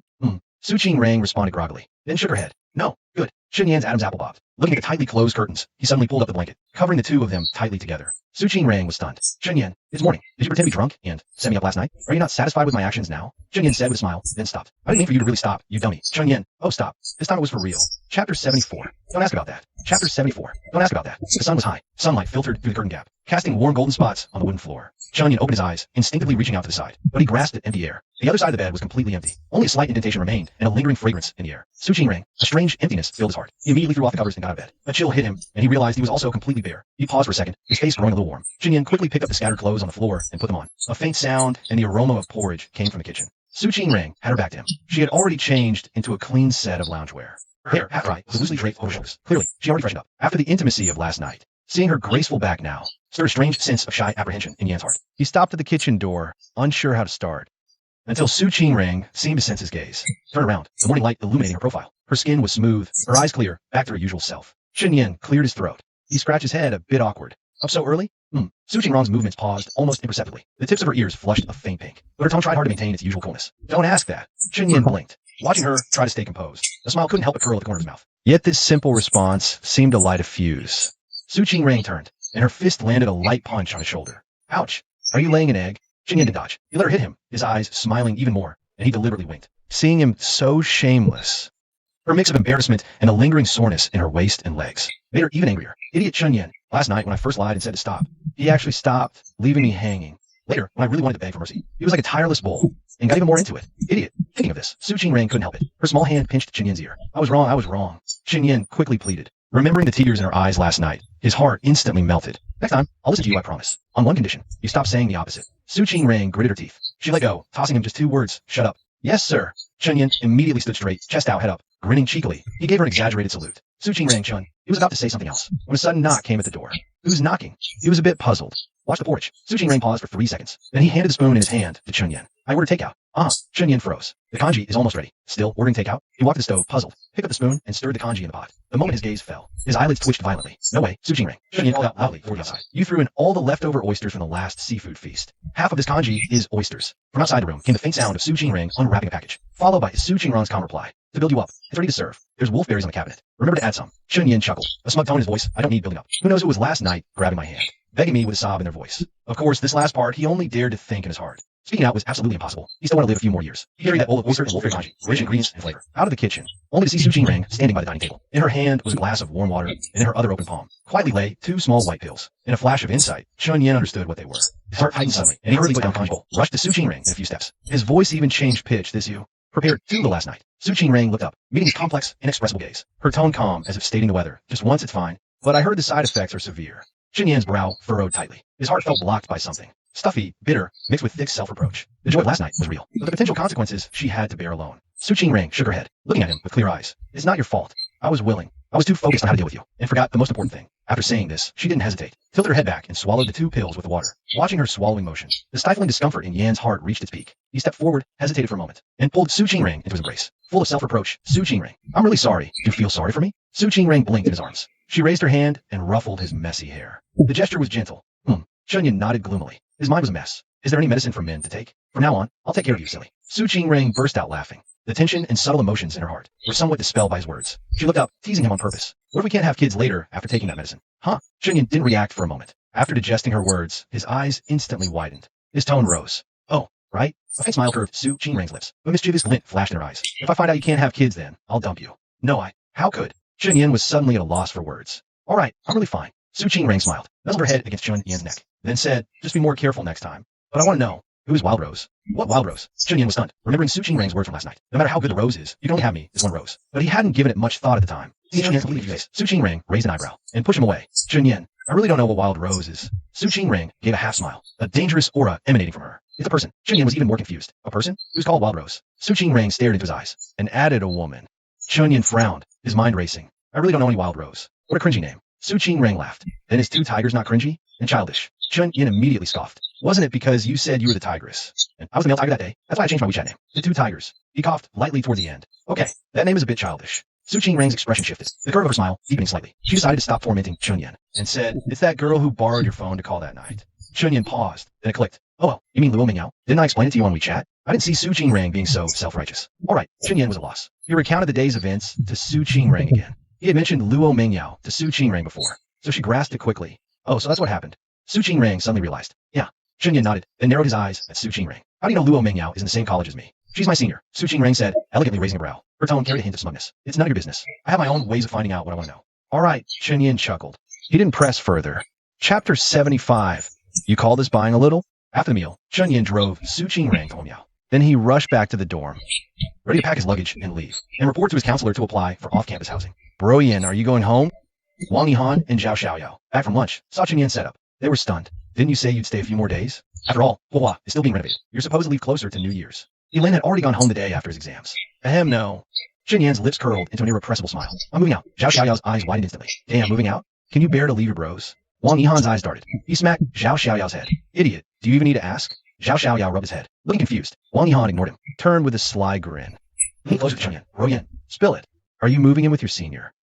Chunyin didn't answer, but he didn't deny it either. Just the curve of his smile widened a bit more. Damn, Zhao Xiaoyao and Wang Yihan both let out groundhog-like screams, almost lifting the dorm ceiling. So fast, Wang Yihan covered his face, his expression exaggerated, as if about to cry. I just started talking to Senior Luo a few days ago. Bro Yin, you're already ditching the squad for cohabitation? Fried chicken leg in Zhao Xiaoyao's hand lost its video. His face full of envy and jealousy. Why? And she's the one who pursued you. Chunyin laughed and patted their shoulders. Keep at it. The revolution isn't over. Comrades still need to work hard. Chunyin didn't have much stuff in the dorm. After all, it was only first semester. The time-consuming part is applying for off-campus housing. After he packed all his luggage and loaded into the car to drive back to the complex, he hit the brakes when passing the convenience store downstairs. Starting today, we're officially living together. That thought flashed through his mind. Chunyin cleared his throat, his face feeling a bit warm. It was so sudden yesterday. We were totally unprepared. Can't let that happen again. Su Qingrang is a bit reserved. This kind of stuff, I should definitely be the one to prepare it. Better to buy it early and get it over with. Stealing himself, he entered the store, but standing in front of the shelves, he was instantly dumbfounded. Why are there so many types? What on earth is strawberry bits? Hyaluronic acid is for your face, right? Why is it here too? And ultra-thin ribbed. The colorful, flashy packaging was dizzying. Under the clerk's curious and barely suppressed gaze, he gritted his teeth, with the simple idea that one of them must be suitable. He basically grabbed one box of every type that looked reliable. He left with a large plastic bag at checkout. Chunyin casually placed the bag of strategic supplies on the living room coffee table. Then, with even more gusto, he started packing his own things. Su Qingrang's closet was very neatly organized. Ever since that day, she successfully talked Chunyin into moving in. She had deliberately cleared out half the space. An hour later, seeing her own clothes neatly occupying the other half of the closet, a strange sense of satisfaction and belonging welled up in her heart. Just then, the sound of a key turning came from the door. Chunyin paused, then quickly walked out of the bedroom. Su Qingrang is back so early? Why didn't you let me pick you up? He glanced at his phone. It was only 4:30 p.m. According to her usual schedule, it's way before she gets off work. I figured you were busy unpacking. Su Qingrang shook her head. She bent down to change into slippers, placing her work bag on the coffee table. Her back and legs were really sore. She couldn't sit still at the office, so she just came back early. But the reason for that, she would absolutely never tell Chunyin. Watching him finish unpacking, still full of energy, and looking lively as ever, Su Qingrang silently felt a bit embarrassed. Well, Chunyin didn't think much of it. He stretched with a big yawn. I'm pretty much done unpacking my stuff. Is that so? Su Qingrang didn't confirm or deny. Her gaze was suddenly drawn to the bulging convenience store logo printed plastic bag on the coffee table. Through the white bag, she could vaguely see the colorful little boxes inside. She was curious what it was. Snacks you bought? As she spoke, she naturally reached out her hand. She was about to open the bag to take a look. Chunyin followed her gaze to the bag. In the next moment, his pupils suddenly dilated. It felt like all the blood in his body rushed to his head in an instant. It was the one of each style he had just bought. That thing wasn't snacks. Chunyin practically pounced over. His voice even changed, but it was already too late. Su Qingrang had already opened bag. She looked down into it. Strawberry dots, ultra thin ribbed, smooth. She even subconsciously read the words on the packaging aloud. Halfway through, her voice abruptly stopped. The air instantly froze. Chunyan's face was red, as if about to drip blood. Frozen in place, he didn't know where to put his hands and feet. He stammered an explanation. I was thinking after moving in together. Well, otherwise, it's not good for the body like this morning. Right about this morning, I'll make it up to you. Her delicate face also visibly flushed with red. It spread from her cheeks all the way to her ears. Even her fair neck was tinged with a faint pink. She pursed her lips, her gaze complex as she stared at that huge bag of dazzling trophies. Her eyelid twitched uncontrollably. This is way too much. At a rough glance, there were at least 20-some boxes. Was he planning to empty out the supermarket? Su Qingrang took a deep breath, forcing down the shame in her heart and the urge to laugh. She turned her head to look at Chunyin, who wished he could find a crack in the ground to crawl into. With a half smile, she said, "So this is how you're making up to me?" Her slender finger pointed at that full bag. The evidence was particularly conspicuous on the coffee table. Chunyin was silent for 3 seconds, then immediately waved his hands. No. How could this possibly be your compensation? What decent person buys this to compensate their girlfriend? Rewarding myself is more like it. I just, on the drive back this afternoon, passed by a convenience store, suddenly thought of it and bought them. Chunyin scratched his head, so embarrassed he could hold with those. Trying hard to make his tone sound normal. He continued explaining, but I saw there were too many styles. Didn't know which kind you'd like, or which would be more suitable. So I just bought a bit of each to try. You call this a bit? Su Qingrang was practically amused and angered by him, pointing at that large bag. Classmate Chunyin, you call this a bit? Chunyin gave a dry cough. He also knew his purchase quantity was indeed a bit excessive. He muttered guiltily in a small voice, "We should be able to use them up, right? You use them all up yourself." Su Qingrang pretended to be angry. She let out a cold snort, turned around, and headed straight to the bedroom, fleeing the scene that made her cheeks burn. Chunyin stood frozen in place, watching her near-panicked retreating figure. He blurted out, "How am I supposed to use it by myself?" Su Qingrang's voice came back, tinged with embarrassment and a muffled laugh. "I don't care. You just have to use them up yourself." Chapter 76. That Wangzai milk was drunk by you. It's not like I can use it alone. The corner of Chunyin's mouth twitched, but a few images flashed in his mind. His ears instantly grew hot. He shook his head vigorously to dispel the distracting thoughts. He followed her into the bedroom. "Sis, I can't use this by myself." Su Qingrang was looking for clothes, seemingly planning to go out. Hearing Chunyin's words, she snorted softly. "Call me sis when you need something. Otherwise, it's Su Qingrang him." Chunyin rubbed his ear. "Where are you going, sis?" "To eat. There's a great Sichuan restaurant in Shanghai. I'll take you to try it." Su Qingrang glanced at Chunyin, then looked away. "Okay." Chunyin nodded in agreement. Soon, the two were seated in the Porsche 911. Neon lights began to glow outside the window, their reflections flowing inside the car. Chunyin gripped the steering wheel, but his thoughts drifted far away. Those intense, intimate scenes from last night and this morning played back uncontrollably in his mind, causing his heartbeat to quietly quicken. Even his palms grew slightly damp with sweat. But as Chunyin thought back carefully, he realized whether it was the first tentative declarative kiss or last night's near out-of-control intimacy, they both happened when Su Qingrang's emotions were clearly in flux. Last time, it was because her mother's company was in trouble. And what about this time? As soon as this thought surfaced, it was like a tiny splinter he couldn't ignore. Taking advantage of a red light, he turned his head, his gaze landing on Su Qingrang's softly contoured profile. Su Qingrang. He paused. Using her full name felt more formal. "Have you run into something lately?" Su Qingrang seemed caught off guard by the sudden question, a hint of confusion in her eyes. "Why do you ask?" Chunyin looked directly into her eyes, choosing his words carefully, his tone serious. "I just felt your mood last night was a bit different." He was too embarrassed to be too blunt, but believed she'd understand. Su Qingrang suddenly understood. She averted her gaze. Looking ahead again, she softly hummed an acknowledgement but didn't elaborate, clearly not intending to delve into the topic. If I'm being honest, Chunyin was because he called from another woman's phone and got abruptly hung up on, and she found the wild rose. That possessive urge and sense of crisis that almost burned through reason instantly erupted. That's why she couldn't wait. Never mind, it was a misunderstanding. She was also afraid of scaring Chunyin. When Su Qingrang realized her feelings for Chunyin had long surpassed that of a sister, she did not tolerate absolutely not any other flower trying to cling to Chunyin, this tree, not even sharing a single ray of sunlight. Qingrang knew her possessiveness of Chunyin was too strong. Seeing Su Qingrang again with that unwilling to talk look, Chunyin's eyes darkened. His hand on the steering wheel tightened. Again, telling him nothing. Chunyin suddenly felt it was a bit ridiculous. Every time he noticed Su Qingrang's mood was off, he always found out through that way. The air in the car seemed to grow heavy all at once. Chunyin stopped listening to Su Qingrang's directions. He turned on the GPS during the red light. Su Qingrang sensed Chunyin's oddness. Her fingers curled, but she still didn't speak. They arrived at the Sichuan restaurant in silence. Even while ordering, Chunyin was thinking, what happened at Su Qingrang's home again? She did something even more extreme than last time's kiss. Thinking this, a wave of self-mockery hit him. Su Qingrang politely declines him. Won't say she's with him, but maintains this current relationship. What does he mean to Su Qingrang? What is he in her heart? Lost in thought. Want the liver and kidney stir-fry? Su Qingrang watched the dazed Chunyin, her heart aching slightly. She gently tapped the table. Chunyin, snap back. Anything's fine. Okay, I ordered all the dishes you like. Su Qingrang withdrew her gaze, clenched her fist. She knew why Chunyin was unhappy. After handing the menu to the server, Su Qingrang began to ponder how to start, but without drinking the words were truly hard for her to utter. "Hello, another bottle of red wine, please." Chunyin looked at Su Qingrang, puzzled. "Drinking again?" Su Qingrang only said, "It's not good to just eat without drinking something. You don't drink. I'll get you orange juice. Just the wine." Chunyin waved his hand. "Fine." Soon, the dishes were served and the wine arrived. Chunyin ate his meal, feeling like it was tasteless. He chatted with Su Qingrang for some time, but none of it really sank in. It wasn't until the meal was nearly over that they walked out of the restaurant side by side and started strolling along the bund. The night breeze brushed their faces. Su Qingrang tightened her down jacket. She stopped at the railing, hesitating over her words. Chunyin turned his head to look at her. He didn't rush her in the darkness. Su Qingrang gazed at the dazzling neon lights across the river. Her voice was carried softly by the wind. "I admit that night, you called me from Luo Mingyao's phone, and it cut off quickly. I searched for her WeChat ID. When I saw that wild rose, I felt really uncomfortable." She paused for a long time, her fingers unconsciously picking at the cold metal of the railing. Chunyin, I think I stopped seeing you as just a younger brother, much earlier than I realized. But you were only in 9th grade back then. She finally turned her head, looking directly into Chunyan's eyes. In those usually cool eyes,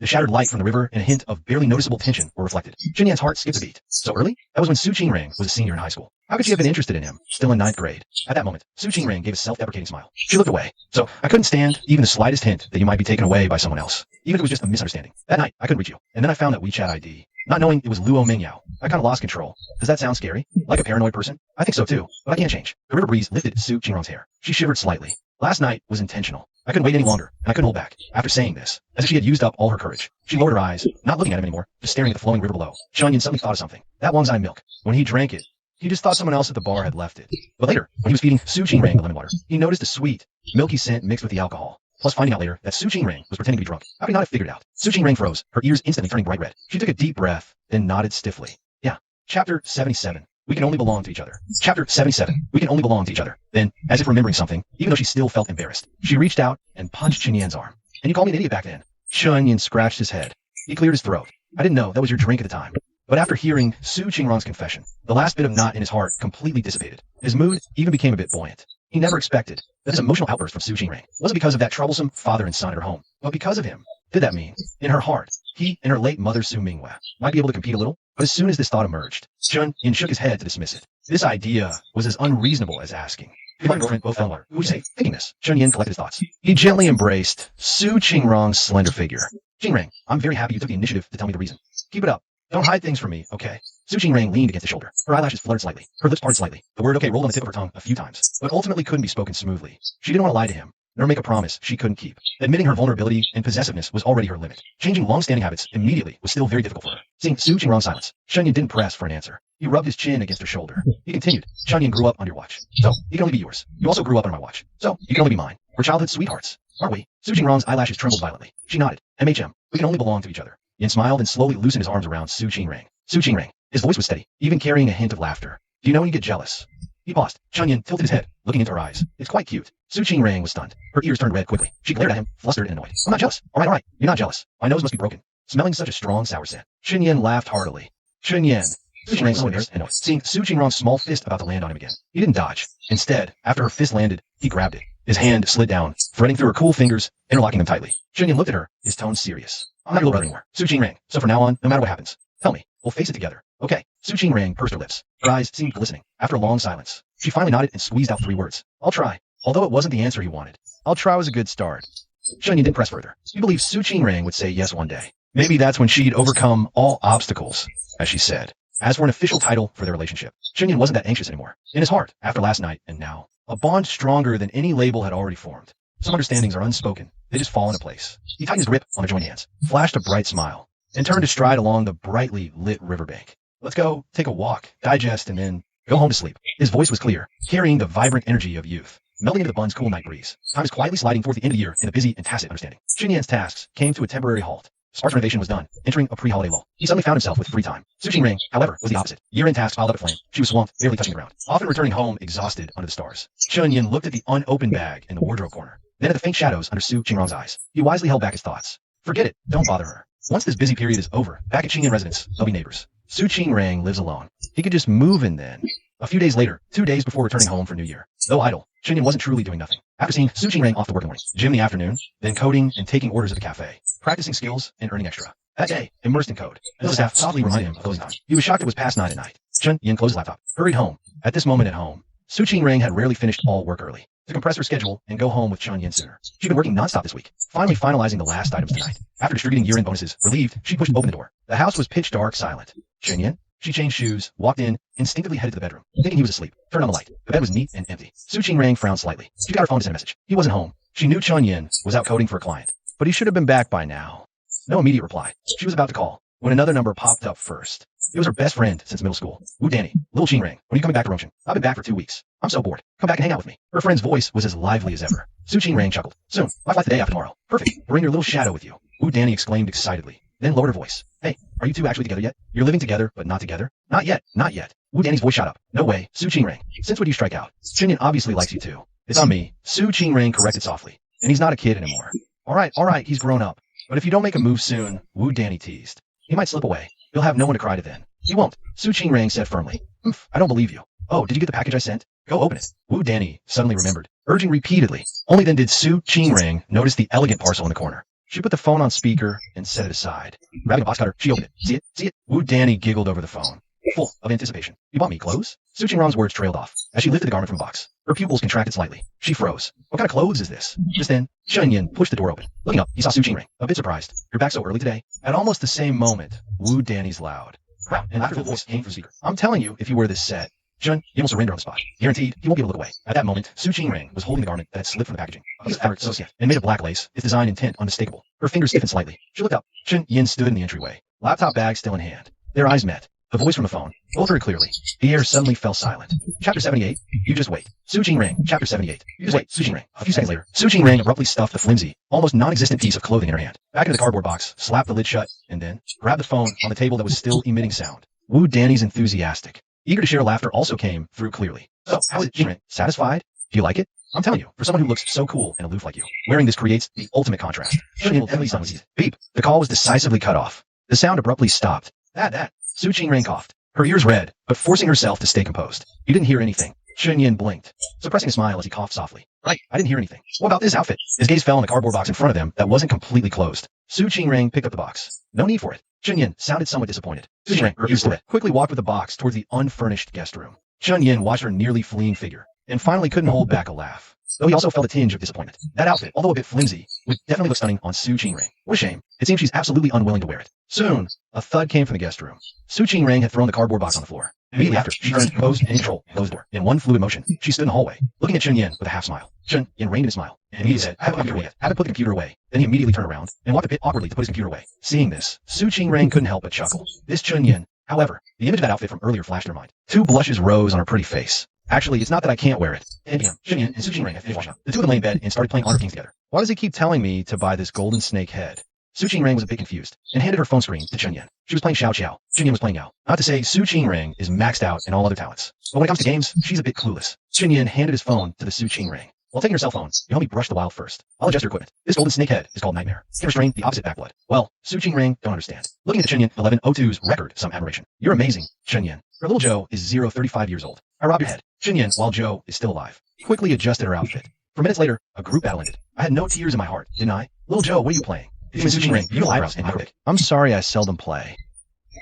Chen Yin frowned. I have no tears in my heart. If it weren't for Obsidian, you would have grasped it many times. The man machine Chen Yin directly opened the wheat and went back. Did you play well 153? I played well because I lost Joe's head.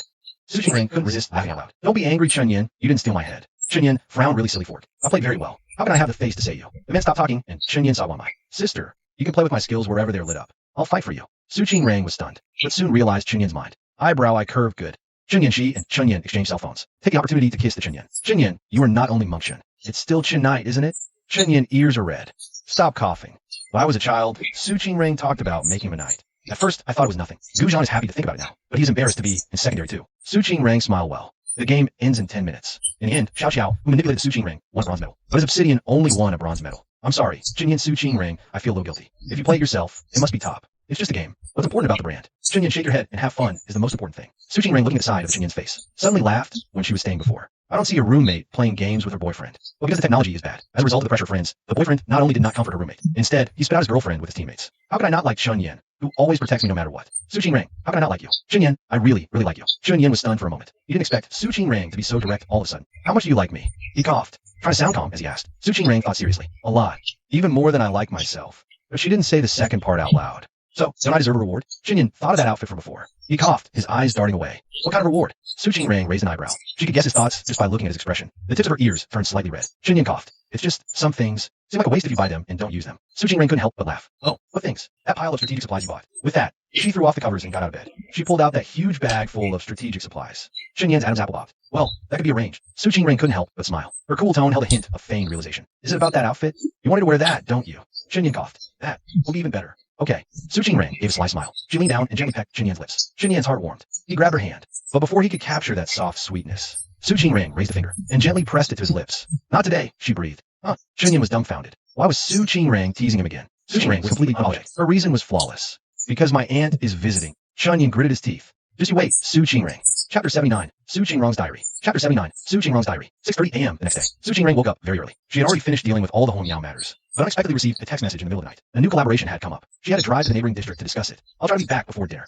Chen Yin was still half asleep. He wanted to get off, but she refused. By the time he was fully awake, Su Qingrang had already been gone for 3 hours. Stretching, Chen Yin looked at the gloomy sky outside, frowning. Looks like it's going to rain today. Got an umbrella? Wearing enough clothes? Su Qingrang replied quickly, along with a photo of the meeting room. Relax, relax, Butler Chun. Umbrella's here, clothes are on. Chen Yin hadn't even finished reading when she sent another selfie. In the photo, Su Qingrang was bundled up tight. A black scarf was even wrapped around her neck, staring dead serious at the camera. Chen Yin looked at Su Qingrang's icy cool act. Couldn't help but laugh. He typed quickly, isn't that scarf mine? How dare you steal my scarf? Su Qingrang replied fast, your scent's on the scarf. A mental boost. Gotta get back to work. Chen Yan's ears warmed up. What scent of mine could be on a scarf? Eat on time, okay? After sending the message, he took a deep breath, took a shower, and started packing to go back to Rongqing tomorrow. He also asked Su Qingrang what she needed to bring. Just underwear. Pack a couple random jackets. I have clothes at home. Seeing this message, Chun Yin nearly spat out the water he just drank. They'd already gotten extremely intimate last time. Saw what they should and shouldn't have. But packing her underwear, Chun Yin had truly never done that before. Just then, Su Qingrang suddenly sent another message. Chun Yin, how do you dare do anything weird on clothes? Chun Yin was both amused and annoyed. Su Qingrang, what the heck are you thinking about all day? Where's your cool, aloof persona? I'm not a pervert. Su Qingrang shot back. The cool persona is for outsiders, not for you. I'm just thinking ahead, being cautious. Seriously, gotta go work now. See you tonight. Chun Yin smiled helplessly at the screen, put down his phone, his gaze shifting to her side of the closet. He sighed, pulling open the drawer dedicated to intimate wear. Chen Yan's fingers froze midair, facing these items, mostly black and white. The tips of his ears started getting hot again uncontrollably. He carefully avoided the overly delicate straps or parts thin and nearly transparent, trying to only pinch the folded edges, his movements clumsy and stiff. When he was almost done packing, Chen Yan suddenly noticed a notebook deep in the closet. He raised a brow, picking it up instinctively. Before he could process what it was, he'd already opened it. Seeing the contents, Chen Yan's brow furrowed. It's wrong to read someone else's diary without permission. He was about to put it down when his eyes caught the word suicide. Chen Yan's heart clenched tight. Pick it up again. February 9th, 2014. Rainy. Mom, it's almost the anniversary of your passing in a few days. I miss you so much. Oh, Mom. Dad recently brought a brother home from outside. He shares Dad's surname, Sun Wancheng. Dad said he's his nephew from the old hometown. He's going to stay with us for a while. Brother Sun Wancheng is so pitiful too. I only have Dad left, but Brother Sun Wancheng has nothing. Since Brother Sun Wancheng came to pay respect to you, Mom, I'll reluctantly let him share Dad with me. Mom, I miss you so much. Chun Yin breathes in the room. He didn't know at first that Sun Guochun killed Su Ming. He kept reading. June 19th, 2014. Sonny, I've been so busy lately, and he hasn't taken me out to play in a long time. Every time I ask what he's busy with, he says it's company matters. I can actually understand that the adult world is hectic. Luckily, I still have Chun Yin and the others to play with me. But Mom, I don't get it. Why can Dad take the brother out to play? I'm his daughter, after all. I still really like watching Pleasant Goat and Big Big Wolf, but I realized I'm Pleasant Goat, and Brother Sun Wancheng is Icy Goat. Why do you say space is dangerous? But you took Icy Goat with you? Not taking me, leaving me alone on green grassland. Mom, I miss you so much. Reading this, Chun Yin felt a dull, aching tightness in his chest. He vaguely remembered. When she was little, Su Qingrang actually smiled a lot. But later, at some point, she became an ice queen. Back then, none of the other kids dared to play with Su Qingrang. Only Chun Yin, relying on their long-standing closeness, stubbornly and shamelessly sought her out to play. He kept reading. He read all the way to 2016, the year Su Qingrang was in 9th grade. From here, the style of Su Qingrang's diary changed completely. April 1st, 2016. Rainy. Mom, today is Qingming Festival. I came to see you and Grandpa and Grandma again. Time flies. I hate myself so much. Years have passed, and I'm actually starting to forget your faces a little. I can only keep replaying memories of you and Grandpa and Grandma in my mind, over and over, so I don't forget too quickly. Mom, do you remember Qin Yin? That little brat. For 3 years straight, he insisted on coming to pay respects to you with me. Such a little brat. June 27th, 2016. Sonny, the high school entrance exam results are out. Mom, I did really well, second in the whole district. But Mom, I miss you so much. Dad is living at the company with Sun Wancheng now. Sometimes I feel like Sun Wancheng is his real child. And I'm not. October 1st, 2016. Weather. Rain. Sorry, Mom. This line is written with immense pressure. The pen nib almost tore through the paper. The writing in the next few lines is completely out of control. Strokes are chaotically overlapping, completely illegible. There are obvious, repeatedly smudged black ink blots on the paper, and a few places where the paper was forcefully scratched through. Then an abrupt blank space. An entire page was roughly torn out, the tear jagged and uneven. You can see the violence and despair of the action. On the next page, the handwriting reappears, but weak and shaky. The words are written small and light, as if all strength was spent. I stood on the edge of the school rooftop today. The rain was so heavy. It hurt hitting my face. I wondered if I jumped. Would I see you? Mom, I hate myself so much. I despise myself for only finding out about all this now. Mom, why did that beast do that to you? Why do I want to kill them? And then kill myself. Chun Yin clutched the diary tightly. His knuckles were white, trembling slightly. Chapter 80. Glimpses of her past. Glimpses of her past. It turns out it wasn't until Su Qingrang's third year junior high that she learned Sun Guochen was the one who caused her mother's death. And the nephew Sun Guochen brought back, Sun Wancheng, was actually her half-brother. A brother even 4 years older than her.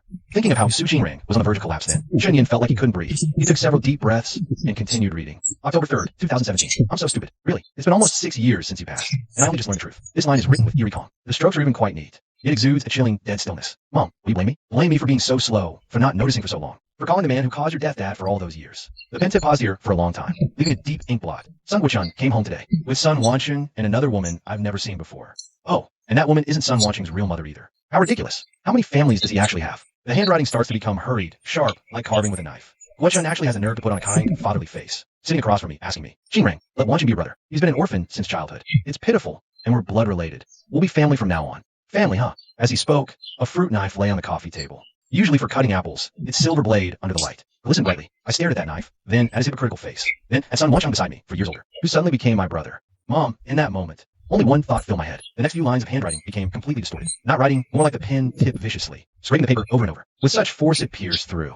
In places, the paper even tore tiny splits. Below this frantic mess, the writing reappeared, but each character was agonizingly formed, ink smeared into a large, blurry stain. I picked up the knife. I stood up. I looked at them. The pen paused. Another wet smudge. But Mom, I'm sorry. I couldn't do it. I just want to die. Would death be an escape? These last two lines were tiny, huddled in the corner, blurred by tears, filled with self-doubt. Chun Yin held the diary, gazed at the storm outside, cross-legged on the cold floor, and read on. October 4th, 2017. They left, said they were moving to some new home. Kinjianju is my home. I'm not going anywhere. The handwriting regained a cold neatness, as if yesterday's turmoil never happened. Chun Yin came back from his hometown today. The fool, his suitcase still at his own door, ran over to knock on mine. Here, the pen stroke showed a faint, almost imperceptible softening. He held a cardboard box, eyes sparkling, opened it like a treasure. Inside was a tiny, tiny Samyet, fluffy like a snowball. He looked up and asked, Sis, do you like it? We talked about it before. I saved up my allowance for this. His name is Ling Ding for you. Writing Ling Ding. The pen hesitated. I should have loved him. So small, so white, so warm. But through the door crack, I saw Uncle Chun and Aunt Du standing not far behind Chinyan, smiling at us. The three of them there, sunlight warm on their backs. In that instant, it felt blinding. The writing began to tremble. I want a home like that too, with parents smiling behind me. Someone buy me a puppy, asking if I liked it. But I have no one. Mom's gone, Grandpa and Grandma are gone too. My home is empty. The following words are written quickly, heavy, with a near self-destructive resolve. So I told Chinyan, I don't like taking things. He froze, his always smiling face stiffening instantly. The light in his eyes seemed to dim for a moment. He probably didn't expect me to say that. He was so annoying, shoving the box into my arms, saying over and over, she's very good, just hold her, please hold her. I didn't want to hold it. I finally pushed him away hard. I didn't even know I could sound so fierce. I said I don't want it. Don't you understand? Take your dog and go. A small drop of ink splattered here. Chinyan fell silent. He stood on my doorstep, holding the box. His eyes rimmed bit by bit. He wasn't one to cry easily. But then he looked at me, his eyes rimmed red. He didn't cry out loud, just held the box, turned, lowered his head, and slowly walked back to his house. Uncle Chun and Aunt Du seemed to ask something, but he just shook his head. The handwriting of the diaries in grows faint, slow, with an exhaustion-born clarity. I didn't hate the puppy. I just felt I had nothing to give it then. Not even a complete home. It was better off staying with Chunyan, where at least Minnie could love it. With me, it might only have an empty house. I'm sorry, little Belle. I'm sorry, Chinyan. Chinyan's breath trembled. He caressed Su Qingrang's diary, eyes reddening. He still remembered how Su Qingrang hadn't accepted little Belle back then, and how upset he'd been for a long time. But kids forget easily. And the next day, he was carefree again, knocking on her door, persistently pestering Su Qingrang, trying to stuff the fluffy puppy into her arms, babbling on about how good it was. See how much she likes you. Su Qingrang was probably worn down by his pestering. Finally frowning, she reluctantly took the trembling little warm life. But her words were still cold. If it dies, don't blame me. Yet later, he often found by chance Su Qingrang playing with little Belle in the yard, and she bought many toys for it. When little Belle was around, Su Qingrang would smile. On the next diary page, time had already jumped a year forward. February 10th, 2018. Mom, I come to see you again. That shadow, Chunyan, insisted on tagging along again. The writing appears calm. It's even a bit bland, yet carries a deep weariness. Am I living a failure? At school, it seems no one dares to talk to me first. Walking alone, even my shadow feels lonely. House Chinyan residence is too empty. I tried staying at school for a while. But Mom, I found that the girls in the dorm don't seem to like me much either. I seem isolated. The handwriting pauses here, ink slightly smudged. Actually, I don't like myself either. Always wearing cold face. Can't say soft words or take the initiative. Who would like such a dull, gloomy person? Chinyan's fingertips trembled slightly. His gaze fell on this last line. His eyes uncontrollably reddened. He remembered in those years. Su Qingrang was like a walking little iceberg. Beautiful, yet exuding an aura of keep away. At school, almost no one dared speak to her first. His eyes fell on the name in the diary. Chapter 81. Su Qingrang wants to leave. Only Wu Danny kept pestering to play with me. She and Chinyan alike, both so thick-skinned. Reading this, Chinyan's tightly pressed lips relaxed almost imperceptibly. You could almost picture it. High school hallway, a bustling crowd. Su Qingrang walking alone to class. Her back slender and straight, creating a small, silent vacuum around her. Danny was probably the one who'd suddenly pop out. Link arms with her, chattering nonstop, smiling, regardless of any response. Just like himself, no matter how many rejections. He'd show up the next day with breakfast or a tough problem, appearing before her with unshakable confidence. Thick skin. Chun Yin traced the words. A moist smile touched his eyes, mixed with deeper heartache. His gaze moved down. The diary page ends here. The ink hesitated, leaving a small dot. Then writing continued, uncertain, but Mom, sometimes, seeing Chunyan, even after my cold treatment, come back the next day like nothing happened. Seeing Wu Dan, even after being ignored, smile and approach again next time. I think, I don't hate being pestered that much. At least the house isn't completely silent. At least someone remembers me. But who can stay with someone forever? Chunyan will have his own circle in the future. New friends. Even someone he likes. He can't always revolve around a childhood neighbor sister. Wu Danny's world is so bright and lively. One day, He'll probably find it tiring to be with me. It seems I can't hold on to anything. The handwriting here becomes slow, stiff, as if each word requires immense effort to put on paper. So the pen tip stops. This dash drags on long, ink slowly spreading on the paper, forming an increasingly deep, unignorable blot. A long time passes so long the ink almost dries, before new handwriting reappears. The strokes are faint, carrying an almost nihilistic calm. I want to leave this world. It's rotten. February 11th, 2018. 6 days later, what is oldly? Su Rang gently pulls open her own front door, cautiously peeks out at the empty corridor, then struggles to lift the pet carrier, half covered with an old blanket, at her feet. Inside the carrier is a half-grown, fluffy, snow-white bell. Sensing the separation, the puppy whimpers softly, uneasily, its dark, bright eyes looking at her through the bars. Su Rang's heart clenches sharply. Her actions are unusually resolute. She quickly places the carrier in the corner by Chinyen's door, takes out a neatly folded envelope from her pocket, and carefully puts it on the edge of the carrier. After finishing all this, Su Rang doesn't leave immediately. Instead, she slowly crouches down through the cold metal bars and gazes at the bell inside. I'm sorry, her voice is very faint, carrying a barely noticeable tremor. Chinyen will definitely take better care of you. With me. She pauses. Su Rang's throat tightens painfully. Her eyes quickly glisten with a thin red, mist blurring her vision. I can't even take care of myself well. Bell, I'm not a responsible owner. She reaches out a finger, the tip passing through the bar's gap, gently touching the puppy's damp, cool nose. The dog licks her finger with its warm, soft tongue. Forget about me.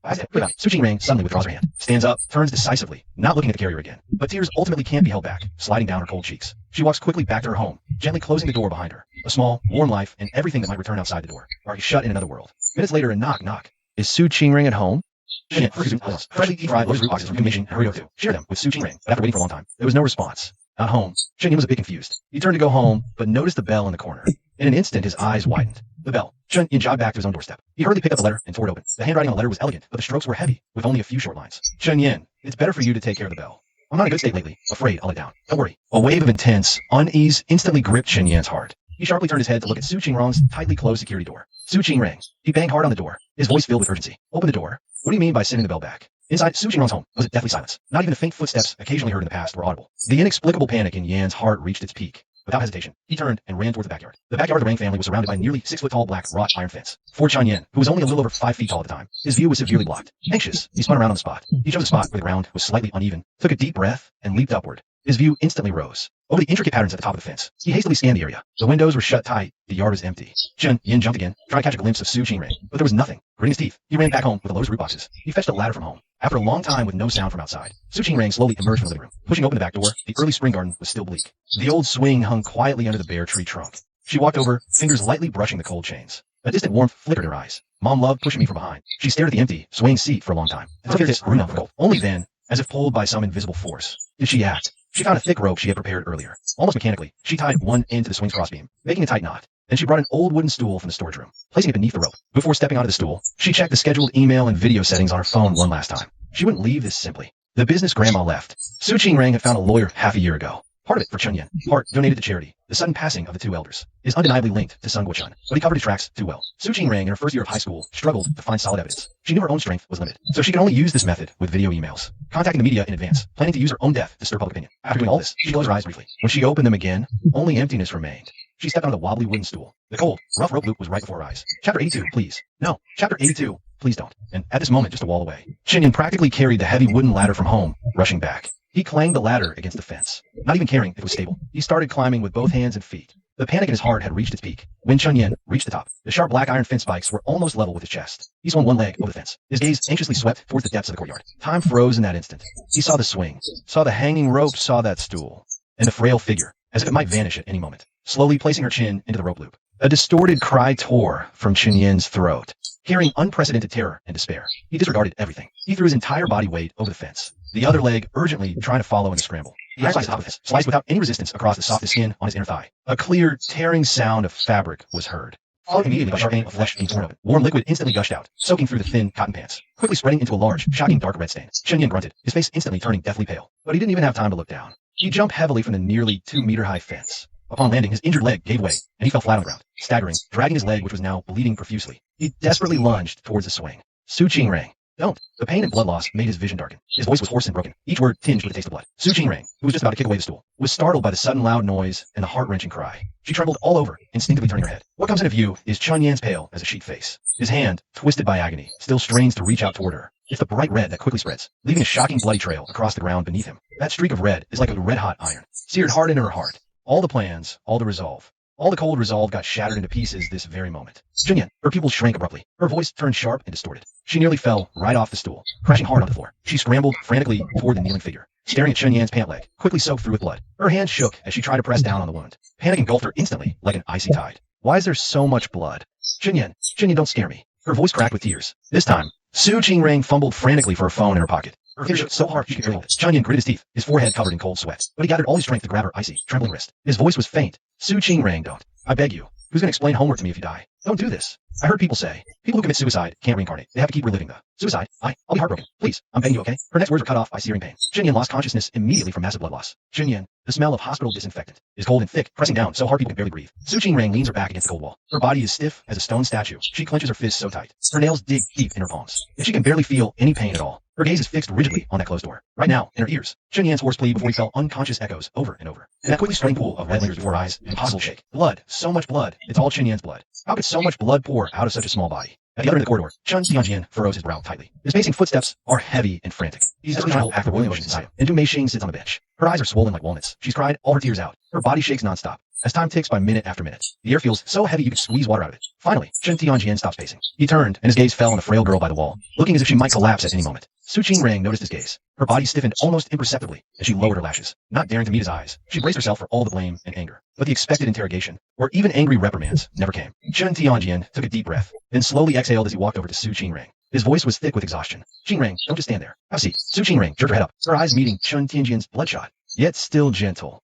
Uncle, Su Qingrang's throat tightened. Her voice came out dry and raspy, like sandpaper. I'm sorry, it's all because of me. Not now. Chun Tianjian cut her off, his voice steady and firm. Let's wait until Xiaoyan is out. That kid's always been tough. He'll be fine this time too. The calmer his tone, the more the wave of self-reproach surged within her. She wished they would just yell at her. That might have made her feel a little better. Du Meixing also stood up and walked over. She reached out, not to hit or scold, but to gently grasp Su Qingrang's cold, stiff, bloodstained hand. Child, Du Meixing's voice was hoarse, heavy with a stuffy nose. Tears uncontrollably rolled down her skin. But the look she gave Su Qingrang held no trace of blame. Annie knows you're hurting even more. I'll be afraid. I'll be fine. I'll be fine. I'll be afraid. I'll be fine. This never giving comfort felt like a blunt knife repeatedly cutting into Su Qingrang's heart. She opened her mouth, but no sound came out. Only scalding tears welled up without warning. Su Qingrang suddenly bowed her head, her shoulders shaking violently. Broken sobs escaped from deep in her throat. Watching the crying girl before them, Chun Tianjian and Du Meixing exchanged glance. Their eyes held the same complex emotions. Of course they were worried about their son, but they also understood the immense burden weighing on Su Qingrang's heart. Their two families had been old neighbors for years, and had shared a deep bond through hardship. Back when Chun Tianjian was starting his business, he had received much help from Su Qingrang's grandparents. Later, when the Su elders passed away unexpectedly, it was a devastating blow. Su Mingwei,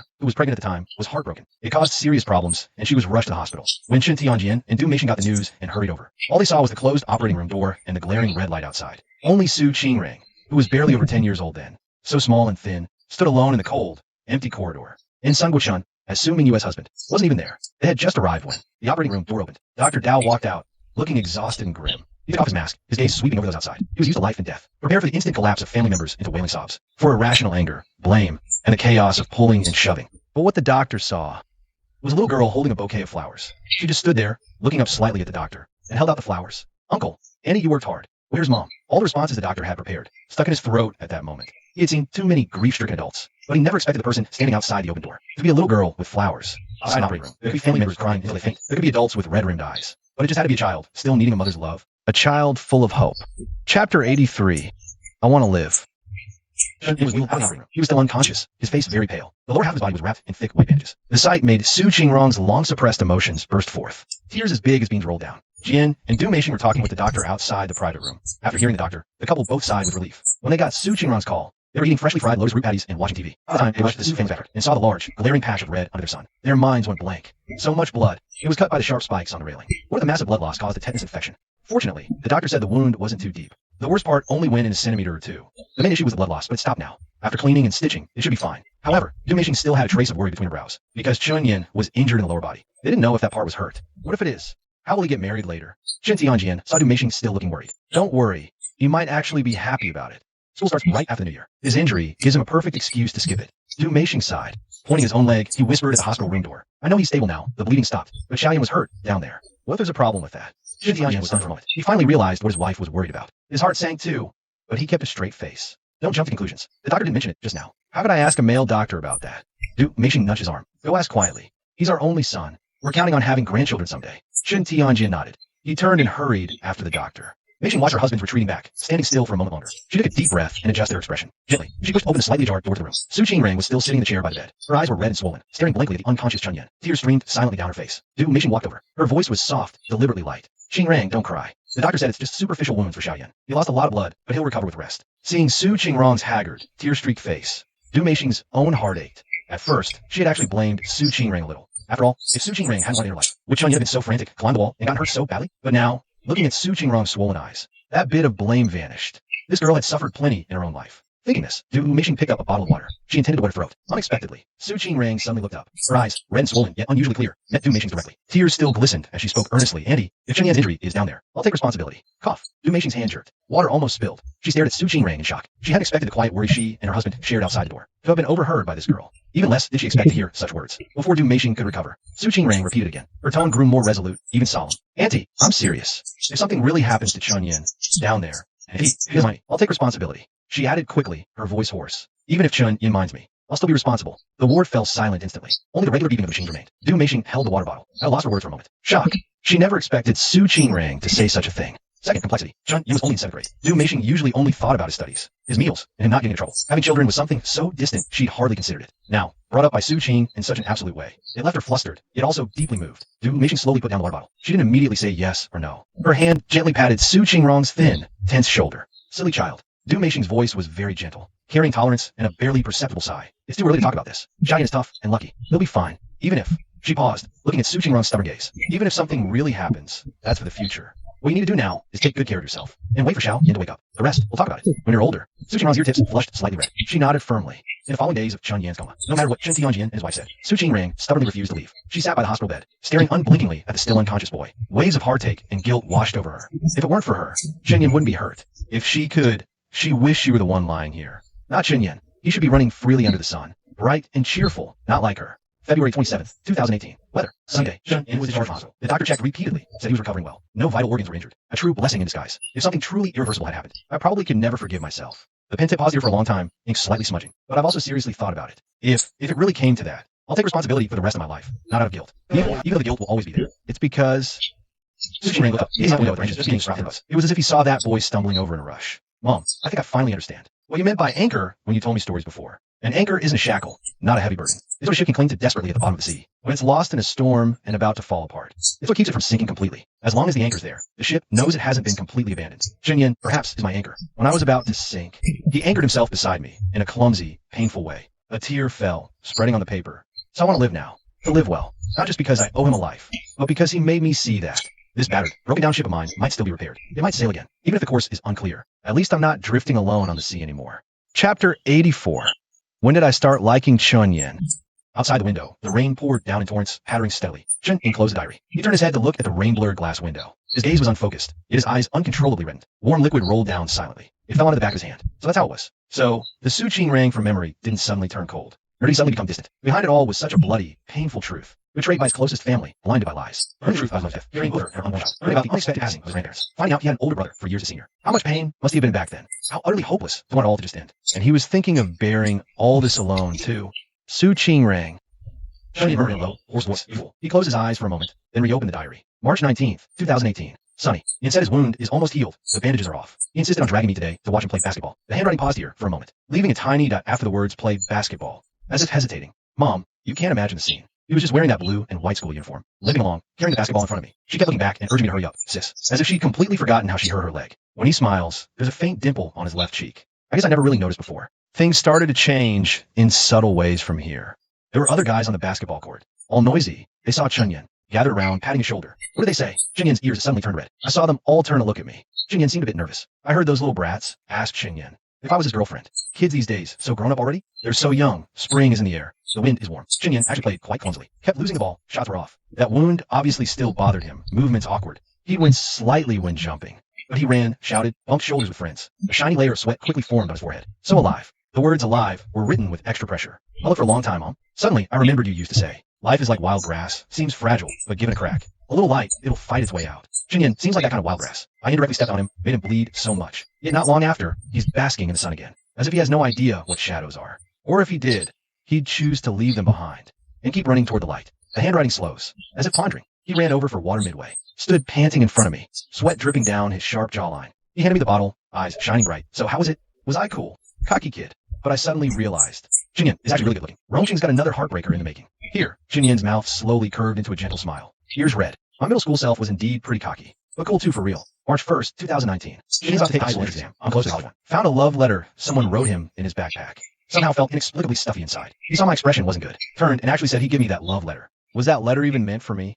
Just giving it away like that, what a dummy. Just looking at old photos. Notice Chinyan's features have matured a lot. He's grown taller bit by bit, but still a little brat shorter than me for now. But why did I get so angry when I saw a love letter in Chinyan's backpack? The last sentence was written exceptionally slowly. Ink deep and heavy, pressing through the paper. Clearly, the Suching rang back then. Was controlled by this, hesitating for a long time before putting pen to paper. Chinyan's heart, with this line, began to beat a little faster, uncontrollably. It turns out, even when she was just a 9th grader, that special feeling had already quietly sprouted in her heart. March 1st, 2020. I thought college life would be rich and colorful, but experiencing it, I found it's just SOSO. Got a fever today, head's dizzy, but weirdly craving ice cream. Bought one, took a bite, not tasty. Suddenly thought, if Chinyan were here, he'd definitely get mad, frowning and nagging, then take the ice cream and eat himself. That annoying Chinhua, always snatching my treats. And Chinyan is such a handful, still slacking off even in high school. Sends me tons of messages every day, chattering like a little sparrow, so talkative. But I don't mind it at all, I actually kind of like it. Mom, let me tell you a secret. I think I've fallen for this little kid 3 years younger than me. Pausing in the most prominent spot in the middle of the diary. 2 big characters were written. Chinyan. So strange, I just realized I think I like him. But when did this feeling start? Can't quite remember. All right when I figured out. September 1st, 2020. Second semester of freshman year begins. I've thought of the answer. Maybe it was that year in the hospital. The moment I said I'd take responsibility for him. Some things had already changed. Actually, college life is pretty interesting. But this city doesn't have Chinyan. That's why I find it boring. Really want a holiday. Really want to go back to Rongqing. But Chinyan actually grew to 178 centimeters. Now I have to look up a little to see him. Do boys all grow that fast? Need to warn Chinyan. No early dating. If he dares to date early. I'll warn if he has to date early. Well, dating me early wouldn't be so bad. Sorry, Uncle Chun. Annie do. Chapter 85. She's just training her future husband.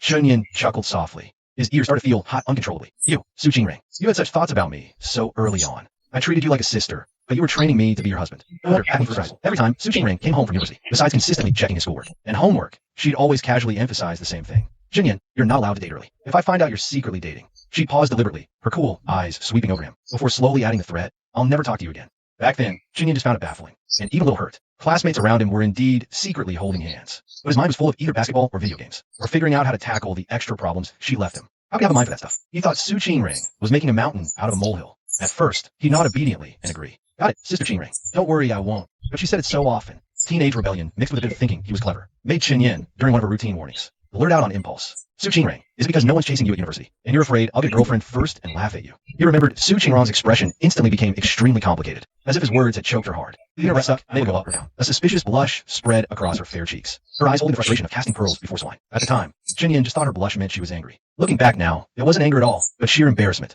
In the end, Suching Rang said nothing, just took a deep breath, raised her hand, and gave his forehead a solid flick. I was overthinking it. She withdrew her hand, her tone sounding icy, yet hiding gritted teeth with a straight guy like you. Any girl who liked you would have to be blind. Thinking back on it now, Chinyan almost wants to laugh out loud. Suching Rang's words back then. Weren't she just calling herself blind? Once the floodgates of memory opened, more details came rushing in. Suching Rang's jurisdiction over him was practically boundless. His report cards, she'd review and analyze them. Bad grades weren't okay. Good ones required a warning not to get proud. His sleep schedule, she'd supervise remotely. If he stayed up gaming, a phone call would follow immediately. Even his hairstyle, she had opinions. Once, Chinyan got a split eyebrow with an undercut. Suching Rang frowned and stared at him for a long time. Finally said he looked like a fool. Even his hobbies, she had to meddle in. No riding motorcycles, no. She even wanted to control the color of his underwear. Chinyan was in his rebellious teenage years back then. How could he stand this all-encompassing care? Having his mom, Du Mei-Xing, nagging him was enough. Why did this sister he grew up with suddenly turn into a second mother? Thus began Chinyan's long phase of defiance. The more Suching Rang forbade him from doing something, the more he insisted. If she suggested something, he'd stubbornly refuse, just to spite her. Seeing Chinyan rebel, Suching Rang was angry. After trying to manage him a few times with no success, she decisively changed her strategy. She understood Chinyan's personality. He responded to softness, not force. So she went soft. Chinyan still remembers when he grew out a wolf-cut hairstyle and waited in front of Suching Rang. Surprisingly, she didn't scold him with a cold face. She just lowered her eyelashes slightly. When she looked up, her usually cool eyes had a faint shimmer of tears. Her eyes were red. Chinyan, I really don't like this hairstyle on you. Keep the one I designed for you, okay? Just grant me this one little wish. Please. The usually icy person was suddenly coquettish, with red-rimmed eyes. Chinyan was instantly defeated. His heart melted, though his mouth stayed stubborn. Just because you like it, I have to keep it? But despite his words, the next day, Chinyan obediently took the photo Suching Rang gave him to the barber and got the haircut she designed. His best friend, Zhang Zhongwei, teased him then. Chinyan, no offense, but Suching Rang is just your neighbor/sister. Why do you listen to her so much? You listen to her more than your own mom. Chinyan was also puzzled at heart. Why was he so obedient to Suching Rang? But the moment he remembered Suching Rang's teary eyes and her soft plea, any urge to rebel just vanished. tried to explain this complex feeling to Zhang Zhongwei. He said, well, you know, she can be coquettish. Have you ever seen Su Qingrang act coquettish? Zhang Zhongwei's eyes went wide with shock. It just sounds like a fairy tale. Su Qingrang acting cute? What kind of international joke is that? With that face and that aura of hers. Just standing there screams, keep your distance. The ultimate ice queen. Okay? Last semester, at the parent-teacher conference, she came for you. How many guys in our class were staring, eyes glued? Behind her back, they all call her the iceberg goddess. Acting cute? Impossible. Absolutely impossible. Shunyan, I know you and Su Qingrang are close. But you can't just say anything. If Su Qingrang can act cute, then I'll buy you lunch for a month. Shunyan instantly smiled. You said it yourself. I swear, Zhang Zhongwei said, disbelief all over his face. I swear, if Su Qingrang acts cute for you, I'm your son. A competitive urge, and a thought that only I've seen this side of her, surged up. Shunyan found an opportunity. He started picking fights with Su Qingrang again. The topic was trivial, but his attitude was deliberately contrary. Su Qingrang was baffled at first, wondering if Chun Yin had lost his mind today. But when her gaze swept to that sneaky figure outside the door, craning its neck to peek, she understood in an instant. This guy was using her to win a bet. Chun Yin, on the surface, stood his ground, arguing with her, but his eyes kept darting toward the door, tinged with impatience and urgency. Su Qingrang felt both annoyed and amused inside. He really is still just a kid at heart. She was too lazy to play along with such a game. But catching sight of Chun Yin's come on, hurry up look, a mischievous and indulgent thought bubbled up inside her, just as Chun Yin was about to break character. Su Qingrang suddenly dropped all pretense of argument. She leaned in slightly, closing the distance between them. She reached out and lightly tugged at the sleeve of Chun Yan's school uniform jacket, giving it a small shake. Chun Yan's throat bobbed. His face was tense, while Su Qingrang looked at him. Her usually cool voice was deliberately softened, carrying a hint of perfectly measured plea. The ending tone was drawn out. Chun Yan, listen to me, okay? Please. Her gaze was clear, her tone gentle, her movements full of dependence. Zhang Zhongwei, witnessing the scene outside the door, instantly petrified, his jaw dropping so wide you could fit an egg in it. Chun Yan successfully scored a month of free lunches, and along with it, became a dad once, putting him in an exceptionally good mood. And from then on, until the Cold War, he never resisted Su Qingrang's nagging again. In fact, he even started to enjoy it a bit. After all, he'll catch Su Qingrang is only visible to me. Thinking back now, Chun Yan smiled. Su Qingrang wasn't disciplining me at all back then. She was clearly training her future husband in advance. Chapter 86. I want to be his lover more.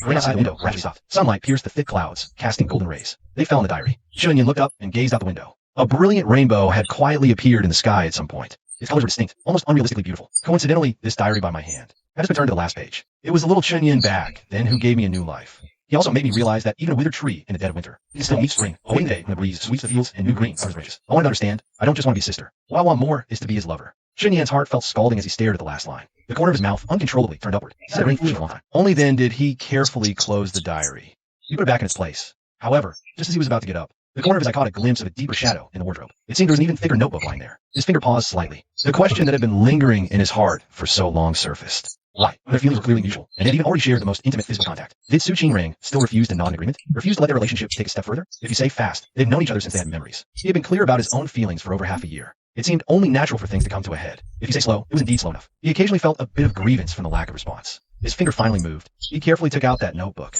brushed off the almost non-existent dust on it, gently opened it. This diary recorded from 2021 to the present. 2021, he was in second year high school, right in the vortex of a Cold War with Su Qingrang, reading how Su Qingrang sometimes angrily called him an idiot, a stubborn mule, and sometimes reflected on herself, frustratedly writing if her words were too harsh. Chun Yin couldn't help but let out a low chuckle, but a sour light shimmered in his eyes. He quickly flipped the pages. Time soon jumped to 2022. June 9th, 2022 sunny. This was the day after Chun Yan's college entrance exam. Chun Yan finally finished the college entrance exam. I drove to pick him up yesterday. This fool, even though we haven't seen each other for over half a year, at first glance, he was still awkward and wouldn't talk properly. Still sulking. But back then, it was also my fault for speaking too harshly. Chun Yan is someone I watched and grown up alongside. He's kind-hearted by nature. How could he really go astray? I was too scared, too eager to pull him back on track, and ended up using the most hurtful way. It's been so long since I could look at him this closely. Chun Yan has grown taller again. The lines of his shoulders and back are broader, his jawline sharper. Now, when I talk to him, I really have to tilt my head up slightly. Every year, Chun Yan seems to make my heart flutter more than the last. This feeling is quiet, yet like roots growing silently, taking deeper hold each year. It's taken root in the softest corner of my heart, growing to a place I can no longer control. But Su Qingrang, what are you afraid of? The pen tip pauses here. Ink bleeds on the paper, forming a heavy dot. Chun Yan's heart tightens.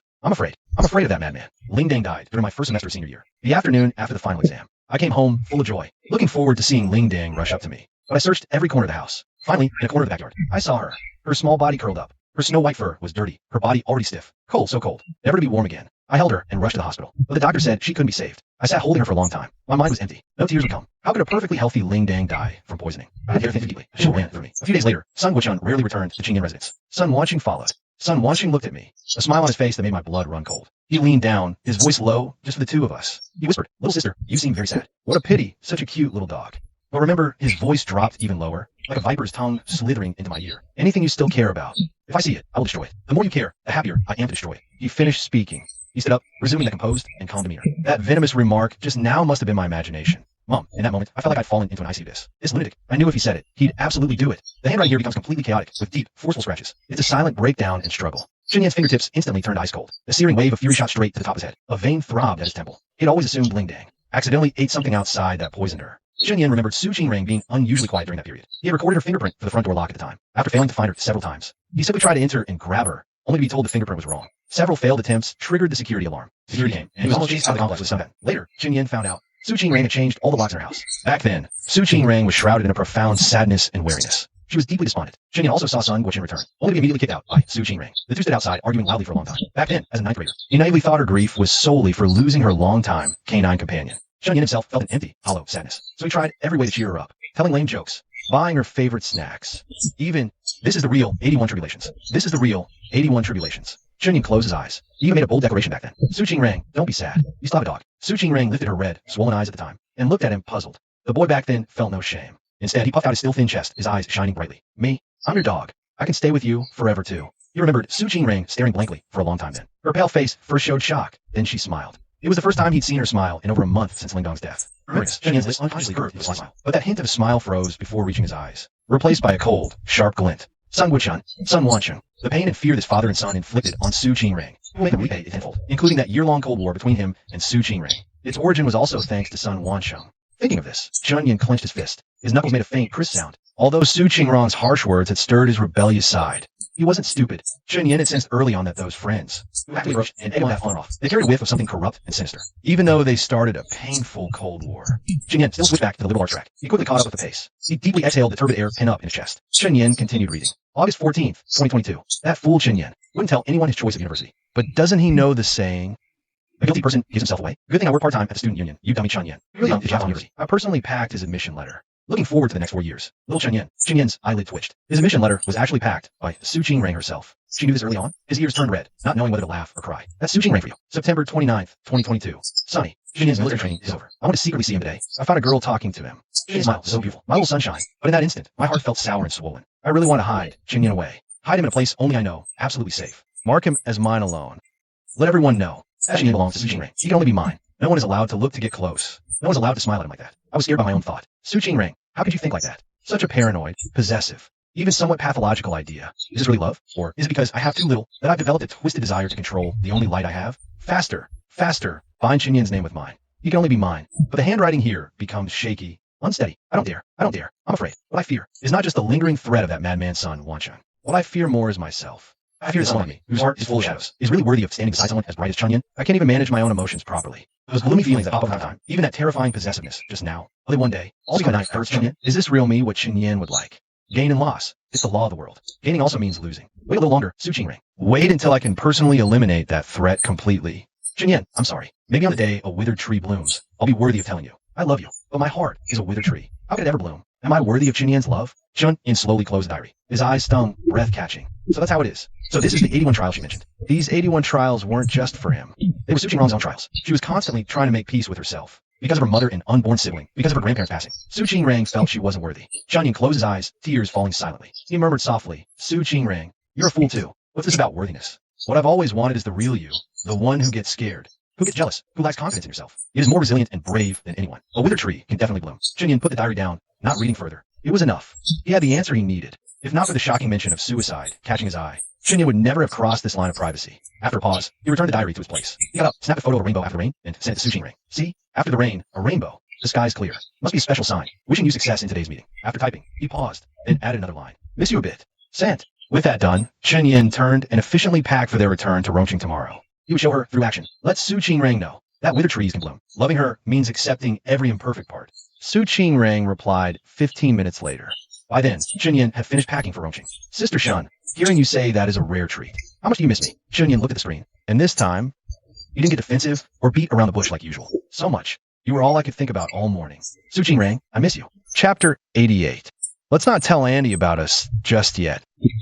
In a conference room of a high-end Shanghai office building, a grueling, nearly 2-hour negotiation had just concluded. The air still held a trace of lingering tension. The counterpart, a man in his early 40s, loosened his tie and offered a professional smile, extending an invitation to Su Qingrang. Mr. Su, you've worked hard. You must join me for lunch. I reserved a table at Tonghua Pavilion. We can talk while we eat. We can discuss the details this afternoon. His words trailed off as he saw the person sitting across from him, who had been ice-cold and unyielding since the negotiations began. The head of Huomiao, Su Qingrang. At this moment, she was slightly bowing her head, looking at her phone screen. The corners of her mouth were curved upward, in a very clear arc. It wasn't a polite smile, but it wasn't the smugness of achieving a goal. It was a smile with genuine warmth, even making her overly cold eyes instantly light up The partner was stunned, almost doubting his own eyes. In the past 3 hours, the young female CEO had left an extremely deep impression on him, calm and sharp. Her sensitivity to data and terms was astonishing, completely unlike a university student, more like a seasoned veteran in the business world. His plan to take advantage of a student entrepreneur had completely failed. Instead, he was forced to be cautious and almost couldn't hold his ground. Whose message did she receive? To make her show such a completely different expression. Right after a tough battle, countless thoughts flashed through the partner's mind. He even felt a bit regretful. If he'd known she was in such a good mood now, he should have taken the chance to make a condition or two. But before he could think further, Su Qingring had already raised her head. The smile on her face receded like a tide. So fast it almost made one think the previous scene was an illusion. She returned to her usual calm composure, stood up, and extended her hand. Her tone was calm and professional. Mr. Fong, a pleasure doing this. The partner quickly composed himself, stood up, shook hands, and laughed. A pleasure, a pleasure. Miss Su, you're truly a woman among men. The younger generation is formidable. Su Qingring nodded slightly. Without saying more, she picked up her documents and bag,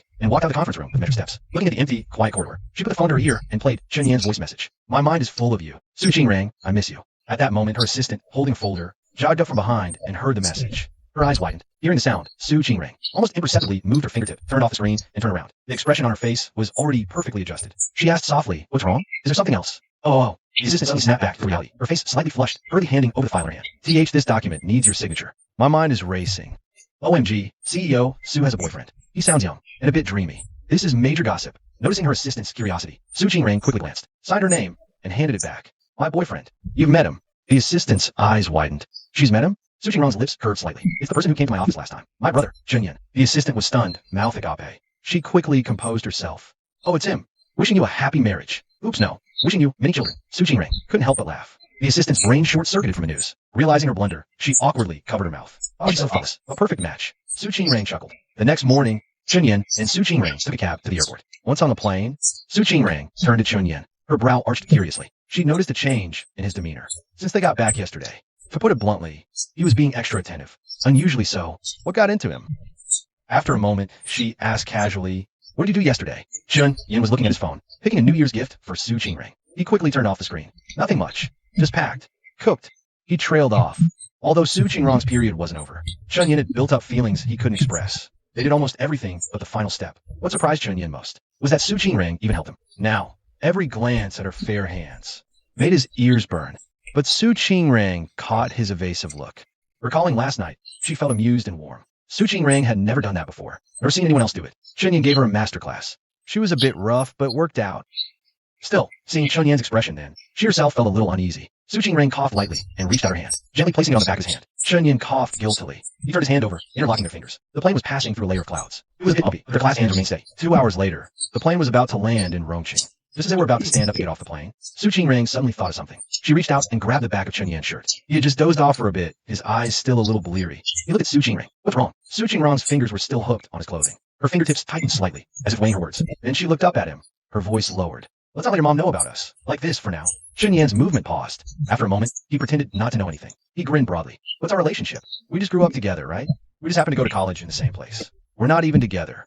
What does it matter? He deliberately said this last sentence with a hint of resentment, but his eyes felt very sore. Idiot. Su Qingring. Su Qingring didn't know Chen Yan had read her diary. She simply thought Chen Yan was upset about the lack of a defined status. So she tugged on Chen Yan's sleeve. Her tone softened, trying to soothe him. It'll be soon. Chen Yan looked into Su Qingring's eyes. Words rose to his throat several times, but he swallowed them back. Her upbringing had frozen her heart, making it hard for her to form deep, intimate connections with others. He, relying on a shared childhood history and his own thick skin, had managed to get this close to Su Qingring. That was already quite an achievement. He believed he would soon be able to unlock her heart. Okay, as his thoughts swirled, Chen Yan nodded. The two walked side by side out of the airport. Chapter 89, Explaining to Mom. Tianjin and Du Meixing's company was in the middle of its annual meeting. They were swamped and couldn't get away. Upon hearing Su Qingring was coming back with her son, Du Meixing immediately changed her plans. Leaving her husband at the company, she drove straight to the airport. Seeing the familiar Land Rover outside the airport, Chen Yan waved from a distance. The car window rolled down. Du Meixing's gaze went straight past her son, Su Qingring lagging behind. Her eyes lit up as she smoothly pulled the car over. Qingring, you look even more radiant than last time, she said with a smile. Su Qingring waved with a light smile. Auntie, you're the one looking younger. You're so sweet. Du Meixing called out, hurry and get in. Chen Yan chimed in from the side. Mom, it's not that. You only have eyes for Su Qingring. Du Meixing shot him a look. Got a problem? Chen Yan chuckled. He fell silent. Wait, you drive. Du Meixing suddenly got out of the car, stopping Chen Yan, who was about to get in the back. I haven't seen Qingring in ages. We need to catch up properly. You drive. Chen Yan was at a loss for words. I just got off the plane, and I'm the driver. Am I your real son? Meixing had already taken Su Qingring's hand and gotten into the back seat. She looked up. Well then, let your sister Qingring drive. Qingring is like a daughter to me too. He froze, quickly exchanging a glance with Su Qingring, feeling a sudden pang of guilt. For a moment, he thought Du Meixing knew something. Fine, I'll drive. He surrendered, getting into the driver's seat. Su Qingrang lowered her head and smiled. On the road, Chunyin drove quietly, listening to Dumation's concerned questions from the backseat. Qingrang, Chunyin didn't fail any classes this semester, right? Before Su Qingrang could answer, Chunyin laughed first. Mom, I'm in university now. Why are you still asking that? I'm worried you'll slack off, Dumation said, annoyed. Su Qingrang gently replied. Don't worry, Andy. Chunyin studies very seriously. Around finals, whenever I asked him out, he was always at the library. She was telling the truth, just unaware. During that time, Chunyin was actually busy with Sparks renovation, just using the library as an excuse every time. Luckily, Su Qingrang was also busy. She never went to the library to check, or he'd have been caught. Really? Du Meishing looked incredulous. He's changed? It must be you keeping him in line, Qingrang. Otherwise, it would definitely slack off. She gently patted Su Qingrang's hand again, her eyes full of affection. She just adored this girl. She just wondered when her own silly son would finally step up and bring such a wonderful girl home. After getting home, Qinyin had just finished unpacking when he planned to go next door to find Su Qingrang. Now that they both finally have some free time, a date is definitely in order. Just as he was about to rush out the door, he was grabbed by the arm by Du Meishing. What's up, Your Majesty? Chunyin looked at Du Meishing. Du Meishing shoved an apple into Chunyin's hand. With a sharp gaze, she asked, how far have you and Qingrang gotten? Siblings. Chunyin played dumb. Du Meishing sneered and pinched Chunyin's ear. Tell the truth. Ow, my dear mother. Don't treat me the way you treat old Chun. He hurriedly rescued his ear from his mother's tiger-like grip. I don't know how Dad fell for a tigress like you. Du Meishing's eyes widened, ready for round two. Chunyin knew when to quit while he was ahead. Actually, Su Qingrang confessed to me, but I think it's too fast, so I don't want to be together. Du Meishing froze. Don't believe me? Chunyin raised an eyebrow. Su Qingrang told my classmates that she's the one chasing me. Are you out of your mind? Du Meishing snapped back to reality. She looked at Chunyin as if he were insane. Qingrang chasing you? Are you dreaming? Chunyin laughed in frustration. He was telling the truth. He wondered what expression Du Meishing would have if she knew Su Qingrang had her eye on long ago. Strategically setting a trap for him to fall into. Mom, believe it or not, the fact is Su Qingrang is chasing me, but I'm still vetting her. Got it. With that final word, Chunyin opened the door and rushed out. Du Meishing's mouth twitched. Su Qingrang chasing her own foolish son? It was more likely that Chunyin confessed and got rejected. He made his familiar way to Su Qingrang's house. Chunyin unlocked the finger lock. Su Qingrang, you home? Upstairs came Su Qingrang's voice. Chunyin followed the sound, but the moment he pushed open the bedroom door, Chunyin was dumbfounded. The room was dim, curtains tightly drawn, the floor heating was on, the temperature high, and Su Qingrang, wearing a white woolen pajama set, was looking at him with a faint, knowing smile. My visitor left, she said. Her tone was light. Chunyin was puzzled. What visitor? Su Qingrang's ears turned slightly red. A flicker of embarrassment and annoyance crossed her face. What do you think? Chunyin frowned, still not getting it, dummy. Su Qingrang let out a soft sigh. She slowly took off the heavy white woolen pajamas. Underneath was that black one with lace trim. It was from that day Chunyin came home and happened to catch Su Qingrang opening a package. The clothes Wu Danny had sent her. Chunyin could still remember Wu Danny's words. I'm telling you where this said. Chunyin will surrender on the spot. Guaranteed, he won't be able to look away. Chunyin's Adam's apple bobbed. He knew what Su Qingrang meant by relative now. Su Qingrang watched his instantly reddened ears and cheeks. Knowing he understood, she couldn't help but light cough herself. She averted her gaze slightly. Chunyin felt his tongue was a bit tied. It's still daytime. Su Qingrang gave a light hum. Can't handle it. Last night, Chunyin was satisfied, but she still had pent-up frustration. Hearing this, Chunyin suddenly laughed. I'm worried you can't handle it. With that, he closed the door. The room was instantly plunged into darkness. Click. Su Qingrang turned on the light. Call your aunt. Why call my mom? Chunyin was momentarily confused. Let her know. Su Qingrang face palmed, somewhat exasperated. Why did Chunyin become so clueless? The moment he had to face this sort of thing? Let her know. Chunyin instantly understood her meaning, but he had a mind to tease her. He deliberately said, let her know what we're doing. Su Qingrang was utterly defeated. She grabbed a pillow and threw it at Chunyin's face. Get lost. Chunyin chuckled. Okay. I'm sorry I'm wrong. He immediately sent a WeChat message to Du Meishing, telling her he and Su Qingrang were going out to play. We'll be back around evening. Not to worry.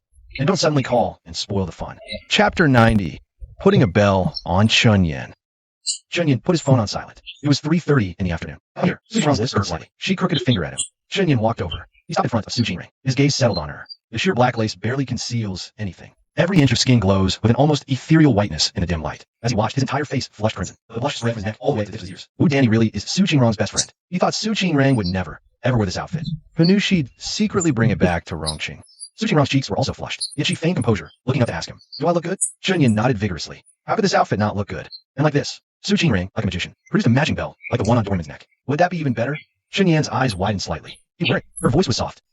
Chunyin looked at the bell, feeling a small twinge of resistance in his heart. If you don't wear it, then let's just go out and play. Su Qingrang raised an eyebrow. Wear it. Chunyin surrendered immediately. Su Qingrang stepped forward, a smile in her eyes as she dressed Chunyin up as Dorman. Chunyin started to steam with embarrassment. Feels a bit cool on the collarbone. Looks good. She suppressed a laugh, admiring her handiwork. Actually, this wasn't Doraemon's exact golden bell. It was hers, but she couldn't very well dress like this. While Chunyin had nothing, right? Had to be fair. Chunyin wearing it was much more fun. Thinking this, she couldn't resist. Flicked it. A crisp sound rang through the room. Ding. Chunyin's breath hitched. Completely disarmed, his face darkening. Su Qingrang couldn't hold back laughter. Commenting, looks good. Chunyin felt a bit embarrassed. Am I missing a magic pocket too? Before he finished, Su Qingrang suddenly grasped his hand, slowly pressed it against her own chest. With her other hand, she gently shook the little bell on Chun Dorman's neck. The crisp, pleasant sound mingled with her low voice.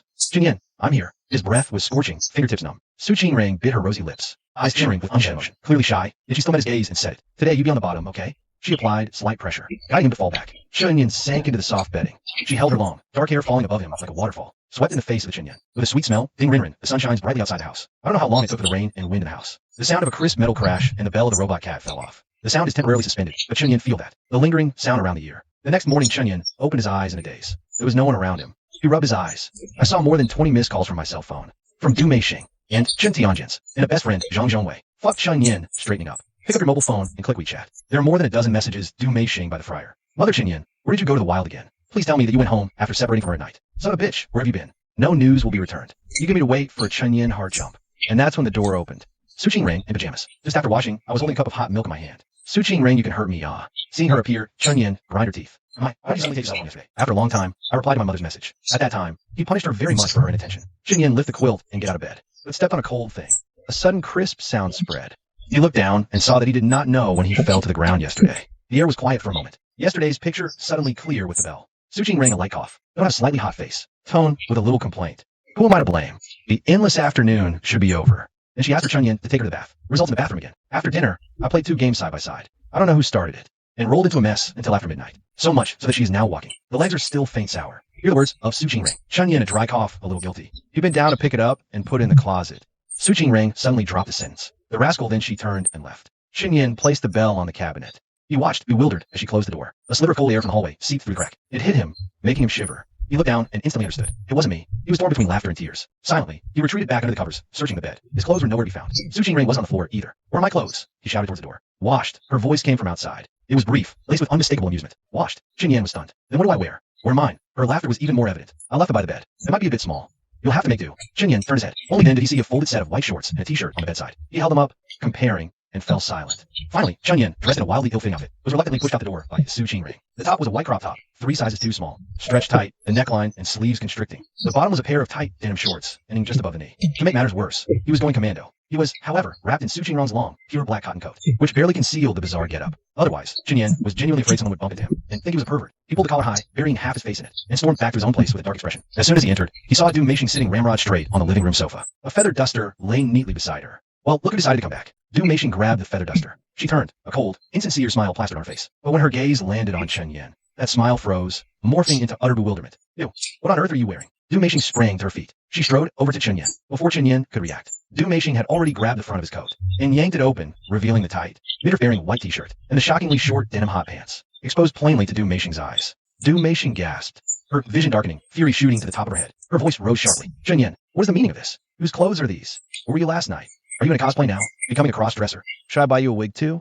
And do your makeup? No wonder Qingring rejected you, you little brat. Who wants to date a sister? Chapter 91. The matchmaking is too obvious. Chapter 91. The matchmaking is too obvious. I just got home and got an earful. She couldn't help but laugh in his situation. That's sly, Su Qingring. She was just waiting to set him up. Before Du Meixing could fire off more questions, Chunyin raised a hand to cut her off. Du Meixing choked her words. She crossed her arms and smirked at him. Her face clearly said, let's see what excuse you can come up with. Chunyin wagged a finger in the air. I slept at Su Qingring's place last night. My phone was off, didn't hear it. Du Meixing scoffed. Your Qingring just says. You went home after partying with her last night. I want to find her again later. Chunyin said without blinking. You just went along with Su Qingring's story. Then why are you dressed like that? Du Meixing pointed at his strange outfit. Her voice rose another notch. I'm wearing Su Qingring's clothes. Chunyin declared confidently. I'll wash my own clothes. They're hanging in her place. Du Meixing's eyes widened. Don't believe me? Go ask her yourself. Chunyin seized the chance to slip towards his room. See if my clothes are on her balcony. One more second, and he'd crack. Unexpectedly, Du Meixing just went from behind. Her tone suddenly shifted, actually making sense of herself. That's right. Qingring is a thoughtful kid. You got your clothes dirty at dinner again, didn't you?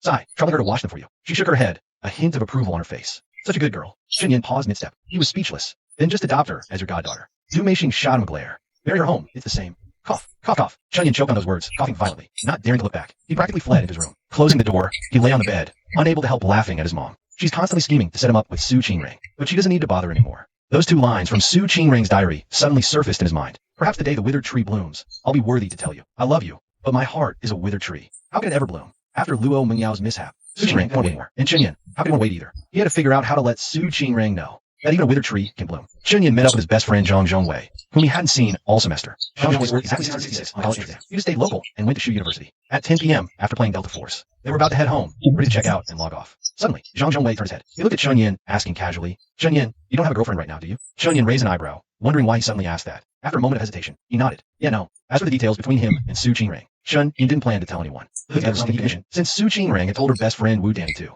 But me, and before he could finish, Zhang Zhongwei had already checked out, stood up, and urged, let's go home, or my mom will really beat me. Chunyin chuckled and stood up too.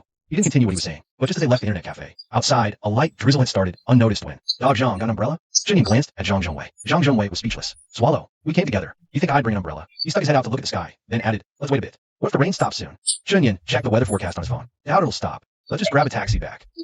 Suddenly, Zhang Zhongwei focused intently, looking ahead. Is that Zhou Jia? Chunyin followed Zhang Zhongwei's gaze. He was a bit surprised. It really was Zhou Jia. But why was she still outside at this hour? Not far away, about 10 meters, a girl in a light pink down jacket was holding an umbrella. Carrying something in a bag, she was walking in their direction. Zhou Jia was Uncle Zhou's daughter. She, Chunyin, and Zhang Zhongwei were even middle school classmates. She and Chun shared a desk for a year. Uncle Zhou's food stall was cheap and good. Chunyin and Zhang Zhongwei had been eating there since they were kids. They both helped out for a while. They've always been on good terms. Right after the college entrance exams, Chunyin took Su Qingrang there once. But back then, Chunyin was still clueless. He didn't know about Su Qingrang's feelings for him. He just thought Su Qingrang had a sudden urge to perform, insisting on acting like a couple in front of others. Zhou Jia and Zhang Zhongwei waved. Zhou Jia heard the noise, looked up, and saw them. Her eyes lit up as she quickened her pace over. Chunyin, what are you guys doing here too? Her gaze landed on Chunyin. Her tone held a bit of surprise. Come play a couple rounds with Dog Zhang? Chunyin smiled. What about you? Out so late? Ah, my friend's gaming here. I came to bring her an umbrella. Zhou Jia said, her eyes darting away briefly. She cleared her throat lightly. So, Chunyin nodded. Huh. Zhou Jia suddenly picked the phone. After looking, she sighed. My friend actually already left. She just told me after getting home. Zhang Zhongwei glanced at Chunyin. A bit guiltily, he rubbed his nose. So the umbrella was for nothing then. Perfect. We don't have one. Lend it to us. He nudged Chunyin with his elbow. It's only a 10-minute walk back anyway. We can catch up. Haven't seen you in ages. Sure. Chunyin didn't think much of it. But I only have 2 umbrellas. Zhou Jia looked at Chunyin. Then Dog Zhang, and I can share one. You take the other. Chunyin replied naturally. Thanks, Zhou Jia. A real lifesaver. What a coincidence. Fate. No problem. No problem. She pulled another umbrella from her bag. A faint trace of disappointment flickered across her face. TSK. Zhang Zhongwei suddenly clicked his tongue. This umbrella's not big. 2 guys crammed under it. One is definitely soaked. Then you share with Zhou Jia. Chunyin said offhandedly. You don't mind? Zhou Jia? What's there to mind? We've known each other for years. Zhou Jia answered immediately, but she couldn't quite hide that hint of gloom. Zhang Zhongwei opened his mouth. In the end, he didn't say more. Any more pushing would be too obvious. He was only doing this for Zhou Jia's sake. He had a nearly 3-month crush on Chunyin. But looking at his buddy now, clearly has no interest in Zhou Jia. Chapter 92, as long as he's not in a relationship. I still have a chance. Chapter 92, as long as he's not in a relationship. There's a chance. The 3 of them walked home side by side. Suddenly, Zhang Zhongwei said, Yinzi, are you hungry? They've been gaming since this afternoon. They were really into the game, and just drank cola for dinner. A little bit, Chunyin said. Zhou Jia immediately took the opportunity to say, my place is still open. Why not come to my place for a meal? My treat. It's been so long since we've seen each other. Chunyin thought, anyway, you just order takeout night. Or eat leftovers. Going for skewers now is fine. Let's go. It's just that it's raining today. Feeling a bit cold. Zhou Jia's eyes lit up. My shop always has the air conditioning on. Zhang Zhongwei also said, Yinzi, are you weak? I don't feel cold at all. Chunyin was speechless. It's only 1 degree Celsius, and it's raining. You'll feel cold once you're in the wind more. But he also felt a bit uneasy. It would really be because of today's cold. Let's go. We'll grill. The charcoal fire is hot too. Zhang Zhongwei said urgently. So the 3 of them arrived at the food stall. Uncle Zhou, long time no see. Seeing Uncle Zhou busy preparing to clean up, Chunyin greeted with a smile. Zhang Zhongwei grinned, rubbing his hands. Uncle Zhou, do you have grilled kidneys today? Hey, you're back.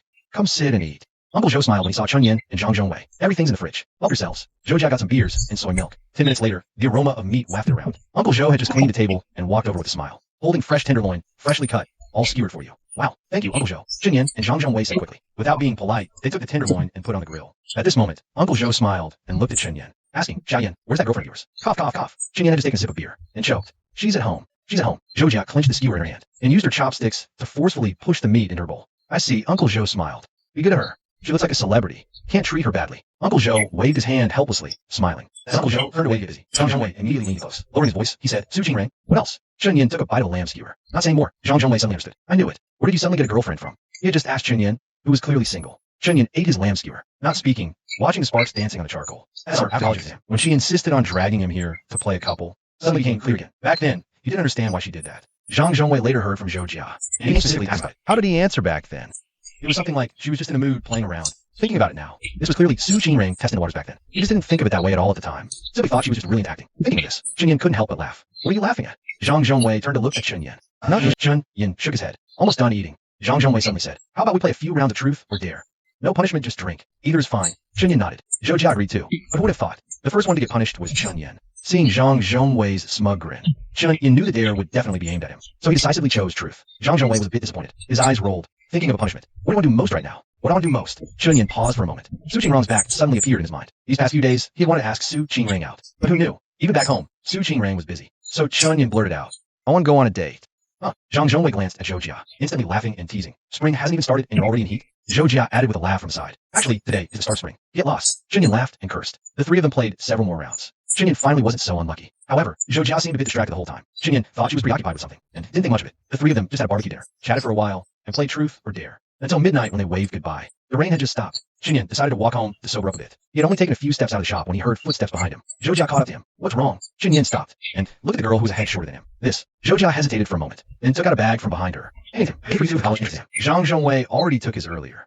Xinyan smiled. We've known each other for so many years. Why give gifts? If you two hadn't helped me with my studies back then, I might not have you made it past the first year cut off. Zhoujia shook her head, her tone serious. I didn't have time to prepare right after the exam, so I'm making up for it now. Zhang Zhongwei already accepted his. You should take yours too. Okay, then thank you. Xinyan didn't refuse further. He took the bag, feeling it had some weight to it. By the way, where did you go for university? Western Painting World University, studying Chinese language and literature. Zhoujia said, not bad. A future people's teacher. Xinyan gave a thumbs up. After exchanging a few more pleasantries, I should head back now. You get back soon too. Okay, Xinyan, bye. Bye. Xinyan waved and turned to walk into the night. Only after his figure had disappeared around the street corner for a long time did Zhoujia finally turn and walk back toward the shop. Seeing Zhoujia return, Uncle Zhou couldn't help but sigh. He already has a girlfriend. It's fake. They're just siblings, not together. Zhoujia shook her head. Uncle Zhou was taken aback, knowing how stubborn his daughter was. So he added, you're studying in Shu province. And Xinyan in Shanghai. That's 4 whole years of long distance. What's the point? Zhoujia shook her head. I don't care. I'm determined. As long as Chunyan isn't in a relationship, I have a chance. After all, didn't Chunyan just say himself? The thing he wants to do most right now is date and go on dates. And he doesn't have anyone. So why can't the person he dates be me? Seeing her daughter's stubborn expression, Uncle Zhou sighed and didn't say anything more. He had long noticed his daughter has feelings for Xinyan, but he never expected Xinyan would go so far away for college. Haven't you noticed your daughter's feelings for him are still so strong?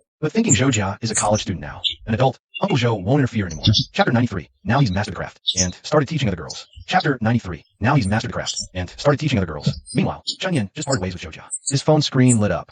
What are you up to, goddess? Why aren't you home? He raised an eyebrow, typing. You went to my place? Su Qingring replied instantly, no. But your room shouldn't be dark at this hour. You never hide when you stay up late. Not afraid of your parents. Xinyan paused for a moment, then chuckled.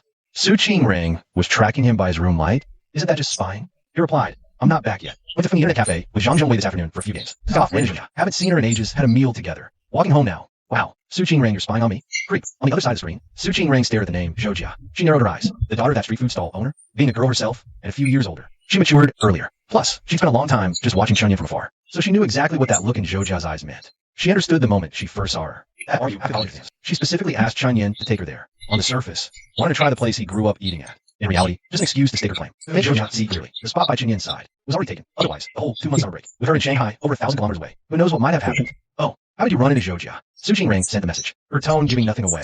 Without overthinking, he explained everything in detail. Just came out and suddenly bumped into Zhoujia. She said she was bringing an umbrella to a friend. After reading Chunyan's explanation, Su Qingring didn't reply immediately. From the internet cafe, she knew that area well. She'd gone there plenty of times to catch Chunyan in high school. The cafe wasn't a remote location, but it definitely wasn't somewhere you just passed by. Zhoujia girl, went there late at night to bring umbrellas to a friend. Su Qingring cut out the dialog box. The locations of the food stall and internet cafe lit up on screen. She watched for a moment, 3 streets away. A flicker of understanding in her eyes. Still thinking about it. Just then, Chunyan sent another message. Hey, come to our place for New Year's dinner. My mom and dad are inviting you. He paused, then added, I'm inviting you too. Su Qingring looked at the new message. The sharp chill from before softened instantly. Spending New Year at Chunyan's, her fingers paused on the phone. She never really liked the holidays. For others, it's a time for family reunion. For her, it's every smooth, especially after learning the truth about it. The red lanterns and festive warmth. For Su Qingring, always felt like looking through cold glass. But this was Chunyan. After a long moment, she typed a single word. Chunyan replied quickly. Deal. Are you busy after the holiday? I got 2 tickets for the Mountain Hot Springs. We can go together. Mountain Hot Springs. The snow. Su Qingring read the message. Couldn't help but smile. Whatever Zhoujia's intentions with Chunyan, she wouldn't lose. Su Qingring's eyes curved into a smile. Typed. I'm free after tomorrow. Why wait? Let's go to Hot Springs the day after. Chunyan replied fast. Sure. The next day, Chunyan had a lollipop in his mouth, cue stick in hand, smiling at Zhang Zhongwei across the table. Free shot. Zhang Zhongwei stared at the table. He had 3 balls left, defense tight. Chunyan only had the black 8, stuck in a corner. He refused to believe it. Your turn. Zhang Zhongwei planted his cue on the floor. Hands on hips. Let's see you sink that black 8. Chunyan leaned down slowly, glanced at Zhang Zhongwei. If I make it, all 6 of the year king of glory with his hands. Just shoot. Zhang Zhongwei held his cue, one hand on his hip, doubting Chunyan could do it. Chunyan held the cue, calculated the angle and force to sink the black 8. The next second, crack. The ball jumped, arcing low through the air. Zhang Zhongwei's tightly guarded defensive ball sank perfectly. From her tiny impasse, Chunyan crunched the lollipop in his mouth. He set the cue on the table, unscrewed a water bottle, and took a swig. Zhang Zhongwei's eyes were still glued to that black 8 ball. When he finally snapped out of it, he let out a curse. When the hell did you get so good at pool? Talent, Chunyan said, tossing the empty bottle into the trash. He stretched. Next game, while waiting for Zhang Zhongwei to break, he took his phone and glanced at it. Su Qingring had messaged him over 10 minutes ago. Playing pool with Zhang Zhongwei. Dinner tonight? I'll come pick you up. Chunyan smiled and typed, sounds good. Just then, Zhoujia, who had arrived unnoticed, lit up. Seeing the game end, she hurried forward. Zhoujia. Chunyan was a little surprised to see her. What a coincidence again. Zhoujia was bored at home. Asked what we were up to. I said pool. So she came. Zhang Zhongwei coughed awkwardly. Explained. Oh, I see. Chunyan didn't overthink it. He just assumed Zhoujia was bored. And Zhoujia stepped forward, holding out the milk tea in her hand. Saw the tea shop had a sale on the way. Buy you guys some. Wow, thanks, Zhoujia. Zhang Zhongwei took the tea, not standing on ceremony at all. Chunyan waved it off. I still have water. Thanks anyway. Zhoujia looked a bit disappointed, but she set the tea aside anyway. Smiling, she said, bought it just for you guys. I'm on a diet. Yin, if you get thirsty later, just help yourself.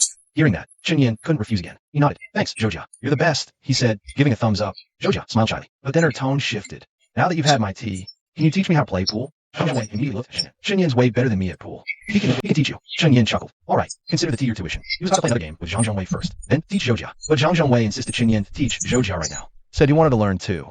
Chen Yin had no choice but to start the lesson. At this moment, he stands behind Zhojia, leaning slightly forward. No physical contact. Instead, he uses the cue to adjust her grip. The thumb web here don't grip too tightly with the index finger. Bent at the waist, he looks at the pocket parallel to Zhojia. Zhojia follows his guidance to press the cue. She knows it's just the cold cue adjusting her posture.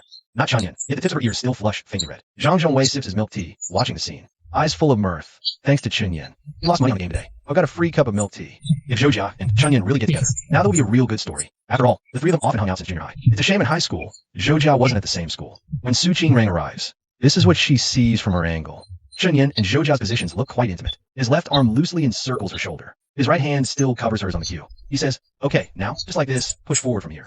Zhojia slightly tilts her face up. A smile she can't hide plays on her lips. It looks exactly like Chen Yin is personally coaching her. Su Qingrang steps off for an instant. A faint anger colors her cool brows. But quickly she realizes Chen Yin isn't actually touching Zhojia. Her heart relaxes a little. This fool still has some sense. So Su Qingrang doesn't step forward immediately. She stands quietly in place, watching calmly ahead. A light laugh in her heart, but her expression is somewhat cold. Chen Yin's pool skills were taught by her in the first place. How is he now a master teaching other girls? Chapter 94. The battlefield is more entertaining than the Spring Festival Gala. Chen Yin, at this moment, is completely unaware danger approaches. His gaze is still on the green ball Zhojia just hit.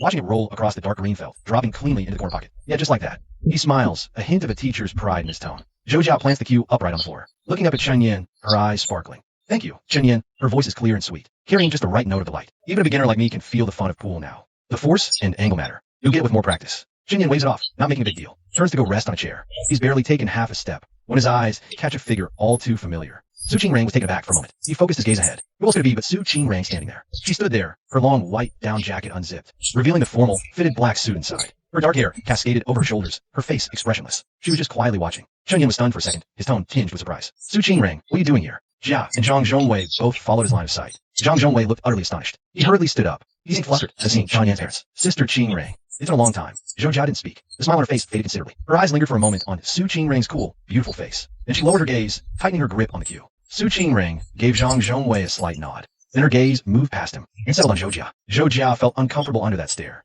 She parted her lips, about to introduce herself. This must be Zhojia. Su Qingrang spoke first. Her tone wasn't heavy, even gentle. Chen Yin took me to a restaurant last time. I remember. Zhojia's words caught in her throat. She paused, then forced a smile. Yes, Sister Qingrang has a great memory, right? That's the one. Chen Yin nodded beside them. He didn't notice the subtle shift in the air, but he rubbed his arms. Suspiciously, he glanced up at the AC vent. 28 degrees. Is the AC broken? Why does it feel so chilly? I've heard Xiao Yin mention you. Zhojia suddenly spoke again. He clearly said you're the neighbor's sister he grew up with. Su Qingrang's eyes flickered slightly. Her gaze fell on Chen Yin's face. Just a light glance. Xiao Yin. So intimate. Chen Yin inexplicably felt the air grow colder. He couldn't help but frown at the nickname Xiao Yin.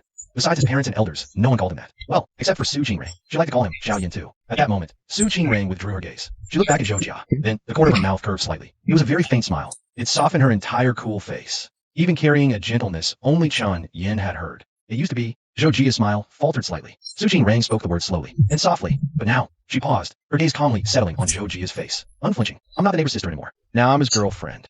Instantly, Zhojia's smile vanished. Her face even paled a bit. Zhang Zhongwei's eyes widened. He choked on his own spit, erupting in violent coughs. His skeptical gaze landed on Chen Yin. Didn't you say you weren't dating? Weren't you and Su Qingrang just pretending last time? How is she your girlfriend now? He swallowed. Glanced at Su Qingrang, then at Zhojia. His mind screamed, we're doomed. What kind of dramatic showdown is this? Chen Yin was also stunned for a moment, his heart suddenly racing, his eyes full of surprise. Was Su Qingrang suddenly willing to give him that title? Meanwhile, Zhojia's grip on the pool cue tightened, her knuckles turning white. She looked at Su Qingrang, then at Chen Yin, the two of them standing together, though 2 steps apart. It seemed even the air didn't flow towards anyone else. Intimate. Yet, the surprise in Chen Yan's eyes was real. He stood there, as if he hadn't expected Su Qingrang to say that either. So, acting again, Zhojia lowered her eyes, the panic inside slowly subsiding, turning into an indescribable lake. It must be, just like that barbecue after the college entrance exam. Su Qingrang was like this then too, holding Chen Yan's arm, smiling, telling his dad, I'm his girlfriend. Back then, Chen Yin was also stunned, laughed, and let her. Since they were kids, whatever Su Qingrang wanted to control about Chen Yin always let her. Back then, Chen Yin often complained to her and Zhang Zhongwei. Su Qingrang won't let me play games again. Su Qingrang came to the internet cafe to drag me out again. Su Qingrang said my haircut looks stupid. She and Zhang Zhongwei would laugh and agree. His sister is so domineering. But now, Zhojia suddenly understood. That wasn't domineering at all. That was clearly, Su Qingrang clearly liked Chen Yin, only by relying on the status of a sister who grew up with him since childhood. Did she make Chen Yin obey her every word? Qingrang had already withdrawn her gaze from Zhojia. Her eyes curved like the tip of a crescent moon, a glint of light. It was very gentle. Yet Chun Yin shivered for no reason. He was all too familiar with his gentleness. Every time Su Qingrang was about to mess with him, or bully him, she would look at him just like that. Chen Yin. Su Qingrang tilted her head. Her voice softened. I can't play pool either. Can you teach me? Chen Yin froze. Who taught him pool? Did you know? That's not the first year in high school. He had just started playing pool. So bad he couldn't even hit the cue ball. Su Qingrang picked the cue, stood behind him, held his hand, and guided him stroke by stroke. Now she says she can't? What a joke. Can you? Su Qingrang tilted her head again. Chen Yin opened his mouth, swallowing back the words, but you can play. His instinct reacted faster than reason. Okay, he paused. Then he added, but one table's a bit crowded. I'll get another one. No need. Zhang Zhongwei immediately said, all afraid of Su Qingrang. His desire to watch the drama had peaked at this moment. A love triangle involving his own brother, way better than the Spring Festival gala. He coughed dryly, quickly glanced at Su Qingrang, then at Zhou Jia. His mind was working faster than ever before. How about me and Zhou Jia as a team? Any partner with Su Qingrang? Perfect. Zhou Jia didn't refuse, and Chen Yin looked at Su Qingrang. Su Qingrang gave a slight nod. Fine, Chen Yin said. Chapter 95. She wants to hide Chen Yin. Zhang Zhongwei had just bent down to rack the balls. Su Qingrang suddenly spoke, meaning her tone carried just the right amount of apology. Clear and crisp. I have no foundation at all. Could Chen Yin teach me the basic moves first? After speaking, Su Qingrang lowered her eyelashes. It even held a rare hint of vulnerability. Otherwise, I'm afraid I'll hold Chen Yin back. Hearing this, Chen Yin almost couldn't hold back. Hold her back? It was more like he'd hold her back. Qingrang's late grandfather was the chairman of the city's pool association. She often went to the pool hall with him as a child. Under his influence, by 7 she could stand on a stool to make a bridge. Later, whenever she missed her grandfather, Su Qingrang would go play pool alone at the pool hall. That's our first year in high school. Chen Yin wandered to the pool hall looking for someone. He saw Su Qingrang practicing alone on one of the tables. She leaned over, set the cue, and struck. The white ball shot out in a straight line. 3 difficult color balls dropped into the pockets one after another. Chen Yin stood at the door and watched for a full minute. He forgot what he was going to say. Su Qingrang saw him and put down her cue. She walked over and said, "Want to learn? I'll teach you, sis." And she really taught Chen Yin the entire summer. From how to hold the cue to positioning strategies. From jump shots to defensive plays. Su Qingrang called him stupid and praised him for being clever. She coached him from a rookie who couldn't even hit the white ball steady into a decent player who could show off in front of Zhang Zhongwei. Now she says she doesn't know how. Chen Yin tried hard to hold back his laughter, not letting the corners of his mouth curl up. Hearing Su Qingrang's request, Zhang Zhongwei was taken back. The ball in his hand paused midair. Of course. He nodded hurriedly, as if afraid being a second late would be impolite. Zhou Jia pursed her lips. She took a step forward. Actually, also, her words had just begun. Su Qingrang was already moving. Her movements were light, natural, as if just stepping closer to hear Chen Yin speak. Her hand was already on top of Chen Yan's, the one holding the cue. Chen Yin. Su Qingrang looked up at him. Her voice was soft, carrying a hint of slyness only he could detect. Then I'll trouble you to teach me. Chen Yin kept a straight face, stifling a laugh, and nodded stiffly. Okay. He paused, couldn't hold back in the end, a glimmer of laughter escaping his eyes. Then I'll teach you from the beginning. Jia bit her lip and withdrew the foot she had stepped out with. In the end, she still lacked the courage. The intimacy between her and Chen Yin wasn't acted out. It was stolen, a natural result accumulated over years. Yet even the nickname Xiao Yin was something she stole. Zhou Jia didn't look at them anymore. She lowered her head and took a breath. Forcing a smile, she looked at Zhang Zhongwei. Sorry for the trouble, Zhang Zhongwei. Zhang Zhongwei snapped out of it. Immediately smiling, he said, no trouble. How long have we known each other? They practice with the white ball. We'll use the black 8. Meanwhile, watching Su Qingrang pretending to be a newbie, but her starting posture still gave away her professionalism. Chen Yin couldn't help but laugh. Yeah, that's it. Su Qingrang narrowed her eyes. She took off her snow white down jacket, revealing the tailored, high-end suit underneath. In a proud tone, she said, I'm here. You're not allowed to laugh at me. Chen Yin's smile grew wider. Your beginner's protection is pretty strong then. Su Qingrang's eyes curved into a smile. She caught the hidden meaning in his words. Maybe it's because you're too good, teacher. She deliberately emphasized the word teacher. It made Chen Yan's ears feel warm. Meanwhile, Zhou Jia was practicing her shot, but her peripheral vision was disobedient. At some point, Su Qingrang had taken off that snow white down jacket. The form-fitting black suit was now fully visible. The waist-cinching cut outlined a slender curve. The shoulder line was sharp, the V-neck line extending to her collarbone. Wearing a suit in a pool hall seemed a bit odd. But on Su Qingrang, it wasn't like that at all. It didn't make one think of anything else. The more formally she dressed, the more covered up she was, the harder it was to look away. Jia suddenly felt the lights in the pool hall dim a shade. But it wasn't the lights dimming. That person was just too bright. Su Qingrang just stood there, listening to Chen Yin with her eyes lowered, fingers resting on the cue. She wasn't doing anything, yet the entire hall's energy tilted towards her. She thought of her own light pink short-down jacket she'd worn today, paired with a white pleated skirt. She'd changed twice before leaving. She thought it complimented her skin tone, looking gentle and cute. Now, that bit of pink seemed very light. Anything against that expansive black. She couldn't quite describe that feeling. And the most fatal thing was Su Qingrang's aura. Zhou Jia couldn't find the right words. Cold, but when she smiled at Chen Yin, it was clearly warm. Yet when her face was expressionless, it clearly made one dare not approach. Zhou Jia suddenly understood why Chen Yin had been orbiting this sister since middle school. If it were her, she'd be willing to. Thinking this, Zhou Jia withdrew her gaze, gripped her cue, and leaned over. The black ball hit the red ball with a crisp sound. Zhang Zhongwei, she said softly. Is that right? Zhang Zhongwei was momentarily stunned. You should aim a bit more to the left. Don't hit it straight on. Look at the ball in the pocket. Imagine a physical trajectory line. Zhou Jia bit her lip. She took a breath, picked up the ball again, and looked at the pocket ahead. Suddenly, she thought if this ball goes in, she'll be brave one more time. She'll fight Su Qingrang for Chen Yin. If it doesn't, Zhou Jia closed her eyes. She swung the cue hard. Thwack! She froze. Another ball from nowhere, and Long Yichuan's fell into 2 different corner pockets side by side, like a silent answer. What she just wished for. If this ball went in, she'd be brave again. But now the ball was in, just not by her shot. It was Su Qingrang's mis-aimed stroke, accidentally fulfilling the bet for her. Zhou Jia gripped the cue, knuckles tightening. Meanwhile, Su Qingrang looked apologetic. I'm not very good. I was aiming for the center pocket, but it went to the corner and took your ball with it. Chen Yin couldn't help but chuckle. This Su Qingrang really began playing the newbie. But Zhou Jia suddenly understood. She raised her eyes, looking straight at that cool face opposite her. Her tone firm. I should thank you, Sister Qingrang, for sinking my ball for me. Su Qingrang was leaning down to aim again. Hearing this, the cue resting between her fingers, her movement paused. She straightened up, turned her head, her gaze falling on Zhoujia's face. Thoughtful. And Zhoujia didn't avoid Su Qingrang's gaze. She met that clear, sharp stare head on. You saw through it, didn't you? You knew from the start. That's why you're here. Why you took off that down jacket. Why you said you're his girlfriend. Why you accidentally hit my ball. But Chen doesn't have a girlfriend. So I'm going to try my hardest.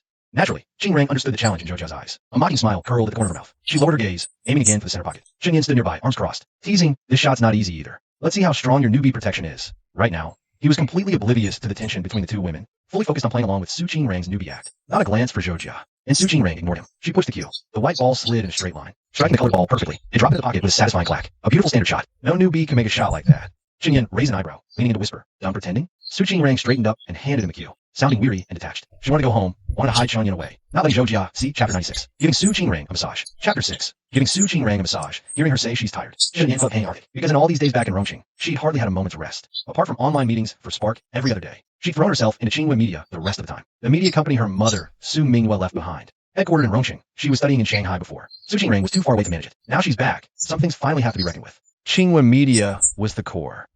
Holding 40% personally, she's the nominal largest shareholder. Another 15% is in Sun Guoquan's hands. The remaining shares are scattered among old shareholders who followed Su Minghua in the early days. Common sense dictates that, as the largest shareholder, Su Qingrang should have the greatest say. The problem is, she's too young. Even though she holds the most shares, in the eyes of those old foxes steeped in business for years, she's just a student who hasn't even graduated yet. Sun Guoquan exploited exactly this point. For years, secretly uniting with seven shareholders. Step by step, he seized the company's actual decision-making power into his own hands. Those people Su Minghua arranged for her daughter before death have been gradually replaced over the past 2 years. Sun Guoquan not only took the position of CEO, his son's son, Wansheng, also became head of the Shanghai branch. As for Su Qingrang herself, she was given a nominal position in the company with no real power. On the surface, they're polite to Su Qingrang, the largest shareholder. But in reality, all decisions bypass her. He officially uses fatherly status to pressure her. The current Su Qingrang has only the empty title of major shareholder. It isn't even qualified to attend the company's core meetings. And Chen learned all this through his father Chen Tianjin's means. In reality, there might be even more. But Su Qingrang chose to bear it all herself, not telling Chen in a single bit of it. So at this moment, hearing Su Qingrang say she's tired, Chen immediately said, come on, I'll take you home to rest. Zhang Zhongwei was dumbfounded. Sister Qingrang just got here and is leaving already?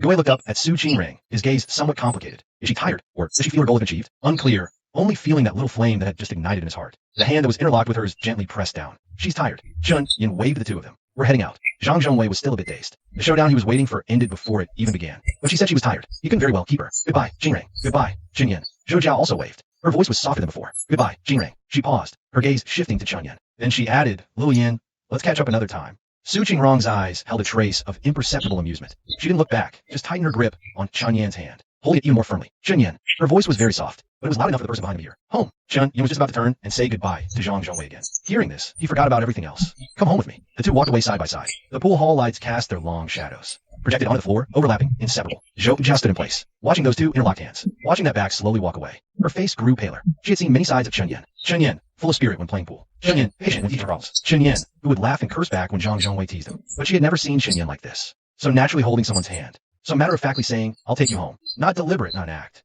Just like breathing. What kind of feelings did he have for Su Qingrang? Just a habit from growing up together? Or, she didn't dare think further. That day before Chen and I went online, I really asked him if he had a girlfriend. Zhang Zhongwei raised both hands, looking utterly innocent. He said no himself. After the game, I asked again. He still said no. I swear. Zhou Jia's expression softened slightly, but she still didn't speak. After a long silence, she finally spoke, her voice very soft. Help me arrange to meet Chen one more time. Huh? Zhang Zhongwei's face fell. This time, I didn't expect Su Qingrang to come. He'd been on edge the whole time. Chen didn't catch on this time. But that doesn't mean he won't next time.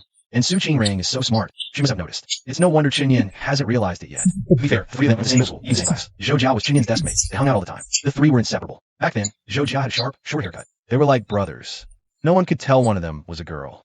And the craziest part, Zhou even had a girlfriend at the time. They broke up after a year, though, when Zhou told Zhang Zhongwei she liked Chen. Zhang Zhongwei was completely shocked. Talk about a plot twist. I thought you liked girls like your dad. Her answer was simple. Ever heard of bi? I like who my heart likes. Right here, right now. Last time, Zhou looked at him, a plea in her eyes. Zhang Zhongwei opened his mouth. That no never came out.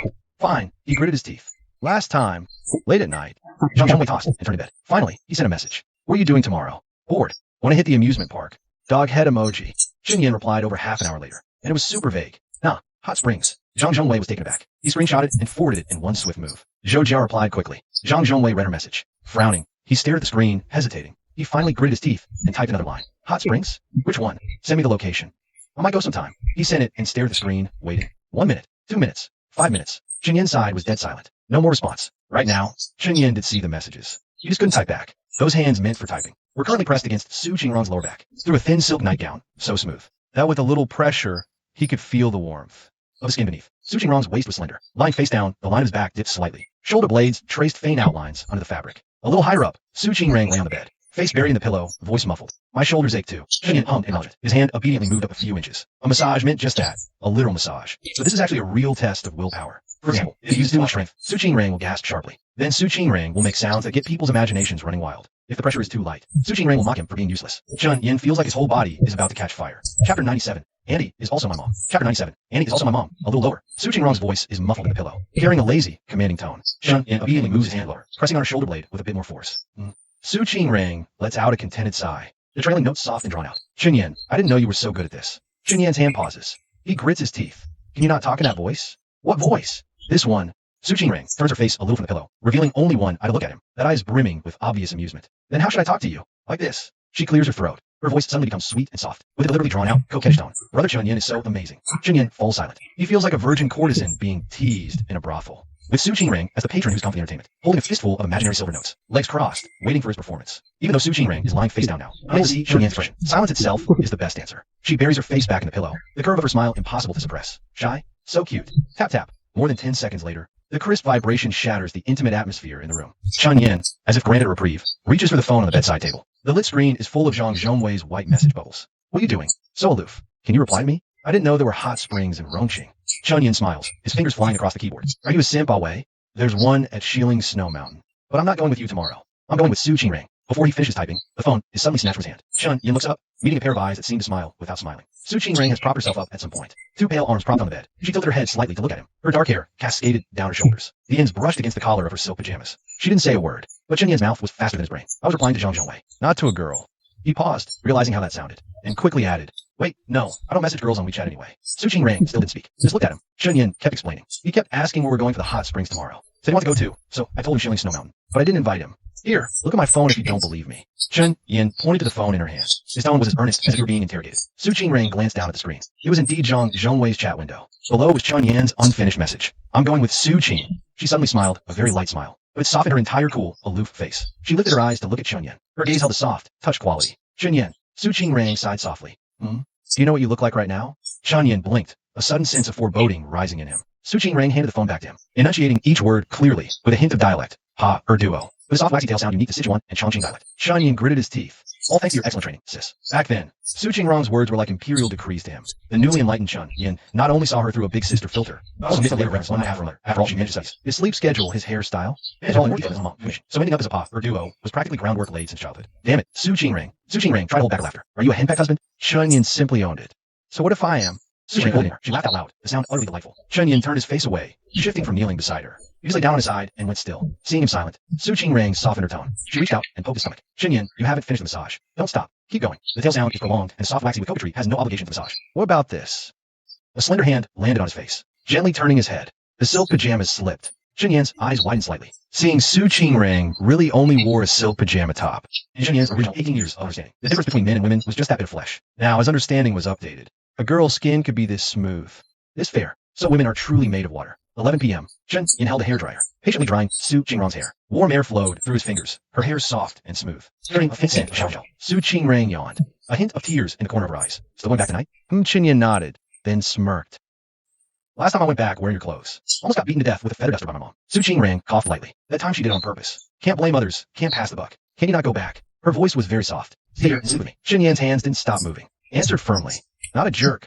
Chunyin widened his eyes. Where am I a jerk? Leaving after finishing. That's a jerk, isn't it? Su Jingrong turned her head slightly, looking at him with righteous confidence. Chunyin's ears instantly turned red. His teeth. Words can't be said carelessly. Then if I stay, you explain it to my mom. My mom believes whatever you say. Saying this, Chunyin couldn't help but laugh. Su Jingrong, if you ever need money, just call my mom to sell financial products. She absolutely without doubt. Hearing this, Su Jingrong's lips curved slightly. Du-Mei-Xing was really good to her. So good that sometimes she'd feel dazed, as if that home always had a place for her. No, Su Jingrong shook her head, voice soft but serious. Annie is my mom too. Can't lie to her. Chunyin's hands paused briefly, feeling something in his heart gently bumped. Chapter 98. Su Jingrong's strawberry planting mission. Chapter. Su Jingrong's strawberry planting mission. Before Chunyin could speak, Su Jingrong grabbed the hem of his shirt and shook it. Stay and keep me company, okay? Chunyin responded to softness, not toughness. Especially with Su Jingrong's edges. Someone who's always been aloof suddenly does that. The impact is doubled. Okay, I'll listen to you really. Su Jingrong's eyes lit up. Otherwise, it would be fake. Chunyin finished speaking and watched Su Jingrong's reaction. Suddenly felt a bit regretful. Why do I have a bad feeling? It turned out his intuition was sometimes spot on. At midnight, Chunyin lay in bed. His neck itched from Su Jingrong's hair brushing against it. She lay on his chest, acting like a strawberry farmer. Chen Yin only felt Su Qingrong's warm breath landing on his skin one after another. Her fragrant hair kept swaying near his neck. It was itchy and tingling. 1, 2, 3, 4. She kept mumbling. Chen Yin, what are you doing? Don't move. 5. She lifted her head and admired her work with satisfaction, then leaned down again. Let's make it 6. 6 brings good luck, Chen Yin. He looked down at his neck. Although it's covered by Su Qingrong's hair now, that faint sensation told him he probably can't show his face tomorrow. After finishing her strawberry mission, Su Qingrong clapped her little hands. Very satisfied, she got off Chen Yin. Chen Yin got up and walked to the mirror, looking at the dense red marks on his neck. He could help take a sharp breath. He turned to look at Su Qingrong. Su Qingrong, what if my mom sees this? I believe smart Chen Yin definitely has a way to bluff through.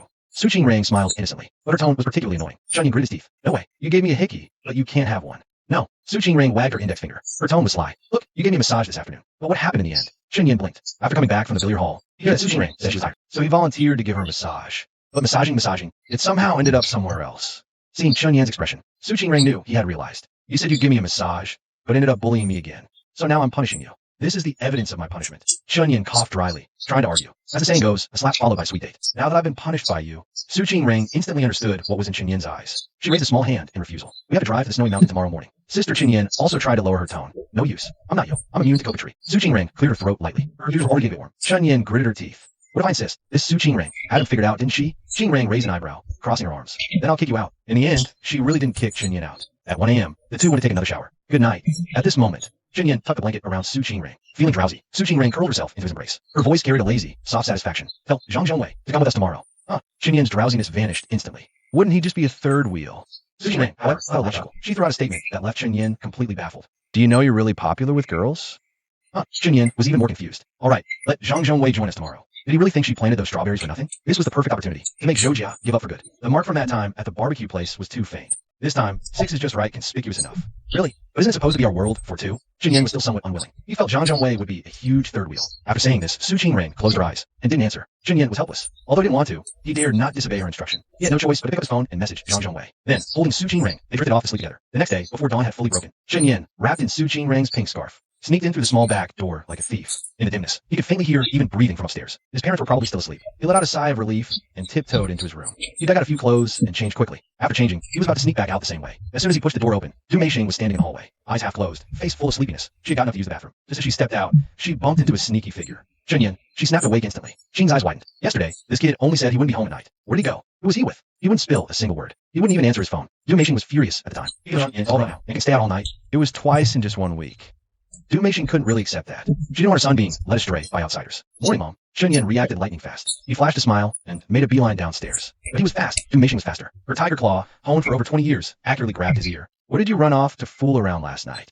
No, Mom. Really, I just went out with some classmates. We stayed out too late. I was afraid of waking you up. Chen Yin winced in pain. He just couldn't tell the truth. After all, Su Qingrong had said, to keep their relationship from Du Meixing for now. What's that on your neck? The hallway was dim, but Du Meixing had sharp eyes. She still spotted the faint red marks on her son's neck. Chen Yin's heart sank. Oh no, when he changed clothes earlier, the scarf he used to cover the hickey was left on the headboard. Mom, Su Qingrong asked me to go skiing and hot spring bathing today. She's waiting for me outside. Gotta go. He yanked his hand free from Du Meixing's grip. He rushed out without looking back. Stop right there, you little brat. You stand still for your mother. The guiltier, Chen Yin ran. More than Du Meixing. The thing on his neck was definitely that kind of thing. Su Qingrong had been busy all day yesterday. Well, came to consult her and Chen Tianjian about company matters. She had no chance to meet Chen Yin at all. That thing on Yan's neck was definitely planted by some outside vixen. Chen Yin, you better not come back. Du Meixing's roar shook the hallway. Chen Tianjian was jolted awake by the shout. He sleepily pushed the door open and came out. What's all this? Chen Yan's back. He's back. And he's got that kind of thing on his neck. Du Meixing's face was dark. You know, the kind you loved planting on me when you were young. Chen Tianjian froze, his old face flushing red. Wisely, he shut his mouth. Why aren't you saying anything? Du Meixing turned her head to glare at him. I was actually thinking of setting him up with Qingrong. But look how it turned out. This kid's got someone on the outside. Chen Tianjian is more open-minded than Du Meixing. Maybe Qingrong and Chen Yin are just like siblings. It's you who's been trying to set them up. Didn't you want to take Qingrong as your goddaughter before? Xing smiled. So the anger that wasn't vented on Chen Yin was thoroughly poured on his father, Chen Tianjian. Chen Tianjian. I just remembered something urgent at the company.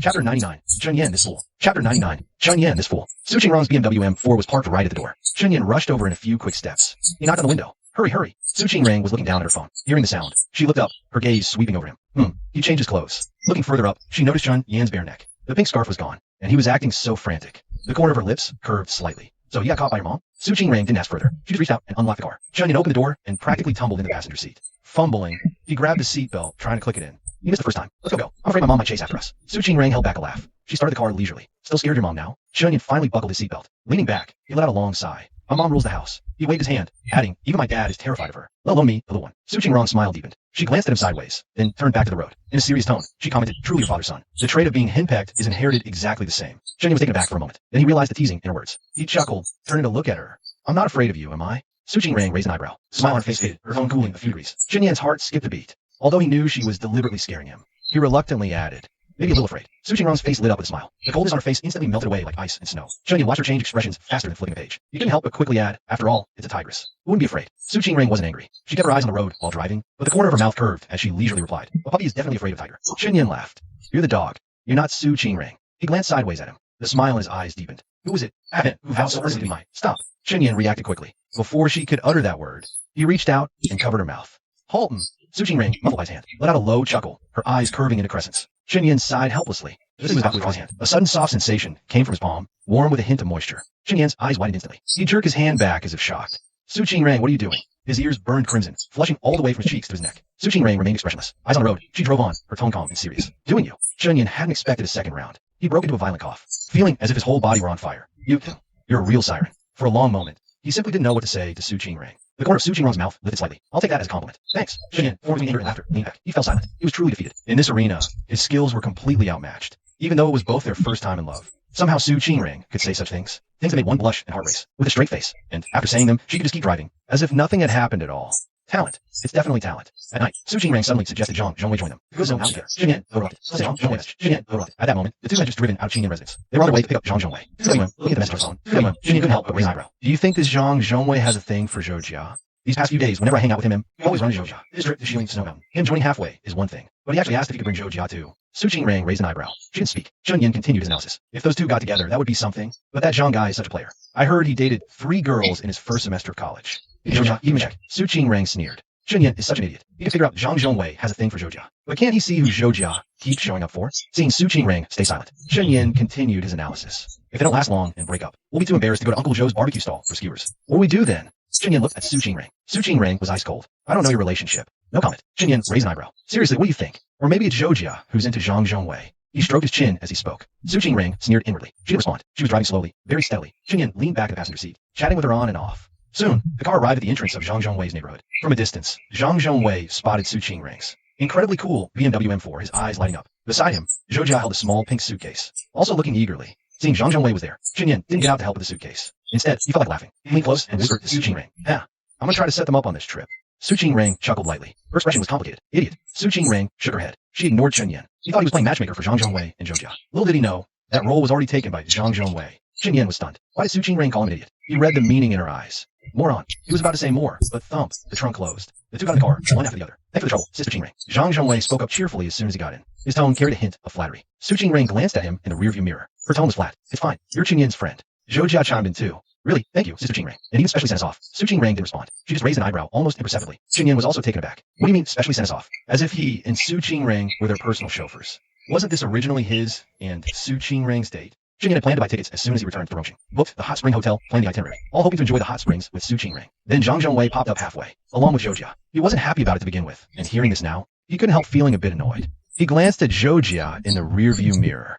Zhoujia was looking down, organizing her bag, a faint smile on her face. Nothing seemed out of the ordinary. Qin Yan averted his gaze, leaned back in his seat, and fell silent. Su Qingrong glanced at him out of her eye. The corner of her mouth lifted slightly, then quickly returned to normal. The car started and merged into the morning traffic. Chapter 0. Why does the tension in the air keep growing? Along the way, Zhongwei tried hard to keep the conversation going, but the atmosphere just wouldn't warm up. For one, Su Qingrong was naturally like this. Only talked more around Qin Yan. Even with Wu Danny, she was tight-lipped, very aloof. For another, Qin Yan was still inwardly grumbling about the date being intruded upon. He responded half-heartedly, distracted. And thirdly, Zhoujia had her own thoughts, so she wouldn't speak up either. In this strange silence, the four of them arrived at Xiling Snow Mountain before noon. Went for lunch. Su Qingrong went to park the car. Zhongwei sidled up and nudged Qin Yan's shoulder, winking. Anything's fine, right? Qin Yan stretched. Zhoujia stood to the side, blinked, as if suddenly remembering something. Qin Yan, you really like firewood chicken, don't you? The guide says there's a rural-style firewood chicken place near the scenic area.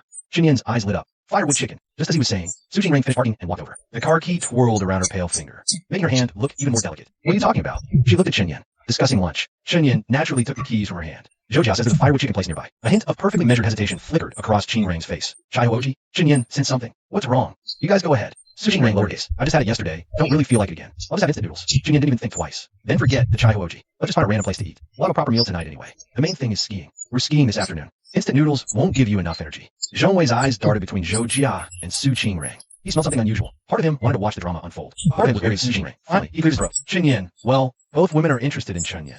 They'll listen to Chen Yin. That way he offends no one. Zhou Jia's hand, hidden in her sleeve, tightened slightly. The natural familiarity between Yin and Su Qingrang was like a tiny thorn pricking her heart. Su Qingrang said, no, this emoji. Chen Yin immediately changed his mind, without a moment's hesitation. And earlier, when he took the car keys from Su Qingrang, it was so familiar and natural. Su Qingrang didn't even have to say a word. It was clearly a routine, a silent understanding between them. But she couldn't say a thing.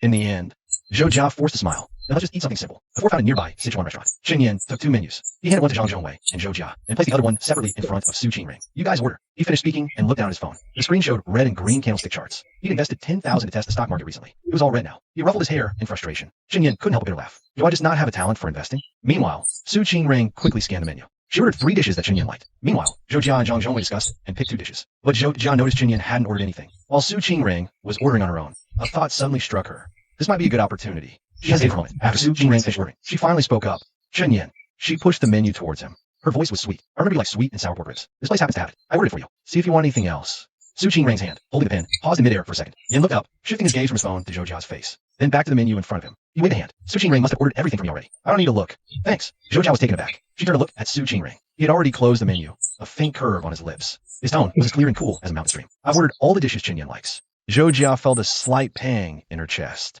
Okay, she lowered her eyes. Her voice was a bit hoarse. Zhang Zhongwei sat to the side, wishing he could shrink into a ball. He only dared to stare at the teacup on the table. He even lightened his breathing. The tension in the air was getting thicker and thicker. Yet, Chen Yin remained completely oblivious. Remembering something, he glanced at Zhang Zhongwei. Suddenly teased, hey, why do you order a few of Zhou Jia's favorites? Huh? Zhang Zhongwei called out. Looked utterly confused. Why would he order Zhou Jia's favorites? What's wrong with him? Seeing his reaction, Chen Yin thought. Zhang Zhongwei used to be full of tricks when flirting. Now he's acting all innocent. He was about to say more, when Su Qingrang suddenly leaned in. He tilted his head slightly, looking at Chen Yin's lip screen. What are you looking at? He was very close. His hair almost brushed Chen Yin's shoulder, carrying a faint scent of shampoo. Chen Yin handed the phone over. Sighed. Stocks. Bought 5, all in the red. Su Qingrang took the phone. His slender fingers swiped across the screen. He looked intently, eyes lowered, his long lashes casting a small shadow. Chen Yin watched him like this, and suddenly remembered something. You understand this? Su Qingrang didn't answer. Just stared at the screen for a few more seconds. Then, tapped 2 of them.